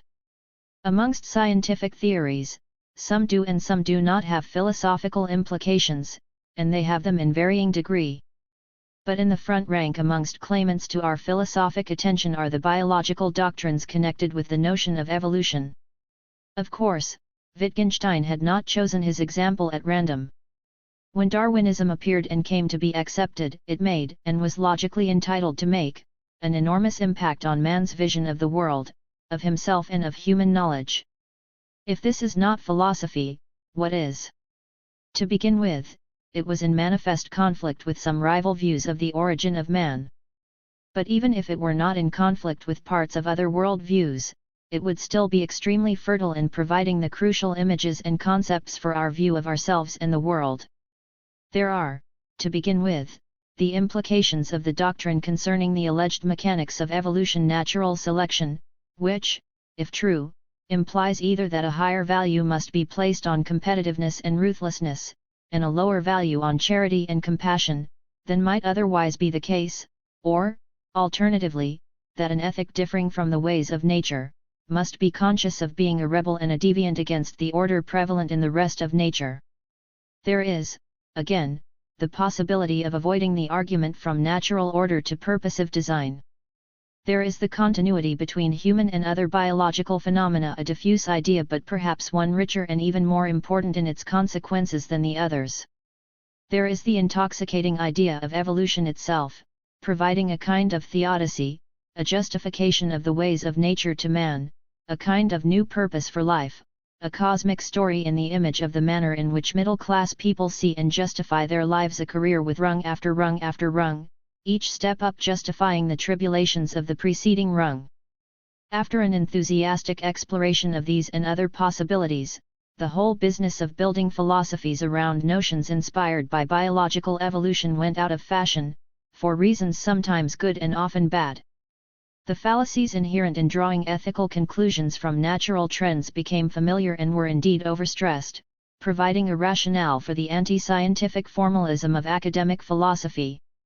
The application of evolutionary ideas to social studies proved to be not nearly as fertile as had been hoped. Evolutionary schemata did not fit, and even if they did not provide explanations comparable in power and relevance to those obtainable by other means.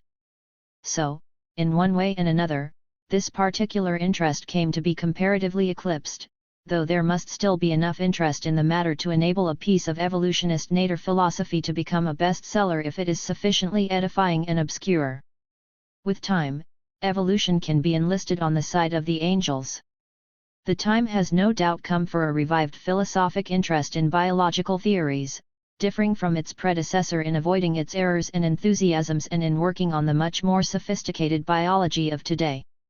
This is the need which Professor Gouch tries to meet in his systematic and sober book, one amongst whose epigraphs there is a quotation from Bertrand Russell, which should be read in juxtaposition with the quotation from Wittgenstein at the beginning of this review.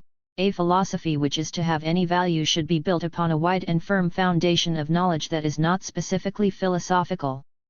Philosophy which does not draw nourishment from this soil will soon wither and cease to grow. The author's purpose is to outline in a reasonably clear, non-technical way some major features of the new, biological, conception of evolution, and to investigate some philosophical questions which arise in connection with these features. He classifies the philosophical problems in which he is interested into three groups. First, there is the language used by biologists in expounding the theory of evolution. Here he has in mind the technical meanings assigned to words such as adaptation borrowed from ordinary speech. Secondly, he is concerned with the logic of evolutionary theory. Here for instance he is concerned with a feature of the theory of evolution which, as has often been pointed out, does rather single it out amongst scientific theories. It is both theoretical and historical. Thirdly, there are the metaphysical implications of the theory, by which he seems to mean simply the wider issues raised by it which are not a matter of either its internal vocabulary or internal logical structure. There are passages where the author seems drawn towards the conclusion that it is metaphysical to assert that evolution really happened. He is impelled towards this conclusion by the kind of view of scientific theory which holds that theories are somehow devices, conveniences, artifacts of the theorists for the purpose of collating and manipulating observations, and that consequently the things mentioned in them have no reality outside the life of the theory in the context of scientific activity. Such a view has its appeal in the context of, say, physics. I am not repelled by the idea that it makes no sense to ask whether an electron really exists, and that this entity has no reality outside the theory within which this term performs an essential function. But I find it almost impossible to adopt this kind of sophistication in the face of the biological theory of evolution, perhaps because it deals with macroscopic objects, and perhaps because it is an historical theory. Apart from anything else, one feels that historical events either did or did not occur. Somehow one feels that one's past, even when extended to include one's biological ancestry, though indeed it may be interpreted in the light of this or that concept or framework, nevertheless is something which in the main occurred in the way it did independently of the activities of the scientific interpreter, perhaps because large parts of it were, at one level or another, experienced by the participants in it. It seems to me that Professor Gouge is misguided in classing such a realism about evolution with metaphysics, even although he does not use that term pejoratively, and also in linking the question of whether such realism is justified with other, more properly metaphysical issues, such as the existence of purpose in evolution. The permissibility of such questions about purpose and progress does not seem to me to depend, one way or the other, on a realistic attitude to evolution. On the one hand, it seems to me quite possible to adopt the realistic viewpoint it really happened and yet reject all notions savoring of purposiveness and evaluation as unsuitable for inclusion in a science, and on the other hand, if one does adopt a non-realistic viewpoint, this could yet give one great freedom in using any concept whatever, provided one found it useful in manipulating the theory. But it is an interesting reflection that the kind of subjectivism which sees the objects of scientific inquiry as constructs made by the theorist, is much easier to adopt in physics than in biology. The reasons which make Professor Gouge tie up the realistic approach to evolution with other more properly metaphysical issues arising from it, becomes clearer in an extremely interesting section on evolution and knowledge of evolution. Here he faces the fascinating problems in the theory of knowledge arising from the fact that man is connected with the theory of evolution twice over, as its author and as one of the objects of it. If evolution were just a construct of a theory, these problems would not present themselves with such force, if at all. One of the implications, and perhaps the tacit motive of the construct view of science, is that it provides us with a justification for not treating the content of scientific theories with undue seriousness when it is disagreeable to do so. The author notes and rejects the kind of dualism, represented above all by Kant and in our time by Schrödinger, which starts from the insight that a pandemonium of disastrous logical consequences, Schrödinger's phrase, follows if the subject, the thinker qua thinker, is treated at the same time as one of the objects of his own thought. The dualistic way out is to conclude that the thinker as such must never be seen as part of the world he is investigating, he is a kind of pure visitor to the world, observing it but not a part of it. This view has the merit of solving some of the problems, and the demerit of leaving one with a most profound sense of implausibility. Professor Gouge rejects it. He is tempted by an alternative solution. Is it utterly fanciful to regard the theory of evolution as a means whereby certain members of Homo sapiens achieve an intellectual adaptation to the universe? Thus the discovery and elaboration of the theory of evolution becomes itself an event illustrating that very theory. Moreover, Professor Gouge's own tentative suggestion that this is indeed so, itself becomes one further such event, and so does my observation that this is so, and my observation in the preceding clause, and this one in turn, and this, and, etc., etc. We have a lovely and possibly not even a vicious regress here. It is of course like the girl in the photograph holding a photograph of herself holding a photograph of herself, etc. I am just a little suspicious of the possibility that we can speed up one part of the process of evolution by reflecting on our own cleverness, first of all in having the theory at all, and then in seeing it as a piece of adaptation and so on. Yet, perhaps there is no harm in this. But in general I am not too happy about this kind of solution. I am quite aware of the difficulties of the pure visitor theory which Professor Gouge strives to avoid. But the theory which he tentatively suggests is a version of the pre-established harmony approach in the theory of knowledge. The visitor is not pure. His thought and perception are governed by laws similar to those governing other parts of the world. But providentially, somehow, these laws are such as to ensure that his conclusions correctly reflect the rest of the world. Perhaps I am suspicious and untrusting by nature, but I feel ill at ease when such benevolence towards our cognitive aspirations is ascribed to the universe, even when it is made more plausible by assuming this benevolence to be the product of a mechanism such as natural selection. Incidentally, in supporting his adaptive view of theoretical activity itself, the author quotes a remark of Wittgenstein's which, as it stands in isolation, does seem to support him, but which in fact had quite another meaning for its author. A philosophic problem has a form I don't know my way about. Wittgenstein, Philosophical Investigations, Oxford, 1953. Wittgenstein certainly did not view philosophic theorizing as part of an evolutionary adaptive process. He seemed to view it as the restoration of a stable equilibrium inside a language system, which had been disturbed by thinkers using its terms to ask questions for which there was no habitual role within it. His view of language systems was, if anything, pre-Darwinian. Professor Gouge immediately comments, not knowing one's way about is a kind of absence of adaptation. But Wittgenstein did not mean philosophy to be a part of a groping towards new hitherto absent adaptations. He thought it merely the restoration of a previously existing adaptation, whose perfection was guaranteed by the consideration that there was no possible standard, in terms of which the actual use of language could be philosophically imperfect.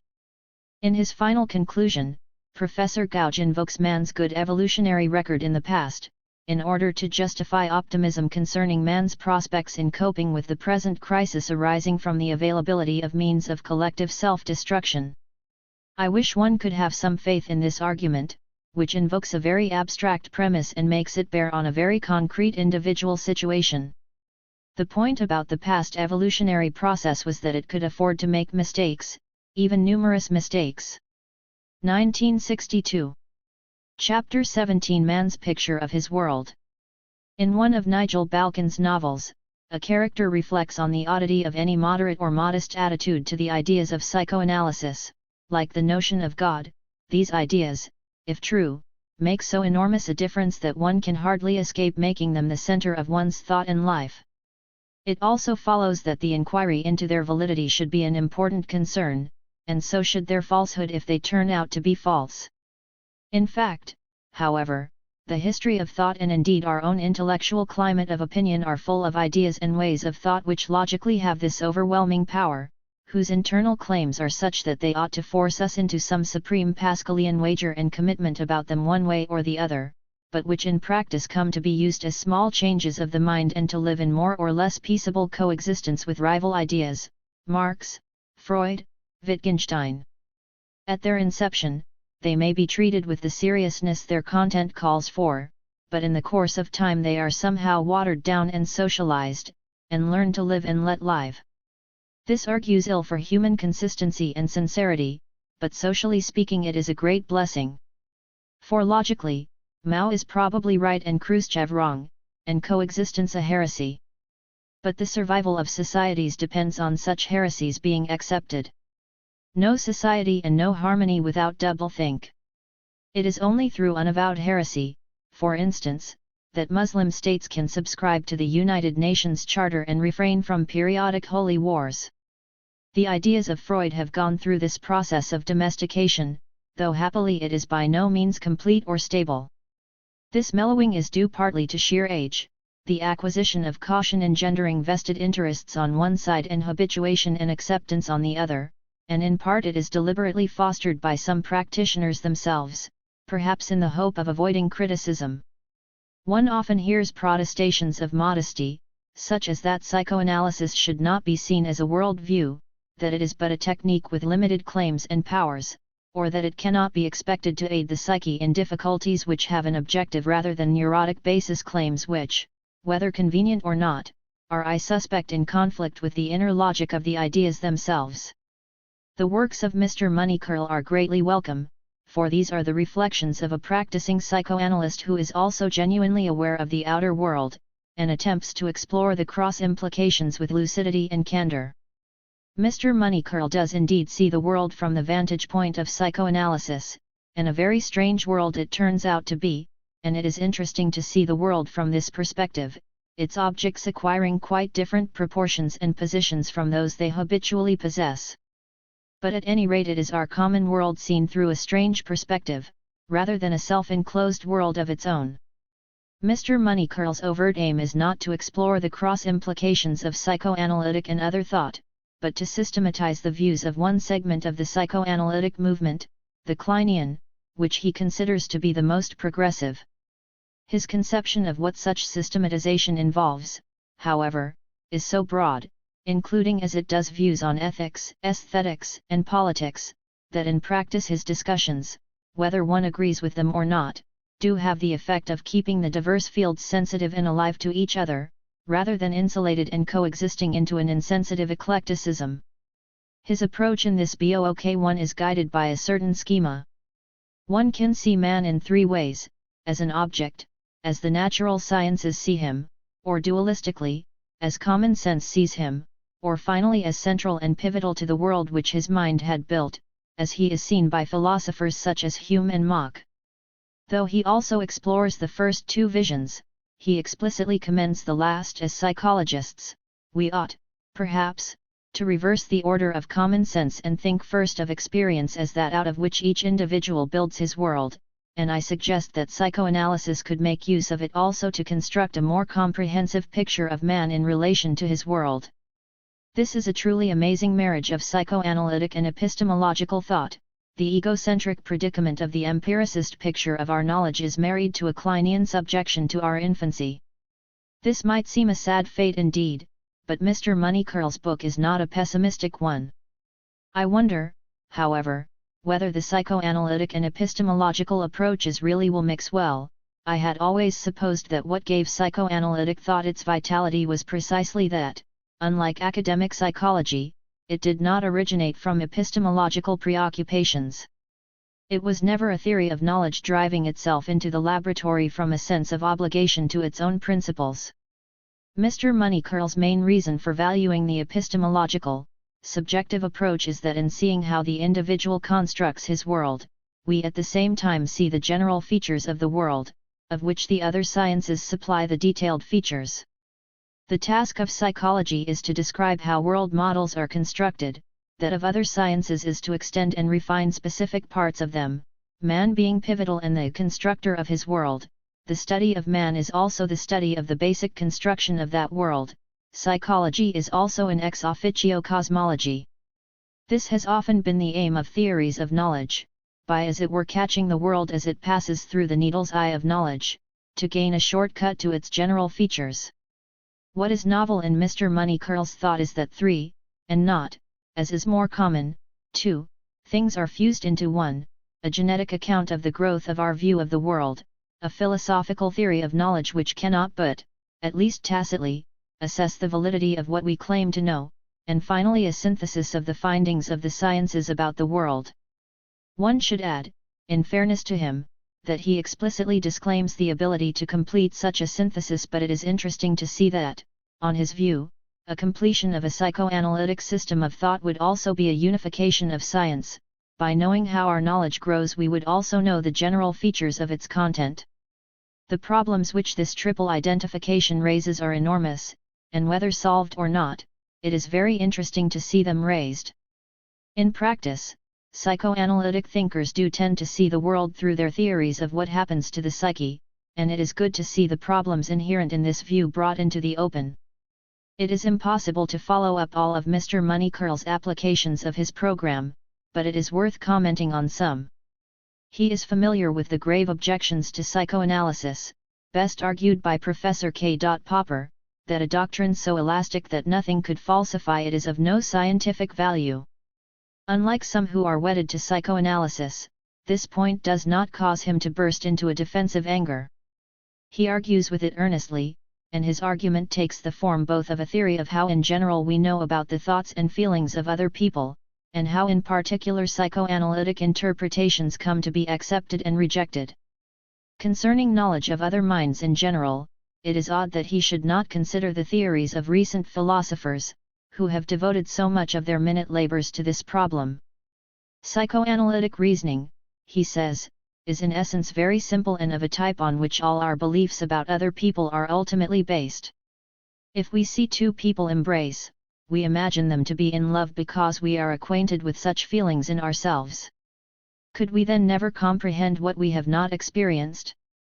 Or is it a part of his doctrine that in some sense we do experience all feelings our language can describe? I can hardly be accused of being a wholly uncritical follower of Wittgenstein and Ryle, but I am surprised to see him subscribe so flatly to the analogy with ourselves theory of our knowledge of others, without even attempting to answer those who have claimed so firmly to have destroyed this theory.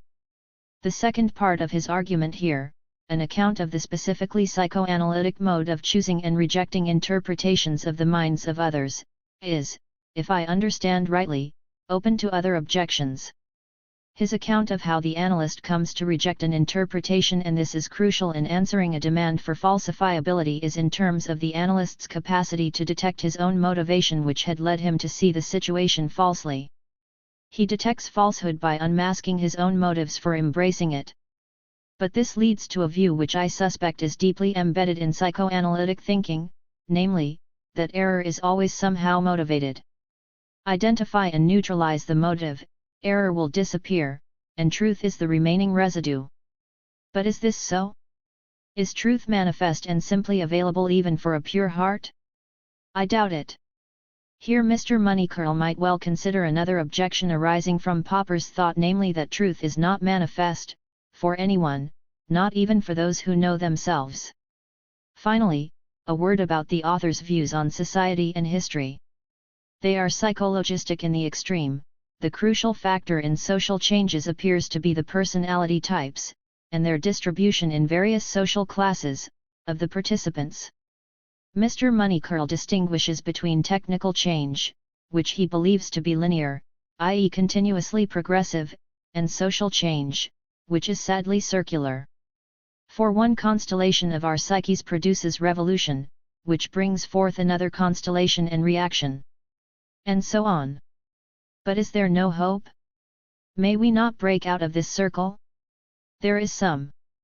Psychological insight may soften and enlighten both rebels and reactionaries. Mr. Moneycurl feels diffident about whether this crossbench or cross-barricades diffusion of insight can be attained, but confident about the beneficent consequences of its achievement. Social change too would then become linear, though he does not tell us in which direction the line would soar. The actual description given of the happy post-insight period makes it sound rather like a stable equilibrium, a balance between equality and its absence. It appears that this balance would not be the same in all places and circumstances. But what matters is that each side would be fully conscious of the sources of tension between them, and would be able to form true pictures of themselves in relation to the other. Thus an insightful class would be happy even with tensions, or perhaps, a very insightful class with very mild tensions? In connection with this, Mr. Moneycurl comments on the present international and ideological situation. Nowhere does his psychocentrism come out more clearly. If communist autocracy had been allowed to dominate the world, most of the psychological knowledge we have so painfully acquired would have been lost. Thus the essence of the Cold War is to preserve Freud for humanity. We are right to risk nuclear extinction in order to preserve those insights whose diffusion might eventually liberate us from cyclical history. All this follows from the author's premises, and it is good to see him have the courage of his convictions. But what if the Russians abjured Pavlov and embraced Freud? Would CND be vindicated? This is not clear. Mr. Moneycurl is skeptical of a desire for truth arising spontaneously at the pyramid of communist power. To believe in this might be to embrace a lethal delusion. Would it reassure him, or perhaps he knows, that a cautious and partial rehabilitation of Freud has appeared in the Soviet Journal of Psychology? Of the young and more materialist Freud, naturally. The East prefers its Freud young and Marx old, unlike our own metaphysical leftists who like their Freud old and Marx young. Perhaps this would not reassure him much, for the valued insight can only partially be communicated by books and lectures. More of it, but still not enough, was communicated by Freud to his disciples and by them to each other. Great difficulties will have to be overcome before this knowledge becomes deep enough and wide enough to have much effect on the social cycles. So, we must defend our society against the insightless barbarians, for they would destroy the knowledge which the guardians amongst us communicate to each other, and we must hope that they multiply fast enough to be able in the end to save us from our own fatality. 1961. Chapter 18 on Freud and Reich. In general, I subscribe to the sacred right of authors to write the book they wish to write, rather than a book which the reviewer would wish them to write instead. Nevertheless, certain terms of reference are on occasion dictated by time and circumstance. Freud's ideas were not born yesterday. In rough and possibly distorted outline, they are common property. Hence an author writing a short book on them, clearly aimed at an unspecialized audience, cannot content himself with a simple account of those ideas and their genesis. He must attempt to relate his hero to the intellectual climate which owes him so much, and offer some kind of stock-taking. It is just this which is so crucially lacking in Professor Wollheim's closely packed book on Freud's intellectual development. Point 1. For instance, academic philosophy has in recent decades been preoccupied with the philosophy of mind. What was at issue was the standing of or normal conceptualization of our mental activities, and the question of the nature, need, possibility and desirability of supplementing this ordinary way of looking at ourselves by some other set of concepts, perhaps resembling, perhaps contrasted with those of natural science. Heaven knows that I am not an uncritical admirer of this tradition in philosophy, which postdates most of Freud, but the fact remains that it is hardly conceivable that if these two traditions are brought in contact, one or the other, probably both, will not require some modification. To find an author who is utterly familiar with both traditions, writing a book about one without referring to the other, Wittgenstein is mentioned only as a fellow admirer of Lichtenberg, gives one an uncomfortable feeling that the author is badly scared of something. Are the allegedly razor-sharp tools of logical analysis used only on dead traditions, and not on current faiths? Does this lion prefer carrion? This is a suspicion I have long and, as some would say, unworthily entertained. I am genuinely sorry to find Wollheim's book providing it with encouragement. Or again, it would be most interesting to have some discussion of whether the Freudian model is vulnerable to the kind of onslaught to which Chomsky subjected behaviorism. Contrary to popular belief, that onslaught does not in any way hinge on the soulless properties of behaviorism, but only on its explanatory poverty. This question should be of special interest to Wollheim, for it is a distinctive feature of his exegesis that he takes very seriously Freud's rather physicalist project of a scientific psychology of 1895, about which Freud himself became ambivalent and which he chose to leave as a torso, and which other analysts, as Wollheim observes, considered baneful. Wollheim himself rates its importance highly. Yet one wonders what would happen to this model and its variants, if one subjected it to the test of requiring it to provide genuine, non-circular explanations of human performances, instead of tolerating it as a paramechanical just-so story, items within which cannot be independently described, let alone located, without tacitly invoking those very bits of behavior which they are meant to explain. Or again, the most fundamental criticism to which psychoanalysis is open is that Freud unwittingly invented a system in which doctrine, concepts, technique, and organization form an interlocking whole, so arranged that any difficulties or counterexamples are systematically evaded. No one should nowadays be able to write a general book about Freud without at least attempting to deal with this. Wollheim makes no effort in this direction. His account concentrates on doctrine. Therapeutic problems and their contribution to the genesis of doctrine are of course mentioned, but on the whole the tacit assumption seems to be that Freudian concepts and doctrines are capable of living a life of their own. The relation of therapy to theory in psychoanalysis is just a special instance of the way in which every empirical science permits of practical application. He admits that special problems arise from the fact that the application consists of handing out explanations drawn from the very theory that is being applied, but does not seem to think this affects the general principle. The intriguing contrary possibility, that psychoanalytical concepts come to life only in the special milieu created for them by a therapeutic technique and its social organization, is not considered. There is only one all too brief chapter, the final one concerned with Freud's social philosophy, in which the book really comes to life in terms imposed by its format and context. Here Walheim concludes that there is no excuse for enlisting Freud, in the interest of this or that piety, as a recruit, to optimism. On the whole I agree, but Walheim does not really dispose of the possibility that the facile optimism of some post-Freudians, indisputably in conflict with much of what Freud says, is nevertheless a perfectly logical development of other themes also genuinely present in Freud. Why did Walheim fail to make the connections, to ask the questions which so clearly impose themselves? One can only suspect misplaced reverence. Though his dense style is not starry-eyed at all, there is a profoundly disturbing final sentence in the preface, which unambiguously implies that undergoing analysis is a necessary, but italics mine, qualification for writing about Freud. A professor of philosophy does not use the term necessary lightly, and I fear Walheim means what he says. But if so, one can only hope that Walheim will acquire the courage of his reverence and write that explicit defense of Freudianism which seems implicit in his extraordinary disregard of critics or even friendly commentators. The book does not mention those numerous philosophers or philosophically oriented analysts who have attempted to relate this complex of ideas to other visions or external standards.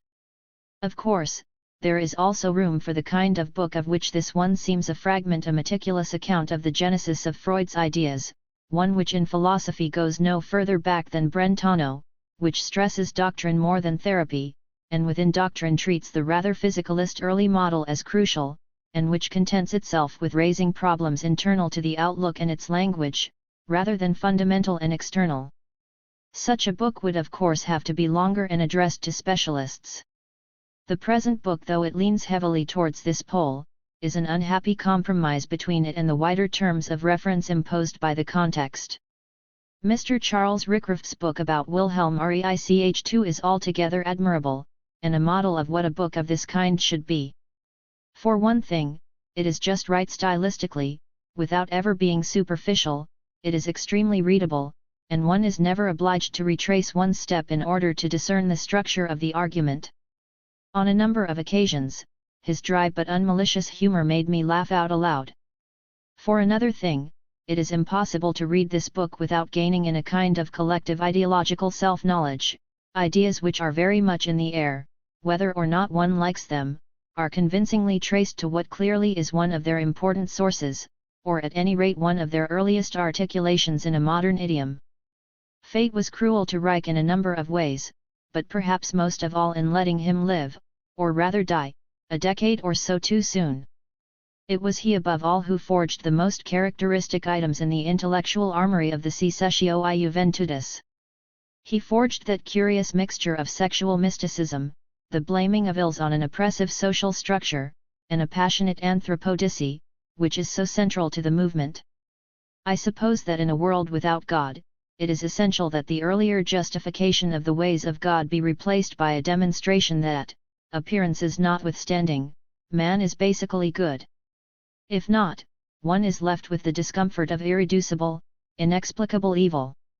The only thing which prevents man from acceding to his rightful heritage of both virtue and happiness are distorted and distorting social and psychic structures, which, however, are contingent and not necessary evils. But where do they come from, given that they are not inherent in quintessential man? In this form, the problem of evil, exorcised at the first step of the argument, makes its reappearance, and not the least interesting part of Rickroff's book are the passages which describe Reich's struggles with this problem, struggles so arduous and demanding that they led even this otherwise most dogmatic of men into tentativeness and tolerance. Reich believed himself to have burst through the conceptual fetters that have bound humanity for quite some millennia, and inferred logically enough that in consequence, his views could not be criticized by those who were still fettered. This logic, impeccable as far as it goes, has also been inherited by the protest movement. But, except for its extravagance, it is not inherently different from the practice of invoking resistance as supporting evidence for the justice and penetration of your views. Over and again, Rickraft shows how various of Reich's extravagances arise by pushing psychoanalytic ideas to their limit. It is not always clear that orthodoxy also possesses the logical, as opposed to prudential, means for not pushing on to some similar limits. This might lead one to adapt an 18th-century aphorism and reflect that if you really want to make it as a prophet, it is not enough to be outrageous, you need some social skills as well. These poor Reich on the whole lacked. He was well placed in time to come in early on an attempt to fuse the messianic elements in Marx and Freud, and he was expelled from both movements for his pains. Rickraft shows the half-suppressed debt which orthodox analysis owes him, quite apart from the most manifest debt owed him by the more Frischwebend gurus. Their gain is Reich's loss, for were he still with us they would have to share some of their glory. Reich was, not to put too fine a point on it, as crazy as a coot. He believed he could isolate the life force chemically and consign it to boxes which were supplied to his followers. Argon boxes were constructed of alternating layers of steel wool and rock or glass wool. They were the shape of a telephone box or coffin, and I am told that one did indeed feel a bit strange after being encased in one, probably on account of their poor ventilation.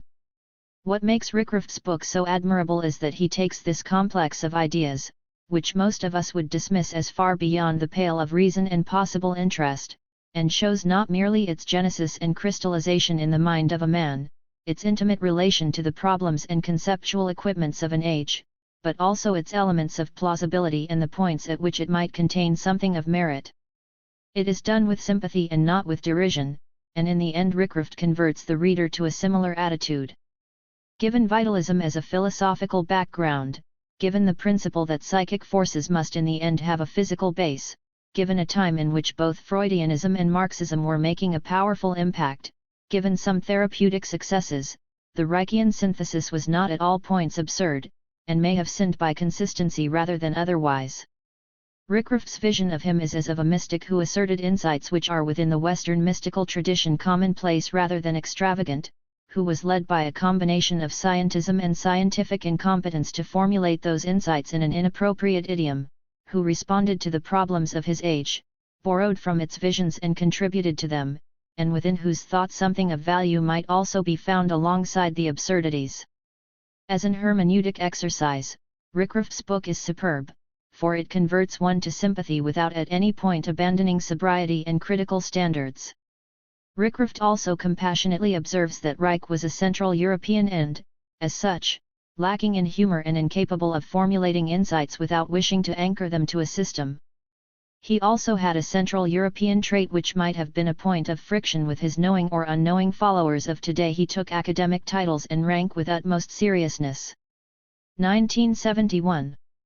Chapter 19, A Genetic Psychologist's Confessions. This book being something of a confession, says Jean Piaget in a footnote of Insights and Illusions, in which he goes on to describe an encounter with the great Bergson. The book is indeed an intensely personal one, and this, more even than its polemics with diverse philosophical psychologists, or psychologizing philosophers, is what gives it both its charm and its interest. It reminds one very strongly of R.G. Collingwood's autobiography. A lady novelist once claimed that Russell told her that talking to her was more exciting than making love to other women. Whether or not we credit her story, there is no doubt that when a Piaget or a Collingwood confesses his doctrinal flirtations, the result is considerably more interesting than the accounts of other men's amours. Piaget does not possess Collingwood's literary brilliance and elegance, on the contrary, his account of his intellectual adventures is a bit fumbling, rather like some old general in ennui dictating his memoirs, and he is not too well served by his English translation, which seems on occasion to follow the French word order to the detriment of both meaning and style. But this very artlessness gives one a sense that what one is given is close to the unadorned truth. Perhaps unfairly, a superb artist such as Collingwood puts one on one's guard, whereas Piaget's fumbling gives a strong impression of sincerity. But they have one thing in common, which also explains why, despite the difference in degree of artistry, the intellectual confessions of both of them should be so interesting, their preoccupation with the philosophy of knowledge was deeply engaged, committed not in the absurd sense that they should refuse to look at rival views, but in the sense of being fed by a lifelong, haunting preoccupation, and one arising from genuine hard work in a substantive field. There are indeed striking parallels between the basic problems of method facing the archaeologist historian and the genetic psychologist. Like Collingwood, Piaget's work will be read not merely for its account of the development of one man, but also for its illuminating sketches of various intellectual climates. Some of his comments are devastating. Discussing the relationship between political irrationalism and anti-empiricism in the Geist des Wissenschaften during the interwar period, Piaget describes a holder of a chair in Bern who taught a kind of Italian neo-Hegelianism under the name of psychology. Inspired by Gentile and adapted to his style, it was a model of autistic philosophy. Autistic philosophy is a category we have long been in need of, and it is shameful that we should have had to wait for a Swiss psychologist to coin the phrase. Or there is this splendid story about Spain, I read on the visiting card. Señor X. Catedrático de Psicología Superior. Why hire? I asked frankly. Because it is not experimental, and there is also a footnote story about G.E. Moore, showing him at his characteristic and dreadful worst. Moore told Piaget that Piaget's, concern with the genesis of cognitive norms is of no interest at all, because the philosopher is concerned with true ideas, while the psychologist feels a sort of vicious and incomprehensible attraction for the study of false ideas. Piaget appositely referred Moore to history. How do you know that your true ideas will not at a later date be judged to be inadequate? Predictably, the extratemporal Moore found this objection totally irrelevant. Indeed, Piaget's opening chapter, an account of and an analysis of a disenchantment, deserves to be read alongside Jean-François Revel's masterly Pourquoi des philosophes, as a succinct, witty, and perceptive account of an intellectual climate and its institutional underpinning. His splendid account of the structural bias of the French university towards intellectual conservatism contains the malicious observation that it is not for nothing that Durkheim's doctrine, of the social nature of truth, originated in France. Piaget's account is no less valuable for the fact that the post-1968 reforms have now dated it. In this respect as in some others, the book bears marks of the fact that it was first published in France in 1965. For instance, it was evidently written before the work of Chomsky, whose themes are closely parallel to his, made an impact on Piaget. Chomsky's name does not appear in this book, whereas it is frequently invoked in the other volume under discussion. Piaget's central problem in Epistemologie des Sciences de l'Homme is the question of method in the study of man and, more specifically, in the study of the genesis of our cognitive powers. He is fighting on a number of fronts. He dislikes being classed as a positivist, for he uses this name to describe a theory concerning the manner in which we acquire knowledge, and of course a mistaken one. This corresponds to Chomsky's modal use of the term empiricism. He might console himself by the reflection that there exists a continental usage according to which anyone not subscribing to autistic philosophy is automatically a positivist, and the two species are made to exhaust the universe. At the same time, he is both appalled and perturbed by the a priorism, subjectivism and complacency of the philosophers, with their enthusiasm for sitting on their bottoms and laying down the law about the structure of the human mind, predicament, etc., and their new rationales for so doing. But it is important and interesting that Piaget is perturbed as well as appalled. He is not at all tempted to take the positivistic shortcut and proscribe all non-experimental thought as intellectually disreputable. He is acutely sensitive to the problem which arises for our intellectual world through the awkward relationship between science and something else. It is altogether to his credit that he is not tempted by the two extremist solutions, either the brazen elevation to sovereignty of the something else, this might be called the left bank solution, though certain variants of it are very fashionable in Britain, or by its ruthless proscription. The solution which he does offer is moderate and likable rather than high-powered. It consists of a division of labor between the experimental sciences, and a philosophy which does not presume to rival or condemn them, or have its own avenues to reality, but which confines itself to wisdom. This does not really get us very far. Though Piaget is very observant when it comes to the specific social milieu and the way they encourage hostility to empirical psychology, he is not so perceptive when it comes to the general reasons which make for a tension between the world of science and of man, between, in Gaston Bachelard's phrase, the world in which we think and the one in which we live. To put this in another way, Kantian though he is in epistemology, Piaget has not learnt enough from Kant's ethics. The largest part of Insights and Illusions of Philosophy is taken up with combating philosophical pretensions to a priori psychological knowledge and its modern rationalizations. But as Wolf Mays observes in his insightful introduction, there are striking parallels between the continental, predominantly phenomenological manner of doing this, which preoccupies Piaget, and Anglo-Saxon linguistic philosophy. Both do indeed spring from the same general situation, from the need to defend the Lebenswelt against the idiom of an abstract or experimental science. Thus they have a deeper root than the mere laziness of the non-experimentalist, though this factor is also important. The joke is that in the Anglo-Saxon variant, whose most influential form was in fact invented by a Viennese, the attack on empiricism is carried out in the name of empiricism itself. The argument runs, roughly, our concepts are embodied in, or are tantamount to, the rules governing our use of language. What we say, however, is immediately accessible to us, because we say it, and thus an important realm is made available which we need not hand over to the experimentalists, and which, indeed, the experimentalist would travesty. And as, incidentally, our concepts define our world, we thereby find out a lot about that world and reconfirm that the world is just as our traditional ways of thinking always led us to suppose. So everything is secure. A dispensation from the requirement to heed science could hardly go further, and, through the neat linguistic twist, it is all done in the name of respect for empiricism, for fact, for language as it is actually spoken. The so-called phenomenological method secures the land deeds to virtually the same realm, but by a different route.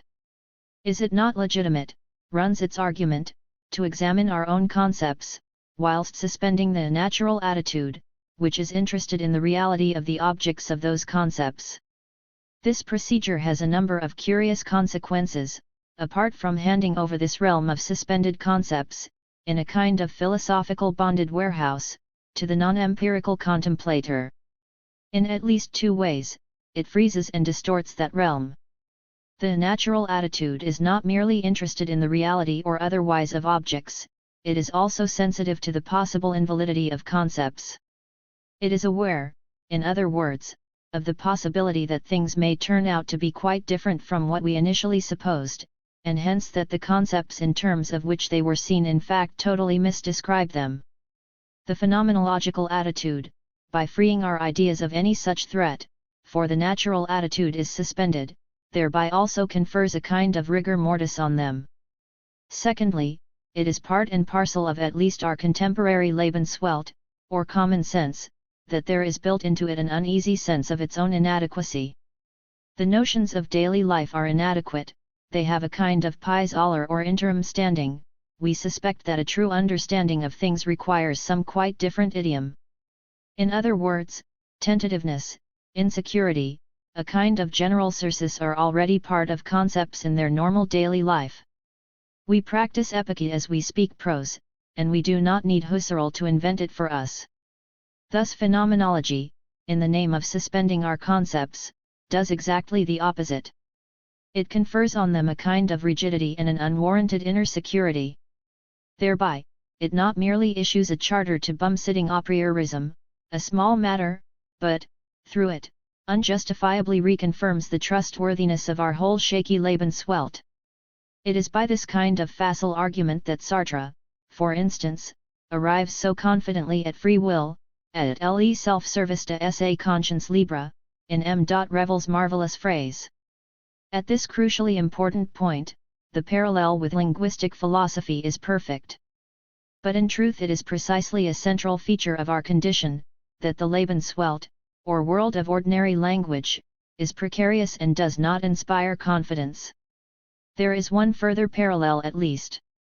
Phenomenology tends to be interesting only when applied to things human. In other spheres, its conclusions, its examination of suspended concepts, tend naturally to have the form a rose is a rose is a rose. But when applied to the structure of self-consciousness itself, there are at least suggestive things to be said. Similarly, the center of gravity of linguistic philosophy tends to be in the philosophy of mind. 1972. Chapter 20 Eysenck, Seeing Emperors Naked. Together with Skinner and Monod, Eysenck is perhaps the most influential of contemporary proponents of what might loosely and without prejudice be called scientism, and which is expounded and applied in his recent collection of essays. 1 Once upon a time this position might have been called materialism or even empiricism. Professor Eysenck is pleased to recognize Descartes on animals, and La Mettrie and Condillac on man, as intellectual ancestors, and speaks of the natural affinity of behaviorism and materialism. Later on in the course of the same argument, a mere 2 pages later, in fact, he seems to change his mind and declares that metaphysical behaviorism is of no interest to anyone, and does not say anything sensible, and it is not specifically behavioristic, because behaviorism implies a completely empirical attitude, i.e. a denial that such a priori arguments can have any sense whatever.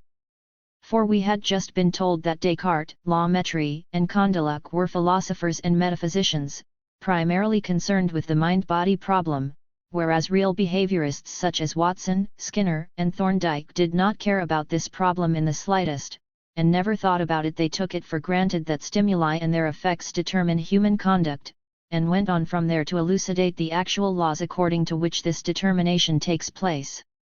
Some might say that this does not amount to having no ideas about the mind-body problem, but on the contrary having rather rigid ones, not thinking in a rather pejorative sense, and incidentally prejudging the interesting and plausible possibility that though human behavior is law-bound, the laws cannot possibly be put into a stimulus-response form, or into any complex variant of that basic principle. What has happened here is, of course, that Eysenck is a modern kind of behaviorist materialist, trying eagerly to kick away the ladder by which he has ascended to his position. The intellectual ancestors knew they had a position to defend.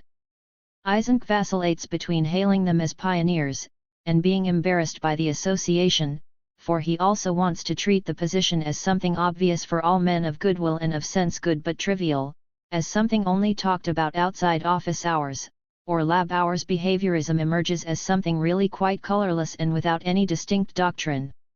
What it has to say is simply that psychology is a scientific discipline, and that like other scientific disciplines it has only one request to make of metaphysics: get off my back.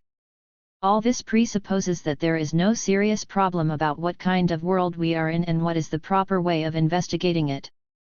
Contemporary philosophers have strongly encouraged this general attitude, though not necessarily on behalf of Eysenck's specific vision of things, and indeed Eysenck expounds these views of his in the context of a distinction borrowed with acknowledgments from one of them, between metaphysical, analytic and methodological behaviorism. It just so happens that the very unproblematical, obvious, and unique worlds of Eysenck on the one hand, and of most of the philosophers from whom he has borrowed the idiom of epistemological complacency on the other, are not at all the same worlds. They are quite different. So the question as to which world we are in cannot have quite such an easy and obvious answer after all.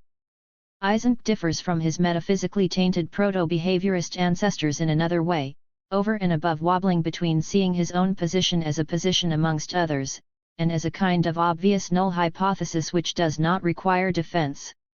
He also differs from them in that whereas they were contrasted with traditional religious or metaphysical views, Eysenck's battle, which brought him fame, was with a very contemporary and entirely living dragon. This is wholly to his credit, and shows that he can identify his enemy without fear or favor. It is also in marked contrast to the fashionable salon positivismus of yesteryear, which took up the posture of an intrepid knight when facing dragons long since dead, sheepishly looking around for applause and admiration for its daring, whilst remaining full of respectful deference, or worse, when facing any current, with its superstitions. How tough-minded they were with superstitions that were out of date, yet how often they were incapable even of understanding a doubt concerning a current one. Eysenck certainly does not belong to that class of positivists fainéants. The position he holds, without finesse or logical depth, is held with sincerity and vigor. His own very special dragon is of course psychoanalysis. He is not given to modesty.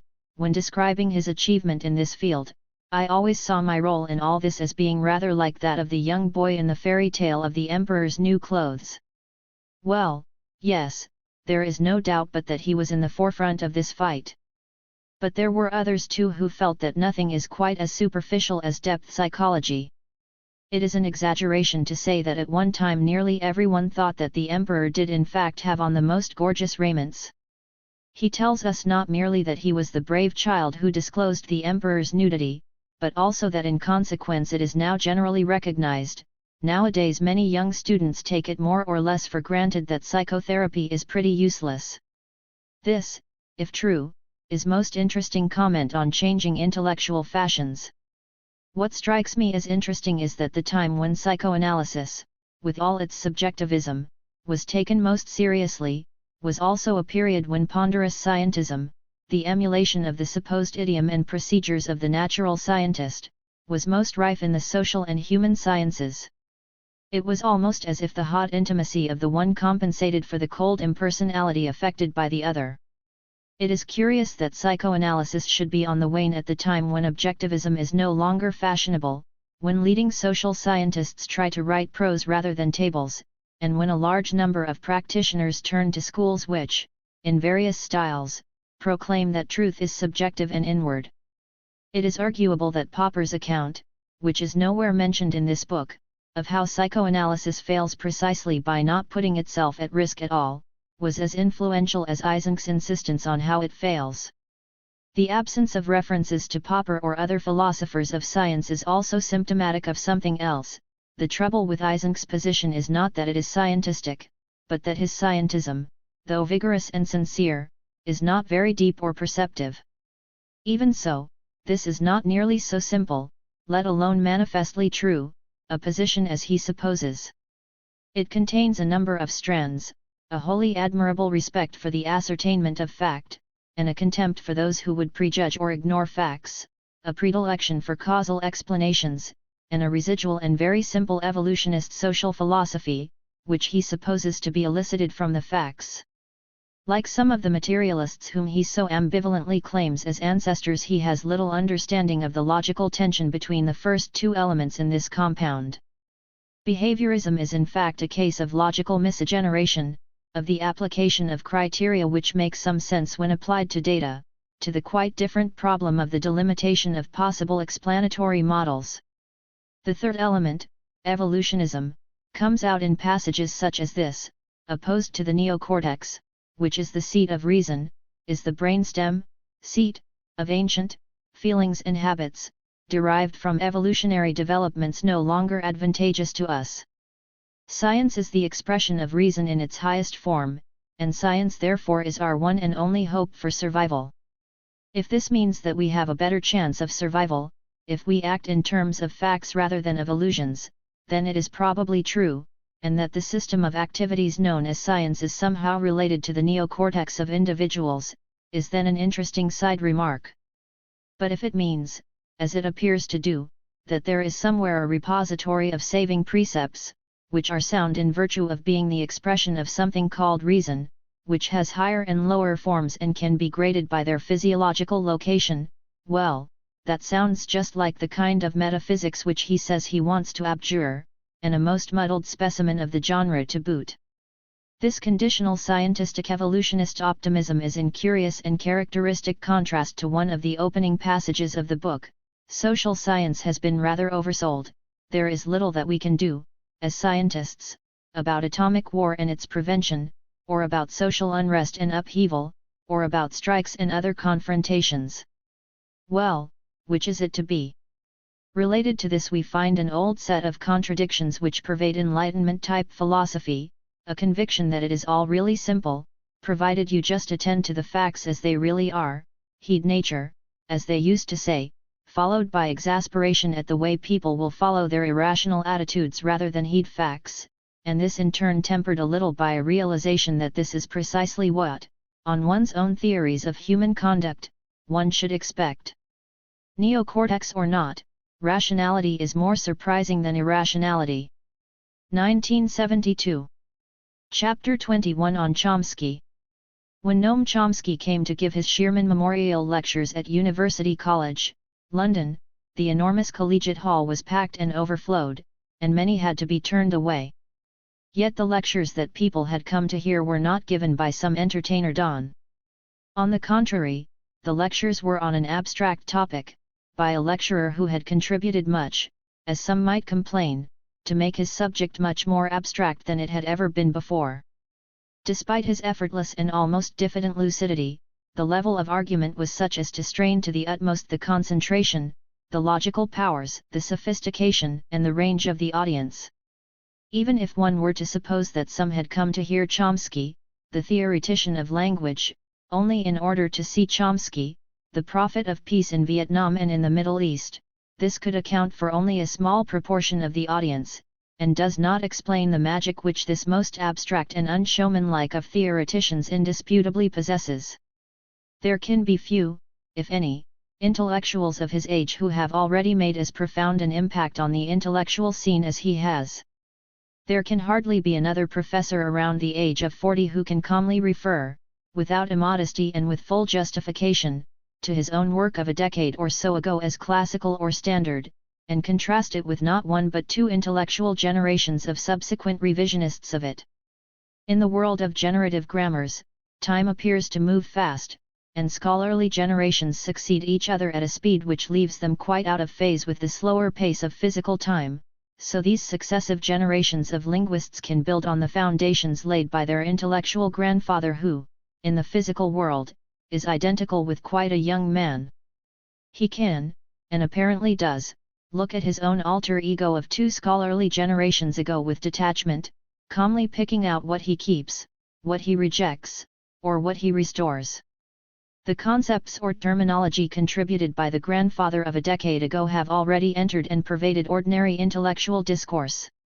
In the accumulating verbal strata of our intellectual life, deep structure and generative grammar are in a layer high above the Paleolithic one of notions such as feedback or information, and roughly contemporaneous with the debris of Levi-Strauss. In other words, the fashion is well established. As far as one knows, it has not yet forced Chomsky to observe moi, Gene suis pas Chomskyan. The fashion is not merely well diffused, but also entirely justified. But how do ideas of this degree of abstractness and difficulty come to have so wide an appeal? Part of the answer must be that Chomsky's ideas are only incidentally about language, in the sense which concerns primarily the professional linguist. They may be inspired or occasioned by language, and language may be their best, or most accessible, testing ground, but they are not specifically about language. What Chomsky explores is not so much the range, conditions, and mechanics of our linguistic competence, as of our linguistic competence. What is really at issue is not our ability to acquire and use a language, but ability, competence, as such. Chomsky seems to be asking, and indeed in effect does ask, a kind of Kantian question about language: how is language as such possible? But his manner of finding an answer is such that it must tell us a good deal about abilities in general, linguistic and other, and must profoundly affect our picture of man, the possessor of surprising skills, and of the proper procedure of the study of man. Chomsky is fully aware of this, and explicitly observes that language is only one among other cognitive structures. He is also aware of the philosophic dynamite packed into his theory of language. He is even open to the suspicion that he sometimes enjoys scaring philosophers and making it appear even more explosive than it really is. But it is explosive anyway, even when assessed soberly and formulated without unnecessary paradox. It is this philosophical explosive potential of Chomsky's ideas about language which must help explain some of the fascination which he exerts. There are frisones to be obtained from the manner in which he defies ideas that have been established truisms for so long. What is the basis from which these erstwhile truisms are demolished? Though a linguist, Chomsky clearly does not seem tempted by the view that in the beginning was the word. Nor, one suspects, is he tempted by some form of the Faustian romanticism which maintains that in the beginning was the deed. The starting point, again, is competence, not the word, or the act, or even the speech act, but the range of ability.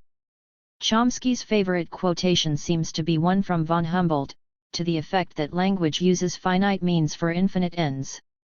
This remarkable capacity, and the manner in which it works, is what provides the problem. Faust should have said, perhaps, in the beginning was the competence. But this still is not quite correct. Competence is only the starting point in that, precisely, it sets a problem. It is not self-explanatory.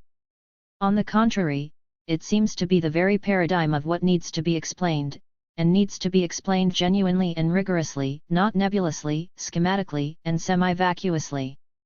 This is one of the points, and one not always noticed, at which Chomsky is in marked contrast to some recent philosophic fashions, which were inclined to take skill, competence, know-how, practical knowledge, as somehow primary, ultimate and self-explanatory.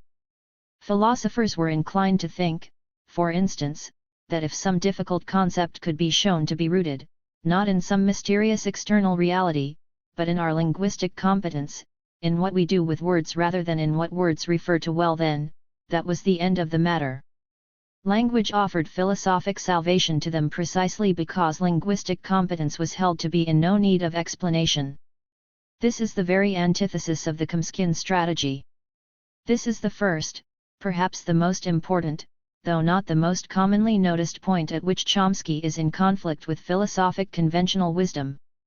A very great deal in our view of man and the world, much more than is at first apparent, hinges on this question of whether or not our skills and competences are self-explanatory.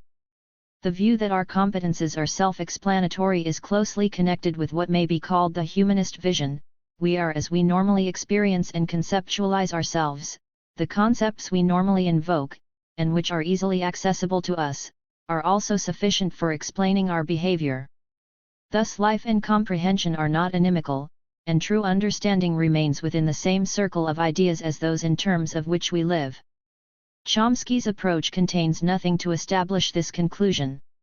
The implications of his position for the humanism/scientism battle may be complex and not fully explored, but they certainly involve no straightforward endorsement for such humanism. His famous attack on behaviorism, the logic of which is also sometimes misunderstood, may have misled many people at this point. This may become more obvious if one considers the next crucial step in the Chomskyan approach. The first step was the insistence that competence is just what most requires and most deserves an explanation. The second step is the requirement that the explanation be offered in terms of structures and, ultimately, deep structures. Part, at least, of the force of saying this is that the elements and operations in terms of which this kind of structural explanation is to be offered, are not necessarily or generally accessible to consciousness. For instance, he observes, in the first of the John Locke lectures which he has given at Oxford, clearly, the rules and principles of grammar are not accessible to consciousness in general, though some undoubtedly are. What we discover is that those principles and rules that are accessible to consciousness are interspersed in some obscure and apparently chaotic way among others that are not, the whole complex, constituting a system of a very tight and intricate design. Freudian depth psychology invokes elements which, admittedly, evade and flee consciousness with devilish guile, but which otherwise look and behave remarkably like the denizens of consciousness, except that perhaps they are weirder and wilder. They resemble the denizens of consciousness in that their connection with the behavior they are meant to explain is even looser, more capricious and arbitrary, than is the nexus between consciousness and conduct, and their real explanatory power is correspondingly weak. Chomskyan depth linguistics is quite different. The inhabitants of these linguistic nether regions do not evade consciousness with some fiendish cunning of unreason, they just seem indifferent to it. Their connection with the verbal behavior, or rather competence, which they are meant to explain seems, on the other hand, rather more orderly and controlled. The important point is that, on Chomsky's view, the structures which control our thought or our use of language are not readily available to consciousness simply because it is our thought or our language. What could be called the Vico tradition in human and social studies, what we make or do must therefore be intelligible to us, is mistaken. The explanation of our competence is only available to investigations which invoke elements and operations that are, in large part, unfamiliar and alien to our ordinary experience and consciousness. Chomsky insists on this a great deal, and it is a point central to his much misunderstood attack on empiricism and behaviorism. What he really holds against empiricism, in the sense in which he does object to it, is its restrictive regulations concerning what kind of explanatory concepts are to be allowed in human studies. Empiricism of this kind says that our mental life and powers must be explained in terms of elements found within our mental life. For instance, we are all familiar with association, the way in which one image can call up another in our stream of consciousness.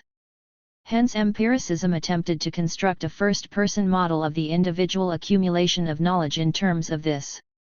Behaviorism, in an effort to be tough-minded, translated this notion of association of ideas into third-person language, refined it a bit, and tried to do the same.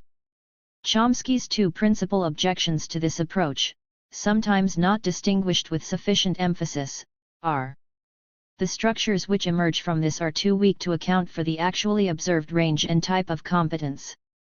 The concepts in which those structures are to be defined or designed are so nebulous that they give rise to no structures at all, only to a verbal make-believe substitute of one. Chomsky's attack on behaviorism is aimed primarily at its genuine and tender-minded, not its spurious and tough-minded part. It is its restrictive use of explanatory principles, not its eagerness to look at man from the outside and willingness to disregard internal evidence, which is under attack. Chomsky is no fanatic, one way or the other, about the use of introspection, but clearly does not consider it either sufficient or exclusively privileged. All this is often misunderstood by those who welcome Chomsky's attack on behaviorism for reasons of their own, and miss the point that what is under attack is the camouflaged, residual but crucial internal, verstehend, element in behaviorism, rather than its make-believe rugged husk. It is the crypto-internal element in associationism, or stimulus and response, which makes it yield such weak or spurious structures. The misunderstanding is perhaps natural, and in some measure perhaps Chomsky must share the blame for it. It is not his fault if people seize on the negative results of his method, the demonstrations that certain ranges of competence cannot be accounted for by given crude structures, and pay less heed to his pervasive requirement that explanation should be in terms of structures and that these must be expected to contain unfamiliar elements. But he is less blameless of the charge of courting misunderstanding, if one considers the now famous philosophic battle over innate ideas. Among philosophers, Chomsky is famous, or notorious, for his revival of the theory of innate ideas. A serious, non-frivolous revival of this hypothesis outrages the empiricist conscience. Are we to accept ideas or assertions because, allegedly, they are innate? Well, no. What in fact Chomsky asserted is that our capacity to use language simply cannot be explained by the empiricist model of how our knowledge and skills are acquired. This is quite another point. It amounts to saying that the genetic model associated with empiricism is grossly inadequate. This is almost certainly true. It has nothing much to do, at any rate directly, with the question of how ideas are validated, and above all it does not imply the outrageous view that there is a class of ideas that are true in virtue of being innate. The misunderstanding was not only natural, but it was also avoidable. It hinges on the distinction between empiricism as a very crude model, or pseudo-model, of the acquisition of skills and information, and empiricism as a theory of how cognitive claims are, in the end, legitimated. One assumed that Chomsky could not be denying it in the latter sense. One of the reasons why his present courses of lectures are of interest is that one now need no longer assume that he could not mean this, because it would be too outrageous, but one can show from his own words that he does not mean it. Commenting on a definition of behaviorism, which requires no more than that conjectures must eventually be made sense of in terms of external observation, he observes, again in the John Locke lectures, this is, to be sure, a sense of behaviorism that would cover all reasonable men. So, when certificates of rationality are to be issued, consistent transcendentalists need not apply. Here Chomsky goes too far not in endorsing this form of empiricism, which is perfectly in order, but in treating it as so obvious as to be trivial, as to need no support, so obvious that all reasonable men can summarily be assumed to be in agreement with it. This provides a convincing psychological clue for why Chomsky formulated the so-called innate ideas hypothesis so very provocatively. A man who takes weak empiricism so absolutely for granted, and who, more significantly, cannot conceive of any reasonable man, in any society, doubting it, will hardly take precautions against it. Nor did he. Yet it is perfectly natural, and historically plausible, to interpret the theory of innate ideas precisely in that manner, as a theory of what it is that legitimates ideas. Time was when not all reasonable men treated weak empiricism as self-evident. Chomsky seems to have noticed how unnecessarily provocative his formulation had been, and there are passages in the present sets of lectures which sound as if they were intended to mitigate the offense. Thus we find: suppose one is willing to accept the characterization of knowledge of a language in terms of possession, of a generative grammar. Suppose that one is prepared to apply the notion knowledge in this case, including cases that lie beyond awareness. Suppose that further investigation leads us to the conclusion that this knowledge is acquired on the basis of certain innate principles of universal grammar. Would we want to say, as well, that the child knows the principles of universal grammar? It seems to me that very little turns on the answer given to this question. It is also unclear to me whether the concept knowledge is sufficiently clear to guide us in making a decision. This all sounds as if Chomsky now saw how he had given offense by insisting on innate knowledge, and appreciated that what his thesis requires is certain innate structures, not knowledge. But he is mistaken in supposing that very little turns on this issue, and that it hinges simply on a decision concerning how we are to use the term knowledge. Something socially far more important does hinge on it, whether or not we accept the empiricist doctrine concerning what constitutes the final court of appeal for cognitive claims. It is possible to be an empiricist in this sense, and yet share Chomsky's contempt for the empiricist pseudo-models in psychology and linguistics. The talk about innate ideas failed to make this distinction, at any rate explicitly, even when its provocativeness became manifest. What gives these rather abstract issues their philosophically exciting character, one which can easily be sensed even by non-specialists? What is at issue is really the uniqueness of man, or the uniqueness of thought, mind, language. The traditional, pre-modern, religious attitude assumed that man and mind were unique, and radically discontinuous with nature. A doctrine of innate ideas, though not necessarily implied by such views, had a natural affinity with them. Chomsky has openly embraced, or rather seemed to embrace, a doctrine of innate ideas. Many of his other views also open up and touch the raw, sensitive nerve of the question of what we are, of how like to nature and machines our thought is, and of whether, and what, uniqueness we may claim. Consider the two approaches to the study of language which he frequently and joyfully attacks, for instance, in his first Shearman lecture, the behaviorist analysis of language, and the pursuit of analogies with animal systems of communication. Now these might seem matters of interest only to theoreticians of language. In fact, however, these two approaches correspond precisely to the two great paths that modern thought has taken in order to establish the unity of nature, the continuity of nature and man. In the 18th century, empiricist philosophy did it in the first person, by endeavoring to show that thought was merely a kind of sensing, only perhaps feebler, and with its own principles of association. The 20th century behaviorist theories under Chomsky's attack are only refinements of this view, translated into a third-person idiom. In the 19th century, Darwinism seemed to establish an inherently third-person continuity between man and specifically human skills, and nature. Human skills could be seen as exemplifying, in a complex form, the same adaptive principles as all others. Chomsky's work on language, if valid, destroys both these paths towards establishing continuity. Thus he encourages hopes of a fundamental, radical idiosyncrasy for man, and revives and feeds our ever-latent anti-Copernicanism. When all is said and done, many of us would like to see man back at the center of things and with a status placing us firmly above the rest of nature. All this cosmic equality, as a corollary to impartial styles of explanation, indifferently embracing men, brutes, and machines under identical principles, does not please us too much. Many of us tend to be philosophical snobs.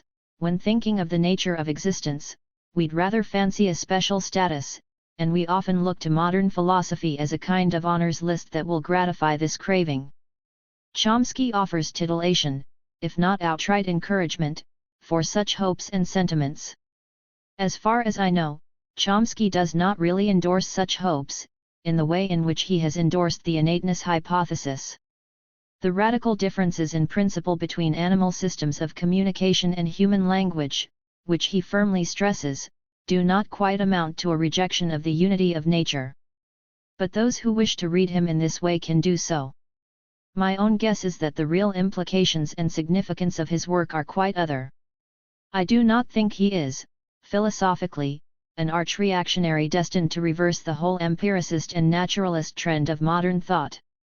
On the contrary, there is an old hope underlying human and social studies, of replacing the feeble and capricious explanations of conduct from inside by stronger and more genuine explanations.